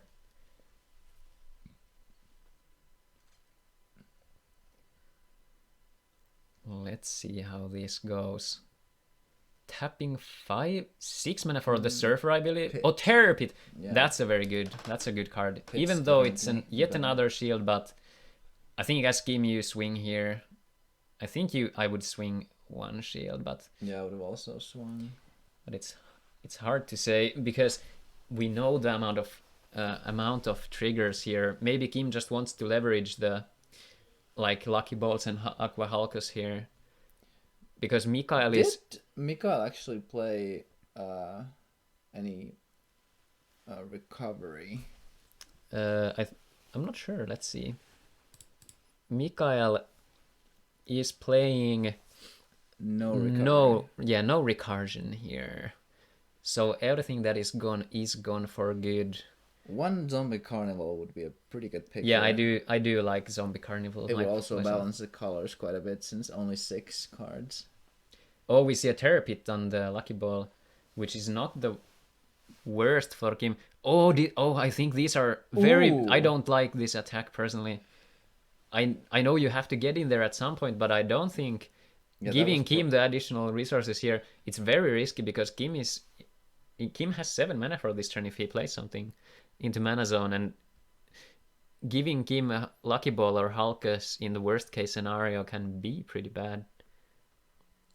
I do have to say though, I'm not sure if you're supposed to remove the Locomotive there or the Surfer, because Kim has a lot of 2000 power creatures, so... Yeah, I'd probably go for the Surfer myself. Yeah. Oh, but the Lucky Ball is fantastic here for Kim again. Also maintaining good mana up for a potential Melnia and Marrow Ooze. Ooh, Horrid Worm is very good. Yeah, here. I was thinking about this, but this is... Okay, with the Lucky Ball, if Kim had it in hand, then I do agree with pitting the Locomotiver, but in other cases, I think I would have taken an extra shield personally to my hand. Yeah, definitely. Especially when it could have been a Surfer. Let's see, this is Mikael thinking. No need to rush shields. Let's see. Players. It seems that he has quite the awful hand. Yeah, it feels like he's breaking a fair bit. I think this trade is fairly good because it's pretty good trade, but it's fairly weak since now he only has 1 card in hand. And and Kim has a lot. Oh my god, he even has the Marrow Ooze to top, like just put the cherry on the cake essentially here. Yeah, I think with the amount of resources at hand, even with Mikael's shield set, which is presumably a Surfer, I would guess. I think I would have probably played that Surfer. Maybe. Oh, maybe not. If it, yeah. Okay, Lucky Ball, maybe not then. Okay, we do have to note, I think this is good for Kim, but if he draws too much and doesn't have... Okay, this is looking very good for Kim, but yeah I am slightly scared of Kim kind of overdrawing. I'm not sure how many cards he has left in the deck, but... I think he still has, judging by the shadow... Yeah, there's quite a bit. Actually swinging here. Interesting. Into this shield. Is it a bluff? Wow! Was that a bluff? Holy Or was crap. that unholy? Or... That was... Wow, we have to keep tabs on that card. That was huge. That's amazing from Kim, and also Mikael, if it was honestly not a... Oh, it was the Holio in the shield. Probably. Oh, such good, like... Oh, that's a good play. Yeah, or like, he blocks Petrova with can do. Marrows, probably. Yeah, it has to be, yeah. There's no reason not to block. Yeah, it is Marrows because you just lose it anyway. If there was like Mecha Dragon's Breath or something, then maybe an argument to make. But yeah, that was... Usually you don't want to put Holio in the first shield. I mean, like, usually people expect you to put a Surfer. It's one of those delicate mind games, because if Kim would have swung the first shield there, but very bold from Kim, I think he made the very good read. nice. Oh yeah, this is looking like Kim's field day for a Surfer, I think, here. Yeah, so good tempo swing. I think Kim is gonna swing here. Horrid Worm first, yep. Discards potentially the colon. We'll have to see. 1, 2, 3, 4, 5, 6 is the bottom. Oh, 1, 2, 3 of the bottom, I feel like. Yes. Oh, Miracle, but it didn't matter. I think but it might matter here. Oh, Surfer. Oh, but what does he bounce? No good choices. It has to be the Lucky Ball. Yeah, otherwise he loses. Yeah, it has to be the Lucky Ball. Unless he has like last shield, but there is no option here. Yeah, and Marrows died for the greater good. oh, Indeed. and no trigger. From No last. trigger here. Ooh, this Seems is- like I'm pretty sure Kim has got this. Seems like there's no out. This is the backside of not playing any of the small blockers. 2 skydivers would be here. Ooh, another Petrova. Yeah. Is it for liquid people? Yes, it is.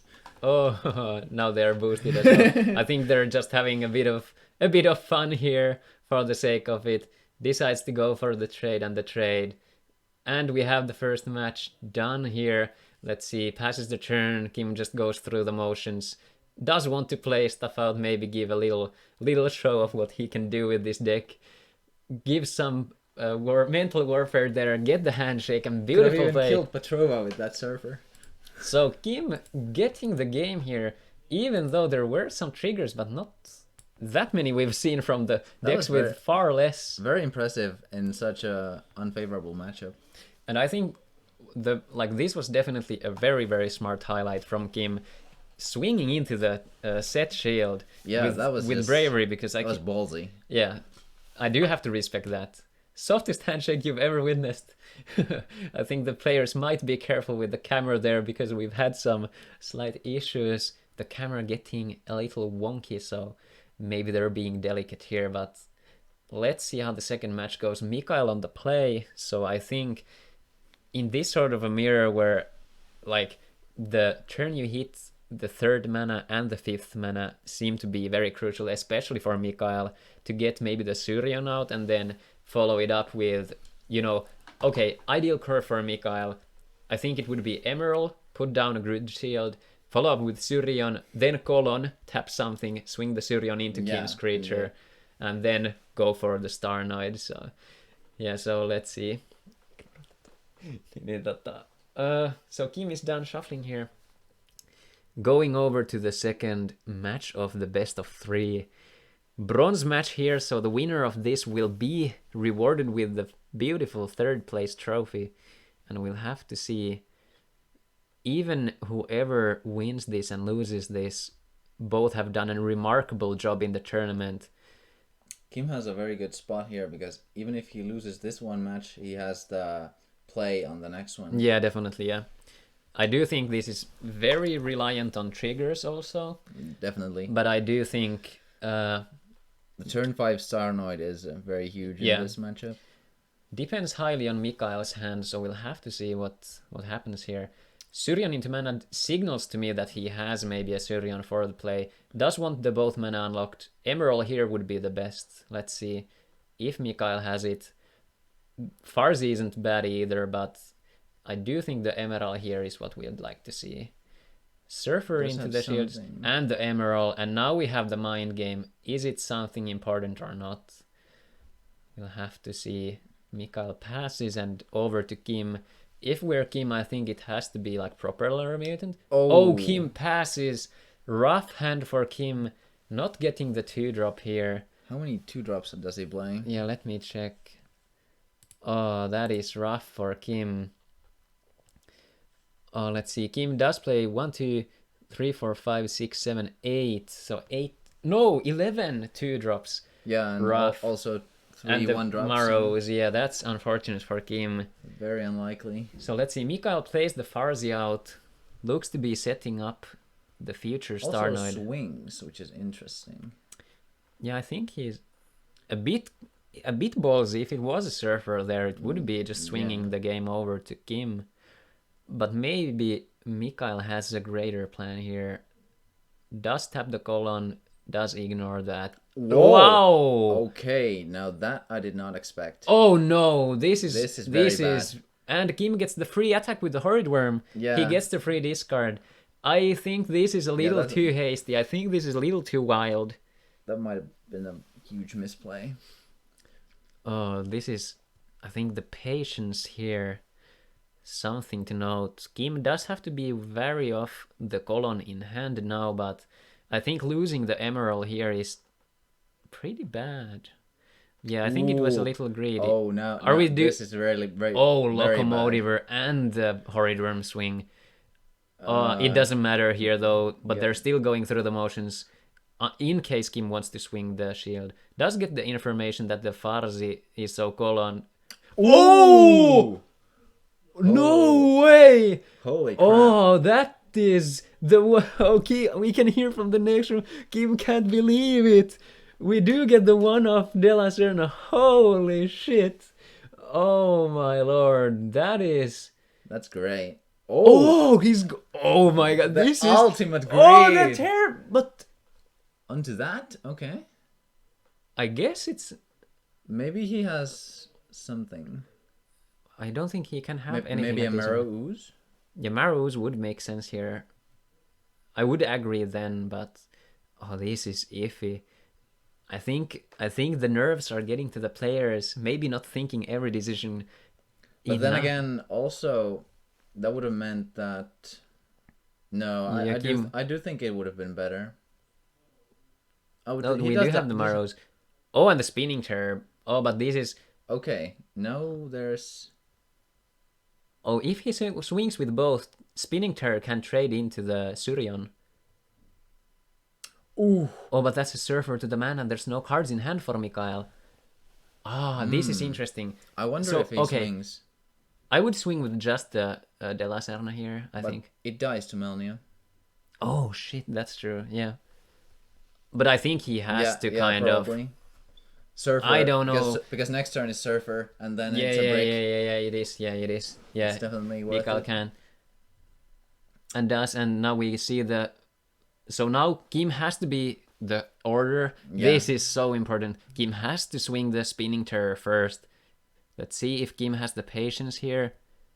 It is a minor detail, but it is absolutely detrimental. If we see the swing, I think this is a make or break for the game. Unless there's another blocker or sorts. This might be... Okay, Kim. Okay. Good awareness. Good awareness. They're beautiful. Very good sequence. That is exactly what we had to do. If Kim had decided to swing the creature first, there's no takesies, backsies here, so yeah. I think that would have been the game. So, ooh, Emergency Typhoon, interesting. We do see one of the two Emergency Typhoons coming down, but very rare. I think this is the thing about this is though a single creature trigger will end the game unless Kim gets those Marrow Oozes out. So yeah, I don't think I have to say, even though this looks very good, Kim has to build. No, Kim just doesn't. Kim has to not swing. Oh, but this is so bad, Kim. There's the shield that's been set. Holy, yeah, I don't know how to play around this one. This is a tough spot for I think Kim. I would have swung with only Horrid Worm. Might be.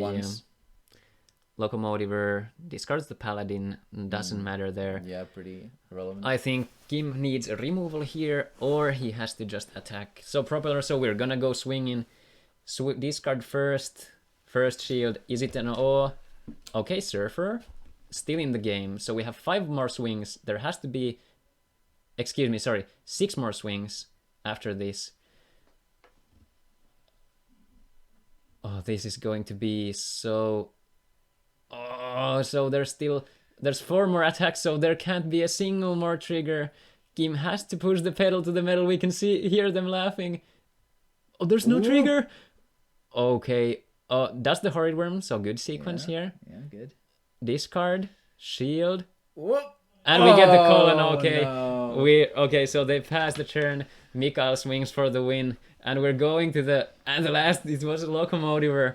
Alright, the colon backbreaking there. So we do see Mikael winning the game. Get some GGs in this chat. Awesome game. We're going to the deciding final match here. Absolutely awesome. So 1-1. And Kim gets to be on the play. I think the odds are... Like, it's hard to say, and I think the Emerald Mind Games here, that's so cool. It's so cool to see. And the Archie de la Serna there, absolutely clutch. We got to see it. I loved every moment of it. Yeah, I think if not for de la Serna, that would have been an easy victory. Yeah.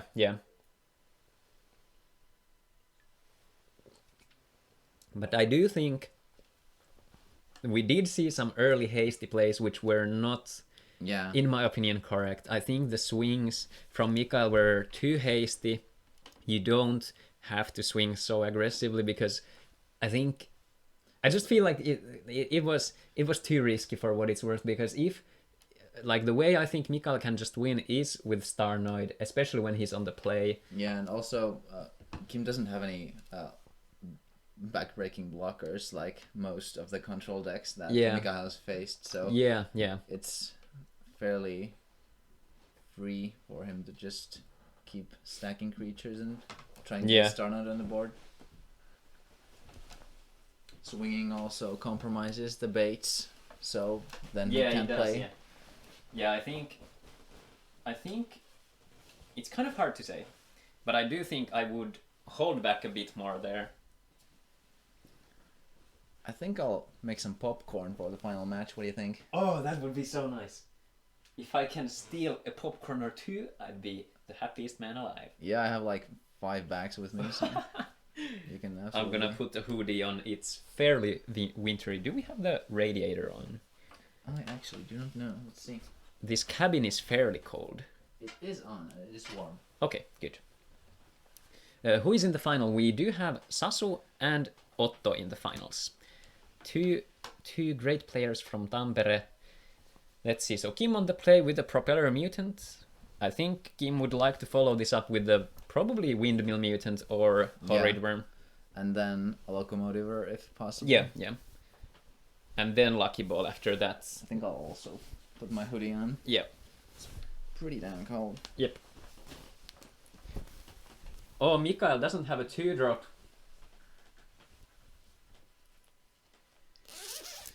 That might be crucial. Oh, the Horrid Worm, so Kim is curving. Oh, but the swing again. If it's a Surfer, it is nothing. Okay. That's pretty scary for Mikael.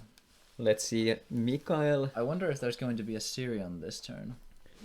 Yeah, Surion would be a very good... Like, it's so, like, kind of fascinating how just a vanilla creature can be... Well, technically not vanilla because it enters tap. Yeah, but still, like... yeah, it's considered vanilla in OCG, for example. Okay, good. Yeah, that makes sense. But yeah, like, vanilla 4K creature can be surprisingly effective. Like, especially in this sort of matchup when all the removal is 6 CMC? Sorry, 6 mana for Kim. So if you get it early, it's really strong. I do think, though, I think Spiral Gate is a bit of an, like, kind of underrated card, because it is very good against those things. Allows you to, like, squeeze in a couple extra attacks. And we do see the Sirion. I think if I made Kim's deck, I'd also consider Unicorn Fish as a very good tempo play against those type of plays. Yeah. It directly counters Sirion and just basically gives you a free turn. Yeah. And puts a body on guard on the board as well. So yeah. Very strong. But I think those are exactly the kind of reads that you have to make coming into the tournament. Yeah. How much do you think you'll see Gontas and stuff that you could bounce, and how much are you seeing Lucky Balls or Julianas and stuff like that, which essentially it's useless against. So. And this is also the reason why Coral is banned for us, because if Coral was allowed, something like Sirion could never be played in a turn deck. Yeah. It would be unplayable. Yeah. Oh, 4. So this card, let's see what it is. Della Serna. If it's Della Serna. Oh, tough hit. That is a huge hit. I hit. think... Oh, the Surfer, though, bounces... Yeah, that makes sense.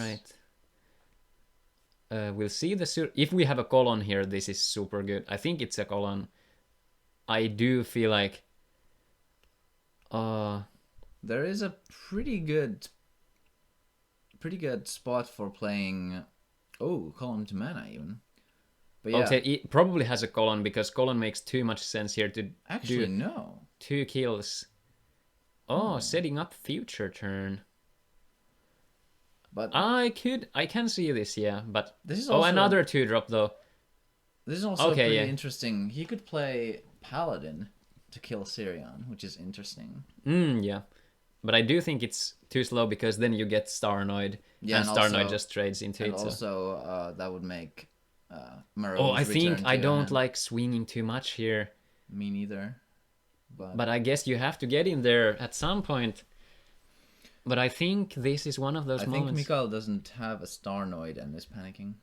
Yeah, I think that could be the case. Also, the card Mikael put into the shields might not be... Ooh, Melnia is very good. Indeed, let's see. Kim does go for the trade, so showing some restraint, I feel like. Kind of makes sense. Yeah, they have the exact same amount of creatures on the board, so... These sort of matchups take a surprising amount of knowledge and patience and evaluating the situations, especially when there's especially with so many. Finally gets the black mana. I'm not sure if it's relevant though, but we'll have to see. Would be a pretty good play here, but doesn't have the mana for it. Let's see. Goes okay, for the Syrian getting shields. Surfer. Wow, we do get the Surfer. I think it has to be Farsi here. Or I would probably bounce the Syrian, maybe. Yeah, could be, yeah. But he does have the Marrows. No block here. I think you take it. Yeah, true. If it is yet another trigger... Yeah, then you just win. Especially if it's... Yeah. No, I don't think you block. Yeah, that's pretty... Oh, but it does open up. It doesn't... It disallows the... Oh, but he can swing into it. The free wind... Oh, it has to be windmill into the Emerald. If now he has the Paladin... Even though, like, it would bounce the Marrows, but it comes back. I think playing Paladin here is... If he has it, it would be good, but seems like it's not going to be... Two more. A Melnia? Oh. Ooh, Emerald. Oh, that could be good. Kim does opt to not do it, so this will swing into Emerald, I feel like. I don't think he has kept... Imagine if there's the Della Serna. We do have the die roll 5, 6. I think this time... Wow! No way! Holy shit. Second time! Unbelievable. But it still might not be... Oh, we can hear the reaction from the other room. It's insane. Wow. But I don't think that's hard to say. Oh, but it's still only two shields, but there's the Marrows. This is tense. No way. 1 in a third chance there. But I think Mikael did keep it in hand. I would have to believe it was there already. Yeah, probably. Oh wow, this is such a tight spot. Even though Kim has a very decisive board, Mikael does have that shield he set, and if it is an awe, that's gonna be GG pretty much immediately because of the Della Serna. Yeah, and I respect that decision not to swing more here. Yeah. Because if one colon would definitely just yeah. Surfer too. It's one of those decisions like, evaluating your attacks. Do you lose? Does it cause you significant loss for the couple coming turns if you hit the worst trigger? 2, do you lose if you hit the trigger? And 3, if neither, then it's usually a good attack, and you have to. And if you lose outright, usually you can do it, but you have to evaluate what are your outs. For example, if Kim had 0 shields here, I think he would have to go for it because Mikael might have an O or something in hand. Yeah, definitely. So these are the situations that we have to take into account, and it's all about risk assessment. Essentially, you have to assess what are the odds of you winning and what are the odds of you losing, and these conscious risks is what actually I feel like determines and also separates the best from the rest. And also for the previous turn when there was an opportunity to swing more, it might seem like a 50-50 that if the card is Holy Awe, then you win by swinging into it. But and you lose if you don't swing to it. But the Holy Awe is only 3 cards from the deck, and Colon and Surfer are 7 or 8 cards from the deck. Yeah. So it's definitely less profitable for swing. Yeah. Ooh, it's good. Surfer, okay. Surfer is a solid. I'm not sure if I would have bounced the Marrows. That's a pretty iffy play. Especially if we have to be quiet enough. If the last shield is the awe, I think this signals that last shield is not an awe. I think that's what it signals. I also think if Kim now has a Surfer, he should block this and just bounce the Dulcerna. Yeah, exactly. Oh, this is such a rough, like, I'm like, if I'm reading this correctly and if the players are playing correctly, I'm pretty sure it can't be an O in the last shield, because I don't think you'd bounce the bouncing creature, Yeah. because I think you'd go for the 2 shields. If it's an O, you have to trust in your other shields. Essentially, one of those 2 has to be a creature trigger.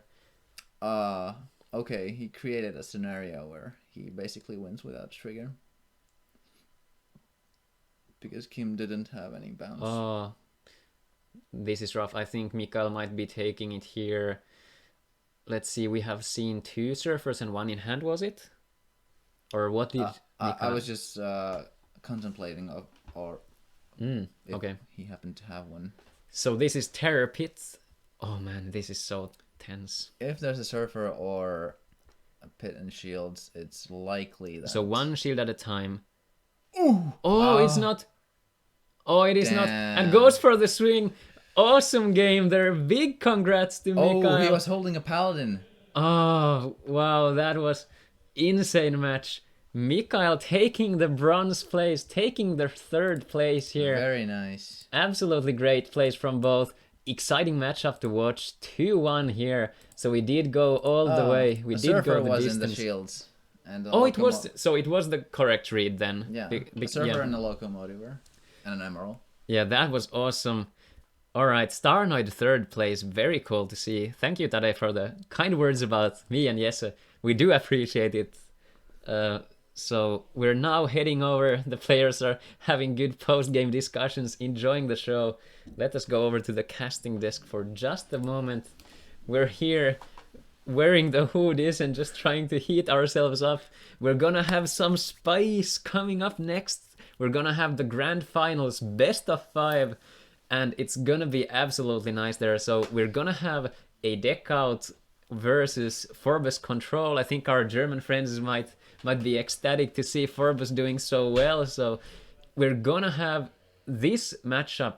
To preface it, is going to require a lot of thinking, because there's so many spells on the Forbes deck side. Indeed. So if you get hit by a slash charger taking out one of those creatures, and then you go for a transmogrify, oh man, that transmogrify can just end up milling so many cards. It'll be definitely a very interesting and a very variety packed. Yeah, and I think the consistency is going to come down. Like, this is going to be a matchup where those one-offs might be super powerful, but we'll have to get if the players draw them. Like Lost Soul, for example. Both are trying to ramp into that, but if there's only 2 of them, who's going to go for it first? So also, Unuben Asyut, I'm not sure how to pronounce your name, sorry. But the final will be best of 5. Yeah, so we're going to go... So 3 victories required.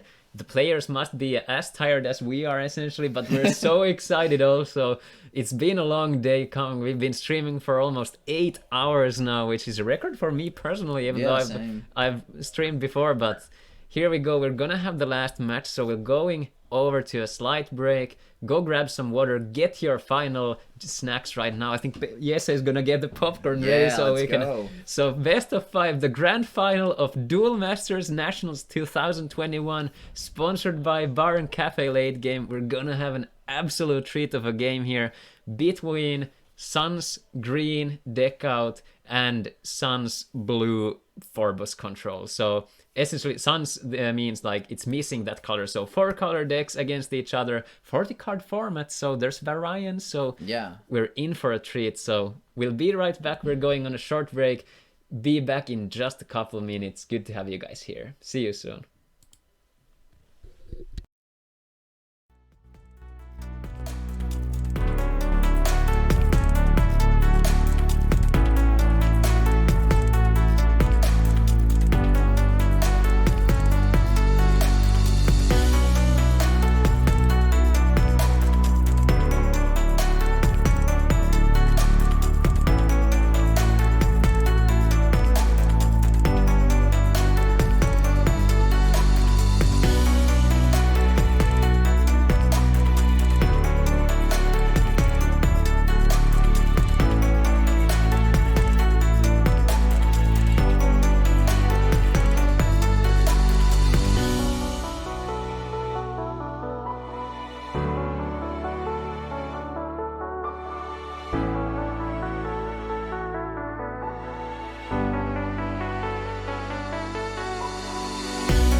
Ladies and gentlemen, and everything in between, it is time for the grand finals of the Duel Masters Nationals 2021, the biggest tournament so far organized in Finland. 15 participants, 18 people here attending, with me, Jesse and Lauri helping with the organizing and handling the tournament, so to speak.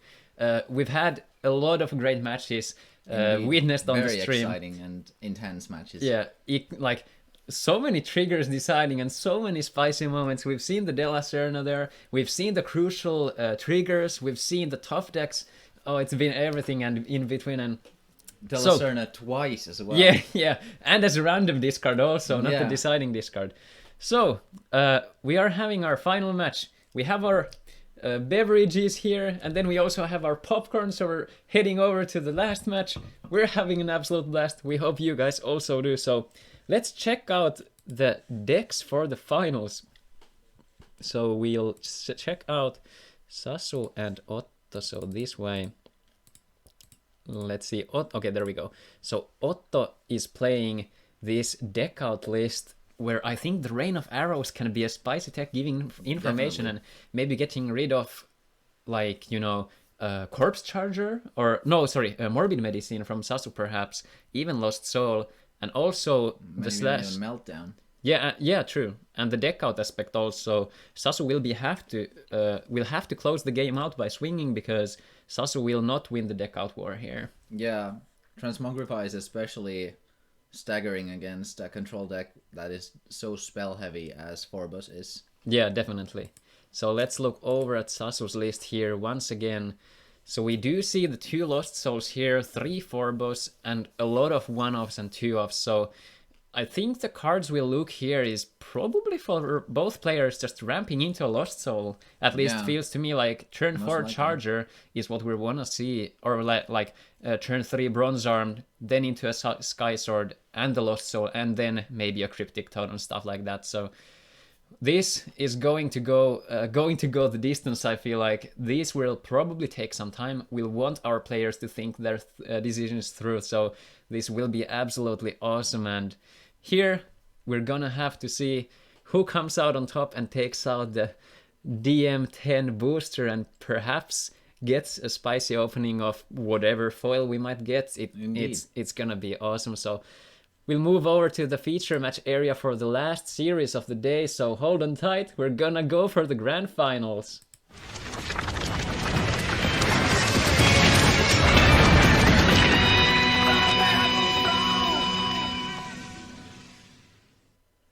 So we're in our feature match area. Let us change over the properties of the names here. I'll switch over this so you can check out the die while I fix these. It seems that Otto is going to have the start here. Alright, Otto going first. It doesn't matter as much in a best of 5 here. Yeah, and also in a control mirror it's not as crucial, but it depends on the Lost Soul War. Yeah, exactly, yeah.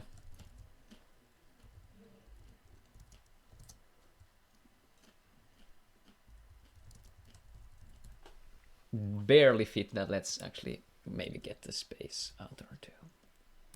I would say that deck out it does have a very slight favor here, but yeah, I think it's slightly, but I think it comes down to the curve and the Lost Souls. Yeah, and also Sasu having both 2 Morbid Medicines and 2 Fal'igas will make it rather difficult for Otto to just slash the win cons away. Yeah, what I mean as not as crucial is the matchups not being aggro-centric, and also the fact that we are playing a best of 5 series, so there is less variance, because there's both players, if they lose 2 games, will get to start 2 times. Yeah. So it evens out a bit more than a best of 3, for example, where if an FN Rush wins the first coin flip, we'll we see the Ghost Touch coming down. This can be interesting. 4. And also I think Bronze Arm would be a solid hit here. Oh, Fal'iga! That's also a very good hit. Depends if there's a Morbid Medicine at hand for Sasu.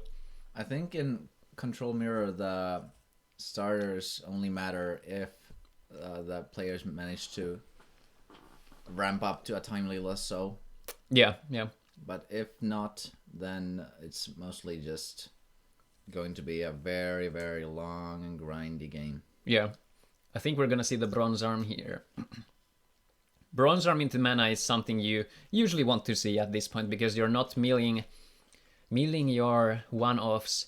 Arguably, you could like to see some creatures like Skysword being put into the mana for some Soul Swap shenanigans, but it's not like what you would not like to see not playing blue is getting your important spells into the mana. Yes, Anuben, this is the final first match of the series, so best of 5 series, and the winner of this will take home it all, will win the 15-person. Oh, the clamp coming up as a follow-up. This might be... How many cards in hand for a Sasu? I feel like Morbid Medicine is something... If Sasu has it at hand, this will be very rough. Because I think Sasu is put into 1 card in hand, I believe. No, discards Lost Soul. So Lost Soul is gone. Yeah, he was at 1 card. I think we might see a Sky Sword this turn. And hope to top deck a Lost Soul, perhaps. Just get their head on the resources. Taps for Morbid Medicine. So Very he good. did keep... Yeah, so there was the Morbid in hand. Yeah. Very good starting hand from Sasu, I feel like. Has the Bronze Arm for turn 3, and also then the resilient combination of Faliga and Morbid Medicine. Otto also ramping here. He has the mana for Lost Soul next turn. Yeah, I think Sasu might also opt for Faliga Lost Soul here. Yeah, could be. Force the issue, so to speak.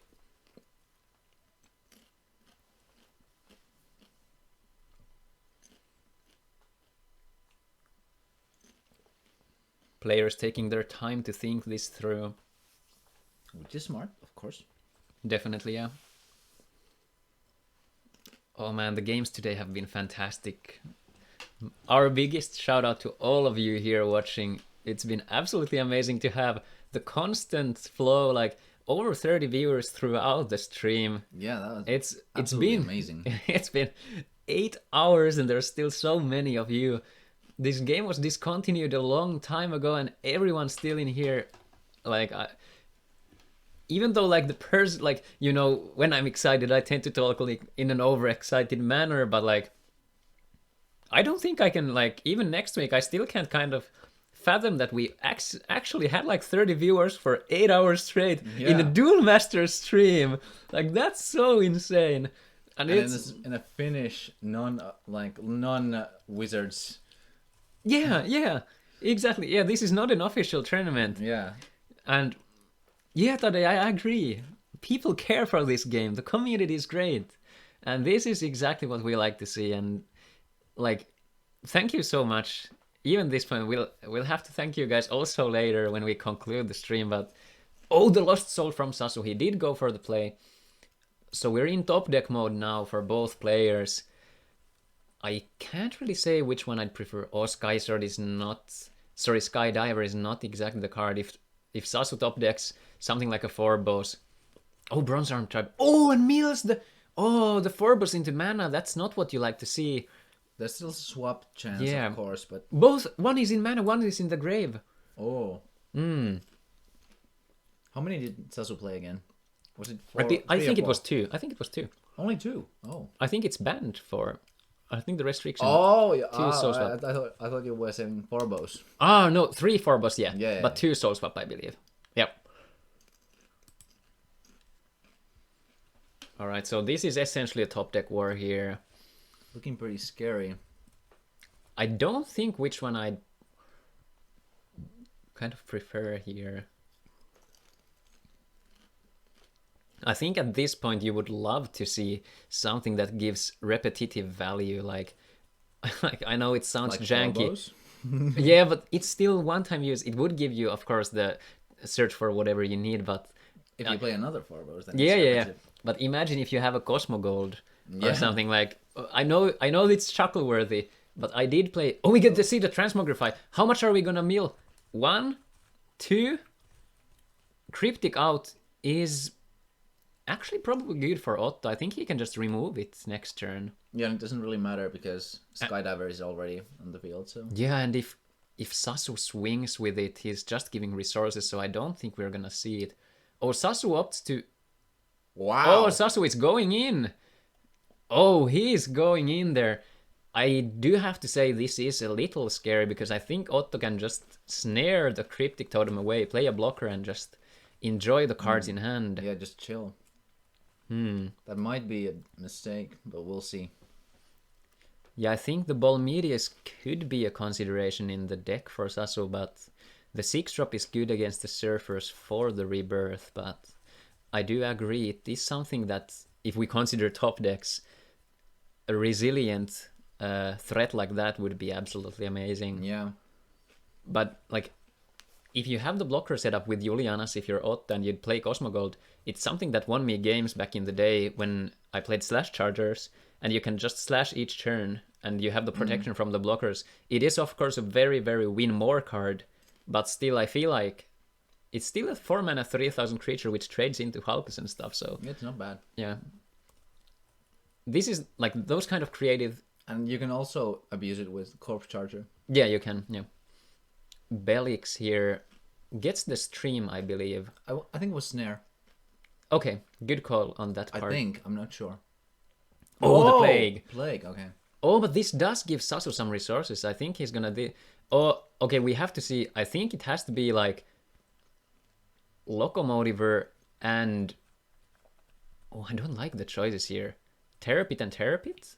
Yeah, Turbine and Turbine looks pretty good to me. Yeah.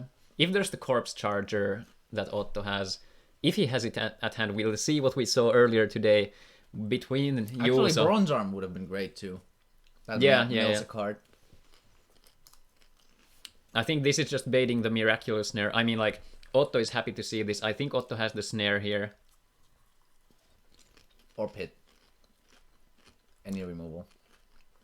Yeah, Halfar, that's fair. Yeah, that's fair also, but I think it's a justified choice in the sense that if you do face the Surfer or another Phobos on the opposing side, closing the game out with a Cryptic might be the play, but these are the options we have to opt for, so... I think the interesting, like, what I love about... Oh, Transmogrify, here we go again! One... Okay, Locomotive, not as much as you'd like to see, but still, I think if we have a Fal... Or if Otto has the Fal-Iga in hand, one Terrapit, I think that's not the hit that Sasu was looking for. Probably not. Oh, we're only in the first game and this is already fairly tense.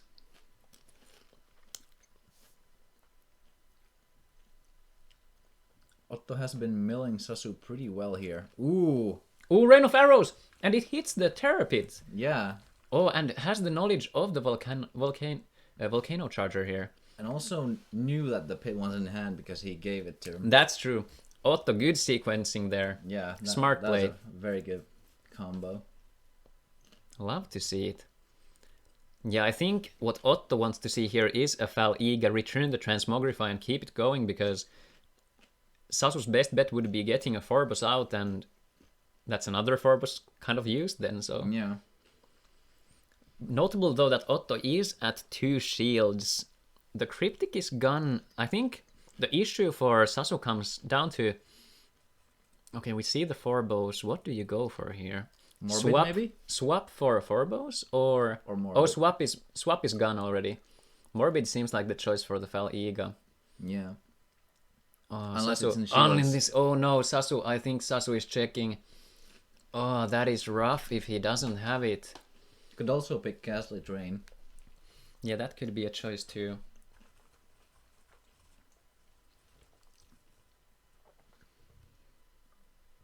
Interesting stuff here. Also a card I think people could have opted for, like Otto could have opted for, is Aeropica. Yeah.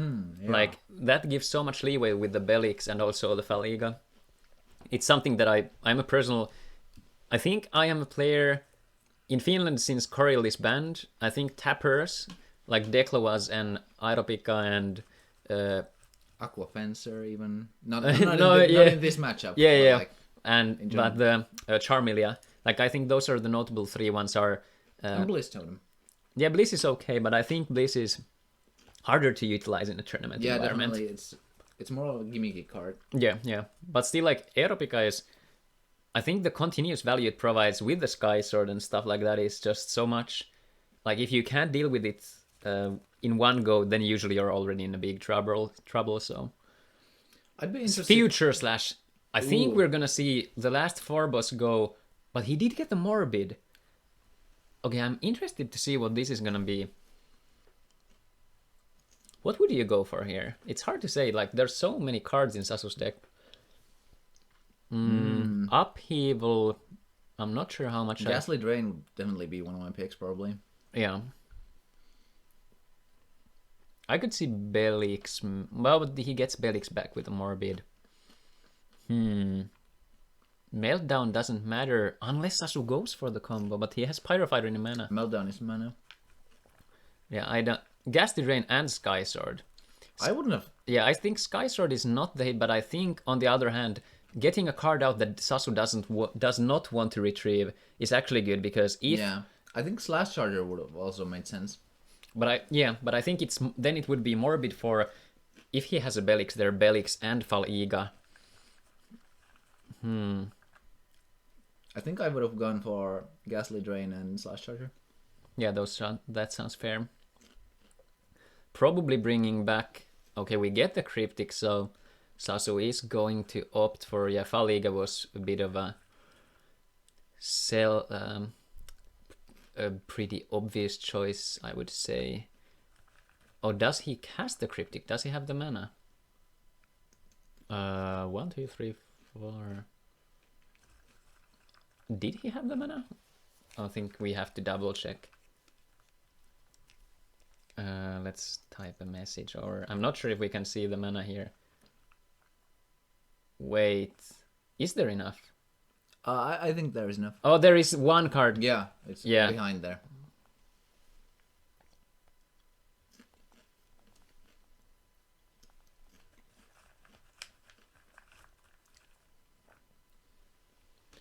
So Whoa! we see. Oh, what happened? I didn't pay attention. Steering Wave. Oh, okay. Getting in there and closing the game out in a timely manner. Wow. That was a good line from there. Very good line from Sasu. Good awareness once again. Oh, Fall in hand, yeah. I'm not sure if Otto was aware of that. Even if he wasn't, or even if he was, I don't think what he could have done there. The recursion is so strong from the Forbes deck here. So Sasu taking the first game. We still have at least 2 more matches. Great decision to break early, yeah. Might have been that Otto didn't have any removal for the Cryptic. Pretty unfortunate. Yeah. An interesting game. And matchup overall, so we'll have to see how it shapes out. Yeah, Sasu is the aggro here, that's true. So we're having quite the awesome match here. Really, like I do love watching aggro versus control matchups or stuff like that, because those are on a different axis considering the gameplay, because both are very aware of their role in the game, and then it all comes down to execution and small decisions, and breaking shield is much more relevant. But in this sort of a matchup, the amount of triggers that lose you the game is much lesser. So it's more of a deciding factor of your sequencing over the turns, like what will you tutor for on turn 3 or on turn 4? Do you choose to ramp somewhere, or do you choose to discard? When do you clamp? And stuff like that. So yeah, and also this sort of it takes real experience to know the control matchups for your own control deck, because sometimes you just have to turn your control into aggro, like Sasu did in the last game. Yeah. This was the case for me also in the Meltdown. When I won my Meltdown deck, I figured I don't have the time to dig for my combo anymore, because it would have required loops like or additional hoops like Thrash Crawler, return a Crystal Memory, use the Crystal Memory and stuff, and rather I started beating down with a Fal'iga and Bazagazil, and the game ended because I knew I had Pyrofighter in my deck. That was the key card that I would need to win the game, and it was one out of the 2 last cards, and it ended up being the bottom card, so I decked out because I didn't have it, and it was like so unfortunate there, but I did end up winning the series 3-1, even though to the loss of that, but let's see. So, we get the early Slash Charger. I think also in the last one... Do you go for Fal'iga or Morbid Medicine here? What do you think? Or Slash Charger even? I think I'd go for Morbid Medicine because Sasu doesn't have any light mana yet, and Fal'iga is a bit more on the costly side. Oh, this is hard to say though. I think Forbos is okay. Yunkis with the Kappa there. Yunkis probably remembers. We played with Yunkis there. And Yunkis with the 4-mana Galek, I think. slight buffed up Galek there, but it ended up in a nice way anyway. It was certainly a spicy match. My brain cells were cooking there. I had to think so much during the tournament. All right, let's see. I think in the last game also, it was fairly unfortunate. Locomotiver, okay, that's all right. So decides to opt to reduce the discard there, but Sasu still does have another copy in the deck. Hard to say. I wouldn't agree with that choice because that is a creature that's very easy to Morbid Medicine and easy to pick and play out later. Yeah. It's very cheap too, so. But we'll have to see.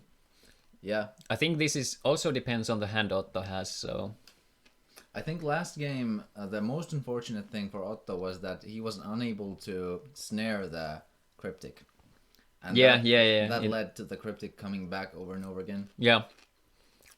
Otto does play 4 copies of Snare, I believe. At least I would. Goes for Proclamation. the shields. Okay, did we get a Proclamation trigger? Yeah, we did. So opts to kill the Bronze Arm there. So Sasu recognizes that he is the beat down here. Yeah, 4 Miraculous Snare on Otto's side.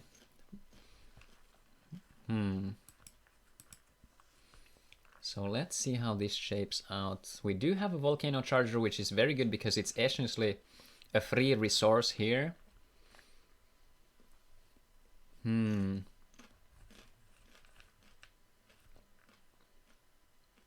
Interesting stuff.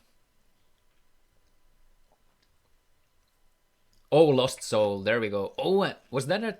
It was Crystal Memory and what else? I think it was a Transmogrify. Yeah, I think I saw Transmo, but I wasn't too sure. Yeah, Transmogrify. Yeah. Oh, that is a very good hit. Sasu curving out with the Bronze Arm into the Sky Sword, into the Lost Soul. So very powerful. Perfect there.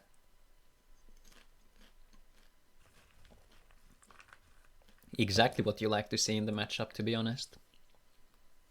And now if Sasu has like a Forbos which he can chain into, perhaps he doesn't have the Dimension Gate though. I was thinking like Forbos into Dimension Gate into another Forbos for Ghastly Drain and something else is something that I would probably go for. Could also opt for just Forbos into Ghastly Drain, to be honest, because I think Ghastly Drain for additional resources here is we do see the Forbos. Are we gonna see? Okay, let's see. This is an interesting choice. Sasu is going to check what he has in the deck. I think I would go for Ghastly Drain because there's only 1 card in hand. And if it is discard, we'll have to see.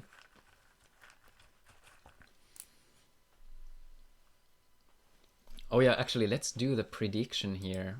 We didn't yet do it, so let's have some fun. Who will win the grand finals? So you can vote here. You have 1 minute to vote. Okay, so we see Lauri swing the mobile phone there. So Sasu is currently taking a picture of his deck to know and remember what cards he has in the list. Or rather, sorry, not in the list, but left in the deck. So he knows his shields. And so Otto is currently turning away. Sasu takes the photo, shuffles the deck back, and then puts it there. So let's see. But what did Sasu go for? We didn't see that.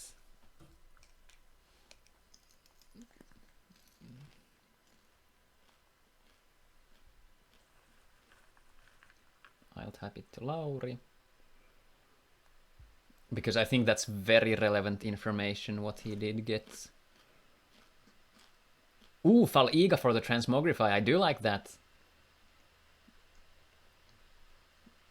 I wonder what Sasu took. Upheaval, okay. So, seems... Okay, this is interesting. Either this signals to me that Sasu has an additional Lost Soul to go for the Lost Soul first here, and then Upheaval. Possibly. We'll have to see.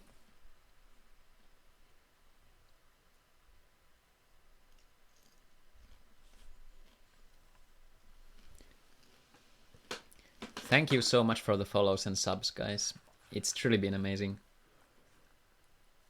Alright, let's see. They're thinking carefully. So Sasu has the Upheaval. Maybe only Upheaval in hand, I'm not too sure.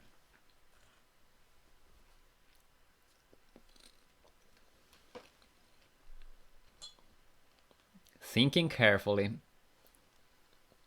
Because that's one of those cards you don't want to cause yourself into additional trouble. Yeah, it's a very double-edged sword. Yeah. Actually, Just restricted. passes, yeah. Actually restricted in OCG. Oh, yeah.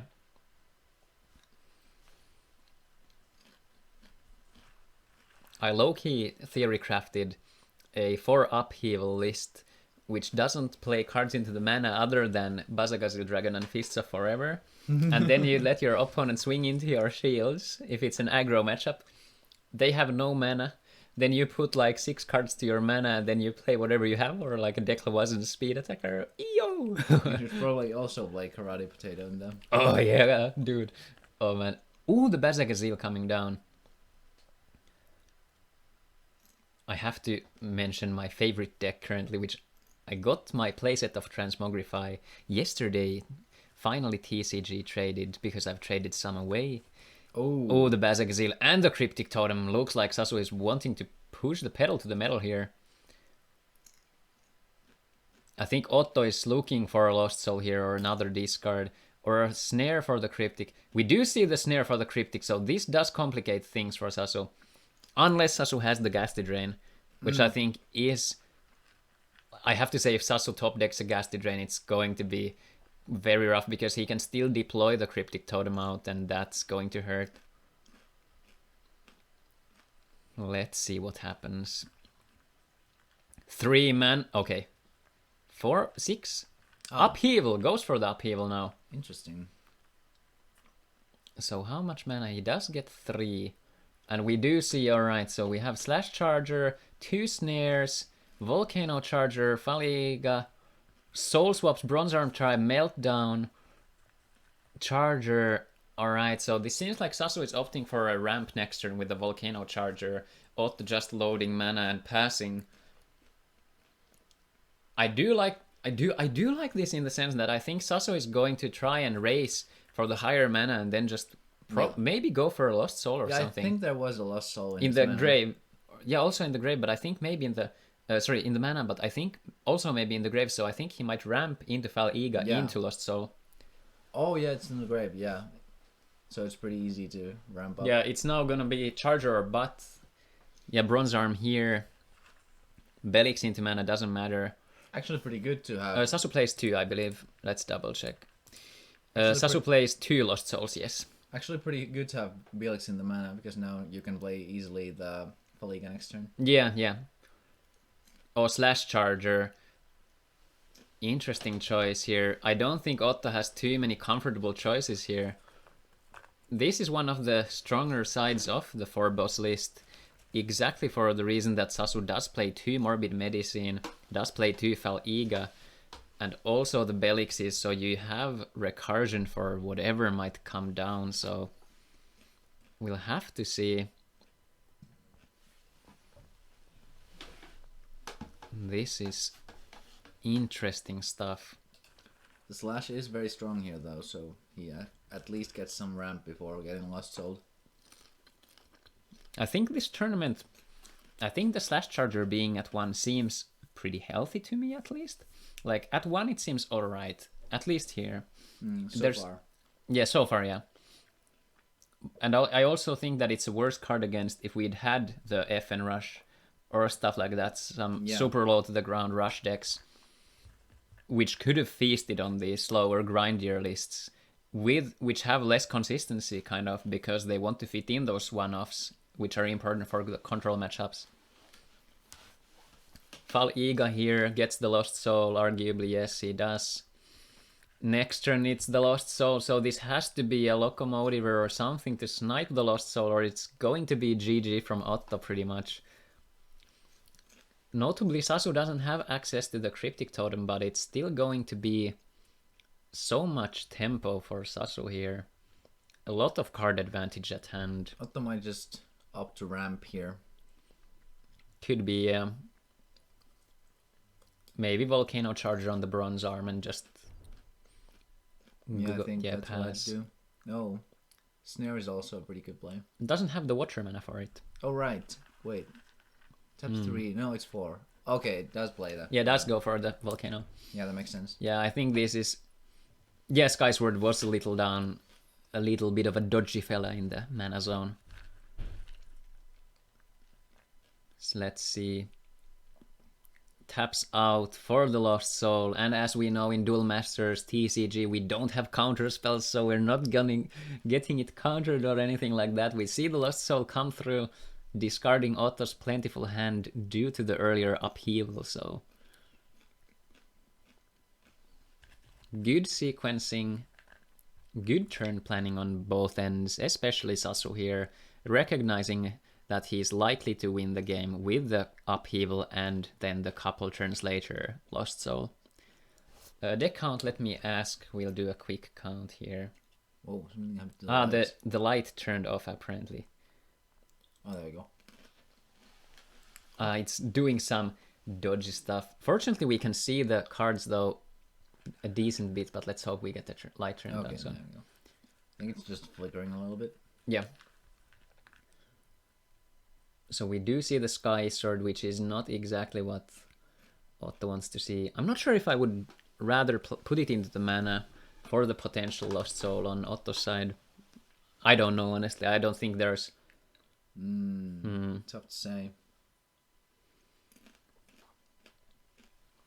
It does buy him a turn or two if the Cryptic hits field. Let's see, Lauri's doing the deck count here. We'll give you the information in just a bit.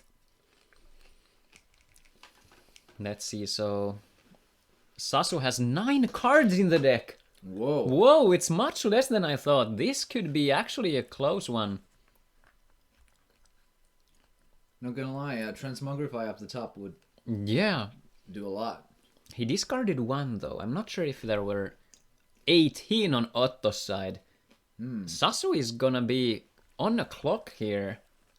Oh, such. Oh, Pyrofighter, here we go. Maybe off the shields? No. Oh, this is getting tense right here. I think Sasu is still looking fairly strong here, even with the limited amount of cards in the deck, but I think Otto would have to have probably a Juliana here. Also depends on what the cards in the deck are. If they're mainly spells, then Transmogrify can do some real damage here. Yeah, we could see Fal'iga into Transmogrify come down 1, 2, 3, 4, 5. So on the next turn, yeah, if he has access to Fal'iga, I think the play here, I would like, the ideal thing would probably be a Corpse Charger into Juliana here, I feel like. Yeah. Because that could aggressively trade it to the Pyrofighter, and then you could Transmogrify the Fal'iga. Eureka Charger into mana. We are seeing the 4 mana being tapped. I do think it is going to be the... Oh, we're separating the mana. Otto is thinking through the decisions here. A Belix in slash would also be a pretty Oh, cool. I think we're going for the Belix. Ooh. Good call there, yes. We are gonna see the Belix come down. We can't follow it up. Oh, we do have a light mana. If he has a Julian, I think this is one of the deciding moments. He just has to not tap the yellow mana if he wants to play the Juliana. Let's look at this carefully. I do think he doesn't have the blocker at hand, probably. Seems so. But he does have the Belix now. Yeah, it can aggressively trade into the Pyro. If Sasu were to play it. But I think Sasu had multiple cards in hand. Yeah. 3 for the Slash Charger. Yeah, it's definitely. Yeah, seems like there's no blocker. I think Otto has 1 card in hand currently. I think the play is too. Oh, we can see almost the deck here. I saw a Sky Sword, so leaving that in would be smart. Yeah. Leave the Sky Sword, I think. Apocalypse Vice, Ghastly Drain. I think I'd take another creature out so the Yeah. Transmogrify can kill. Just I'm trying to see Only what's leave. still left. Very good call. Even though Bronze Arm is a blank, but I don't think there's much options. I think Otto is playing to his out, which seems to be the Faliga into the Transmogrify. yeah. We did see the Sky Sword, but it also mills 2 cards. Yeah. So this is And actually, I think this is a scary moment for Sasu. And I think if the Sky Sword is the like one of the last 3 cards, no, actually last 4 cards, he loses. Yeah, he does, yeah. Oh, this can be... Oh, we see a Sky Sword to the mana. I'm not sure if he drew it. I wonder. Searing Okay, Wave, Searing okay. Wave. And the... Okay, puts that away. And we see the Pyrofighter come down, I believe. Or something else. Oh, Morbid. Ah, he opts for the slightly slower play of the Cryptic Totem, I think. Yeah, looks like he's trying to play safe. Cryptic and Locomotiver. Good choices. Ooh, Oh, still goes for a shield. Interesting. Oh man, I think if this is a Faliga Transmogrify, this might be a moment Sasu regrets. We'll have to see. I would love to see it. We have the exact mana if we have it. But I don't know. We I don't swear know. if he has it, that's such a hype moment. Yeah, that's gonna be insane, but let's see it. Let's see it slowly. Oh, he doesn't have... I think he separates it over... No, it's 6 mana. What is it? Gonna be Just a pit? okay. So it's likely going to be Cryptic Totem here for Sasu. And Pyrofighter probably. Could be, yeah. Actually, the Cryptic didn't really matter then. Yeah. Maybe just Loco and Like, Pyro. I'm not sure. Loco and... Yeah, I think 1, 2, 3, 4... I like Loco and Cryptic personally. Because if he had the Transmogrify, he would have gone for it already. So if Yeah, he had that's the true. Faliga, he would have gone for it. So I do think the line would be Locomotiver and Cryptic Totem here, with Locomotiver leading and you get the information first. I think that's a slight sequencing mistake. You should see the information first, but that's a small detail, doesn't really matter. But we don't see the roll, but we do see Skydiver going away. But yeah, I think that is a very small he mistake. could have the Faliga. He didn't have the correct mana. He had to tap. It was a Skydiver. Oh, he couldn't, yeah. Yeah, that could be a Faliga.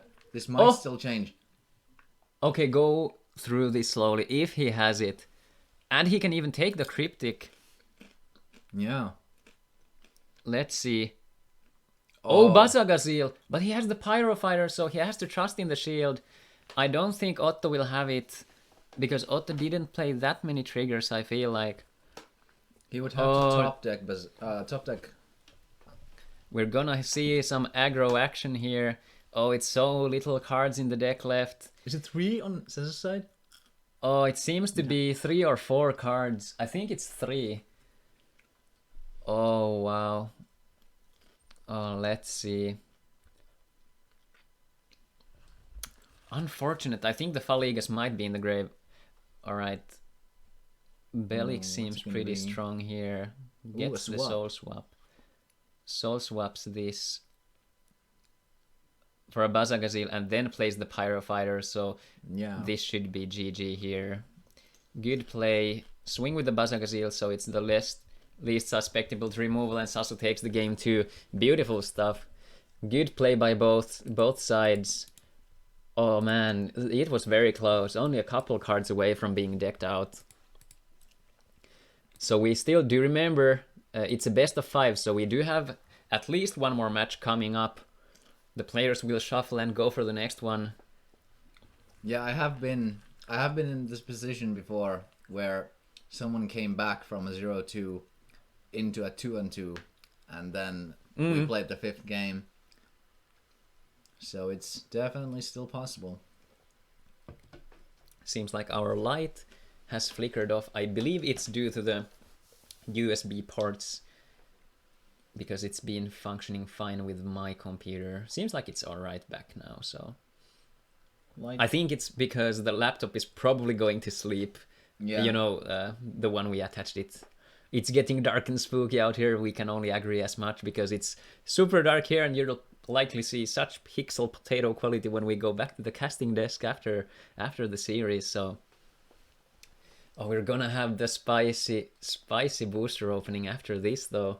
All the prizes from all the way from the 4th place to the 1st place. So, this is gonna be something that's gonna be super hype. There will be a slight volume warning when we do open the boosters, because then people might get a little excited. Yeah. I think what we should do is get the folks into this room. Yeah, and watch everyone. it here. Yeah. Aside from the ones opening, I think. Oh, it's gonna be probably exclamation mark headphone warning. Probably. So let's see. Skydiver from Otto. We have the potential. We have the match point here in favor of Sasu. So let's see. Sasu loading the mana with the Sky Sword. So probably trying to set up the Bronze Arm Tribe turn 3 here. One good thing about this matchup for Sasu is that Otto is not playing nature, so Otto can just easily swap to mill cards with Sky Sword from Sasu. Yeah. That's what Aino did in one tourney against, I believe it was Sami. Could be, yeah.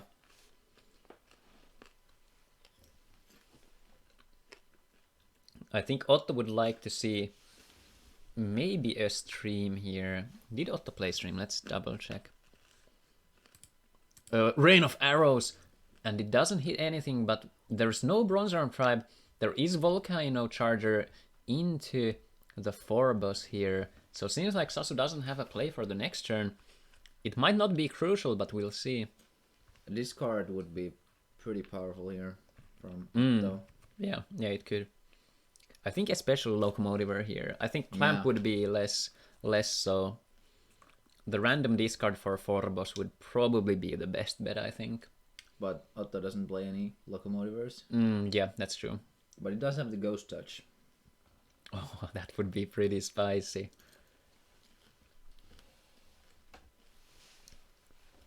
Eureka Charger draws a card, puts it into Mana Zone. Ramping towards that Lost Soul. Notable here is that if Sasu does play the Phorbos and fetches up a spell, Otto will be at the mana to follow up with the Lost Soul on the following turn, so this becomes a little iffy. And I think Otto is going to do just that. 6 mana this turn. Otto knows there's no discard on Sasu's side, so this might be one of the deciding turns. Something that Otto has to keep in mind maybe is the double sieve cards.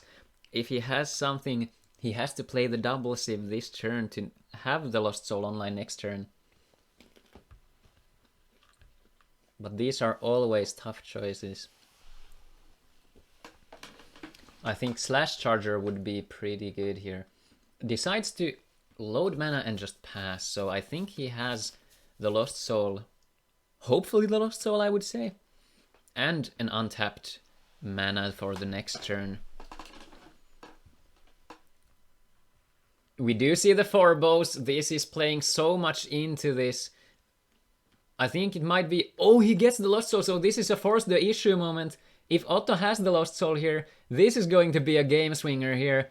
I'm not sure if I would have gotten the Morbid here, personally, just to reduce the amount of recursion here, if there would be like discard.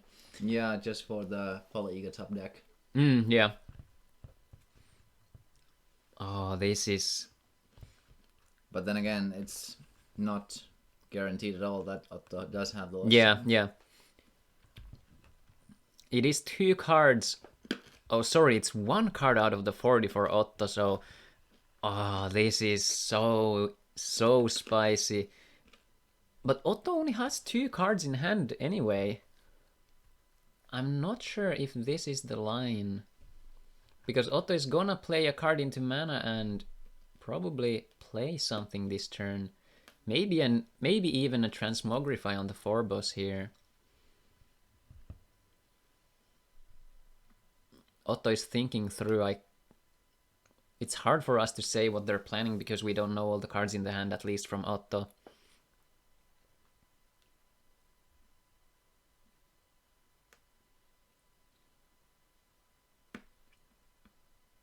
Yes, Sasu might have the upheaval, that's true. Oh, this would be such a heavy hitter. I don't think Otto has the Lost Soul because Otto is thinking so carefully. Lauri adjusting the mana a bit onto the screen so we can see.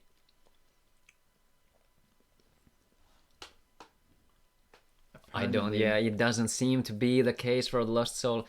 Proclamation seems like an okay play, but this is looking fairly grim. Yeah, he has 3 cards in hand, out of which 1 was the Proclamation, so I think this comes down to whether Sasu wants to slam down the Lost Soul this turn or not.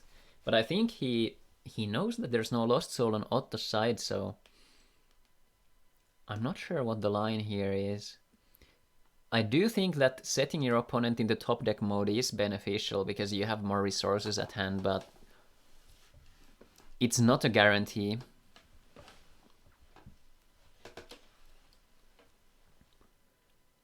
I think Sasu is thinking carefully because he does know what is in his shields here. He did search the deck with the 4 boss, so we do see, and I think it is the Lost Soul, so we'll see Future Slash and a Belix. So I think that is fine. So opted to remove instead of Future Slashing. So I'm not sure what I think of that. Although to be said, like slashing is fairly hard in this matchup. You'd rather have, I think, the Transmogrify and just hope to mill as many cards as you can from your opponent into the grave. Yeah, I think I would have just removed some creatures, maybe, like to set some them. bad creatures. Yeah, I think. Let's look. I think Locomotivers out would be the best, or Bronze Arm, depending how much you value their card. But I think with the Forbos in the grave, I think Sasu wouldn't necessarily retrieve it. So we do see the Fal-Iga returning the Lost Soul into hand, which does spell some issues for Otto. Which is the Rain of Arrows with the Fal-Iga, discarding the Lost Soul. What a sequence! Absolutely beautiful. Does have the Techno Totem and Cryptic in hand, so it is looking pretty intimidating there. Yeah, definitely. I think Sasu just deploys the Techno Totem here, and it's going to be the Fal-Iga will be gone, and then you can follow up with the Cryptic. If Sasu is feeling more hasty, I think he could lead with the Cryptic, but I think with the amount of miraculous snares, you want the Techno Totem, get the board control first, and then force the issue afterwards. Yeah, this is looking surprisingly good for Sasu. I think it came down to, I think this is one of those small things that Otto only plays 1 Lost Soul, even though he plays a lot of Volcano Chargers, Eureka, and Corpse Charger to ramp into it. So I can't help but think that maybe this is a good therapy there. And also only 1 clamp instead of 2. Yeah, I think this is one of, and also no logic cubes. Like, this is one of the things that I value highly in this sort of 4-color. Like, I would play instead of the Plague and the Skydivers and the Proclamation of Death, probably a couple Logic Cubes, an extra Lost Soul, and maybe 1 more Charger to and maybe have a even more the reliable. Rain of Arrows could be a Logic Cube. Yeah, that could be. Although it has come in handy a couple of times, but it's hard to say result-oriented instead of decision-based. Yeah, like how many times would deck fetched Transmogrify come in handy in this matchup? Yeah, exactly. Compared to Rain of Arrows. Yeah, I think Logic Cube is personally, I'm a huge fan of valuing card quality over card advantage. Like, I value Logic Cube and Crystal Memory very high personally, and I think it's something that people generally sleep on more. People like to play energy streams and stuff, but I think if you're drawing and you're not playing 2 spells a turn, two creatures or spells a turn, it doesn't matter that much that you have access to so many cards if you're facing Lost Soul that's coming down anyway. So yeah, and Logic Cube is also much better than Rain of Arrows against aggro. Yeah, that is true. Yeah, you can set up the Volcano Charger, for example, so well, or the Blizzard of Spears, which is detrimental. Also, it's a shield trigger, so yeah, it's yeah, fairly easy. Yeah, exactly. Yeah, planning of turns after that, and also sometimes the visible threat, like something to keep in mind is forcing your opponent into suboptimal situation nonetheless, which would be use Logic Cube, get yourself an Apocalypse Vice, and then force them either to extend to the board enough so that they force you to use it, or they don't play into it, and rather then they are wasting resources and playing suboptimally considering their situation where you don't have to use it. Oh, hello! Looks like Ado is here with us. Hello, good to see you. Yeah, we will have that mega meet one day once COVID eases, hopefully, and we get things ongoing. It's probably in the 23 summer if things get better. Next summer is probably not fast enough for organizing, so rather comes too fast for organizing. So we do hope that we can arrange something. And we will probably actually have some playmats or sleeves and some maybe not those exact prizes, but some of those that type of prizes from our sponsor Late Game. So yeah, not Late Game here, but rather another sponsor, but we won't mention it yet because it's in the future. We have we are opening all the boosters on stream,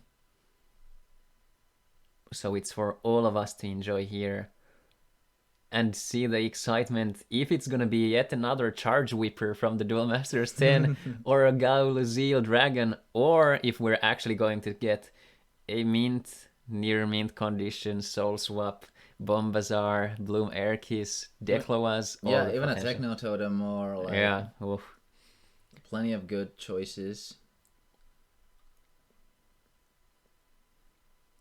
I know Ado would be very entertained by a Gaulazil Dragon. Oh yes, I've opened one as well, and I did feel quite bad about it. I've opened 4 Charge Whippers from DM10 boosters. Not the optimal considering it's a rare. So Otto just passed there. And we'll have to see how this shapes out. Yeah, Bloom and Swap would be probably like the poster child booster. If we get to witness it, the roof of this place is going to come off. There's no doubt about it. And it would be like the best timing for that to happen. We've never had that happen in our community, and we've opened a lot of those boosters. Yeah, we even had a booster draft with booster, like DM10 boosters included, with like 10 people attending, so... And also DM11 boosters. I think I opened on one in a cottage that I hosted. I think I opened like 7 or 8 or 9 DM11 boosters. Ooh, the Clamp. Oh, Clamp coming in clutch. I think we'll want to ask about the deck count currently.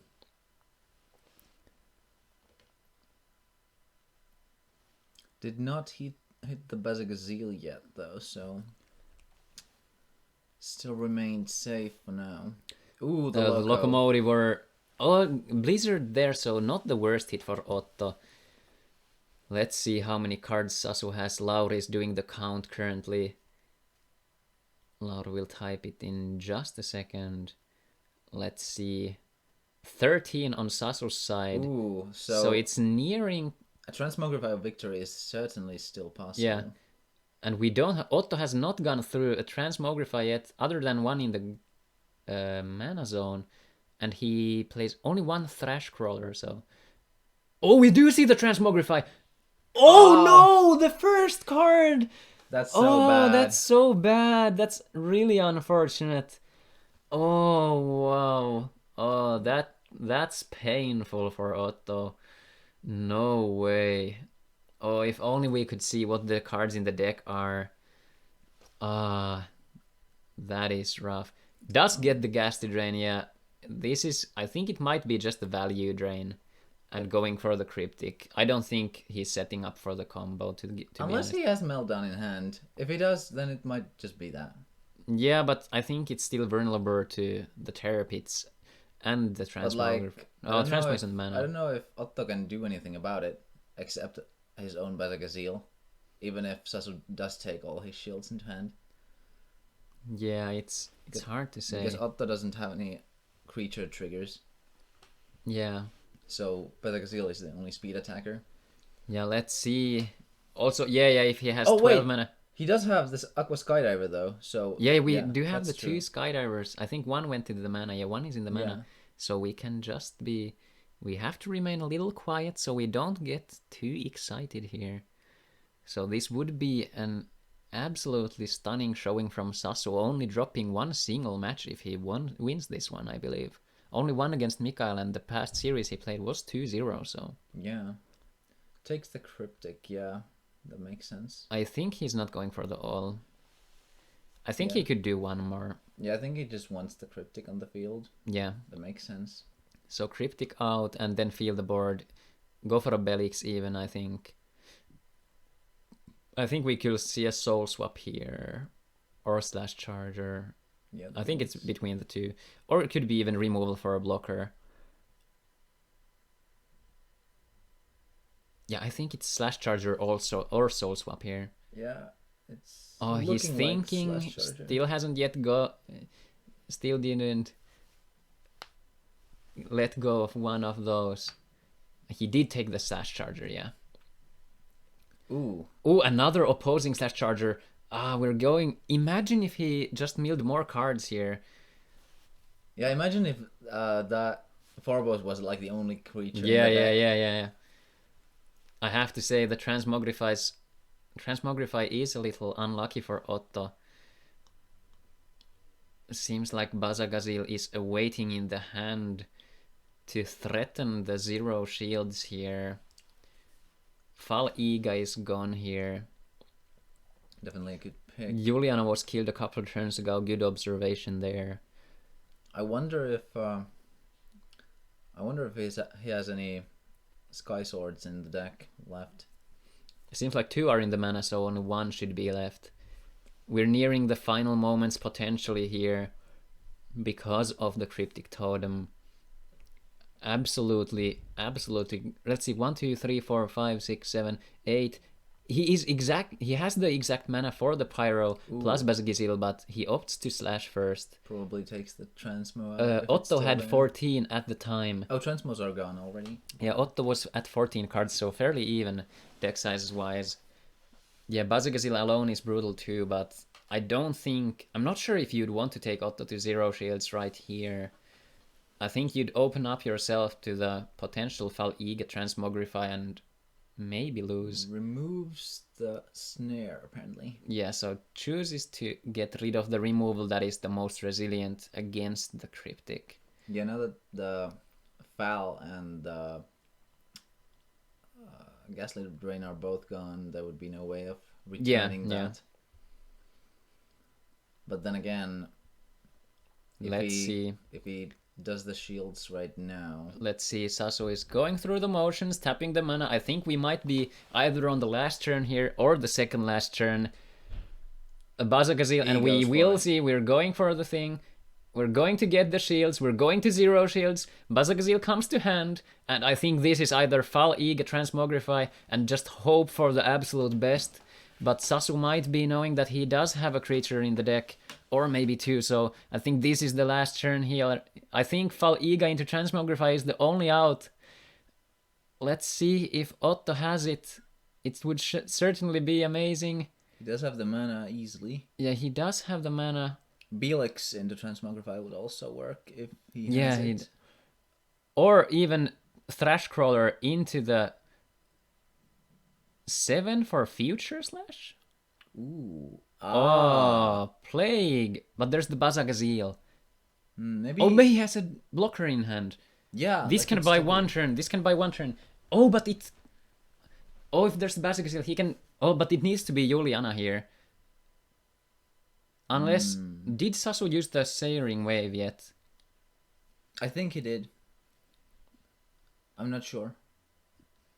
Yeah, Ile, the booster openings will be on the stream, so it will be in the video that will be on Twitch for 2 weeks, and I will be downloading this probably like 9.5 hour stream over to my PC, which is gonna be like 30 gigas or something, and upload it to YouTube. So we're gonna have an absolute field day with the upload. I think my PC will probably die in between, but hey, you gotta make sacrifices for good things, right? So let's see, Sasu's turn. I think this might just be Bazagazil past turn, but we'll have to see what Sasu decides to do. Did get the Juliana, so A Pyro Fighter and Searing Wave would get there, but didn't seem like he has it because he would have played the Pyro on the turn he decided to swing. So I think we're going to go for Cryptic and Loco. Okay, that is pretty rough. Oh, we have... I don't think if there's any cards that matter at this point. Middle one, Volcano Charger, not detrimental, because we know the Bazagazil in hand, and I think it's Fal Iga here or bust. I don't think there's other options. Maybe the Thrashcrawler. I'm not sure if it's still available. No, it's in the mana. It is literally just Fal Iga. or Bilix. Or Belix, that's true. We know that one Belix was put into the grave. I think Otto seems like he is... Still could maybe dig with something to try to draw into a Bilix. Or also Apocalypse Vice onto the Cryptic and the Loco could be Lost Soul. Ooh. And Bazagazil, and we crown the victor! Sasu takes the victory! He didn't drop a single match in this finals. He only dropped one single match in the whole tournament. A very, very good showing by Sasu. Big congratulations to Sasu. That is amazing. Give a round of applause at home for Sasu. That is very well played. Also, we have the people storming past. The victors are there. Awesome. Everybody's getting hyped up. Now the players are just looking what's going on. They're probably smiles on their faces. Sasu very satisfied. All right, very good stuff there. Let us end the prediction here. Oh man, well played both. Yeah, congratulations to Otto and also Sasu. Very, very good. The votes in the favor of Sasu also. Complete prediction. We have crowned our champion here. So our champion Sasu with the first place here. Big congratulations to our champion of Duel Masters Finland Nationals 2021, Sasu Vaakanainen, taking home the victory in a decisive fashion. So, alright, people are discussing. Yeah, definitely. I think we'll have to ask, while they set up the prizes, to ask Sasu to have a chit chat with us, sit down and ask him about the matchups, how he feels right now. But we'll go into a short break. Pictures will be uploaded on Gallery probably after this week and like starting probably on Monday or Tuesday. But let us move over to the casting desk for just a moment. Welcome to our good potato cast again. We're gonna go over to a short break. Big congratulations to Sasu. Insane showing. It was certainly amazing to watch. Very good decision making. Only very slight sequencing errors. Like I think the locomotive before the cryptic is still the relevant information. So I think you should go for it. Nonetheless, I don't think it mattered in the end because he was just going to play them both. But still, something to keep in mind always is if you have a draw spell or something that gives you information, you'll want to play that first before playing the thing that doesn't give you any information, because everything revolves around option trees, and this comes from like chess analogy and philosophy. If you have more options, generally you're usually winning. So but that's just a generalization, and let's not dip too much into that because I could talk about it for hours on end. So we're going over to just a slight break, then we'll return with the prize ceremony, discuss with Sasu if he's up for it, and then we'll be enjoying the booster openings and stuff. Thank you so much for that. Should we perhaps make a prediction for the booster openings as well? Oh, let's do that actually. Do we get a holo? Oh, yeah, we could do that. Let's see. let's do it for the DM10 only, I think. only Let's do DM10. DM10. But thank you for the kind comments. We've been having an absolute blast. It takes a lot of energy. It's been 9 hours here. Yeah, 9 hours of streaming is pretty tough. But Yeah. I'd still do it again any day of the week. Thank you for the kind words, guys. It means a lot. We've had it's been absolute blast, and that there's so many people here. Still almost 30 people. So 9 hours and that much people. Woo. Yeah, Oh, very good at maintaining those numbers. Yeah. That's absolutely amazing. Thank you so much, guys. All right, so we're going into a slight break. We'll figure out the prize ceremony there, and then we'll get to the opening. So just go grab your last beverage here, have a little walk, and don't miss this. We're going into the prize ceremony next. So This just will be a couple. one of the most exciting moments of the stream. Even with all the exciting Yeah. matches, this is something you don't see too many DM10 boosters being open Yeah, nowadays. they're very rare. Yeah, so this will be exciting. So, all right, guys, we'll be back in just a couple. So see you soon.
Hey yo guys, good to see you guys back. I'm going to prize ceremony into the title. So what we're gonna do here actually, we've had this since I think the earliest tournaments Yeah, or I so. think so. We've had this vote for the most creative deck. And usually how we do it is each person at the trip, so all 18 of us, will have one vote to give for the most creative deck that we like. So something that is creative, it maybe seems functional also, so you can base your vote as you wish. So what we want to do here, for the first time ever, as it is the first stream, we want to incorporate you guys into this, and you can vote also for your favorite creative deck. Yeah, and we're thinking of giving you 3 votes in total. So the winners of the top three of the ones you vote to be the most creative will get a vote. Yeah, so 1 point essentially. So how we're gonna do this? Player. Yeah. Oh, Ande, good to see you, man. Whoa. Oh, Ande, really glad to see you. Ande is one of our old members. It has been some time. Really good to see you. So what we're gonna do here is I think a straw poll, and you can vote for one option, and we'll scroll through the deck lists and we'll keep glancing over them. So yeah, that makes sense. Yeah, this will take some time. So maybe we can just chill here. I don't think it matters too much anymore. Like, we can just blabber here, okay? So I'm gonna organize this while we're here. So let's do straw poll and create a straw poll here. Yeah. We do agree. Title: Most Creative Deck DMF Nationals 2021. Answer options. We will separate this for just a while like this. Or not. And I'll do this so we can see. Let's do like so. Can you just copy them from there? We can do. Whoops, wrong. We can't. Let's do this. Answer, and then let's do. I'll just do Forbos control here. Then we'll do the second one. Deck out. Just bear with us for one moment. You are Aggro. Maybe this was Hydros. Maybe with the civilizations. Yes, sir. Yeah, let's do Water FD LDFN. You're Hydro Hurricane. This was Hydro Hurricane Control. Also for some of the civs rather than the colors. Oh, that is true, yeah. I'm too used to, like, usually in MTG we want to use those. So Water Fire, yeah. Good call there. Oh, I do have to say, well, I will not say anything because I will not affect the vote.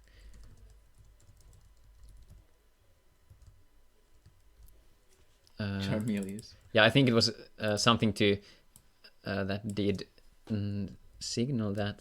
Eino Seikula deck name is just Eino Seikula. Yeah.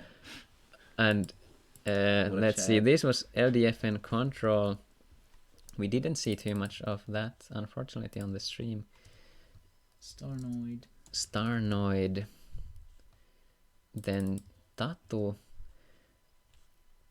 Welcome back, Raz. We're just organizing the Stropple vote.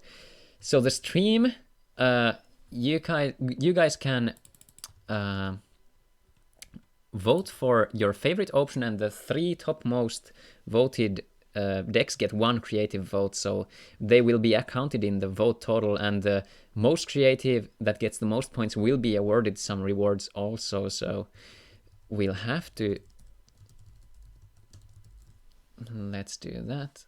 Then we have Antoni here with the Forbos also. I think that's good to notify here. Yep. So you can vote as you like, but we do usually keep in mind that we'll want to what is honestly creative, something that you maybe haven't seen before, something that worked surprisingly well considering what you were expecting, something that is nice to bring into the tournament that hasn't been there before. So yeah, or maybe something that was like something you expected to see, but then had some twist that you didn't expect. Let's see. It's also We don't need these IP ad. Yeah. Oh, we can do this, I think. Yeah, this seems fine. And all right. Yeah, that seems fair. All right. I will post the link. I'll spam it a couple times. So let's go through the deck lists together, starting from the top. So let's start with I think they should be in order. Sorry for the flickers. And Whoa, what happened? oh, we didn't. Wow. Let's hold on. All right. Let's. Here we go. Yeah. No, they are actually not in order. So I'll open the straw poll link here also. So here you'll see this like so. So I think you should type to yourself whatever you think catches your eye outright, and we can revisit, we can cycle through these a couple times, but let's have something like 10 minutes here and then decide. So let us go. So Antoni played this Forbus Control variant, a little apart from what Sasu played, but a control list.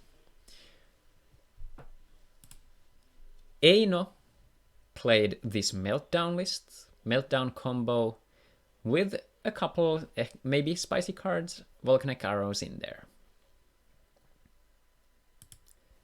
Jaakko played this heavyweight Beast Folk Craze Valkyrie Ice Vapor thing, which is certainly different, I think, from the rest. Yeah, I don't believe we saw any of his games. Would be interesting to see how that deck performs in action. Let's see how actually the standings, where we can check the scores a bit as well. So Jaakko did actually 2-3. Not too bad. Yeah, not too bad considering this. So Tatu was 0 and 5, unfortunately, or 1 or 5 rather, with the bye. But let's see. Continue scrolling through, so interesting stuff here. Then we had Juho's deck, which was the Hydro Hurricane, which did have the lucky triggers. It was quite interesting to see. So we have this. Didn't quite carry him to the semifinals. Yeah, it was close. Very close. Yeah, very close. 3-way tie is rare. Usually it's between 2 people. So yeah. But let's continue. I think once we have had like a 4-way tie, but that was like very clear who won who. Yeah. Then we have Juuso's deck. I did like this deck. Like, I think the Charmeleon, like something in the flavor, the Magmarex. I think the performance was what surprised us the most. Yeah, definitely. Yeah. I'm not sure what it was in the end, but still, like, overall functionality of the list seemed very solid. Yeah. Was maybe a case where it could have used just an enabler or two.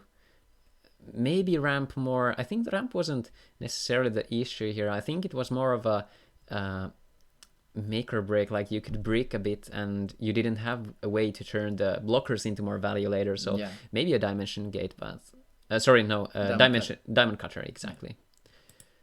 Then we have Kim's list, which was the blue-black aggro, which came in the 4th place, correct? Or did Mikael... which way did it go? I think Mikael barely won the match. Could be, yeah. Let's... I think they remember. Was it? My brain is mush after so many hours. Chat, you have to help us. Was it this aggro? No, I think it was... No, I think Kim lost, I think. Yeah. I think Kim lost. It was the hard... Mikael won. Yeah, I think it was the trigger creatures and... Yeah, Starnoid won, Yeah, it was very close, but... Yeah, good call. We have the beautiful Paladin here. Yeah. It was probably my favorite series overall. Yeah. Like, it was... I think all Kim's games were very intense. Yeah, and I mean, like... I think we had awesome matches to feature, like... None of them felt like the other player didn't do anything. Yeah. And I think it was rather more of a case where, like, they got to do what they wanted, at least in one game. Yeah, and all of them were, like, very back and forth. Like, it was anyone's game at, like, many points. We did see, I think, the best side of Duel Masters, which is the mechanics that tie into the shields. Yeah. Like, even though shield triggers can sometimes feel frustrating, but those are the things that you have to account for, like the risk assessment. Yeah, the triggers so are cool. what makes DM. Yeah. There are no free attacks. Contrary to like MTG, where you have the life total and you can have a free attack, so to speak. So Yeah, and there are also no counters or Yeah, instants yeah. in the same way. yeah. So here Markus played a Rub mid-range deck. Overall, very solid list. Didn't end up in the top half, unfortunately. Let's see what The loss Mikael. of Corile is just so detrimental to the deck that. Yeah, I feel And that Clamp, is. of course. Yeah, Clamp into Corile is usually very, very nice. Mikael played the Starnoid deck, which came in the third place. I think you are free to vote forever for whichever. I have once won the creative award when I got into the second because it was the 101 card singleton deck, but usually it is separated from the top decks. Yeah. So you're free to, you can vote however you want, but maybe keep in mind that the top four are already getting prizes, so maybe there's something more creative out of the top four. Yeah, and also I once tried. I aimed for the creativity prize. I went in with my Leviathan deck, and I was like, "Yeah, I'm gonna get so many votes." And I got 0 votes, but I won the fucking tournament. I was like, "What?" Oh, that's yeah. I literally still can't believe that happened. Yeah, that was the same for me with the 101 deck. Like, I was going in there to basically meme, and I was like, I thought we were playing MTG Commander with 100 card singleton, and then I ended up in the second place, lost to Jesse, Yeah, I think. Yeah. I believe that was it. Oh man, but it was actually close because you got the one trigger off of the Meltdown, I think, which was detrimental, like Locomotive, because I think I could have stolen one game, but I think it's a long time ago. I don't remember anymore. It's a few years back. 3 or 4 years, I think. It's one of the earlier. This deck is spicy also. Let's see how Nikolai performed. I think Nikolai was in the bottom. Yeah, I think it was 1-3 with a bye, I feel like. Nikolai 1-3 and a bye, yes. So, still did get a game, but didn't maybe function the same way as Yeah, I think wanted. the problem was the lack of baits for Bajula that makes this deck a little hard to use. And also I think it's a little too split, like The three, you have propeller mutants, you have a couple Hulkers, but you don't really, like, you're quite top heavy and you don't have too much early plays. Like, I think I would like to see maybe Ghost Touches and maybe more Bloody Skeetos here, Yeah, I think maybe some early discard. I think personally I'd switch the core crashes for some dragon bait. Yeah, I think Melgars could be just... And fire removal early there, that's a good call. That could be very well. definitely. But overall, like, a spicy looking list. It's very beautiful, good to see. Yeah, Very it's cool fun. cards and foils and stuff. So Something I'd very much like to play against. Yeah, in yeah. casual games. yeah, exactly, yeah. Especially. Then we have Otto's deck list, which came into the second place. Overall solid looking list. Deck out as it should. So Basically Deca with some interesting like decks. Rain of Arrows is a very nice tech here. I do like it, and Proclamation of Death is nice against Petrova. So I think especially OCG players would appreciate this deck because in OCG there's a card named the Grave of Angels and Demons, and that card, when played, destroys all mana and all creatures on the field that share the same name. oh yeah, cool. So playing Highlander is actually very profitable in OCG. Yeah, that is. Let's see, Sampo. So this is the blue-red aggro, which does look pretty sweet, but we didn't get to witness it, mainly because it didn't function. It didn't perform as well as we wanted, or kind of wished, because this was an interesting take with a little more of a mid-range plan. Yeah. Like I think the things that stand out is the Volcano Charger and 2 Twin Cannon here. I think if I were to modify this deck, I'd probably... because there are quite few 2-drops in the deck. I'd probably take the Volcano Charger and the Twin Cannons out, and then put like 4 Ricaboo Screwdrivers and maybe two Rikabu Dismantlers in there. Yeah, that could be also, or Gandevil Stapler, I think, is an underrated. Sorry, not Stapler. Whoa. I was about to say, like, holy shit, man. Snip Striker, Bow Striker. Yeah, because yeah. usually, Okay. 2 mana 3000, especially with the Juliana meta, it's a card that does aggressively go through. So it does. It's definitely a good card. Yeah, I think it's one of those cards that is maybe not played as much as it could be, but there's also the risk if you're playing against like the Starnoid deck and you run into a shield trigger creature, they bounce it so you're unable to attack. So, but anyway, I think this would have maybe benefited from maybe an extra bait for the Paladin or one less Paladin, and maybe overall more 2-drops here. So it could have been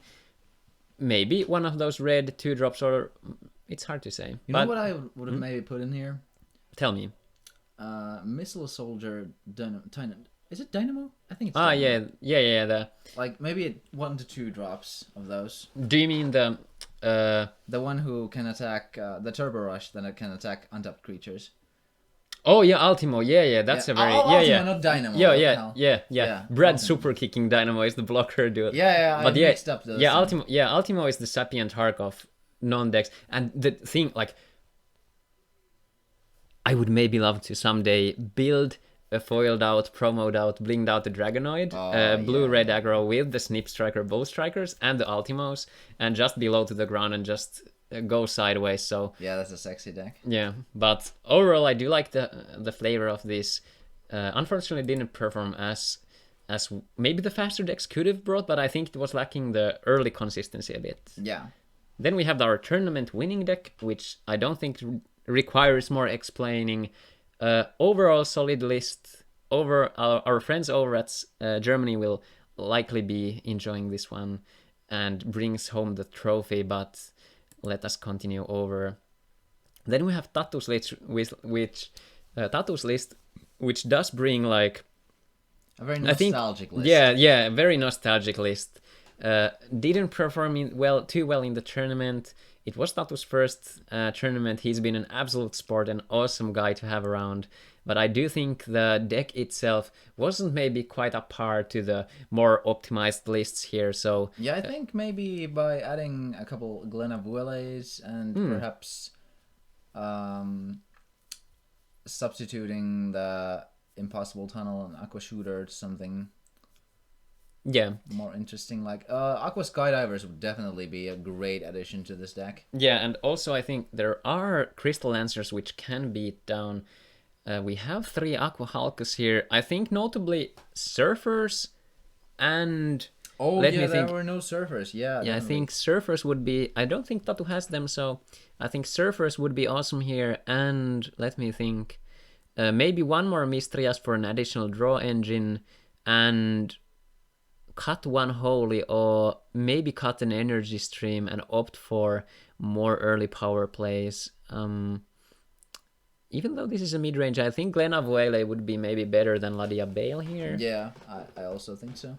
And it's like overall, I do like this, and of course Petrova would be at home here. Yeah, definitely. But I don't think Tatu has access to those. So for considering what maybe cards a Japanese Tatu, Petrova. considering what cards Tatu has at hand, I believe with a limited collection, I think this is an amazing display of like homebrew talent. He does have very cool key features here, and it's very cool to see like newer persons to the community. Like he has been playing Duel Masters for a fair bit with his own friends, but is new to the community. So I remember the times I wasn't a part here, and then my longest intact deck list up to date is a Balesk Buy list, which is light fire nature, and it does play some it plays wind axes instead of sky swords, and I used to play Roar of the Earth to get Balesk from the mana after Mana Bonanza. So I remember considering that combo as well for my Balesk deck. But it was my first tournament deck actually, but this brings a fresh breath from the past. Like, it's not always about of course depends on a tournament environment and stuff, but Yeah, and it like also this depends on the player. Some players just want to have fun, and yeah. that includes me. I go to tournaments. Like one of my tournaments, I went in with mono dark 40 card singleton deck and performed actually surprisingly well. But Yeah. yeah, but I did that just for fun. Yeah, and I do think that like this captures the essence of Duel Masters. Like, if we think about our community, or I think, especially here, it has been. It felt like it's not always about the game itself, who wins, who loses, but rather the journey to the end. The like friends we made along the way. yeah, like I mean, it sounds so cliche, but like honestly, like I don't think I mainly even attend these cottage trips to play the game. Rather, it's to see the friends I've met a long time ago and see and catch up after a long time. All right, so we haven't given the prizes out yet, and yes, proxies were allowed, but no, only the Japanese proxies. Yeah, but they are not proxies; they are official cards. Yeah, but not like fake proxies. Those were not allowed. Yeah, mainly because it might be consider marked. So Japanese cards, yes, but proxies, no. So correct, no proxies. So here's a good example of the skeleton vice in the middle. That's like a proxy for Cranium Clamp, but it's not like a fake proxy. It's an official card. Yeah. So this was a spicy green-black aggro deck with the Earth Reapers, the Storm Wrangler, and the Worm synergy. So we did see this on the stream. I think it was pretty spicy to see. Dark Pact is a nice one-off in there with the Bliss Totem. This can grind a bit here, so that was one of the deck lists. And then we have Ville T. I think this was a beautiful... I love the Hurricane Crawler and the Kludgetras here, so... I wonder if the Kludgetras ever saw play. We'll have to ask Ville. Yeah. We do know that... it was about to see play. Yeah, and it was tied for the... like 5th place, or rather like the 4th, the semi-final contenders. Ville was one who was tied there, so... Yeah, usually Wave Strikers do perform fairly well in our tourneys. So this is all the decks. We'll go backwards, so this is the last one. So Ville, Takkinen, Ville, I think it was Immonen maybe? Yeah, or Ilmonen. Ilmonen could be, one of the two. Tatu, Sasuhu won. Sampo, red, water, fire, aggro. Otto, who came in 2nd. Nikolai with the Bajula Balloon decklist. Mikael came in 3rd. Correct. Markus with the Rub midrange. Kim, who came in 4th with the Water Darkness aggro. Juuso with the Charmilia control featuring the Magma Rex and the many Bazagazils with the De La Serna. Juho with the Hydro Hurricane, I keep saying Hydros, Hydro Hurricane list. Jaakko with the Storm Wrangler, Gonta, Heavyweight Dragon, Tapper, Cool Brew, which worked 2-3, so I think it did win games, so that's interesting to see. Eino with the Meltdown combo list. And Anthony with the Forbos control. So, place your votes. If you haven't yet done so, please do so right now. Let's move over to the casting desk for a bit. We'll check out what the score is meanwhile, because we can go see how it goes here. Sneak peek. Yeah, let's see results, what is going on. Alright, we see this here, and this. Okay, we only have 4 votes currently, so please go ahead and vote for your favorite. 20 viewers, please do vote. Do Maybe go spam the link a couple more times. Yeah, let's do that. I think it's up in the chat, so let's go here. Go vote for your favorite deck list here. If we have our attendees on the other side going on their mobile, I'm gonna vote for myself. Oh man, that would be hilarious. But please, let's try to get at least 10 people to vote if you can. Yeah, and if we don't, we'll just give the additional point to whoever get the things, or rather the votes. So please do Please do vote. Oh, we get the votes flowing in. Very cool. Nice, very nice. Oh, there are some ties here. Ooh. Ooh, I think if we're gonna end up with some ties, we should maybe do like 1 and 1.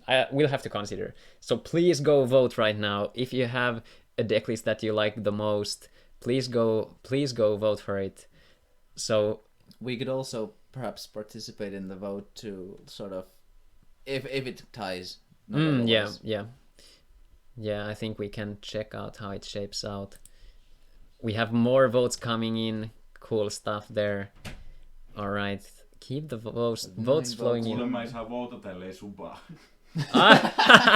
Where's Eino came into the room. I heard you can't vote unless you subscribe, so get those subs flowing in, guys. That's how you get those votes rolling in. Just kidding. But I have to say, if you enjoy the content, do hit the follow button. I stream variety stuff, so this is the first Duel Masters stream here. But I think first of many. I think we'll be streaming through my channel mainly because I'm an affiliate already. So yeah. Appreciate the follows and stuff like that. So, and thank you for the subs, especially the 5 donated subs from Kutekton earlier today. Shout out to him for the awesome donation there. Thank you very much, dude. But let's see. Much appreciated. Let's keep refreshing this. All right, we have quite a bit of votes here. Looks like we have 9. Yeah, we have 9 votes here. Can we get 3, 4, one 5, more? 6, 7, 8, 9. Yeah, if we can get one more or so, we could maybe break the ties here. Yeah, one more vote. Somebody, let's go. Whoever did not yet vote, go. You're trying to vote? Okay. I believe in you. Do you have your deck list in mind, or do you want a quick glance over them? Doesn't make you do it. Ah. Interesting. Oh dear. If you want, you can send me a direct message on Twitch. Right click my name and then click whisper. I'll just bounce this out here. I think we can just take it that way. So just whisper me and we'll take it into account. I think that's the fair way. Yeah, that's fair. Yeah. So just whisper me Sydelio on Twitch.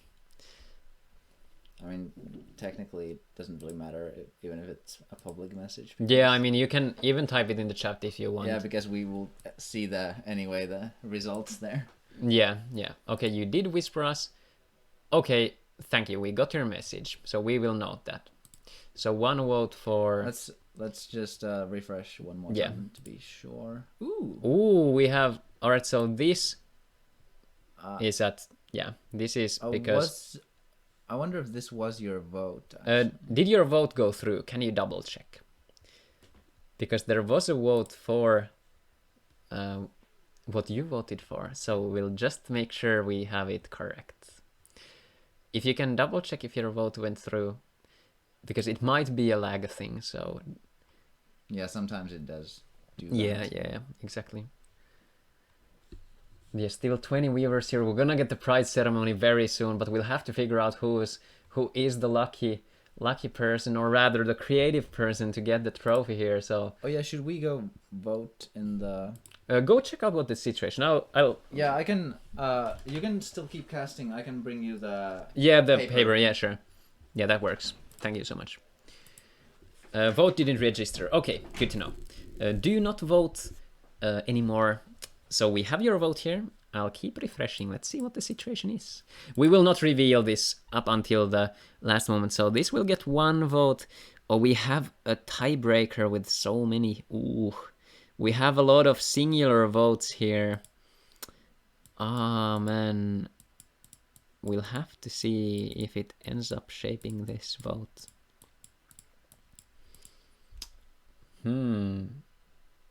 Spicy stuff. Alright, I brought the entire pool. Is this all of the that have voted? Is this every vote? So we will announce at least it? they said so. Okay. You have a pen. Do you want to check the deck lists out, or do you have something in mind? I do have something in mind, but let me check what the name was. It is... There we go.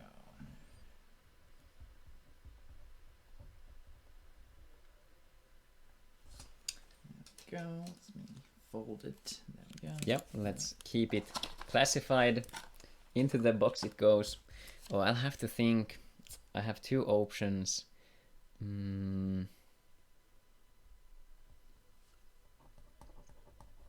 Our votes will not be counting towards the stream. Yeah, the stream vote will be separate. Yeah.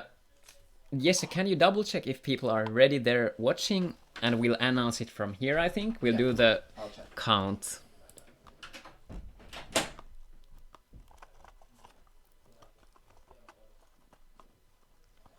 So, I can't remember what the... Let me check what the prizes are for the creative one. I think it was Unrest Val promo. Let's see.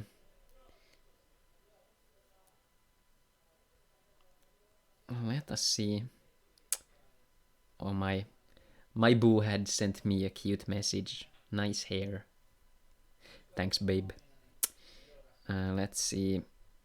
I think we have... Let me check. We have the prizes in our board's messages. All right, they appear to be ready. Okay, so things are ready. Let's double check the prize pool here. I will mention it on the stream so we know what these guys are competing for. It seems that the stream is lagging a little bit behind. Like it's not lagging, but like yeah, there's a small delay. Yeah. Okay. Oh man, there's been so many messages because of the stream organizing. But okay, so from the top of my head, oh, maybe we can find it. I think. Oh, here we go. Perfect. So, starting from the creative award, which will be crowned here, is a DM1 booster. So, probably the best set, like lots of playables. Very nostalgic. Yeah, nostalgic, absolutely. And an Unrest Val promo and a 10-hour game certificate or like a ticket for the Bar Cafe Late game. Thank you for sponsoring us. So you can go over and for free for 10 hours you can play there on the PCs or the retro consoles, whatever you enjoy. So do that. The same prizes for all of them. So we have 5 gift prizes from Cafe Late Games. So big shout out to Late Game. Go check them out. Thank you so much. Thank you very much. For the 4th place, we have a DM1 booster and a Curstron promo later Delver. The Dragonoid, when it dies, you can put the dragon into play. Yeah. It's a very pretty promo. Yeah, the purple color fits really nicely. Yeah.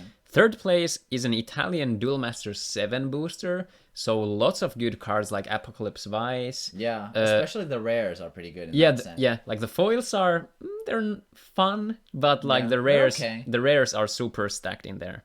I think the best holo in there is like the Headlong Giant.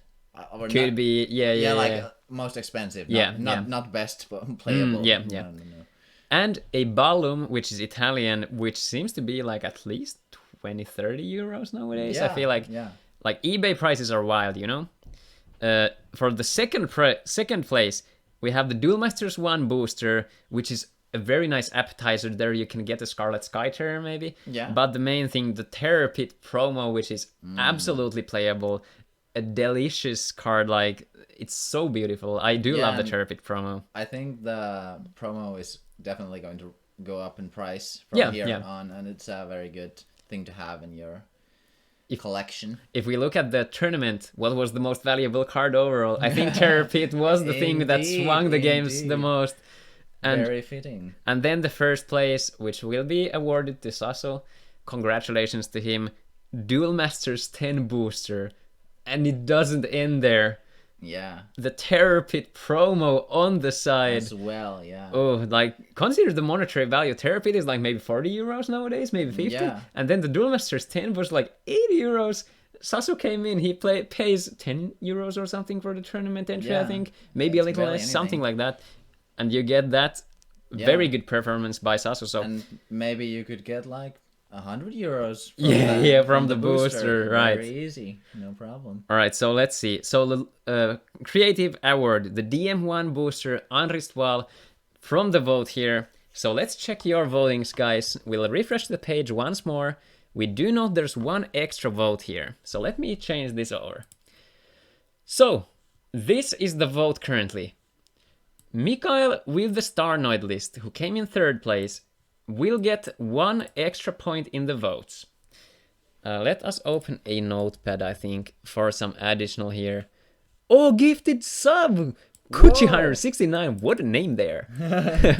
Thanks for the sub. Very memey. Oh, and thank you. Ande gets it. Oh! Wow, Ande nails the sub there. Congrats, Ande. Awesome stuff. Congrats. Or Gaulzil with the Charge Whipper. So Mikael Mattila getting 1 extra point. Then we did have the additional vote from the chat from Silver for the Nature Darkness aggro by Ville. So we do have Ville getting 1 additional point also. And then we have the many-way tie. So I think we'll have to, for now, see if they would affect the vote or not. And count this in afterwards, or give them all. Or should we just like go by our vote? Yeah, boost it on. Yeah, maybe. Yeah, boost one of them. We could like. I think let's count the normal votes first, Yeah, and then see if this that- affects the standings. Yeah, that's fine. Yeah, let's do that. So back over to the casting desk. So let's we're count the votes. Yeah, we're starting off with Mikael and Ville with 1 vote each. And we do know that there are the extra points, so if this becomes a tie, we'll have to figure it out later. Yeah, indeed. So first vote, it's not gonna show up on the stream, I think. No, with the Yeah, potato quality. Juho, and I think it's Inkinen. So the Hydro Hurricane Control. 1 vote for Juho. Congrats, Juho. Let's write it down. Oh, oops. Almost plugged our mic off. You keep track of the votes. Yeah. Second vote, we have for the beautiful nostalgic Tatu Korvenaho with the Light Watcher tempo deck. Congrats, Tatu, they're beautiful. Tatu Korvenaho, 1 point. Let's see. Then we have yet another 2 different enemies. Yeah, I know. Sleepy, actually, the first time I met Jesse I sent you a message. Do you happen to be from Turku? Yeah. Because I knew the envy, which Sleepy Speedy knows. Sleepy is an old friend of mine. And then we have the third vote, Ville Ilmonen. So we have 1 vote So for now it's a Ville. second vote. So Ville is currently at 2 points with the green and black aggro. Beautiful stuff there. Then we have 1 vote for Jaakko Sireen. So Jaakko with the beautiful light, darkness, fire, nature control with all the jazz. Heavyweight dragons. And... Yeah, hell yeah. 1 vote there. Next vote, Tatu Korvenaho. Tatu getting the second vote here. Ooh, Congratulations, we have a tie Tatu. at the moment. Tied up with Ville currently. We do have to note that Tatu does have 1 additional, like we do have the most creative deck vote with the stream. Kuchi saying, hope to see more Duel Masters stream in the near future. Do check the recording. We have 9 hours 45 minutes of content currently, so it's insane. Probably going to go over 10 hours. Yeah, definitely, because we have the prize ceremony and then we're gonna go to sauna. I think everyone's waiting to go to sauna. Yeah. My back is just killing me, but hey, here we are. I'm going to do naked snow angels. Hell yeah. That's the Finnish way. This is what we do, like when you win the tournament we go do snow angels. Jaakko getting yet another vote, so Jaakko shared tie for 2 points currently. This is a very This exciting. is going tense. Let's see. Next vote. Ooh, Ville. Oh, let's see. Ville Ilmonen taking the lead with the 3 points currently. I do have to say the deck was refreshing and it performed pretty well, so Yeah. oh wow, that is awesome. Ooh. Ville Ilmonen with the 4th vote. Seems like people like the green-black Golgari worms, as MTG terms would probably say. Let's see. Maybe it's the Dark Pact. Could be the Dark Pact. Yeah. Then we have... Ooh. I think this has to be... There is the L. I think it has to be... who has the 5th vote? I think this is for Ville, but we have to figure out if it's T or it has an L.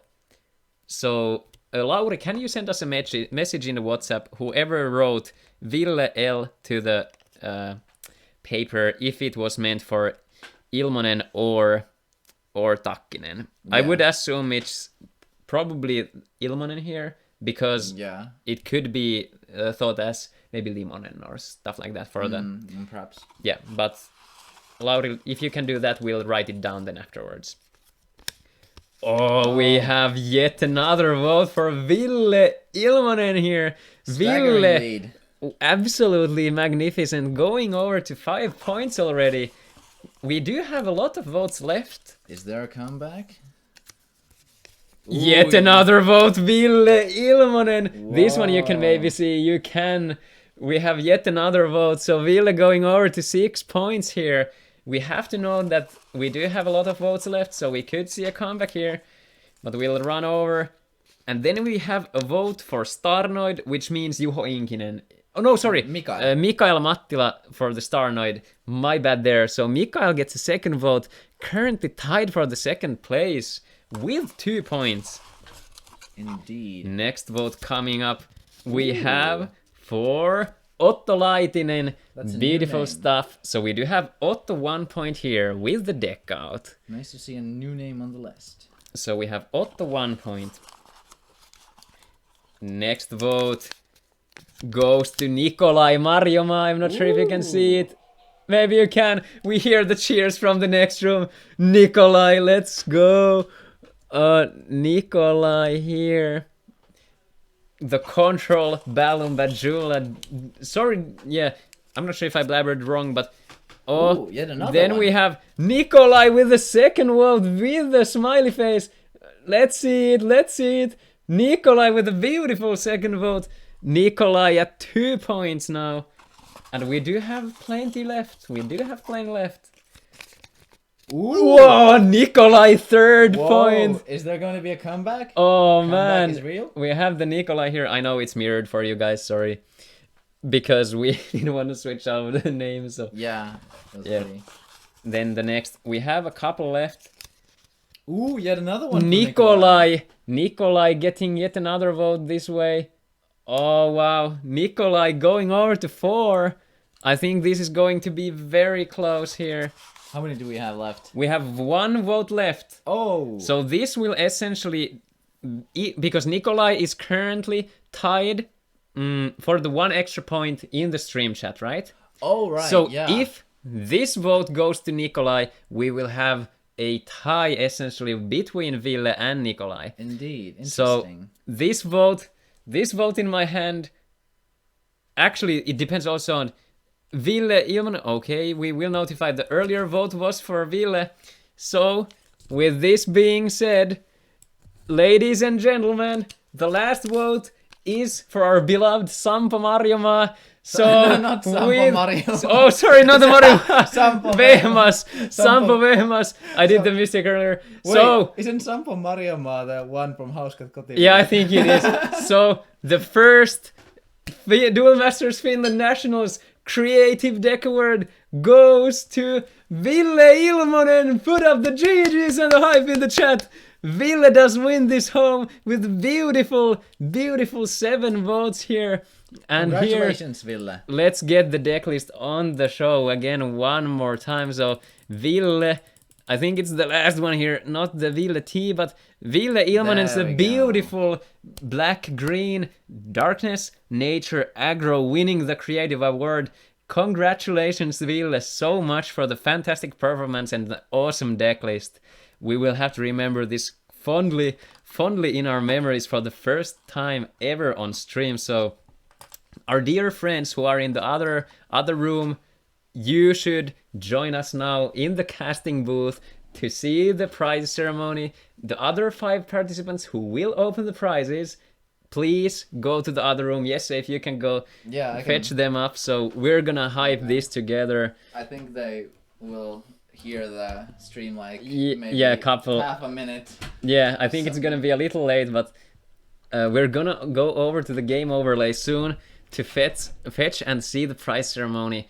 So we're nearing the final moments of the stream, guys. This is what we have been waiting for. The Duel Masters 10 boosters here. We're gonna get the friends over here. No niin, sitten tänne vaan, tulkaa täältä katsomaan. welcome to the casting booth. We have our contestants joining in. We have the people flowing in. All right, let's see. Eino is here. Eino, congrats on the fantastic performance. Yeah, I'm perfect. I think we can... Actually, I think the camera is this good old laptop cam. Reclaim my spot. All right. Here. Some can probably go to the other room also. I think they can. We can hear the yells from here. So, all right. Eino, is there half? I want everyone to drink a beer. Hey, I'm already miles ahead of you. Cheers, man. All right, this is what we call a good time. All right. All right. Can I open my zipper? All right, let's. Yes. I don't think we're gonna fit. Okay, maybe some people. Let's go. Yeah, go to the other room. I think. Let's have some people. Maybe half and half. All right. All right. All right. We see the transitions one more time. All right. It is time for the prize ceremony now.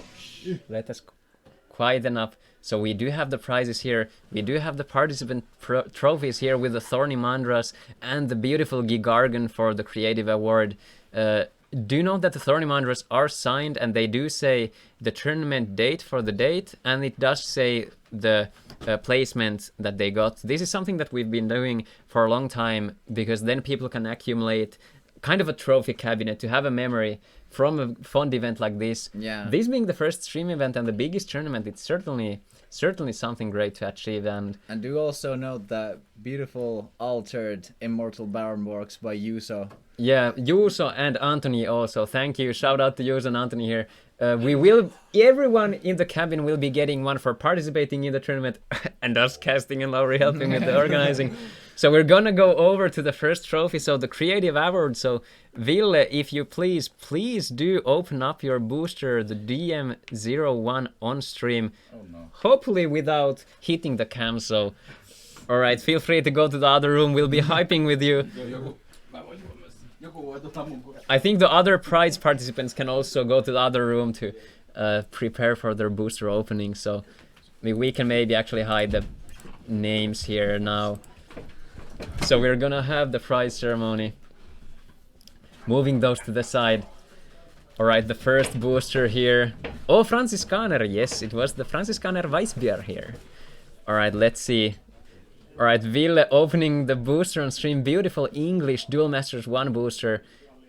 Oh, let's see what we get. Maybe we could see some delicious little holos. Oh, it would be certainly something. Maybe another Gigargon. Oh, Gigargon, yeah. Gotta build the playset from somewhere, right?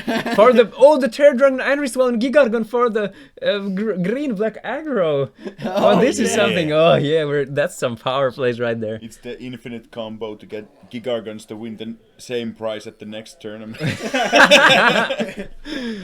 I think if Sasu pulls Soul Swap, we should just give it to Will. Yeah. If he manages to open the booster back. Yeah. Open it. All right. The tension is building, guys. The tension. All right. Let's see. We have the final moments. We're nearing the 10-hour stream mark. It's been a journey. It's about to be 11 soon. Yeah, I think it's gonna go to 12 with this booster opening. Do we have sauna heating on? Oh, he did it! Oh, let's go! The booster is open, guys. We do see the cards. These are... When was this set printed? This is from like 16 years back or something, right? Or even At more. least. Yeah. I think it's 2004. So it's 17 years. Okay, one card at a time. Let's see what we get. Maybe flip it over, Ville. Flip it over. Yeah, backside and flip them over to the stream to see. So Spiral Gate. Oh, good meta card. Let's see. We hear the cheers. Tell them to flip 90 degrees over to the cam. Oh, Emerald Grass. Hype. Let's go. Ultimate Force. Let's go. Okay. Still playable cards. Oh, Fire Sweeper, Burning Hellion. We can hear the cheers from the other room. Oh, Jere. Oh, that is awesome. Jere, like as in Finland we say. Ooh, what Spook Reaper ass. A Stone Source.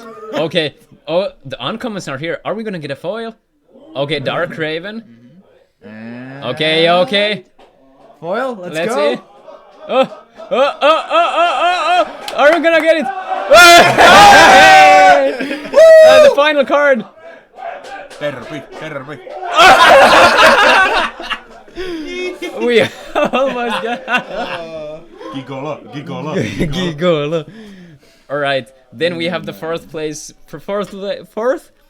prize for Kim here. We did not maybe get the exact. Oh, hey, the prediction. Hold on. Let's do the prediction. Yeah. Oh, I need to do it over in here. for the DM10. Yeah, hold on just a second. Let's. Full value.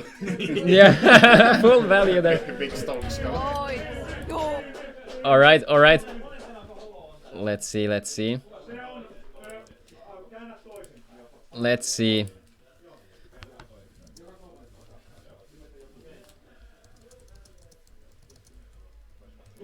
All right. You have. Let's vote for maybe 2 minutes here. You can vote for the DM10 booster now. Do we get a holo from it?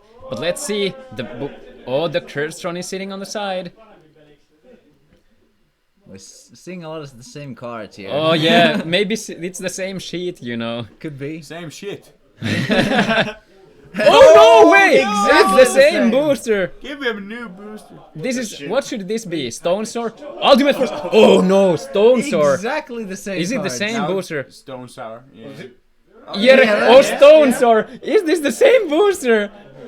No way. I'm There so has to be confused. something. Time loop. There's. Okay, it is different. Maybe this one has a. Now Okay. that's uncommon. Okay, Bless Isn't it? RNG. Okay, That's guys. uncommon, so it's Uncommon, right? same commons. Okay, but not the and it uncommon. could be the holo here. It could be the holo. No! King Curl. Leviathan last card. What do we get? Do we get a Let's pit? see.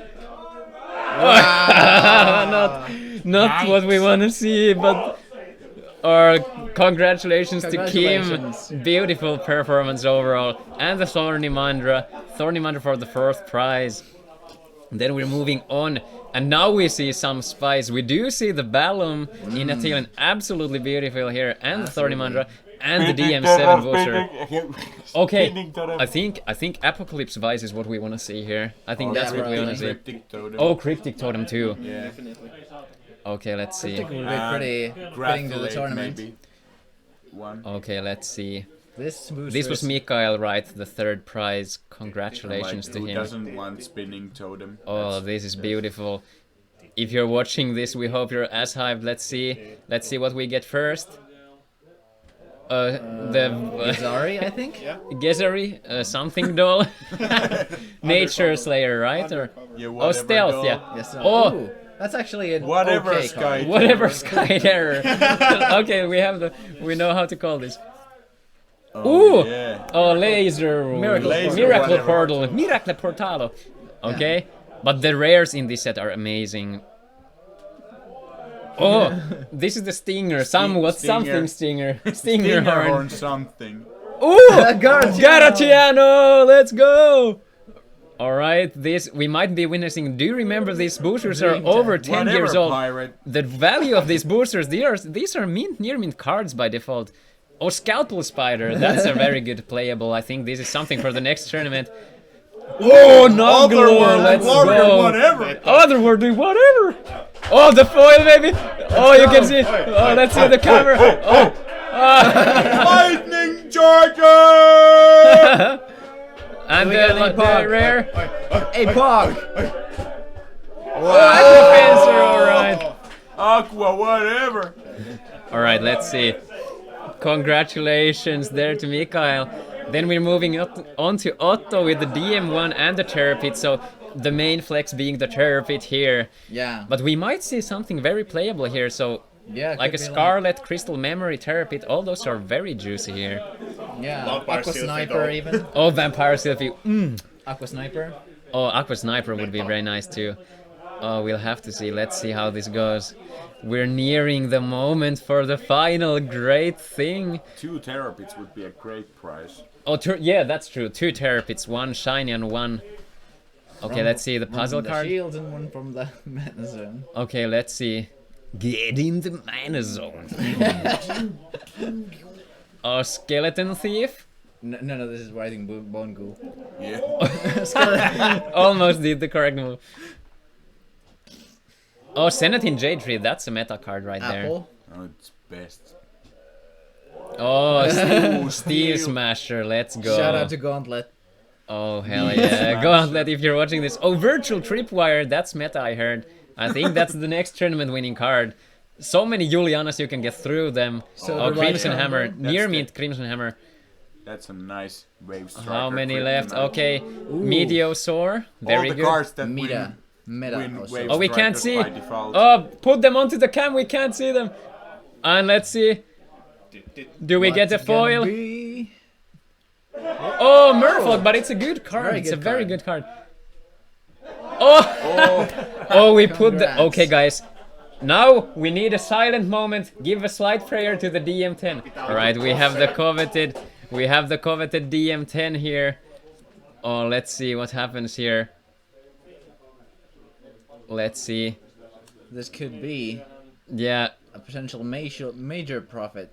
Oh, we'll have to see how this shapes out. There's not many left. Careful opening here. Sasu with a great victory here. Let's see. Only dropped one single match through the tournament. Very admirable. Okay. Okay, this has to be... We have to be... Oh... This can be... There's going to be. I'm All right. I'm going to holo. pee. Yeah, I think this is... Okay, Whatever this... That's worth. Let's see. I can feel Okay. the holo coming. Oh, I can see the curve. Oh, I see curving. let's see. I Okay, think let's see, one DM10 card that- starts with rare. Yeah. Oh, Benzo. Oh, playable. Oh, Brad. Brad. Thirst for the Hunt. Oh, Kaemira. Oh, Torpedo Shell. Oh, Nightmare Invader. Pinpoint Lunatron. Well, are we gonna get it? Oh, the two left. Oh, the no foil, I think. Oh, no. Oh, you don't want to see it. You don't want to see it. We did not get a single Bubble foil from Scarab. the... Oh, everybody wanted to believe with the hell yes. But we're choosing the no way here. We're gonna go over. But Sasu does get the terror pit here. Congratulations to all the victors here. Oh, no holos here, which is unfortunate. Well, the Turpits is hollow. So. Yeah, true. But I think we'll conclude the stream here. Yes, if you close the door, we'll end the stream here. Move over to the last thoughts here. Move over to the casting desk for last moments. What an absolute treat here. It has been such a long day. We've been streaming for 10 hours now. I think it was like 5 or 10 minutes at the start we did have Yeah. like a small break or so it's been the journey here. It's 10 p.m. here. We started at 12. Yeah, So we've it's been- literally it's been the whole day here. So yes, what are your final thoughts? How's the day been for you? I think that tournament was one of the best we've ever had. It was so intense. All the matchups were amazing. It was so like back and forth. So exciting to watch and especially commentate. I really enjoyed it, and I'm looking forward to doing this again. Yeah, I have to agree with it.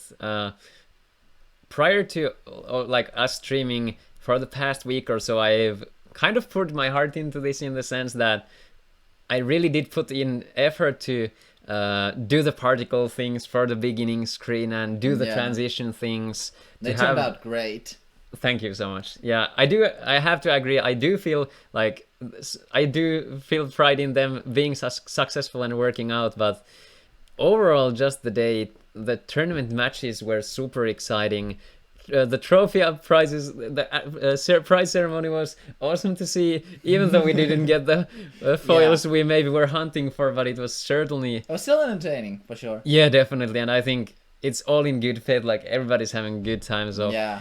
The next things on the menu, I think it's gonna be like maybe eat something, go to sauna, and just unwind after a long day of streaming, and like playing for the players also, like Sasu and Otto in the finals.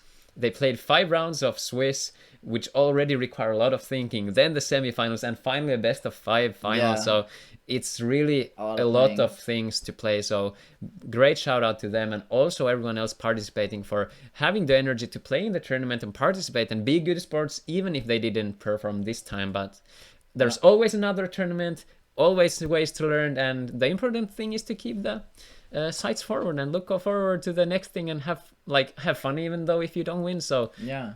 I do hope that everyone got to do their thing with their deck, though. I Yeah, hope everyone I think- had like moments of success. I think I don't. At least I didn't hear any complaints when I went to check up. So usually there's like, this is a shit game. Yeah. But now there wasn't any negativities, and that's something to be proud of. Yeah, definitely. Halfar, thank you for the words, and thank you, Sandra, so much. Also, we truly do appreciate it.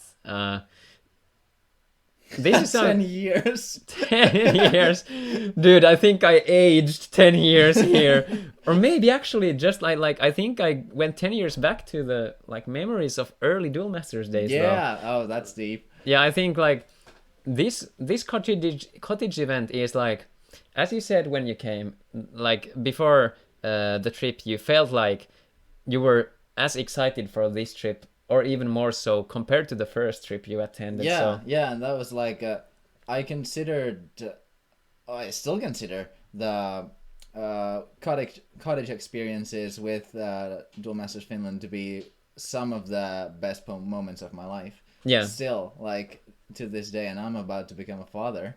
yeah. Big shout out to Jesse in the chat. Jesse is having his firstborn child soon, so all the best to Jesse, and of course Jesse will Thank be you very much. affiliated more, having of course do the father duties and stuff. So we will see Jesse as well in the future, but of Yeah. course priorities in life, even though this hobby is near and dear to us, we do prioritize other things also in life. You have to remember, we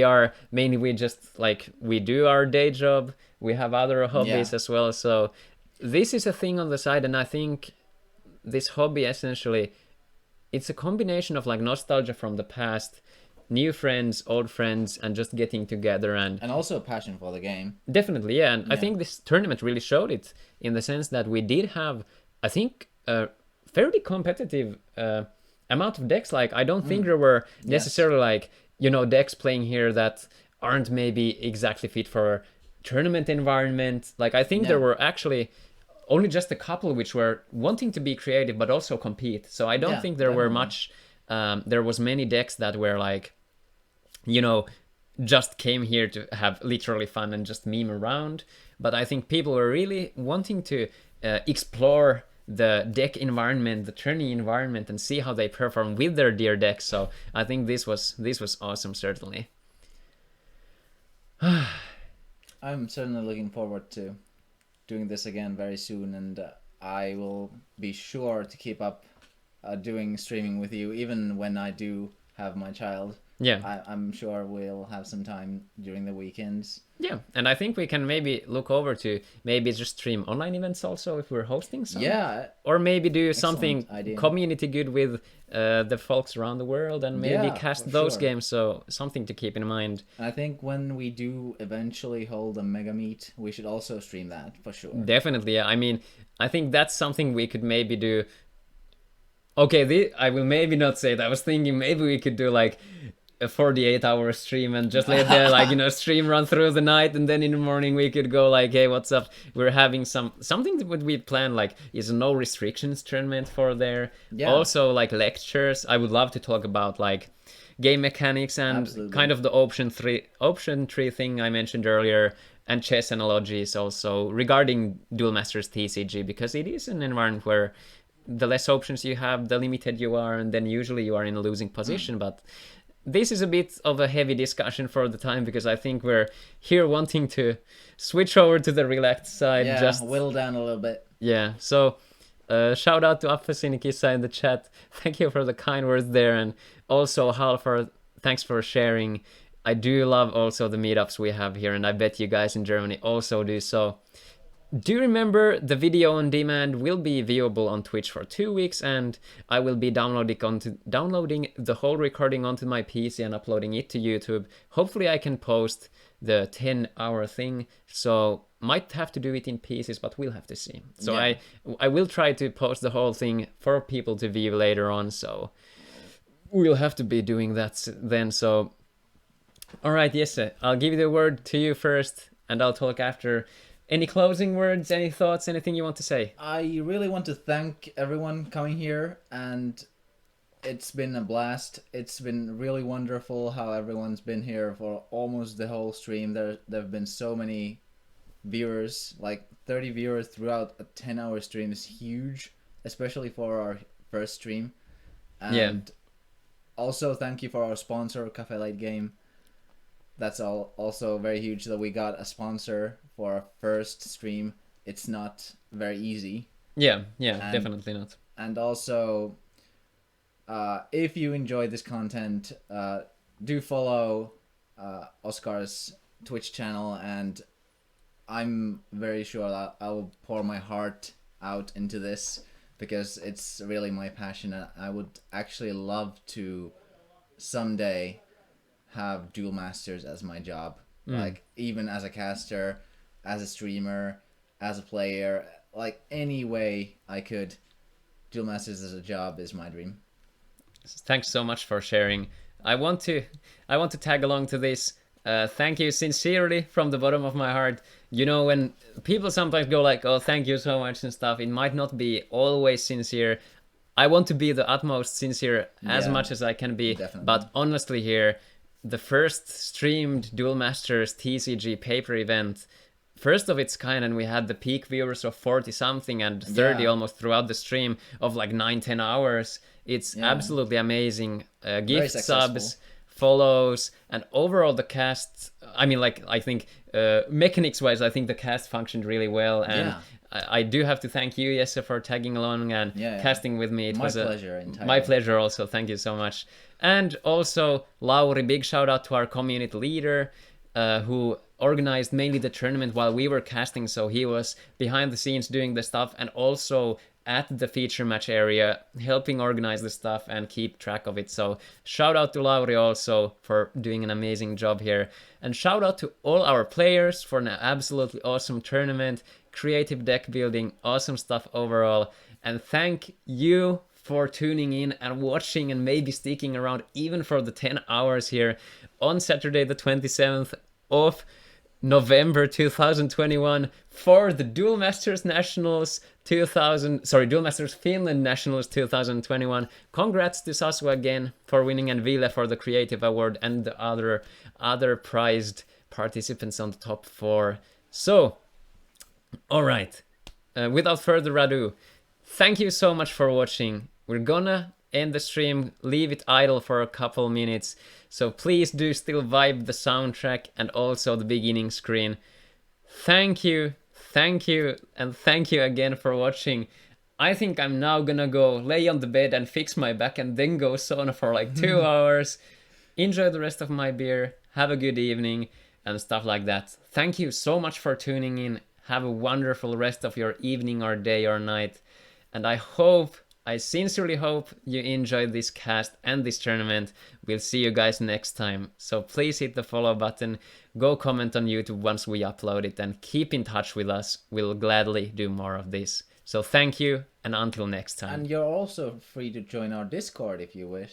That's true. We do have a Duel Masters Finland Discord. Yes. With lots of members, and we can talk in English as well, so definitely. And Duel Masters Reborn Discord also, and overall the community, please get affiliated. Yeah.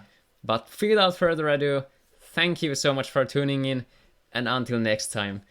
It's Oscar and Jesse from the cast. Thank you so much for watching. Until next time, guys. We love you all. Thank you so much.